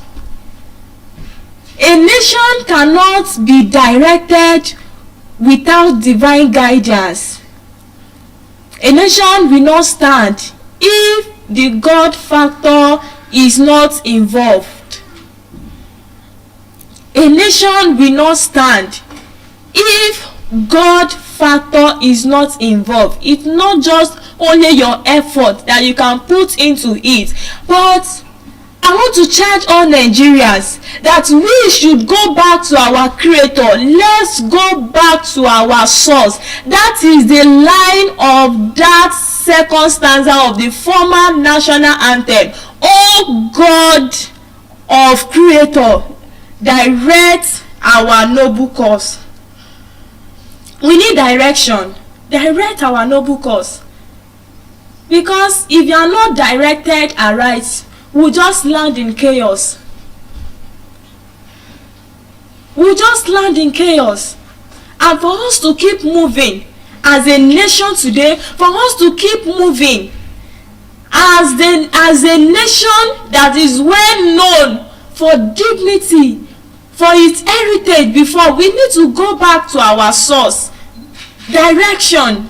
Let every leader, let every citizen go back to the God of creation. And the second line says, guide our leaders right. Yes, it's still referring back to the first line that says, oh God of creation, guide, oh God of creation, direct our noble cause. Then guide our leaders right. Our leaders need guidance. Our leaders, they need guidance. Leadership takes national direction. Yes, you can't do it alone if you call yourself a leader. Now, if you are a leader, you even need to involve your followers in whatsoever thing that you are doing. You need to involve your followers. There are times that as head, you call your followers, sit them down, ask them questions. Ask them questions, seek counsels, ask them how things will work, what they feel about this particular thing. Don't just take decision into your own hands alone. Every organization that we stand, the leader is under a mentorship. The leader is under mentorship. And not even mentorship alone. The leader is someone who listens even to his followers. Your followers can decide to come and meet you with a particular idea, and you realize that this is something that will make that establishment work. This is something that will make that particular thing work. You don't just shun it. You don't just do like you don't hear whatever thing the person have come to you to say, to discuss, because you realize that this is something that will work for us. This is something that will work for you. We need direction, and there are some followers who are knowledgeable and right, that can even give ideas to leaders that will make things work. Let our leaders also listen to voices of their followers. Let them listen, in as much they are good advice that will make things work. And yes, I've talked about you, because the followers also influence leadership. It has a way of influencing leadership in a way. Followers influence leadership. We pray for good leaders, but we as citizens of the country, are we good ourselves, so that our leaders can really learn from us? Are we good citizens too? Can our leaders learn from our character, our tenacity, our capacity, our good behaviors? Can they learn from us? Even citizens of Nigeria can be good. I want to believe that we will have a better country. But in a situation whereby there are laws, there are rules and regulations, and you are disobeying that rules and regulation, and you still want a better Nigeria, ask yourself, who are the ones living in the country? And with our hands like this, we are not putting things in order. We are not making things work in this country. Let us change. Let's revisit every lines of this anthem again. If we really want our leaders to put in the work, let us also do the work. Guide our leaders right. God will do his own. Citizen, do your own. Leaders, do your own. And for the next aspect of the second stanza says, help our youth the truth to know. And even though some youth know the truth, but they are not abiding by the truth. Let me remind you all again. You have to remember the truth. You have to live by the truth at all time. The youth needs the truth, not misinformation. As older generation, as adults, as our leaders, come out and tell us the truth. Tell the youth the truth, not lies, not misinformation. We need to know the truth. Don't manipulate things for us. We are youth, we are ready to serve. But are you telling us the truth? Let's look at it from that angle as well. Awareness is important. Whatever things we need to be aware of, set a body for it and let them come out to educate the citizen. There should be no form of hanky-panky game. There should be no form of hypocrisy. Our leaders, give us the knowledge, the education that we need as youth. Direct us. We need direction as youth. And yes, we appreciate some bodies. We appreciate some organizations that are doing the needful. They are doing the right thing. And with that, we have been able to get to know some things as youth. But youth, when you know the truth, are you living by the truth? Are you abiding by the truth as youth?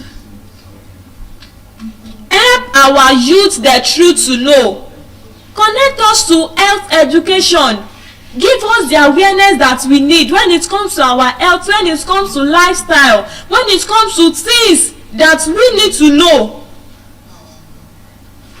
We don't need to be exposed to the misinformation that is happening around on social media today. Just come out to tell us the truth.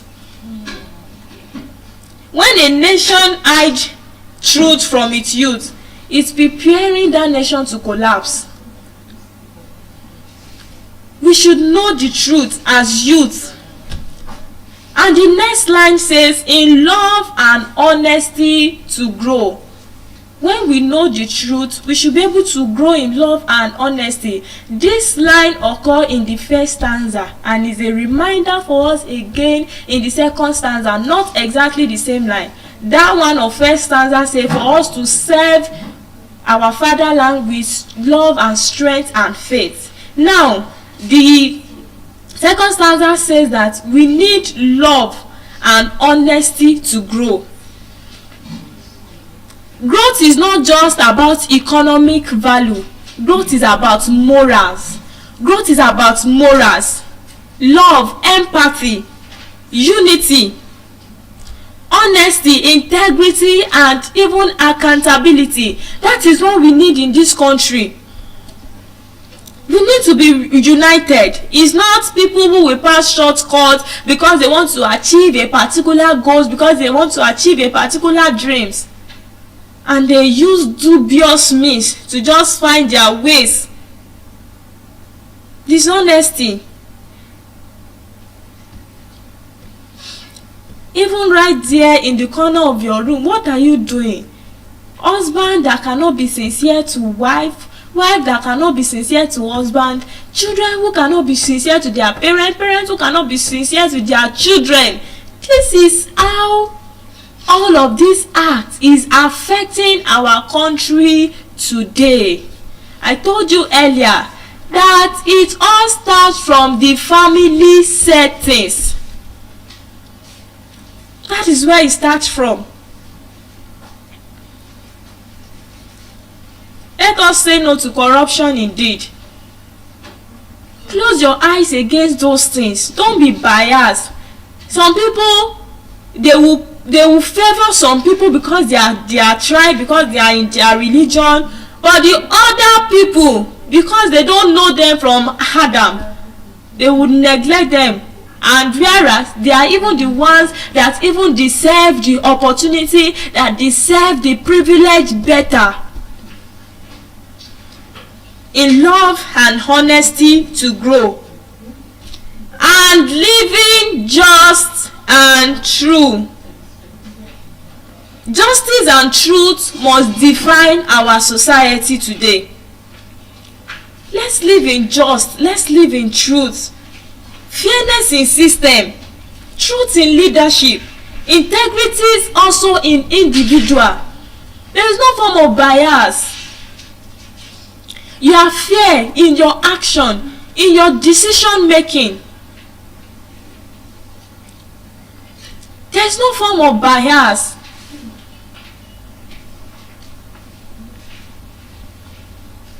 Truth in leadership, integrity in individuals. As citizens of the country, are you truthful?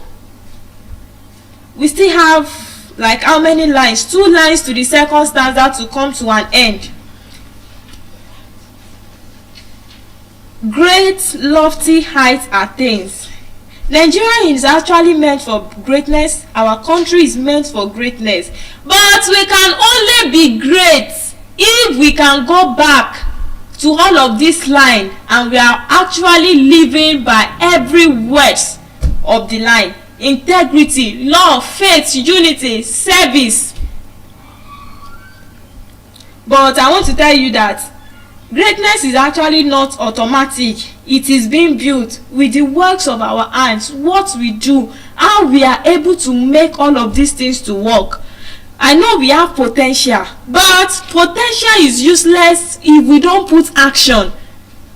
We have a whole lot of mineral resources. Our land is green. We have access to agriculture. We even have the blue economy. We have a whole lot of opportunities. We have the potentials even as individuals. But if we are not in the right track, if we are not doing the right thing, all of these things will just be a waste. All of these things will not work. To build a nation where peace and justice reign, and that is the last line of the second stanza of the former Nigerian national anthem. That is our final destination. That is what we really want to attain. But is peace not just temporary in this country today? Is justice not just temporary in this country today? They are not giving the right judgment to those people who have committed crime, and it is someone who is innocent that will now bear the consequences in the long run. Justice, peace without justice will even be temporary, because we need the two for a country to thrive. Let those people who commit crime, let them be punished accordingly. Let there be the right punishment. It's because there is no punishment, it's because there is no right justice. That is why we still have a whole lot of criminals. That is why we still have a whole lot of crime in this nation today. Let the people in charge, let them do the right thing, let them do the needful. And even justice without peace as well, the country will still be unstable. That is to tell you that everything work hand in hand with each other. Justice and peace. We want to build a nation where justice and peace shall reign. And this is the line that summarizes everything. This is the line that brings us together. This is the destination that we want to arrive at. We want a nation where peace is flowing. We want a nation where everyone can live comfortably with each other. And I want to tell you that the Nigerian former national anthem is not just a song, but it is a mirror that is showing us who we are and the life that we are meant to live and what we are meant to be. It's not just song. So to those of us who have sing it some times ago, let us reflect on it, that this is the life that we are meant to live. It is a mirror. Do you even remember the anthem? And when you remember, if you truly remember, are you really living it? To everyone who have listened to this explanation today, let's leave it aright. When you are living aright, another person will see you and you will impact that person. That is where it all started from. Either you are seated right here listening, or you have the privilege to come across this video. Let us live aright. Don't just stand up when it's time to sing national anthem, even the new national anthem. We should not just stand up to sing the new national anthem alone. No. But rather, we should live by it. We should live by it. That is the way our country can be better. That is the way our country can actually make more sense to us, if we can live by every word in that anthem. And most importantly, let us also stand for our country, Nigeria. Let us stand for it, because when we stand for it, we are building our nation, we are building our country. And now that we have transitioned from the old anthem to the new anthem, I know that because we've transitioned from the old anthem to the new anthem, are we remembering the words from the old anthem? And now that we have transitioned into the new anthem as well, do we honor it? Are we living by it? And the first line of that one says, Nigerian, we hail thee. That is a sign of honor and recognition to our country, because a whole lot of things has happened. We've gained our independence. We can do some things by ourselves. Do we respect our country? You know, the line, one of the line of the former anthem says, our heroes past, their labor should not be in vain. Are we respecting what they have done? Are we truly honoring them? Nigeria is actually a great nation, and it is what everybody knows. But how are we really coming together to put things to work in this nation? Let us acknowledge the value that is in this country, the wealth of this nation. That is what the first line of the new anthem says. We hail thee, Nigeria. Now that we've started singing the new anthem, we've started singing it, it is now becoming a tradition. We will stand up, and when we stand up, it is actually meant to be a sign of respect to our nation. But are we really living by it? That is the question that should be ringing in our heart every day. Are we honoring the wealth of this nation? Everything that we have, are we celebrating it? That is it. Nigeria, even the word Nigeria itself, is a tone of honor. And we should be proud of this country anywhere we find ourselves. Anywhere we find ourselves. And the other line of that new anthem says, our dear native land. This is our land. It connects us to ownership, so that those who are no longer in this country should always remember where they have been born, where they came from, their origin. It connects us back.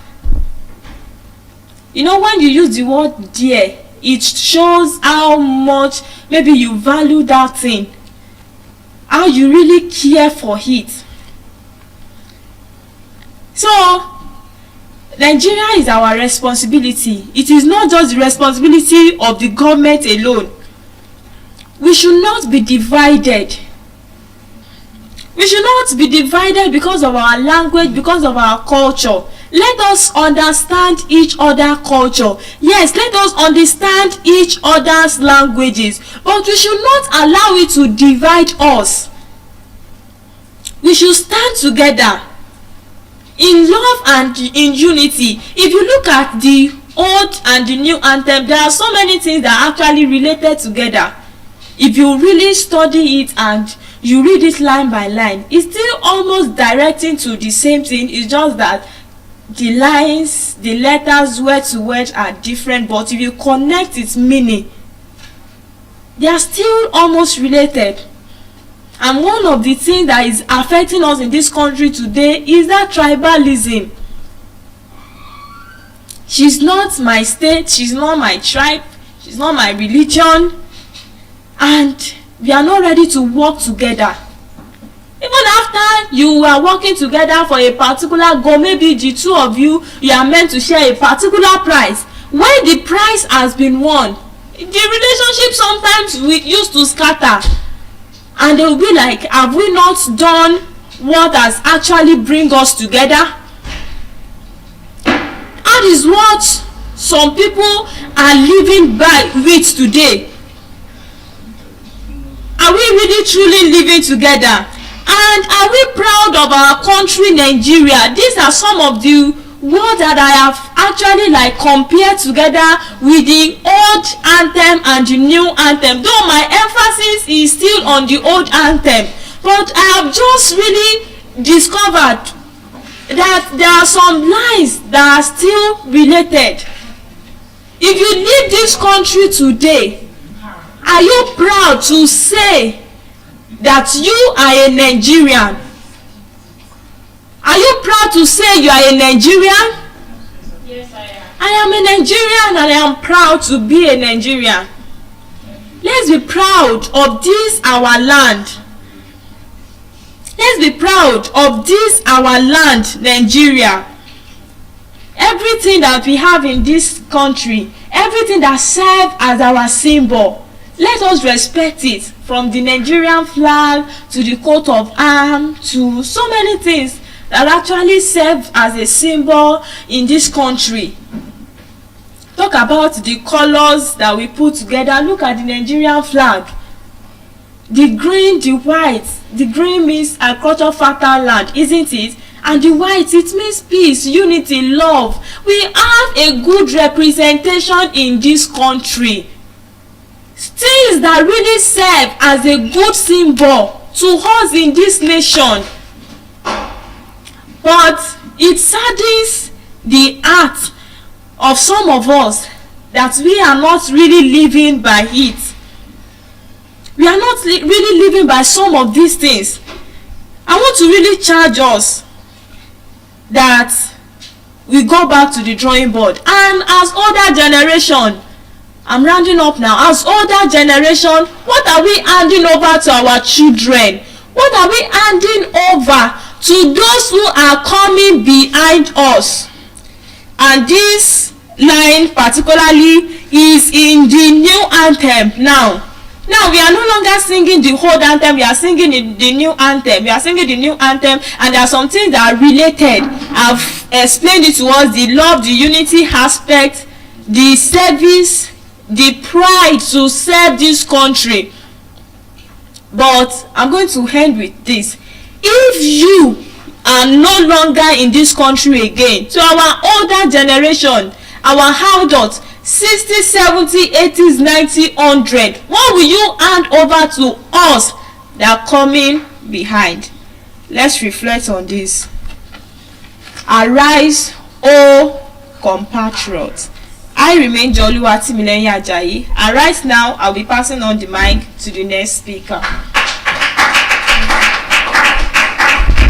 Thank you, Miss Joy Oluwatimileyin Ajayi. Thank you so much for that very beautiful speech. It just reminds us that our anthem, has important words in it, and let's just try to go back to the speech. If you have to listen to it again, please go back and learn something great and impactful. My name is Oluwatoyin Odejide, and today I have titled my speech "Too Big to Learn." Too big to learn when pride blocks growth. When pride blocks growth.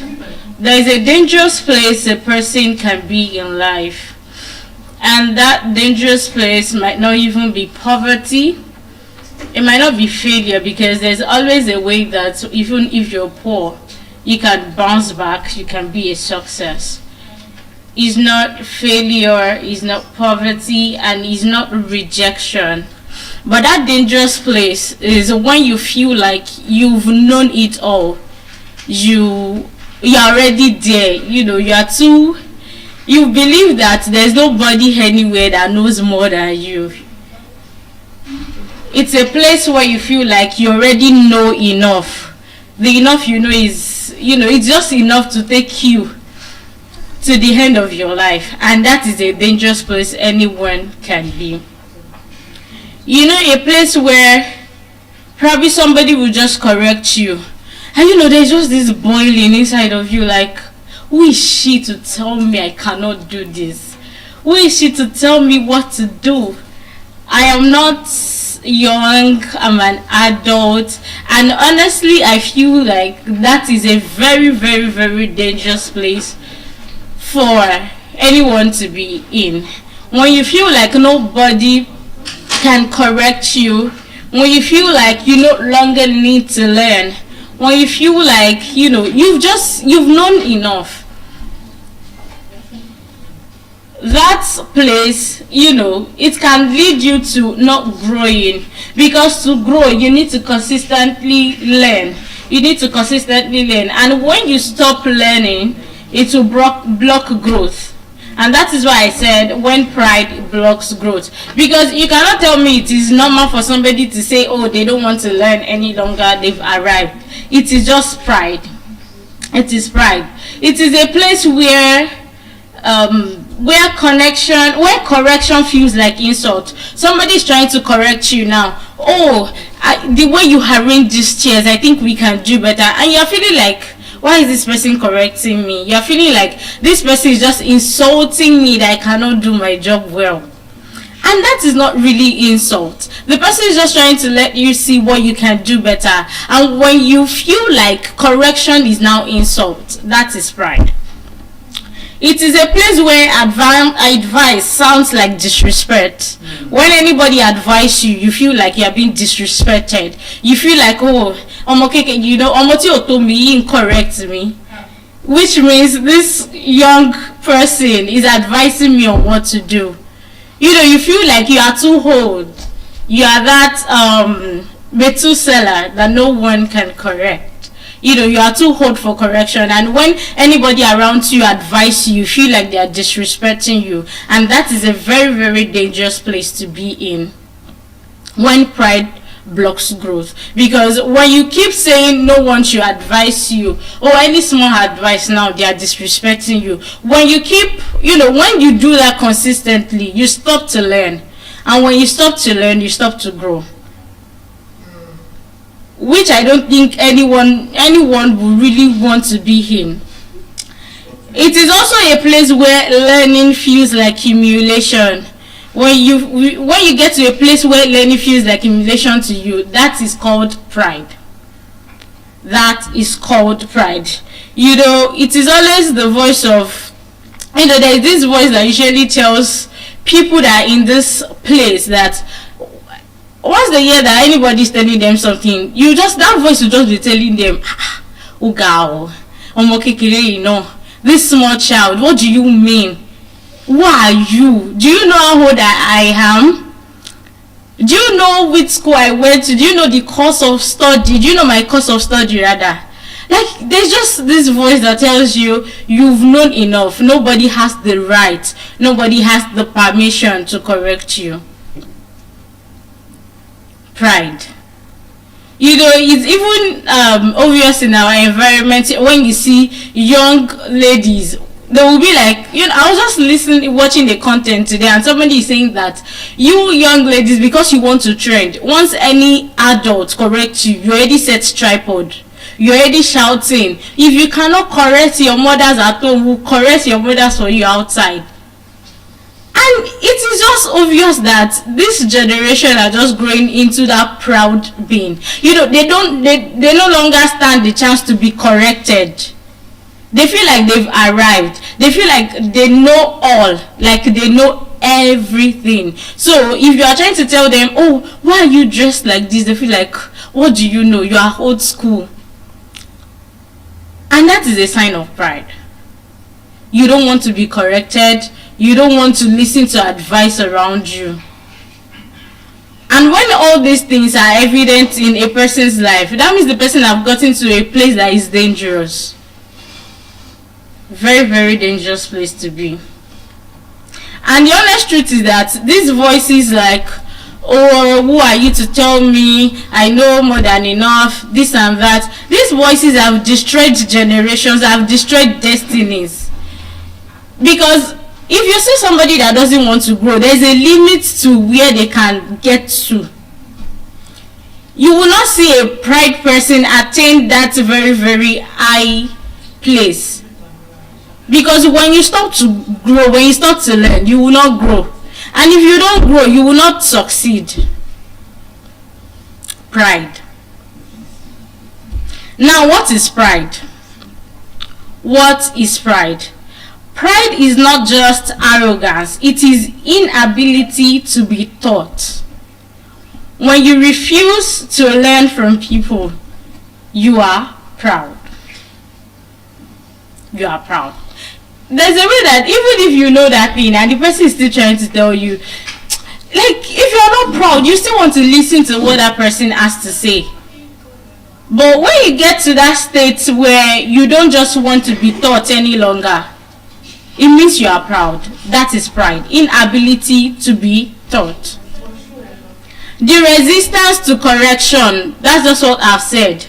Resistance to correction. Oh, you are at your workplace and probably you just made a little mistake and your colleague is trying to tell you, oh, this thing that you just did, why don't you do it like this? I think you get a better result. And you're there, you're like, I was in this company when they employed you. Why are you to tell me this is how to do my job?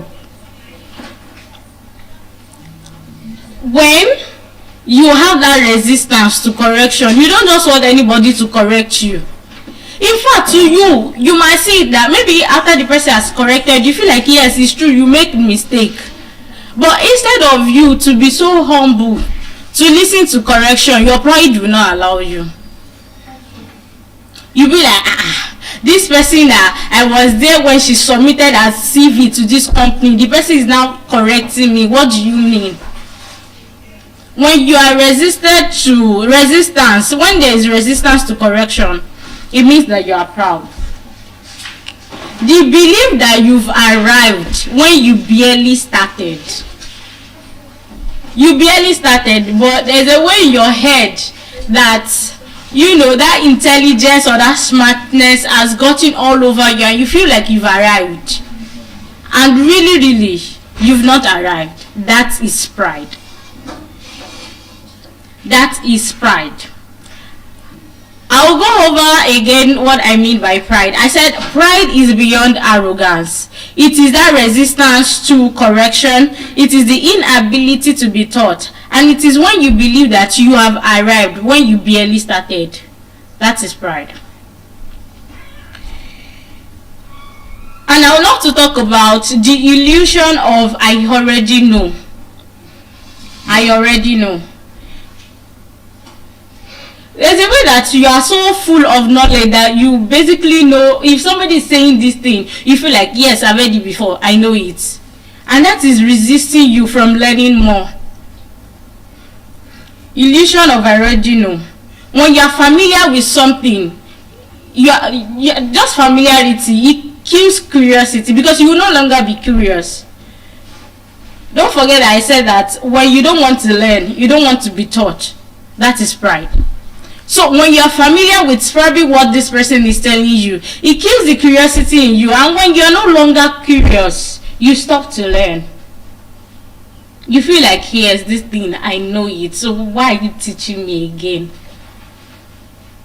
Familiarity kills curiosity.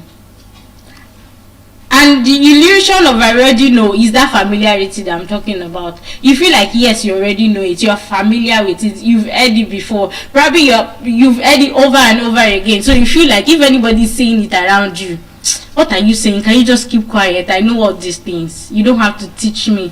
You don't have to tell me again. And you stop learning. Even though that thing they are telling you, you've not mastered it to that place where you need to master it. But you just believe that, yes, I'm familiar with this thing, then I'm good to go. Then you stop being curious. Illusion of I already know. Information is not transformation. Information is not transformation. The fact that you know that thing doesn't mean that that thing has changed you. You know it, yes, good. Nobody is saying that you don't know it. But it doesn't mean that it has changed you. Those that are smoking, do you want to tell me that they don't know that they are liable to die young? They know. But has it changed them? No. Illusion of I already know. Those people that are betting, they know that it's not good. But yet, they will still bet. They will gamble their life away. I'm talking about information doesn't mean that you are transformed. Information is not transformation. There are a lot of people that knows plenty things today, but has it really changed them? So when people are telling them, they'll be like, yes, I know it, thank you. I know it is none of your business. I'm cool, I'm fine. Not because they don't know the consequences that comes with the actions. So they are informed, but they are not changed people. Of course, there are a lot of people that know about saving. There are a lot of people that know about investments. But the thing is, that information, are they actually using it? Are they saving? Are they investing? Illusion of I already know. You know, there was one student like that. When the lecturer is teaching in class, she'll be like, oh, I've heard this before. I've watched YouTube videos on it, so I don't need to listen. So she's there, probably scrolling through TikTok or playing games in class when others are listening. And that is always a response. When people are like, oh, why are you not listening? Why are you not writing? Why are you not just? You'll be like, oh, this topic, oh, I will read up about it. I even know it. I know it, I've heard it before. I've watched series of videos on this, so I don't need to listen. So she's, for herself, she feels like she's confident, but really it is pride. She feels like, yes, I know it. I have this information.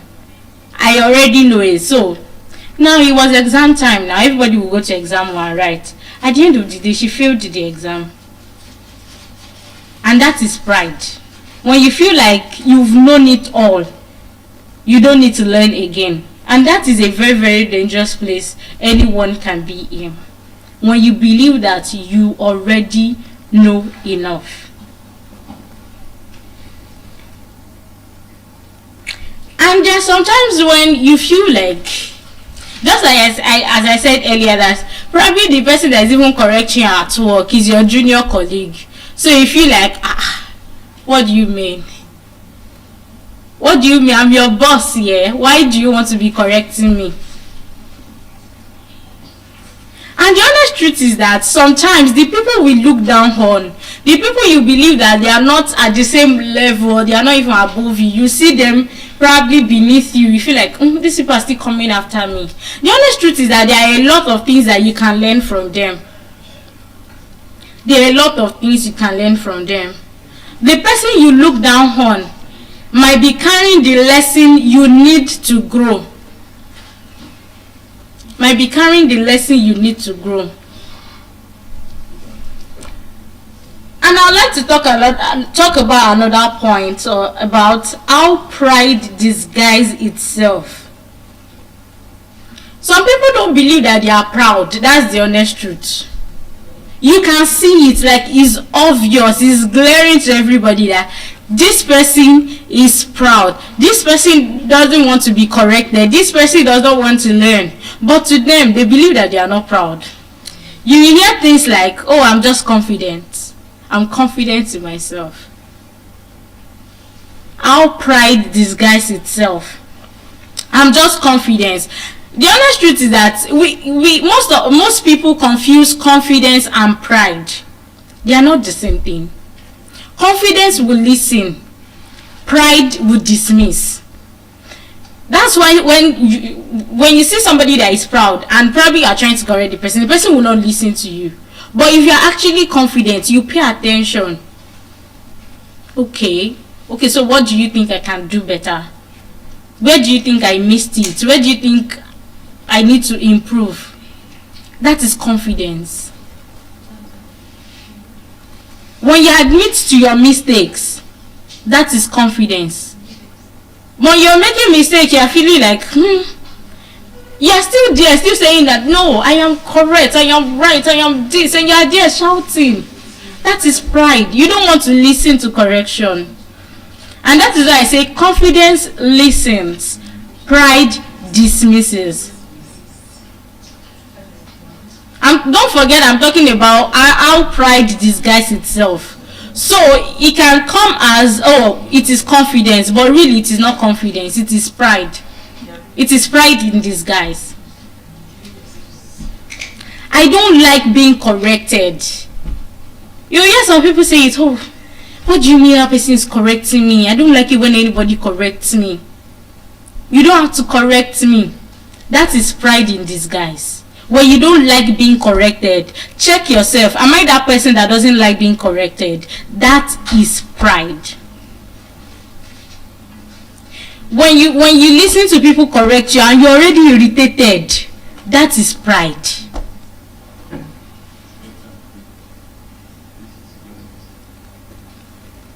When you also feel like they didn't say it well, let's assume that maybe a speaker comes up this podium and the person is just speaking and you're there sitting in the other side like, what's she saying? If I was the one that is there, talking about this same topic, I would deliver well. That is pride. I'm sorry, I won't say that. Okay, yes, don't say that again. You feel like you can do it better than the person that is currently doing it. You feel like you are you are the best person that can handle it well. So when you hear another person, it might even be obvious that yes, maybe you are better than this person, but you are there. Instead of you listening to the content of what that person is saying, instead of you listening to the message, you are looking at how the speech is being delivered. Hence, you are not learning anything. You are looking at, you are like, she shouldn't have said this. She should have said this. Maybe if she had started with this, it would have been better. And in the process of you analyzing somebody's speech, you are lost. You don't even learn anything. And that is when sometimes, when people are talking around them, they feel like, oh, I don't have anything to gain from this. And the honest truth is that there are things you can gain from that, what that person is saying. You look down on people, you feel like this person, I'm paying this person, I don't need to listen to her. I don't need to listen to him. That is pride. You feel like this person is my gate man. I'm paying him. So he doesn't have to talk to me. He doesn't have to say anything. I don't want to listen to anyone that is beneath me. You even thinking that somebody is beneath you is pride. There was a day that I was listening to somebody talk about something. He was saying that his friend wanted to go into palm oil business. So I think it was just on the call. I can't really remember the full story, but the gate man of this man was there. So he was on the call trying to talk to somebody about the palm oil business. And when the man was done, the gate man was like, sorry, Oga, I heard you talking about palm oil. Back in my village, there's this woman that sells quality palm oil. I'm sure that if you can look into it and buy from this person at a very, very cheap rate. And you knowing this person like directly from the village, there's a way that it will be cheaper. And just him listening to this gate man, he started the palm oil business. And because it was original palm oil, he started selling. But some people that are proud, they would have been like, even at the moment when he's saying that, sir, I heard you talking over the phone, they would have rubbished him. What do you mean that you were listening to me conversing on the phone? Pride. When you are proud, you will not learn. And you feel like people that are not up to your level, they don't have anything to add to you. And that is a lie. Every person around you have something to add to you. When you start comparing instead of learning, you are proud. When you start comparing, you are comparing. You feel like you are better than them. And when you start feeling like you are better than every other person, you stop to learn. That's the honest truth. You stop learning. And if you stop learning, you stop growing. When pride blocks growth. Pride is the major thing that blocks growth. It blocks you from growing.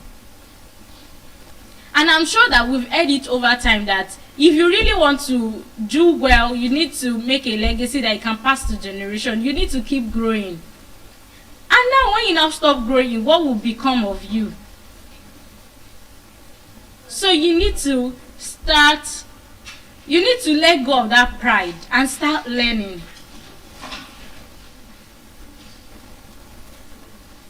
You can just ask yourself, who have you refused to learn from because of pride? Just ask yourself, is there anybody around me that I've refused to learn from just because I am proud? Work on that pride. Work on that ego. Let go of it. Be humble. Bring yourself down enough to learn. Because that is the only way you can keep growing. Now, what will it cost you when you are too big to learn? What will it cost you when you are too big to learn? The person that is too big to learn will be stagnant. That is the truth. You will not move. Because at the point, it's looking like you are living your life, you are okay. But when you look back, you really see that you are stagnant because life has moved past you. And you still remain on that spot because you refuse to learn. So you'll be stagnant. You will be stagnant. With this point, I like to paint a scenario of a fresh graduate. Graduated with a first class, Graduated with a first class and he got, after his NYC, because that is a very compulsory thing to do in Nigeria, you serve first after graduating and then you get your proper job. So in this proper job, so the first work he got, he realized that he has a higher degree than his boss. So in this sense, there's a way that we believe that BSc is higher than HND. So this graduate sees that his boss has only HND and he has BSc. And because he is proud, he doesn't just want to learn. He feels like, after all, I have a greater degree than my boss. And he also sees that somehow, because he is smart, he sees that his other colleagues are not as smart as he is. So he stopped learning. So when they even point his attention to, because of course you're dealing with people that have experience here, you are just coming out of school. But he's too proud to bring himself down to learn. And before he realized it, People that he stopped learning from started getting promoted, but he refused to get promoted because he stopped learning. So you hear people say, oh, at my workplace they've been promoting every other person, but I have not been promoted for the past how many years? Look deep down, are these people really learning? Are they learning? Have they grown? Or they are still the same person they used to be that some years back? So really, it will cost you your time because you'll be stagnant. You will not move if you are too big to learn. It will make you miss opportunities. It will make you miss opportunities. There are people around you that has a lot of things to say. It might just be somebody saying, oh, I heard that this organization have a vacancy, like just try to submit your CV. But because you are too big to even listen to advice, you will miss opportunities. Because sometimes opportunity comes disguised as instruction. Sometimes opportunity comes disguised as instruction. So if you're that person that doesn't even want to listen to instruction, you don't want to listen to advice, before you know, there are opportunities that you've missed. So it will cost you opportunities. You'll be stagnant. Broken relationships. Because you are too big to apologize. It will cost you relationships. And I don't only mean the dating relationship.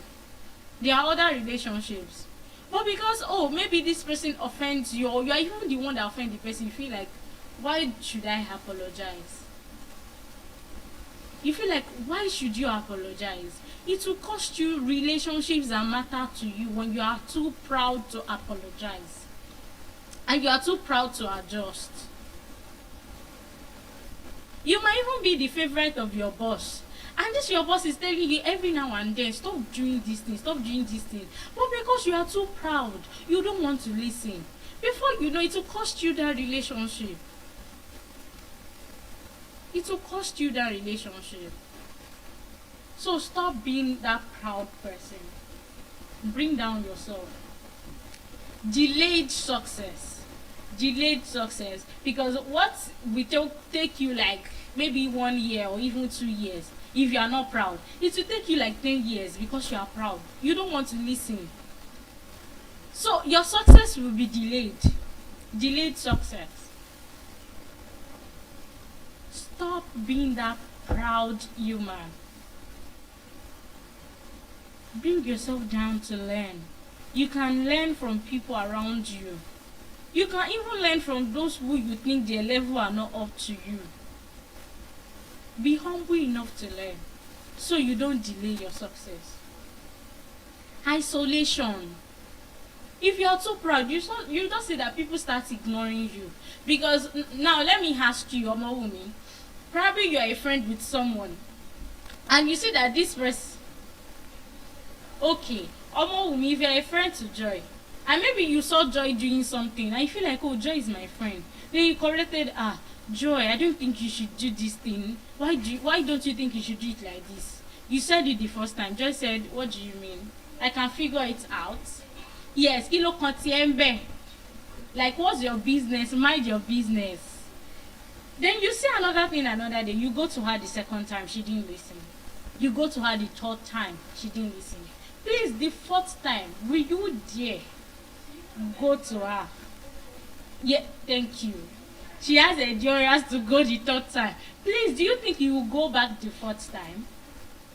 Please speak out loud. Do you think you go back to her the fourth time? She said she will not go back, right? Now let's listen from the, we've heard from the lady's perspective. Let's listen from the man's perspective. Mr. Ezekiah, please, let's assume that you correct somebody. Maybe you see the person not doing something right. Then you corrected the person as the relationship, like your friend. Oh, what do you think? You should do it like this. And the person did not even listen. The person said, mind your business. The second time you go again for the sake of friendship. Let's even say you are so patient enough to go the third time. The person did not listen. Please, the fourth time, will you go back? Okay.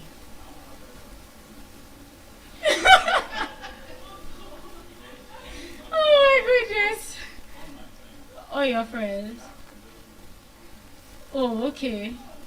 Exactly. That cannot even find his way to be your friend. So that's just to show us that if you are that person that in a place where you don't want to be corrected, at the end of the day you'll be isolated. People will leave you to yourself. People will stop connecting with you because they feel like this person, I've corrected him before, I've corrected her before, she did not listen, so there is no point. Even when they see that you are going towards pit like this, you are about to fall inside a pit, they will not call you back because they've done that repeatedly. But you are so proud, like your ego is just all over the place that you don't even want to listen to them. So they will isolate you. You'll just be in isolation.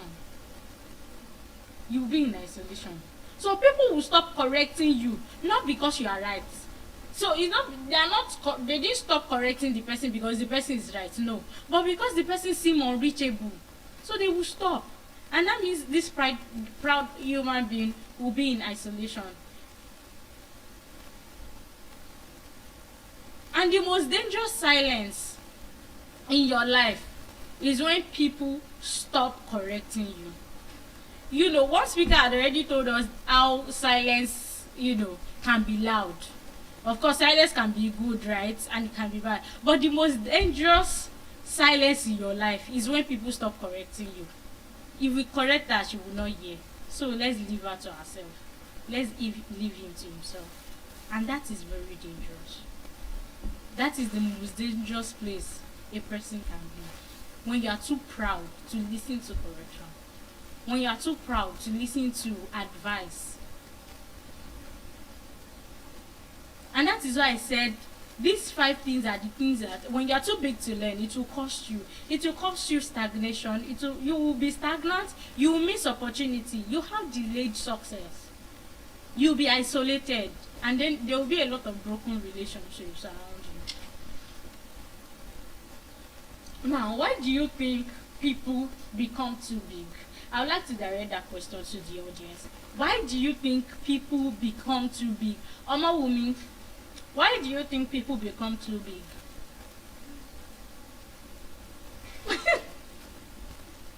Oma Wumi, why do you think people are big?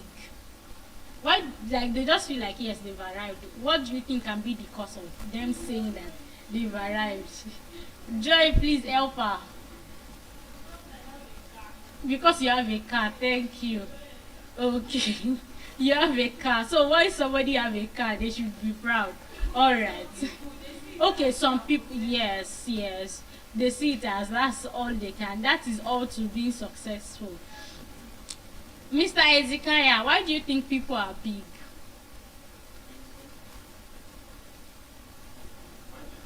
Why they feel like they are big? Like why they are proud? Yeah, that's just it. Yes. Wow. Exaggerated sense of self-importance. Wow. Oh my goodness, that is powerful. Thank you, Dr. T. Why do you think people are proud? They feel like they are too big, like they've become too big. What do you think is one of the causes? Okay. Insecurity, thank you. Arrogance, thank you. Any other person?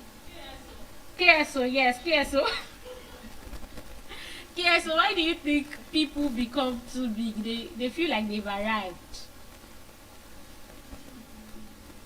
Illusion of endless growth. Okay, thank you so much. All are okay. Motivational speakers, sir.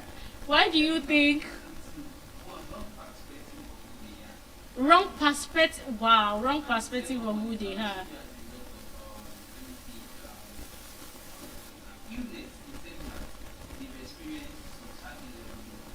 Success. Okay. Okay, wrong accusation.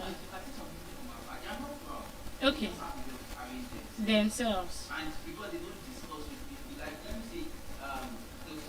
Okay. So Dr. T is proud. Wow. I'm not saying yeah, you see, right? If you're not close to him. Yes. Because I remember the first day I was actually coming there, he kicked over that. And me too, I don't know. Aww. I said, Uber passed me. I was looking at the person, the person was looking at me.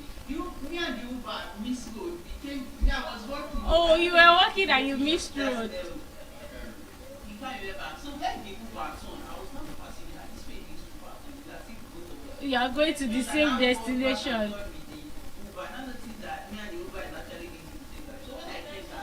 Okay, yes, confession. When I greeted him, I saw the very lost you. Even exchange contact. Oh. Oh, okay.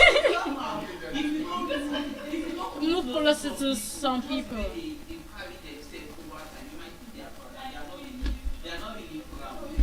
Yeah, so, okay, so thank you so much. So if you don't, you said that if you don't move close to some people, you feel like they are proud. But honestly, that is not what I'm talking about. I'm talking about people who are truly proud. I think I'd like to say something. Okay, thank you. So I think another reason would be that some people are actually truly proud. Okay, they're actually truly proud. It is necessary. It is necessary. Okay, please Because expound we on live in a that. system in a country whereby, how do I put it? The way you present yourself is the way people will carry you. Mm-hmm. And so people would easily want to take advantage Of you. if they feel like they're able to walk over. Okay. So the people you described now, will you say that they don't learn, even when they tend to put themselves in that place where people can actually appreciate and respect them? Do you think this set of people don't learn? They don't, the reason they don't learn can be like, Because that is the topic I'm talking about. Yes, and they don't learn. Because there's a way that pride will block you from learning, and which will lead to you not growing. But So. in some situations, yes. So I've been in situations whereby sometimes personally now, Okay. just like I said, I hear something that I'm proud of, different reasons. Mm-hmm. And apart from the logical reason that I already gave you, in some cases personally, there have been cases whereby I've found myself unable to learn. Okay, you found yourself unable to learn. Unable to learn, yes, because looking at the setting, I would see that if I show this person that I'm ignorant, the person would either look down on me, Okay. or take advantage of me, or bring the rest that is giving me down. In such situation, the pride is not allowing me then because I'm aware of what the person Yes. is Okay. after. All right. Thank you. Thank you for that insightful knowledge. All right. That will take me back to what I was saying. Why people become too big? Why they feel like they've arrived? Why they feel like they no longer see reason to learn? That's the thing. And you know, we've all said very, very amazing things. And the first one I have on my list would be past achievements. Just like Joy said, oh, she has a car and then she feels like she's big. So there are actually some achievements that some people will come into. There are some achievements that some people will come into and they will feel like they've arrived, like they've gotten there, which will limit them to learning from other people. They feel like, oh yes, I have the most expensive car, I have, you know, one of the very big buildings, I live in one of the expensive estates. And you know, there's a way that you allow these things to get to you and it will block you from learning. You know, you just be proud unnecessarily. You don't just want anybody to talk to you. In fact, sometimes you'll be greeting some people, they will find it hard to open their mouth to respond to you. Yes, level. Like you are just there. Because honestly, I've experienced this like multiple times. You feel like, okay, why is it that this person is not responding? Is it because of the clothes I'm wearing? Is it because I'm not in the same level with this person? So they've achieved some things. So they feel like they can no longer relate. They should no longer talk to people that they feel like they are in a lesser level to them. So that is why I said that some achievements, past achievements, can actually make some people proud. And it will block them from learning because they feel like they can only learn from people who are higher than them. They feel like they have nothing to gain from people who are probably lower and lesser than them. And the second thing I would like to talk about is titles and status. You see some people, you say that they will even have like 12 titles before their real name. There was a time, it was somebody close to me that was sharing this. She said she was at an event, and then the anchor was calling the person's name. I think the person just mentioned one title. That was how this man says, "You are so disrespectful. How do you mean you omitted all the other titles that are before my name, and you're only calling me?" Like, it was such a very, very dramatic event. And that is, I feel like those kind of people, they will not be open to learning at all. They are proud, they don't want to learn, and in their own sense they feel like they are growing, but they are not actually growing because they are not learning. Like, there's a way that you just let it go. It isn't like you people are in a public space, it's an event, and the person was actually causing drama. What do you mean you forgot to add all the other titles to my name? And yes, yes. Thank you, Joy, for giving us example. Doctor, Mrs., Chief, Barrister. You even go to the extent of people having Bishop, Archbishop. They just have like 12 titles before they now get to their name, Ajanle Koko. Like, what is it? As thank you, another level of pride. And the truth is, this set of people will not learn because they feel like they are above everybody. So they don't even want to listen to what you have to say to them. Another thing I have on my list here is insecurity, and Dr. T has already told us about that. Insecurity. When you feel like you are hiding under the shield of pride so that your ignorance will not show. You are ignorant, but because you don't want that ignorance to show, so you are hiding under the covering of pride. So that is why some people also feel like they've arrived. Environment. Thank you. I think Mr. Ezekiah said something about that. I've forgotten the way you put it word for word. But environment, when people are hyping you wrongly, you are with friends that they will tell you lies so that your head will shall say, like, that thing that we did today, you were the best. You killed it, even though you don't kill it though. They are just trying to make your head swell. So when people around you are hyping you wrongly, you tend to feel like you've arrived, like you don't need to learn again. You've gotten there, which will stop you from learning. The power, now I'll go to my next point. The power of staying teachable. When you are teachable, what will happen? Teachable people grow faster. I've been saying it. When you feel like you're too big, when you stop learning, you tend to stop growing. So when you're being teachable, you grow faster. If you are teachable, you grow faster. If you are teachable, you adapt easily. No matter where you are, no matter the environment, the space, the setting you find yourself, you will adapt. And this will bring me to giving a scenario. This thing I want to say happened here. Like, I don't mean in this all, but it happened in the space of this Guinness World Record. I'm talking about how you being teachable. If you are not proud, you will be able to adapt easily.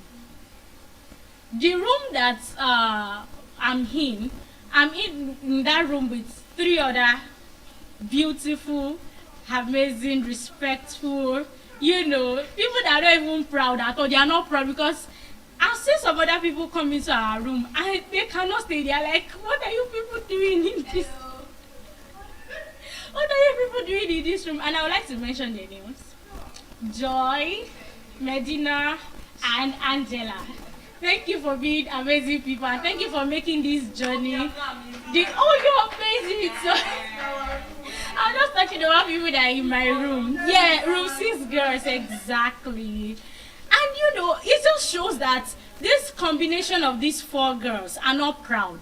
Because if there is somebody amongst us that is proud, you will not be able to blend easily. You know, it has gotten to a point where somebody actually came to our room and the person is like, do you guys know each other from somewhere before? We're like, no, we met ourselves here. And she's like, you people connect so easily, like you people are just, I said yes. And that is just to show you that if you are not proud, you adapt easily. And it also brings me to another scenario. In this room, somebody came into the room. She knocked on the door. I was sleeping, but I was not fully asleep. So my roommate, one of my roommates, opened the door. And she came in and said, you are coming into somebody's, like, these people have been staying in the room. Courtesy demand that you greet them. Like, oh, hi, or maybe good afternoon. She just opened the door, and my roommate was even trying to converse with her that, oh, sorry, I'm just seeing your face, something. Do you know, she snubbed her, and she just walked in. She sat down. Of course, you did not greet anybody, you will not be able to talk now. Your pride did not allow you greet. And she was there, and the next thing she started doing, she wanted to, I don't even know what she wanted to do. She was dragging chair. You saw that people were sleeping. Courtesy demand that you do your things gently. She slammed the bathroom door, she dragged the chair. Out of, I don't even know what to call it, you know. Somebody just shouted, I'm like, you said that people are sleeping. Please, if you are not that proud person, what are you supposed to do? Apologize. Do you know that this lady did not apologize? She was just there. She needed space on the bed to sleep. If you are not proud, you were supposed to ask, oh, excuse me, please, can you like just make room for me to sleep, or probably give me the duvet to put on the floor and sleep? But because of her pride, she could not ask. She was there shivering in the cold, and what is my own? And that is what brings me to saying that if you are proud, you will not adapt. You will just be there in isolation. Nobody will care about you. Nobody will care about you. When you are teachable, you attract mentors. When you are, yes, mentors and mentees, because nobody wants to associate themselves with that proud human being. Just like the situation, this example of this girl, do you think if I see her, walk up to her and greet her? No. You missed the exam. Yeah, sorry. Yes, you were not in the room when it happened. Sorry, you missed it. It's okay. I won't walk up to her to greet her. Even if I see that, oh, maybe this person needs something. Just like I was watching her. She was shivering under the cold. She don't have wrapper, no duvet, nothing. And she was too big to ask, keep enjoying in the cold. I'm not wicked, sorry. I'm not wicked.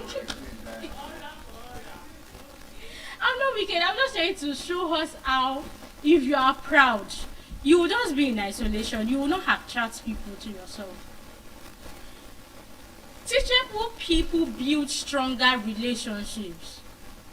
Teachable people build strong, because if you, and I'm not talking, because there's a way that we feel like relationship is just dating, boyfriend and girlfriend. There are other relationships. Probably you people are having issues. If you are that teachable person, you just will go, oh, I'm sorry, I did this. You will be quick to apologize. And hence, your relationship is growing stronger. But if you are too big to apologize, you are too big to yield to instruction. That was why I asked Omowumi that if you corrected somebody once, you corrected them twice, do you think you correct the person again? No. Hence. Now, how did you get it again? You will not go back to correct the person. Hence, it will break the relationship. So, teachable people build stronger relationships. And your humility determines your height in life. Your humility determines your height in life. So stop being proud. Choose to learn. Now, how do you break pride? Because honestly, there are people that are already living in this dangerous place. Because when I started, I said the dangerous place for a human to be, it is when you feel like you already know enough. So they are actually, and that is pride. You know enough is pride. You don't want to be taught is pride. So how do you break pride and you start growing? Because pride blocks growth. So how do you break pride and you start growing? Admit that you don't know everything. Admit that you don't know everything. That was why I said that you are familiar with things, you have information, but does that mean that you are transformed? There are a lot of people that know about investment, but are they really investing? A lot of smokers know that they are liable to die young, but did that stop them? So they have information, but are they being transformed? No. So always admit and be open to learning. Because if you are true to yourself that you don't know everything, you'll be open to learning. And once you start learning, you will start growing. Learn from everyone. Don't think that, oh, because this person, I am paying your salary, you don't have the right to tell me anything. Some people, some CEOs, if they walk into their organization, you will see all their staff shivering. They are just shaking. Oh, our CEO is everybody just... No, life is not supposed to be that hard now. Learn from everyone. Learn from people that you think that they are above you. Learn from people that are in the same level with you. Learn from people that you think that are even not up to your level. Learn from everyone. Ask questions. Proud people don't ask questions. They feel like they know it all. Ask questions. Practice correction. If they correct you, practice it. Don't feel like you are not, you cannot even make mistake. Who are they to tell you that you are wrong?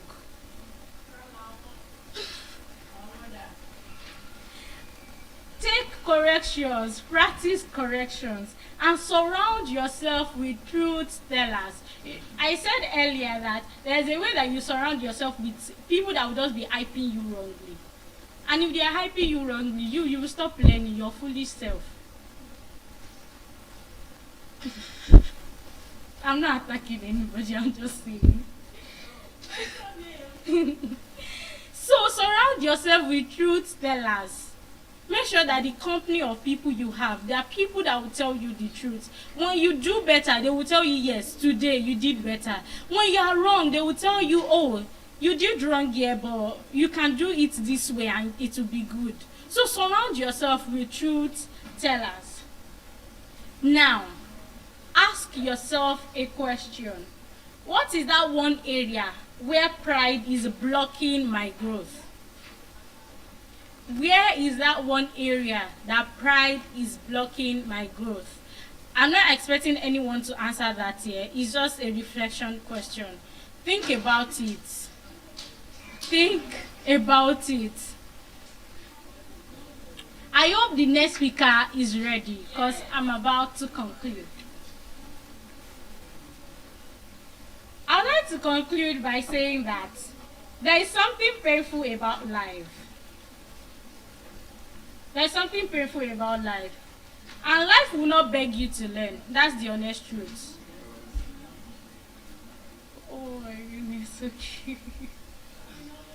So I was saying, sit down. Tell him to sit. So as I was saying, be humble enough to learn. I would like to paint a scenario of, the honest truth is that there are a lot of people that they believe that they've gotten to a place, they've gotten to an height that people lower than them, they cannot gain anything. They feel like these people are not as educated as I am. These people are not as exposed as I am. They don't have what it takes to even talk to me. And the honest truth is that what you need to grow can be in the mouth of somebody that you feel like is not up to you. What about those people that need to fight for respect, like come here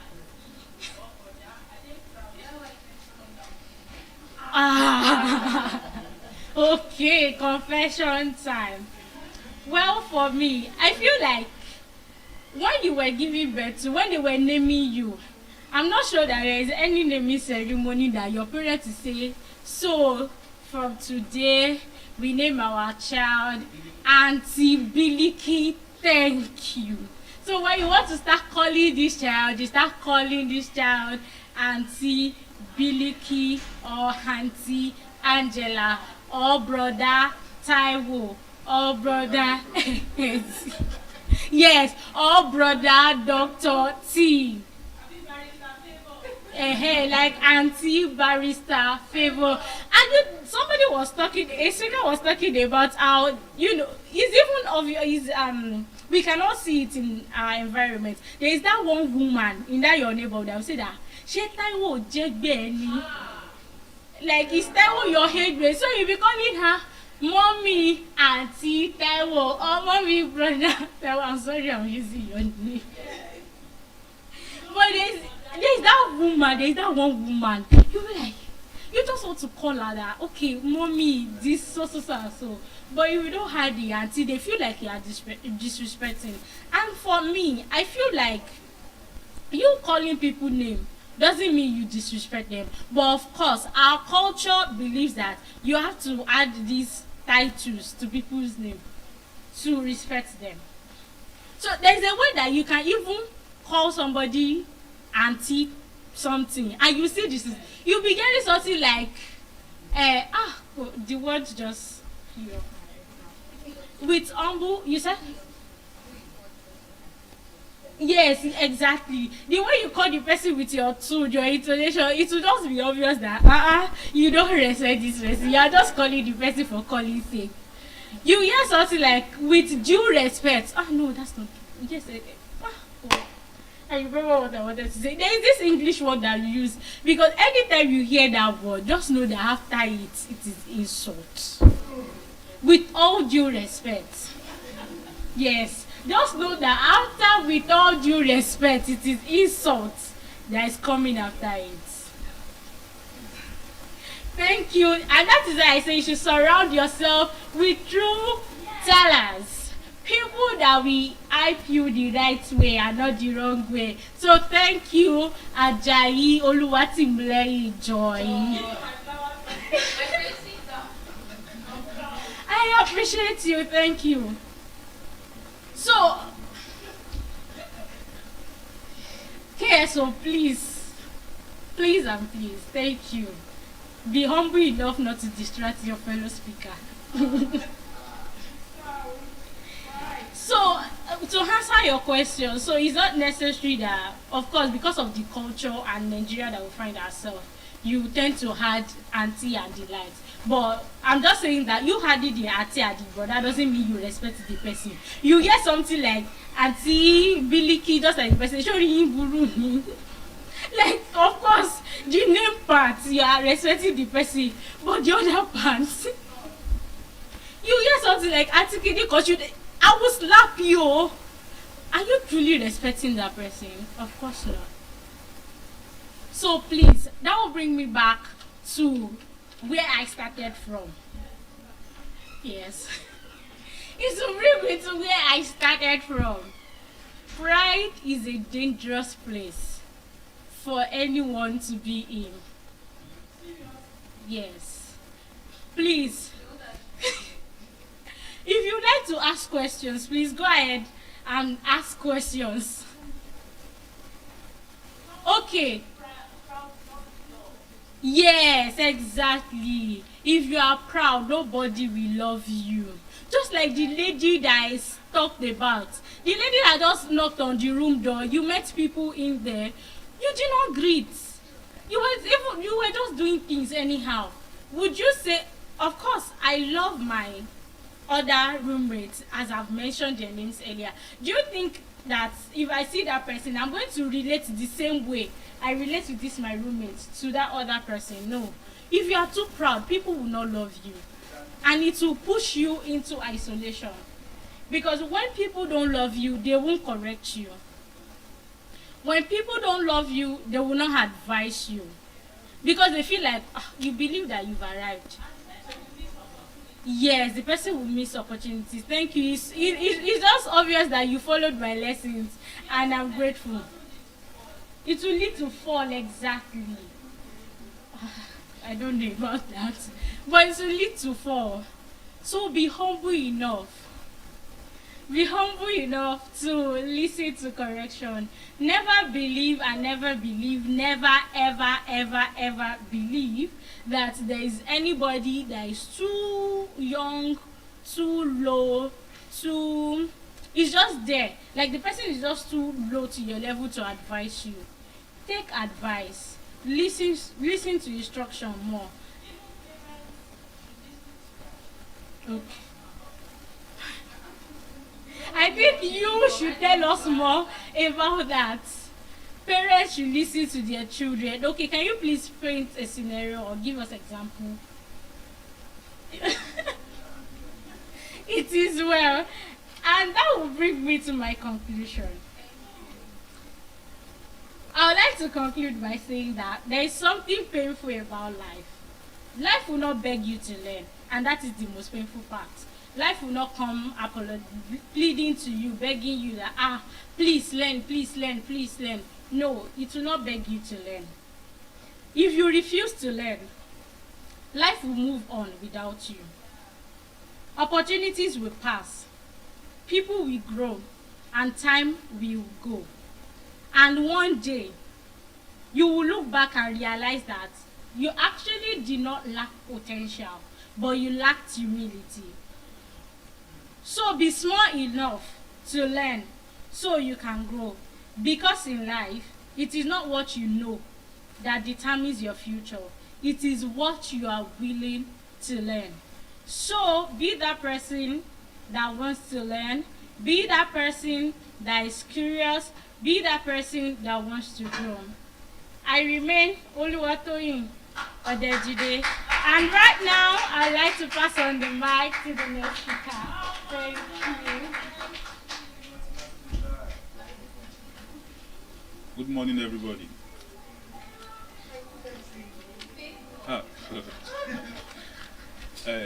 Thank you, Tony, for reminding us about the danger of pride. Yes. Thank you. So this morning, we want to go to another topic of discussion. And I want to talk about a very important topic that I think every one of us can relate with. And I'm discussing with you this morning on Africa's cruel habit of late honor. Africa's cruel habit of late Africa's cruel habit of late honor. Of late honor, like to honor someone. I hope. So which means that we only crown the dead in Africa. Now, I'll start by asking you a question. How many of you have seen a statue? Let's use Lagos for example. Okay. No, calm down. How many of you have seen maybe a statue of someone, maybe probably a past politician in Lagos, in your community, or maybe in your state where you're coming from? Okay, where is that? In Lagos, right? Okay, thank you. Who have seen another one, and who? Who is the person? Who else have seen a statue like that? Maybe a past hero, a politician, a pastor, anyone? Okay.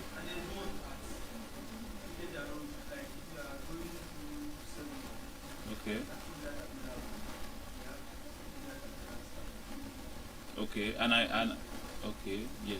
I also think that there's somewhere in Lagos where there's Abiola statue, right? Yes. Okay.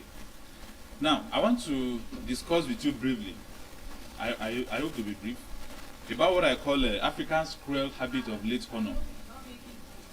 That is in Africa we like to crown the dead.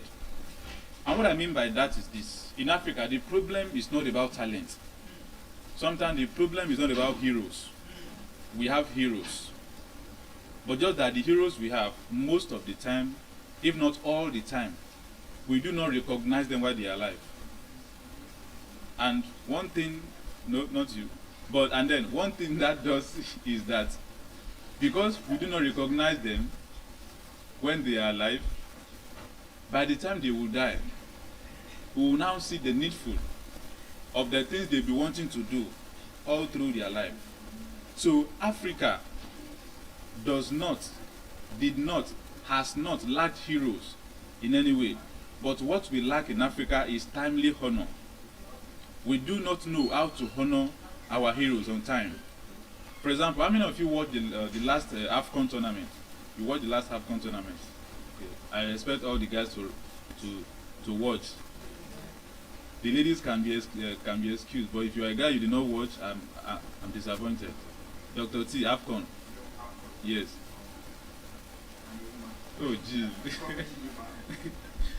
Okay, but even if you didn't watch the last AFCON, I'm sure you might have seen on social media about this guy from DR Congo, who is from a fan of DR Congo, who was wearing the flag of DR Congo as a suit. But then whenever DR Congo is playing, one thing the guy would do is that he is going to stand on something like a pulpit, a podium, or a stand, and then he will raise his hand. Now, that is a symbol or a symbolism of one of their past leaders called Patrice Lumumba. Now, when Patrice Lumumba was alive, the guy was the first prime minister and the first president of the Democratic Republic of Congo. But then, all through his lifetime, it was chaotic, it was full of wars, it was full of woes. So, at the end of the day, things did not go as planned. But when the guy died, they saw the need in what he was trying to do, in the kind of life he was trying to live, and in the kind of policy he was trying to put in place. So, they decided to honor him after his death. But then, before we even come to that, let's look at something serious here. Why is it that in Africa, we do not recognize our own living legend? When they are alive, we do not recognize them. When we have heroes who are living with us, we do as if they matter little, or we do as if they are like the enemies of our progress. We do as if we behave to them in such a way that they are like the weapons fashioned against us. But then, after their death, we now begin to revere them. We now begin to slam their pictures on the pages or on the front cover of our money, of our currency, to revere them. But what will have happened if we have done that to them when they are alive? I promise you they will do far more better. Because their being alive will have more economic importance than their death. Now, why do we now have people, or why do we have that? Not that Africa rejects greatness. No, we don't reject greatness. Because we ourselves, we are a great people, we are a great continent.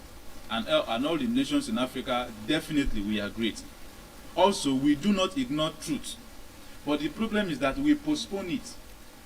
We do not delay truth. What we do is that we postpone it. We postpone it until it is too late. We postpone it until we feel at this time around it is now convenient. Let me give you an icebreaker now. You see that thing that happened at the toll gate, October 2022? 2020, right? October. Now, this is my prediction that in few years' time, a president will want to campaign, and for him to campaign for the second time, not the first time, for the second time, he will need to admit what the federal government did to buy the conscience of the people. They vote for him, now build statute for them again. Take a look at this, for example. When a particular president wants to enter for the second time in Nigeria, what did he do? He moved Democracy Day from from May 29 to May 29 to June 12th to honor who? To buy who? The Yorubas. He didn't do it because he felt that man tried. He labored for democracy. He did it because that man's lifestyle, his pain, his death, what the man lived for, became a tool for him to get what he wanted. So what did he do? For him to be able to buy his people, he have to honor that man. Okay, let's move it from May 29 to June 12. And then it was celebrated worldwide. He won the second time in the Grand Slam. But how about that? When that man was alive, we honored what he stand for. Or what he stood for. We tried to celebrate what the man was trying to bring into our own nation. We tried to amplify the man's dream to see how it can benefit us. We try to compete with him based on ideology and not based on sentiment, tribe, or ethnicity. We didn't do that. But after the man's death, what he stood for, his pain, the pain of his family and his children, was now used as a political tool to get what the rest of the Yoruba land. And here is my prediction that what happened October 2020 will one day be used as a political campaign for a president to gain a second term, because he is going to accept what the previous government has done, and then of course because of that acceptance, he will buy people's hearts and then won the second term. That is politics. That, don't let us go there. That is politics. But then why is it that we do not accept truth? Or why is it that we do not accept truth when truth was still dear to us? Why do we choose to postpone it? Because sometimes some of these statues we see up and down, they are just bronzes of apology. They are not statues for some national recognition. Let me give you a good example. I served the state where I served. I'll try to be delicate with what I'm about to say so that I won't call names and then people will not start finding people out. The state where I served, I wanted to do an NYSC project. I wanted to do two things at the same time. Number one, I wanted to organize a TEDx event as an NYSC project. Remember, I also wanted to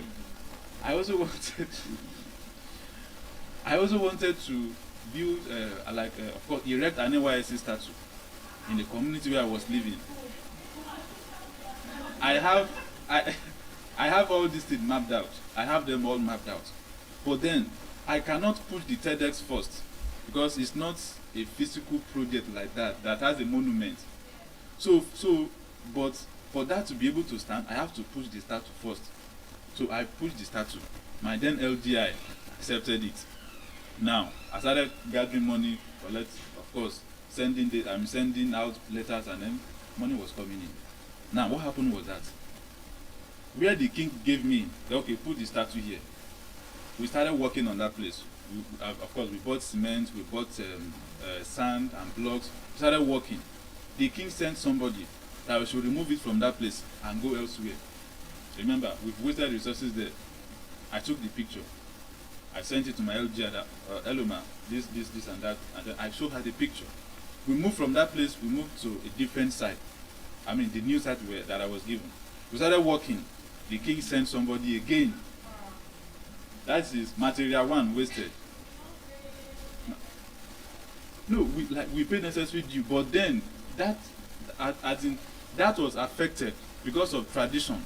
The first place he gave us, he said that he forgot that the statue will be close to their oro. There's this oro joint or spot there. So he asked us to move it elsewhere. We moved it elsewhere. He sent somebody else again that we should remove it from that place and go elsewhere. We've wasted resources there, wasted resources here, and then the third place now started working. At the end of the day, I was short of funds, so I couldn't complete it, but we started something. Now, while I was working on that, I was processing my TEDx license. That still did not work out. Now, when it was time to graduate from NYSC, when it was time for POP, I carried my LGI along with all these errors, with pictures of the people of the people causing problem. I sent out all the pictures with detailed information. By the time it was time to graduate, you know what the woman told me? She told me that I have collected money from all the sponsors, that I have spent the money, and now I'm telling her that the statue will not stand, that I'm not going to graduate. She collected all the files of my batch, sent them to the state secretariat, aside from my own. I stood there, I was confused. Now, when people saw what was happening, they were like, guy, you two do, you can't do projects. Now, I was now trying to do projects for the community where I served. And I became the one who is now becoming something like somebody who is now overdoing things, in quote, as they would put it. Now, at that point in time, I stood before this woman. She said, and she meant that I wasn't going to graduate, that I must wait, that I have to finish the project and do everything that I have promised. That I should go and write a letter I write a letter and then put this and this, tell her why the project will not be completed, attach necessary pictures to all those things. I wrote the letter. I attached all the pictures she requested to it. I submitted the letter. Remember, they've taken all the files to the state secretariat. Now, having given her that, she now gave me my file, that I should single-handedly carry my own file. I should single-handedly carry my file to the state secretariat. And I've never seen a place where a core member will bring his own file to that place. Because, of course, I have an FDI who is to do that on my behalf. But she was like, no, that I should carry it and go to that place myself. Of course, I don't want to have extra year or whatever. I stood up. Got so good. When I got there, the woman collected it without question. And I came back home. But the point I'm driving at is that if, while I was trying to work on that project, and she saw that this is a big struggle, how do we overcome this together? That statue today will have been standing there, and the children in that local environment will have been benefiting from it. At even seeing it alone will be a way to encourage them to either study more or to work harder, so that one day they themselves at least will look like something like this. But no, the vision died.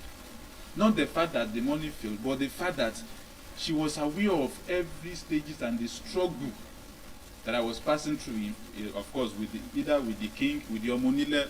If you are okay, there's Omonile. Okay, it sounds like Lagos. So now, if you have problem with these guys, it's something difficult. While you are about to start digging, you will pay for it.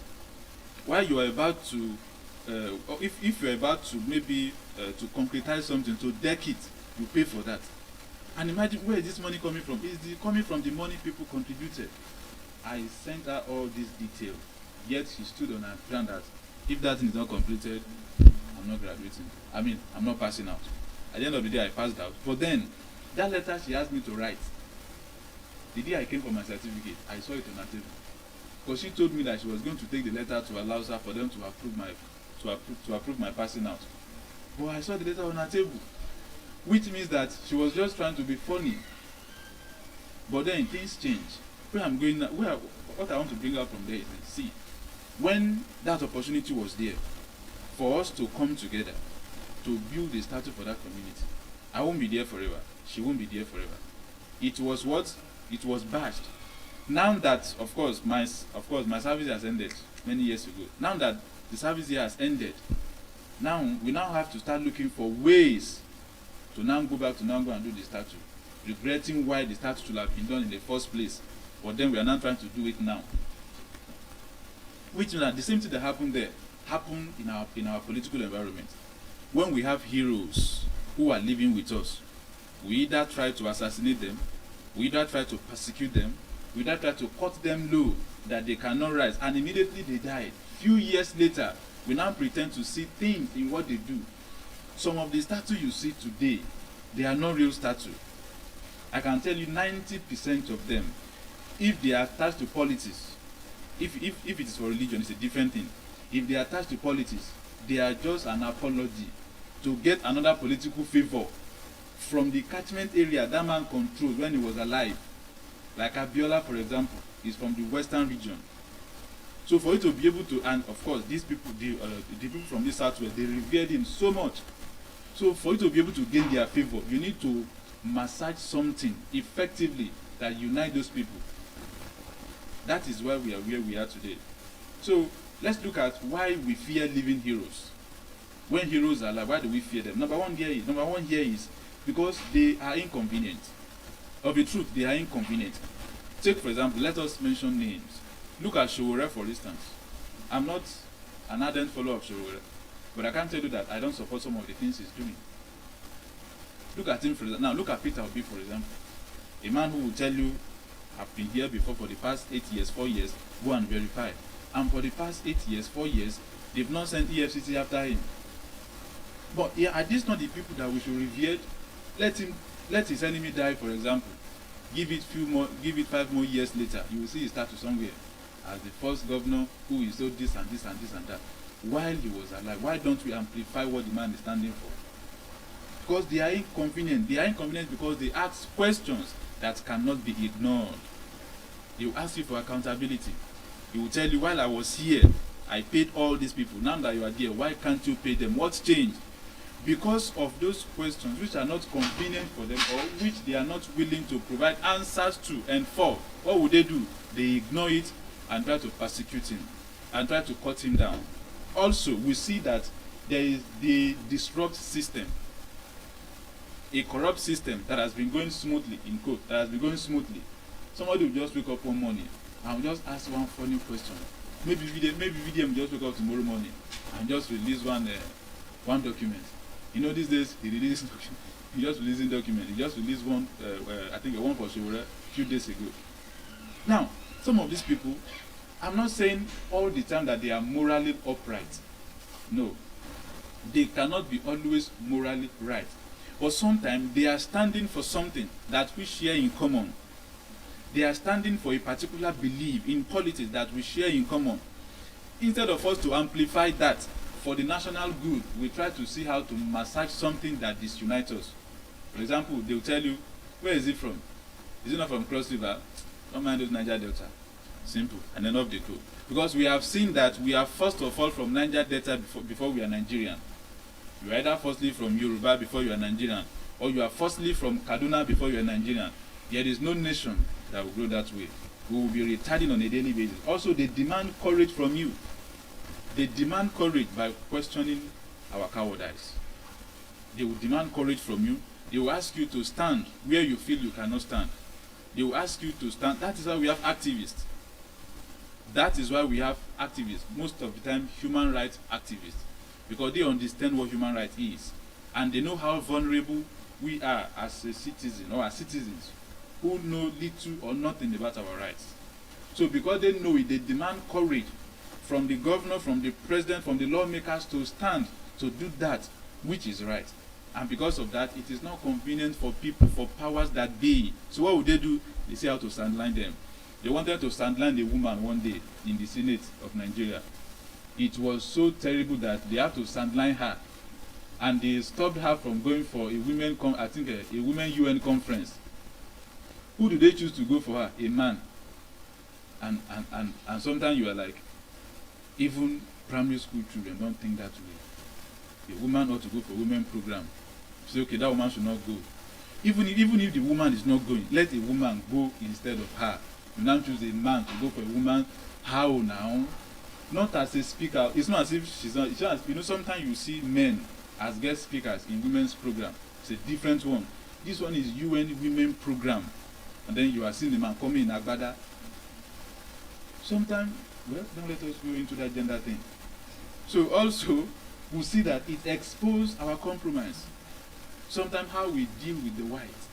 Now, I saw a news yesterday that the UK government is now trying to look seriously into the 2027 election. Don't forget, a few weeks ago, Tinubu was there. He was with King Charles, and King Charles, while he was discussing, he said that the Nigerians they carry last. And now, yesterday, a news came out that he want to watch with curiosity the 2027 election. Let's ask him what happened at that meeting. What did they discuss? But then, so question like this has to be asked in the way we borrow money internationally, in the way we see things.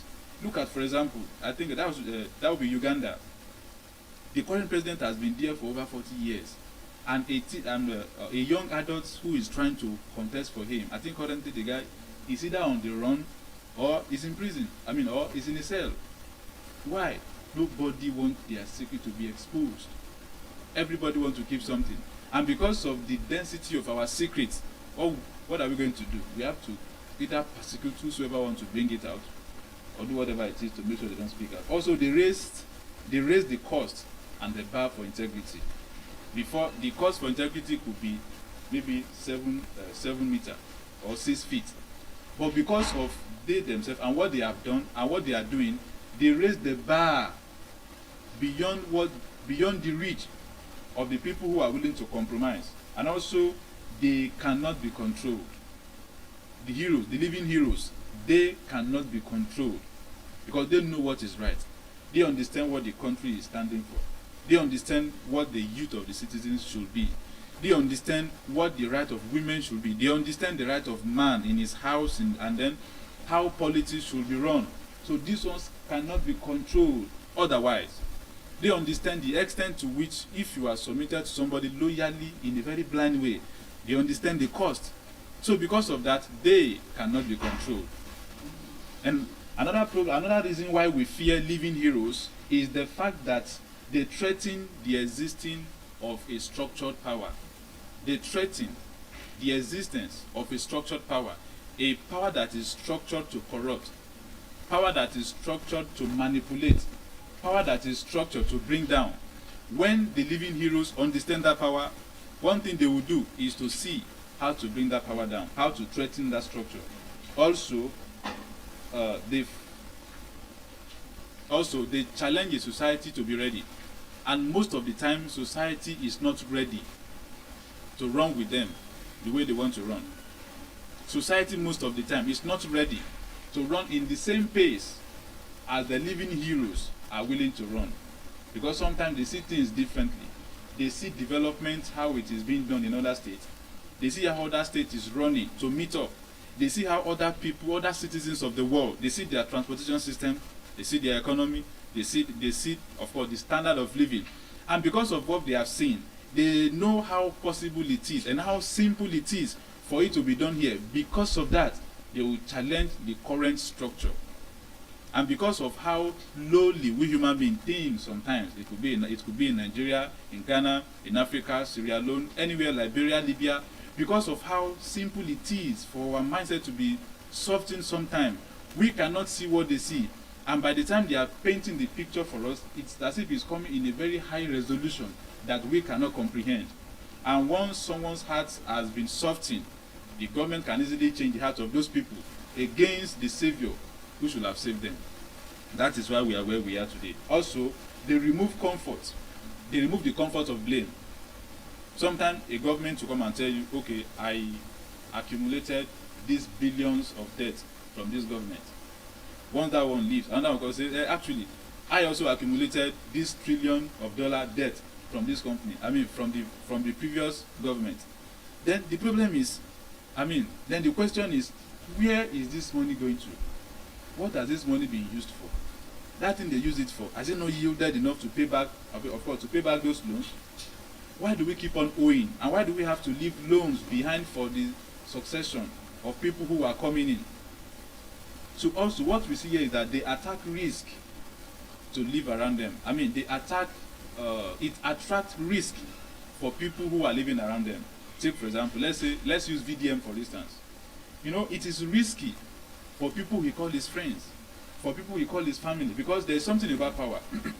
When you have somebody you are tussling power with, most of the time, due to human wretchedness and depravity, if they cannot get the man they are wrestling with, the next person they will go to is people who are close to that person. It's people who are like, maybe, probably sometimes family, sometimes wife, sometimes friends of that person. So sometimes, while we are scared of people, of living heroes, is because we know that if they should successfully stand for what they are standing for, it's going to bring risk to we who are close to them, to people who are near to them. So because of that, even your mother will tell you, see, my dear, just don't say anything. Because even your mom doesn't like problem. That is why you want to go for a peaceful protest. And then because your mom knows the kind of person you are, she will call you that morning. I hope you are not joining them. That is because even our parents, they do not want to attract some unnecessary risk to themselves. Because at the end of the day, they are bringing the child home, they are bringing the husband home, they are bringing the wife home, they are bringing the children home. And when all this thing is done, there will be nobody there at the end of the day. That is why sometimes we fear living heroes because of how kind of porous their life is and how kind of exposed the people who are close to them are. And on that note, they refuse to also play the game of politics. how dirty that game is, the game of economy, the blame game. They refuse to play those games because for you to be among them, you have to play such game. And the moment you stop playing that game, you have to be out of the game. That is why, because they refuse to play the game, they become a threat to the society. They become a threat to us. They become, not to us per se, but then the picture is that they become a threat to us. If you try to sit down carefully to analyze politics in Africa, aside from the fact that it's deadly, aside from the fact that it's awful, it is also done at a high level of ignorance and at a high level of illiteracy. If you look at the corruption in Africa, for example, and that in the Western world, the one here is less. But then we are ignorant about our own. Not that there's a perfect country out there in the world or in the West, in the Middle East, there is no perfect country. But then here, we have added ignorance and illiteracy. We have mixed them to produce a country or a continent that is scared of everything, scared of itself, scared of its own people, scared of opposition, scared of everything. So let us look at the pattern of betrayal in life of some people that have been betrayed, who were living heroes, who when they were living, they were not recognized. But then after their death, they have to honor them. For example, like I said earlier in the beginning, where we have a Patrice Lumumba. When he was alive, he was the first PM, that is Prime Minister, and the President of the Democratic Republic of Congo. But then after a long battle of exile and then after some political wars with the Belgian, he was killed. And this is how they killed him. after his body has been diced, they have to dissolve his body, his flesh, in ice. The only part of him that was left was a tooth that a Belgian soldier removed. That was the only thing that the man, that has left. Every part of him as human being was dissolved in ice. Now, if you go online to search for a video when the man was arrested, it wasn't white men that arrested him. It was his fellow Congolese that arrested him. They were beating him. The man was tied in a van, and then he was shipped by the separatists to the Belgian government. And then from there, he was exiled. After some time, he was imprisoned, tortured, killed, and then his body was dissolved. Until recently, when they have to return that tooth to the Congolese government, as the only thing left for that man, Patrice Lumumba. The man was not honored. But then, how did they honor him after his death? They built a statue for him. That statue you are building for that man when he was alive, why not build it and amplify his vision for Africa? Because that statue now, you are not building it there like to say, okay, let us do what he wanted to do before. You are building it there to apologize for what we did to him and then to continue in our unguardedness, in our political error and our political fields. And that is why we are where we are today. Now, of recently, when they were playing the AFCON match, a Congolese fan wore the flag of Congo, of a DR Congo, and then he stood while raising one hand, of course, up, and then to call back the conscience of the nation. Now, he did that. The next thing I think they should do is, okay, well, since this man has called back the conscience of the nation to what this man stood for, democracy, justice, and how to use the economy of the nation to benefit everybody, let us go back to the drawing board and do what the man wanted to do before. They didn't do that. Instead, for them to move the side, for them to change the narrative of what that man was trying to do, they carried the man, they gave him a car, and they made him Techno Camon 50 ambassador. That was it. But even he himself, what he was trying to do, he has lost focus. Currently, if you go to the man's page, it's now Techno Camon 50 ambassador. That other brand, that other vision before is dead. Which means that if he had continued with that line, after some time, the youth will start reading about history, to know where something went wrong, to know where something has been shortchanged, to know how things can be corrected. But before the youth will start all those things, they say no, we have to try to see how to corner this thing. They corner the old vision. They try to reduce what the man has done, bless him with the car, and then change the whole narrative. But then what do? We build him a status. While the man was alive, he was dangerous. But at death, he was legendary. While the man was alive, he was rejected. But then at death, he was revered. Let us also look at Thomas Sankara from Burkina Faso. Of course, Burkina Faso. He too labored for his own country. But at the end of the day, it was his own country that killed him. He was able to fight for his country to deliver them from whosoever was there then tormenting the nation. But at the end of the day, it was still his own African people who assassinated him while he was trying to build the nation. What did they do again? They built a statue for him to celebrate what he has done. But then, do the nation try to go back to what the man was trying to achieve? No. They celebrated him, built statues for him, and then declared some holidays in Burkina Faso for him. But then they didn't go back to check this person we are building this statue for. What actually was he trying to do? Since this was what he was trying to do, let us see how to amplify his vision for the national good. Say no, just build statue for him, and then probably annually worship him. And until today, it's only worshiping we have.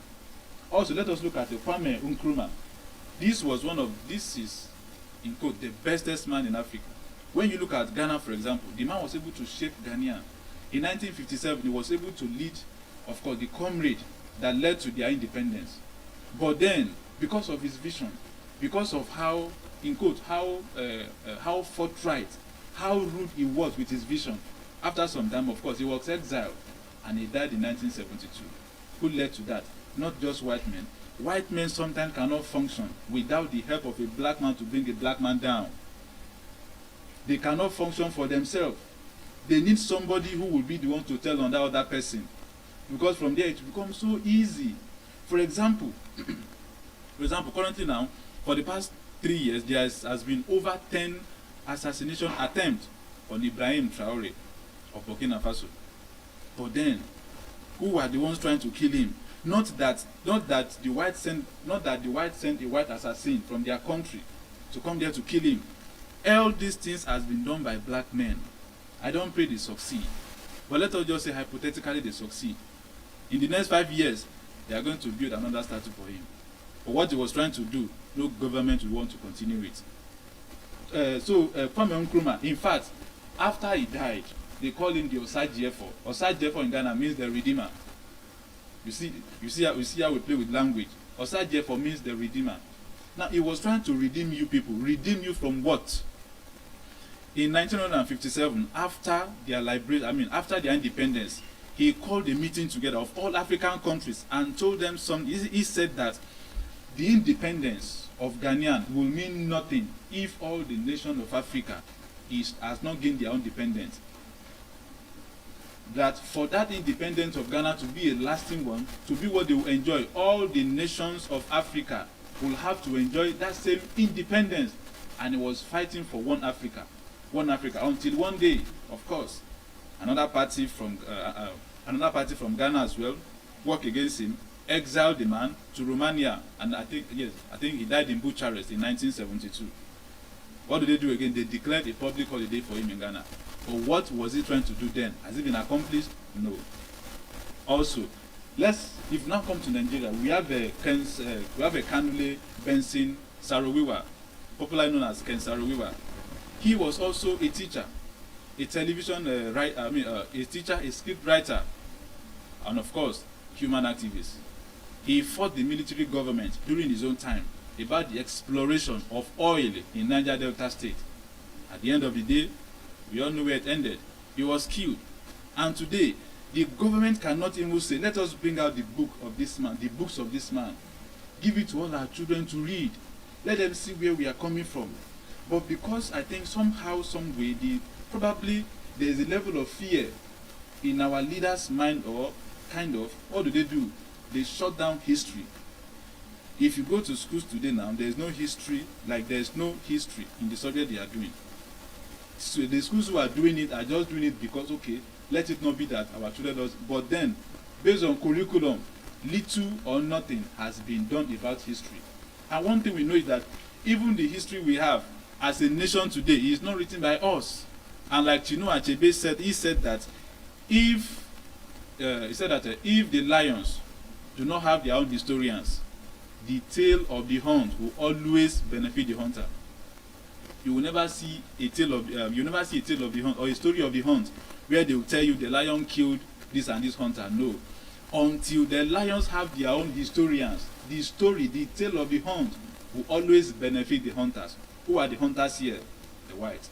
Who are the lions here? The Africans. Until we have our own historians who can write things that we have done, that our fathers stood for. Until that time, the story that was written about us by other race will just be based on the narrative they want to paint to Africa. I once said here that if you watch some African movie, I mean, let's say for example John Wick, like I said, like John Wick chapter 4, when a part of that movie that was acted in the United States, you will see the resolution on the screen, very beautiful. The part of that movie that was acted in Africa, in Casablanca, they changed the resolution to show you that over there is very beautiful, but over here is a different thing. What are they changing? They are changing the narrative. So it will take we to write our own story, to tell the world, this is where we stand. This is what we stand for. And today, history has been eroded from the nation. And until that history is brought back, we'll have a generation of kids who don't even know where they are coming from, who don't even know about Nigeria. They only know that they were born here, and then they call it Nigeria, probably in Lagos State, in Kano State, in Kaduna State, and then someday they will travel. They don't even know where they are coming from. And if you don't know anything about your past, your future can be shaped. Your value can be eroded, because you don't even know what your value even looks like. So Ken Saro-Wiwa too as well, of course. He was murdered, he was assassinated. Now, let us look at some other people as well. Look at Tafawa Balewa. He was also assassinated. And for us to be okay, let us even bless this man. We took his picture, we slam it on 5 naira notes, at least for remembrance. Murtala Muhammad, he as well was also killed. What do we do for him? We carry this picture, we slam it on 20 naira notes. How about Obafemi Awolowo? He also has his own share of these things. We carry this picture, we slam this picture on what? On 100 naira notes, just to celebrate their lifestyle. But the principle they were standing for, the things they believed in, we refuse to celebrate them. That is why I said earlier that some of the statues we see today, the statue I see today, they are bronze of apology. They are just bronze of apology, just to celebrate and apologize to a particular group of people for what they are standing for what they have done, for what they may want to do, which they couldn't do. But I think the way out is this, that since they wanted to do something and then they could not do it, the way out is that because we know what they wanted to do, let us see it, let us carry it, build a curriculum around it, amplify it for our children, or let us see how to practice it, because if we don't believe in it in the first place, why erect a statue for those people? Which means it's a waste of time. But because we have erected statues for them in our state, in our company, in our anywhere around the globe, which means there is a part of us that believe in those people's vision. That part of us that believe in their vision should also be carried, amplified, and let's see how all these things can help us as a nation. So, finally, I want to end with this, that if we say that Africa lack leaders, it's not true. Africa doesn't lack leaders. Africa have leaders. But the problem is that we have chosen not to recognize them. Not because we don't recognize them, but we have decided, we have chosen not to recognize them. And the ones we can recognize, the problem is that we won't recognize them while they are alive. We'll do so when they are dead. We do so when their glory matter little or nothing. Therefore, we must learn to recognize courage early. We must learn to defend before destruction. For example, let's pick out some figures in Africa. Let's use Nigeria for example. Showore, for instance, like I said earlier, Showore, for example. Not that the man is morally upright. Not that all the agenda he stood for are pure. But then there are some things the man is standing for that unite every one of us. What we must do is we must defend that part of his belief which is for national good before destruction. We must also debate without betrayal. Take for example, when Murtala Muhammad was about to be murdered, it was very simple. It was subtle. According to history, it was a friend of his that pressed the button. We can have disagreement, but we should be learned enough to have disagreement without betrayal, without bringing in ethnicity. Also, we must correct without crucifying. If he has done something wrong, we correct without crucifying. We cannot just slam everybody in prison If you slam everybody in prison, before you know, we all will be ex-convicts. So we must correct without crucifying, and then we must stand before silence take over. If we don't stand for ourselves today, to see to it that we don't just allow leaders to die, allow our great people to die, and then tomorrow we build statues for them. The statue is meaningless. The statue of Abiola today or anybody today, if they are alive, they will add more to our economy, to our nation, compared to the value the statue will add to us. Not just about the statue, but the principle they want to live. Let us see how we can live it, how we can uphold that. Look at Africa, for example. Look at everybody here. If you see how far we have become, I believe some of us here are Yoruba, we have Igbos, me, I'm from the North Central. You realize that how we flow together in this place doesn't really matter. I don't even care to know where you are from. But because you are here for 20 days of eloquence, I believe we are on the same mission. To repair this country is not as hard as that. We have just chosen, and then we have decided not to repair it. Because all of us here, for example, now, I bet you there should be over 10 tribes in this room as we speak this morning. But nobody cares where you are from. What we care is 20 days of eloquence. If everything we care of the over 250 ethnic groups in Nigeria, if all we care for is how to grow the nation, is how to build one Nigeria, is how I am firstly a Nigerian before I'm from Kogi State, is how you are firstly a Nigerian before you are Yoruba man, is how you are firstly a Nigerian before you are Igbo. If that is what we care for today, trust me, this nation will bloom. This nation will grow. The people that want to fizzle us out, if they know that we have known this and we are willing and ready to take action, of course they will bow. So the question is this: are we going to allow another Patrice Lumumba to die, or we are going to amplify his voice before it is too late? So having said that, I would like to hand over the mic to the next speaker. Thank you. Thank you so much. Thank you. So I want to reiterate two things that speaker just said, and the first one is, whenever I say start to now, I'll start having a rethink. Was this person honored when the person was alive, or when the person died? If it's the family now that will be enjoying the benefits of what that person has done. And the second thing I also look into when I see a statue, that is the brain behind it, or the mindset, is it for politics, or is it for the general welfare of the family? So I really want to appreciate our last speaker. I did a wonderful job, 100% execution. So I really want to thank you. Thank you so much. Thank you. Okay. I have a very special, spicy topic that I'm going to be sharing with each and every one of us. But before I talk about my topic, I would start from this particular perspective. The first thing is, before we all came together, according to what he said, is the School of Eloquence that brought each and every one of us here. So with that, I want to appreciate the School of Eloquence, because the diligence, the time spent, the value for their money, everything, they want everything to speak. I really want to appreciate them. The Dean of Faculty, I really want to appreciate each and every one of you. You've really done an excellent job. I don't watch, when they are streaming live during the day. I only watch at night. And the ones at night are usually very interesting. I laugh. The topics are, in fact, from different ranges. I really want to appreciate speakers at night, because that's when I really watch. During the day, I don't really have that time. But at night, different topics, I'll say, So I'll have to use my earpiece. I don't wake my children and other people in the house, because you will laugh, you will enjoy yourself. So that's the beauty of speaking. You get to get different people's perspective. You learn, unlearn, relearn. And I've been doing that for these past few days. I left other YouTube channels. I focused. I said there must be something here. And you get to learn every day. So I really want to appreciate all the speakers. You'll be dishing out wisdom, and I really appreciate it. So I'm going to add my own nuggets of wisdom to what has been said over the days, over the weeks. So I will start with this.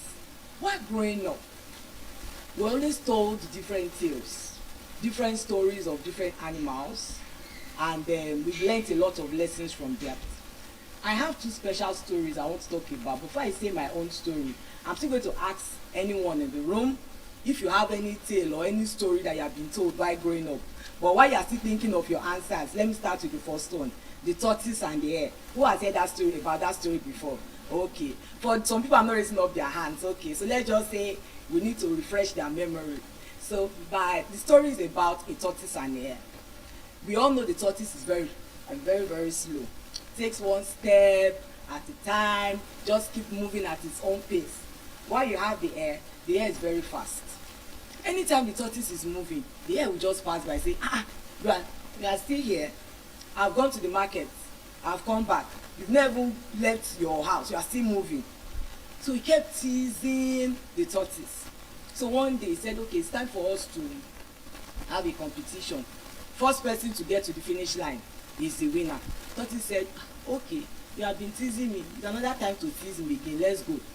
And they started the race. The hare ran very, very fast. And when he looked back, he did not even see any sign of anything, just dust, being raised in the air. So, okay, since my brother is still taking his time, let me chill under this tree. The breeze is aligning with my energy right now. And, he rested under the tree and he slept off. While he was sleeping, the tortoise, walked, kept moving, and by the time he woke up, he just saw that footprints were already on the sand. That means the tortoise had been moving. And before he could get to the finish line, the tortoise in his own demure movement had already put his neck and one of his foot. And that was how he won the race. So he now had a very, very good, backup speech whenever he was going to be intimidated by the hare. So if the hare comes again, and see you say, boy, I won the race, now you to calm down. So, he already had his own backup speech. So I've said one. Before I say the second one, does anybody have any tale that you can remember? I gave you one. So any other person in the house? No other person. Okay, let me say the second one. It's about a starving kingdom. And this starving kingdom, we have different communities of different animals. So this particular community, the lion was the king. And you have different animals together. And they were starving. They were not eating well. They were all looking malnourished. Kept asking the king, please, what can we do? This is our community. We are dying. We don't know what to do again. Day in, day out, from weeks became months.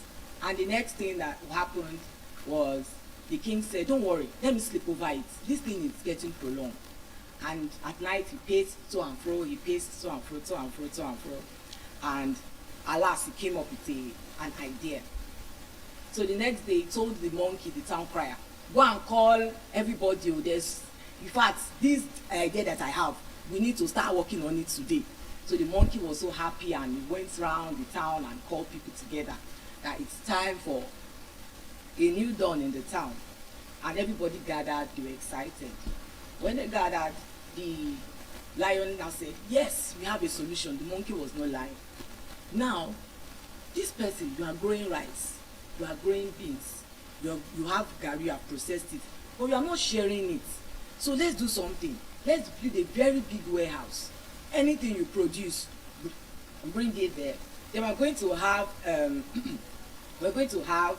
another place that we're going to build. That is where we're going to have cooks. So any food they cook is going to be for the whole community. So you that don't even eat very well now, you have rice, you have beans, you have chicken, or you have boiled eggs. So people, they were so excited. They say, this our lion has sense, so it's so full of wisdom. And they were all happy. At the end of the day, the plan started. Then the lion started thinking that we need somebody that would, watch the store or watch where the cooks will be keeping our food. We don't just want anybody. And he asked who was going to volunteer. Everybody would just say, me, oh, me. I am the one. And the next thing that happened was the lizard was just jumping from one place to the other. The lion said, okay, you that you are just jumping. Oh yeah, I passed the mantle to you. Be the one to guard the room. He said, okay. He was so happy. He said, finally, the king has recognized me amongst other animals. And he recognized them. They got the food. They started cooking. So the first day, when they finished cooking, the lion said, go and freshen up. Come back and eat. So everybody left. They left the Mr. Lizard to guard the store. So he was there, pacing, and the scent of the egusi soup they had made, the jollof rice were just entering the nose, say, ah, hey, so we have to wait for all these people to go and freshen up. So he was trying to, hold himself, but he couldn't. So he opened the store. And the coolers or the bowls that were close to the store was eba and egusi. So he took a very big cut from the eba. So as he was about to dip it inside the egusi, started hearing sound of footsteps approaching. Say, these people they already come here. How come they finished changing and freshening up so fast? And he cut the eba, put it inside the soup, and quickly threw it inside his mouth. Remember, it's very hot. So when the king got there, he said, Lizard, you have been doing a good job, but just doing his neck like this. You are very diligent. He kept nodding his head. He said, people should clap for him. They were all happy and applauding him. The next thing said, please, before we eat this food, we need somebody that will be watching the gates while we are eating this food. Everybody said, we cannot do. But just saw Lizard doing like this. He said, we want to still volunteer to guard the gate. Just so the Lizard nodding his head. So he said, okay, go and watch the gates while the rest of you eat. Hey! On his way to the gate, he was just grumbling. He said, because of this eba. So along the line, he spat the eba because he was afraid that the lion might execute him. So he was now on the gate watching so people don't come in. So the story I learned from that time was that the reason why you find lizards crawling on the wall, crawling on fences, because they are asked to watch the place, so that those people that want to eat will not come in there and eat the food. So since then, anytime I say lizard not eat there, I say you too. If you have been obedient and you not eat that ever, you will not be where you are today. So so that mindset, that story, kept reoccurring and kept resonating in my mind. But I learned two things from those tales. Now, the first one is from the tortoise and the hare, is that no matter your pace in life, as far as you are keeping your everybody sees your footprints in that sand of time, your story will always be told. But when you are not consistent and nobody sees that footprint on the sand of time, I'm so sorry, nobody will be there to tell the story. But the hare that stopped along the way and did not finish due to overconfidence, I can do it. That's why we all need to keep improving. You are a designer today. If you sit down with what you have, a Gen Z or someone that just finished secondary school, if he decides to start working, you that you are the heir, you stopped working. But as a tortoise, he did not stop from secondary school. He said, nobody can give me the amount of money I want with my little degree. But you see that secondary school student putting more effort every day, goes for NYSC, goes to school. You'll be surprised that you already have an establishment. Let him just open his own place. Within 1 year, the kind of revenue you'll be generating will be more than yours. So there are a lot of stories and a lot of lessons that we learn from such tales. And the one of the lizard is that whatever we do in this life, have self-control. Have self-control, financial, any type, any sector, any aspect of your life, have self-control. Now, in days of old, the way they tell those tales, we all know is tales by moonlight. Our mothers will sit down, or our grandmas will sit under a tree. From the western part of Nigeria, they will tie their wrapper, wear their buba, tie their head tie, and the men too wear their fila. Their signature then was having a chewing stick by the side of their mouths to chew the remnants in their mouth for the day. And you see children sitting down on raffia palms. Those are mats woven from coconut leaves or oil palm leaves, so palm fronds rather. And they will the children sit down and want to learn from it. So it shows that those nuggets of wisdom that they are dishing out, you see that those children would listen and apply it in their life, and you see them become better than their parents, because those tales are not just ordinary tales. That's why today, for children that cannot sit down under trees to listen to those stories, they are now put in cartoons. They are now online. You see it on YouTube. You see different people making them into books that they buy and on seller or in bookshops. So that's the power of lessons that we pick from animals. Well, I was in a particular phase of my life. All those tales I was told, I could not apply them. Then I got another teacher that taught me, and that will lead me to my topic. And my topic is the unexpected teacher, my plants. my plants. And coincidentally, we have one in different parts of the room as we move around. Now, how come my plants? From where? Well, let me give a little backstory. When I had my first child, came back from the hospital, you have a lot of people around. I call it that honeymoon phase. Everybody wants to call, everybody wants to do that WhatsApp video call. Let me see the baby. I don't want to see your face here. Let's see the baby. Yeah, the baby is crying, the hand, all those things. You'll be feeling the whole love and pamper. So you got to a particular stage when everybody would have gone. That's when the honeymoon phase is out, and you have to face the reality. Then I saw that slowly everything that interested me started dying in natural death. My job, then we had to change. My husband travels a lot, he's in the agri space, and I was just like, I don't even understand. I just know I have to change diapers, I have to feed the baby in the night, I wake up. So I was just not myself, but I was doing the needful to make sure that this baby must be alive. We must keep moving. And I kept doing it for some time. Then even those people around me, even when they are saying, well done, you're doing a good job, just sounded like a normal rhyme. Because at that particular time, I wasn't resonating with what they were saying. So what happened was that my husband is in the agri space, and we used to call her Big Mommy. And she told me, why don't you just join our gardening class? I said, gardening class? I said, okay, Mommy, I'll think about it. So, and she's the godmother of organic farming, Mommy Shoemimo. So she told me to join the gardening class from farm to mouth. I was like, okay, my husband's already in a big space. What do you want me to do again? I think he's doing enough for the country. I don't need to join. But out of curiosity, I joined the class.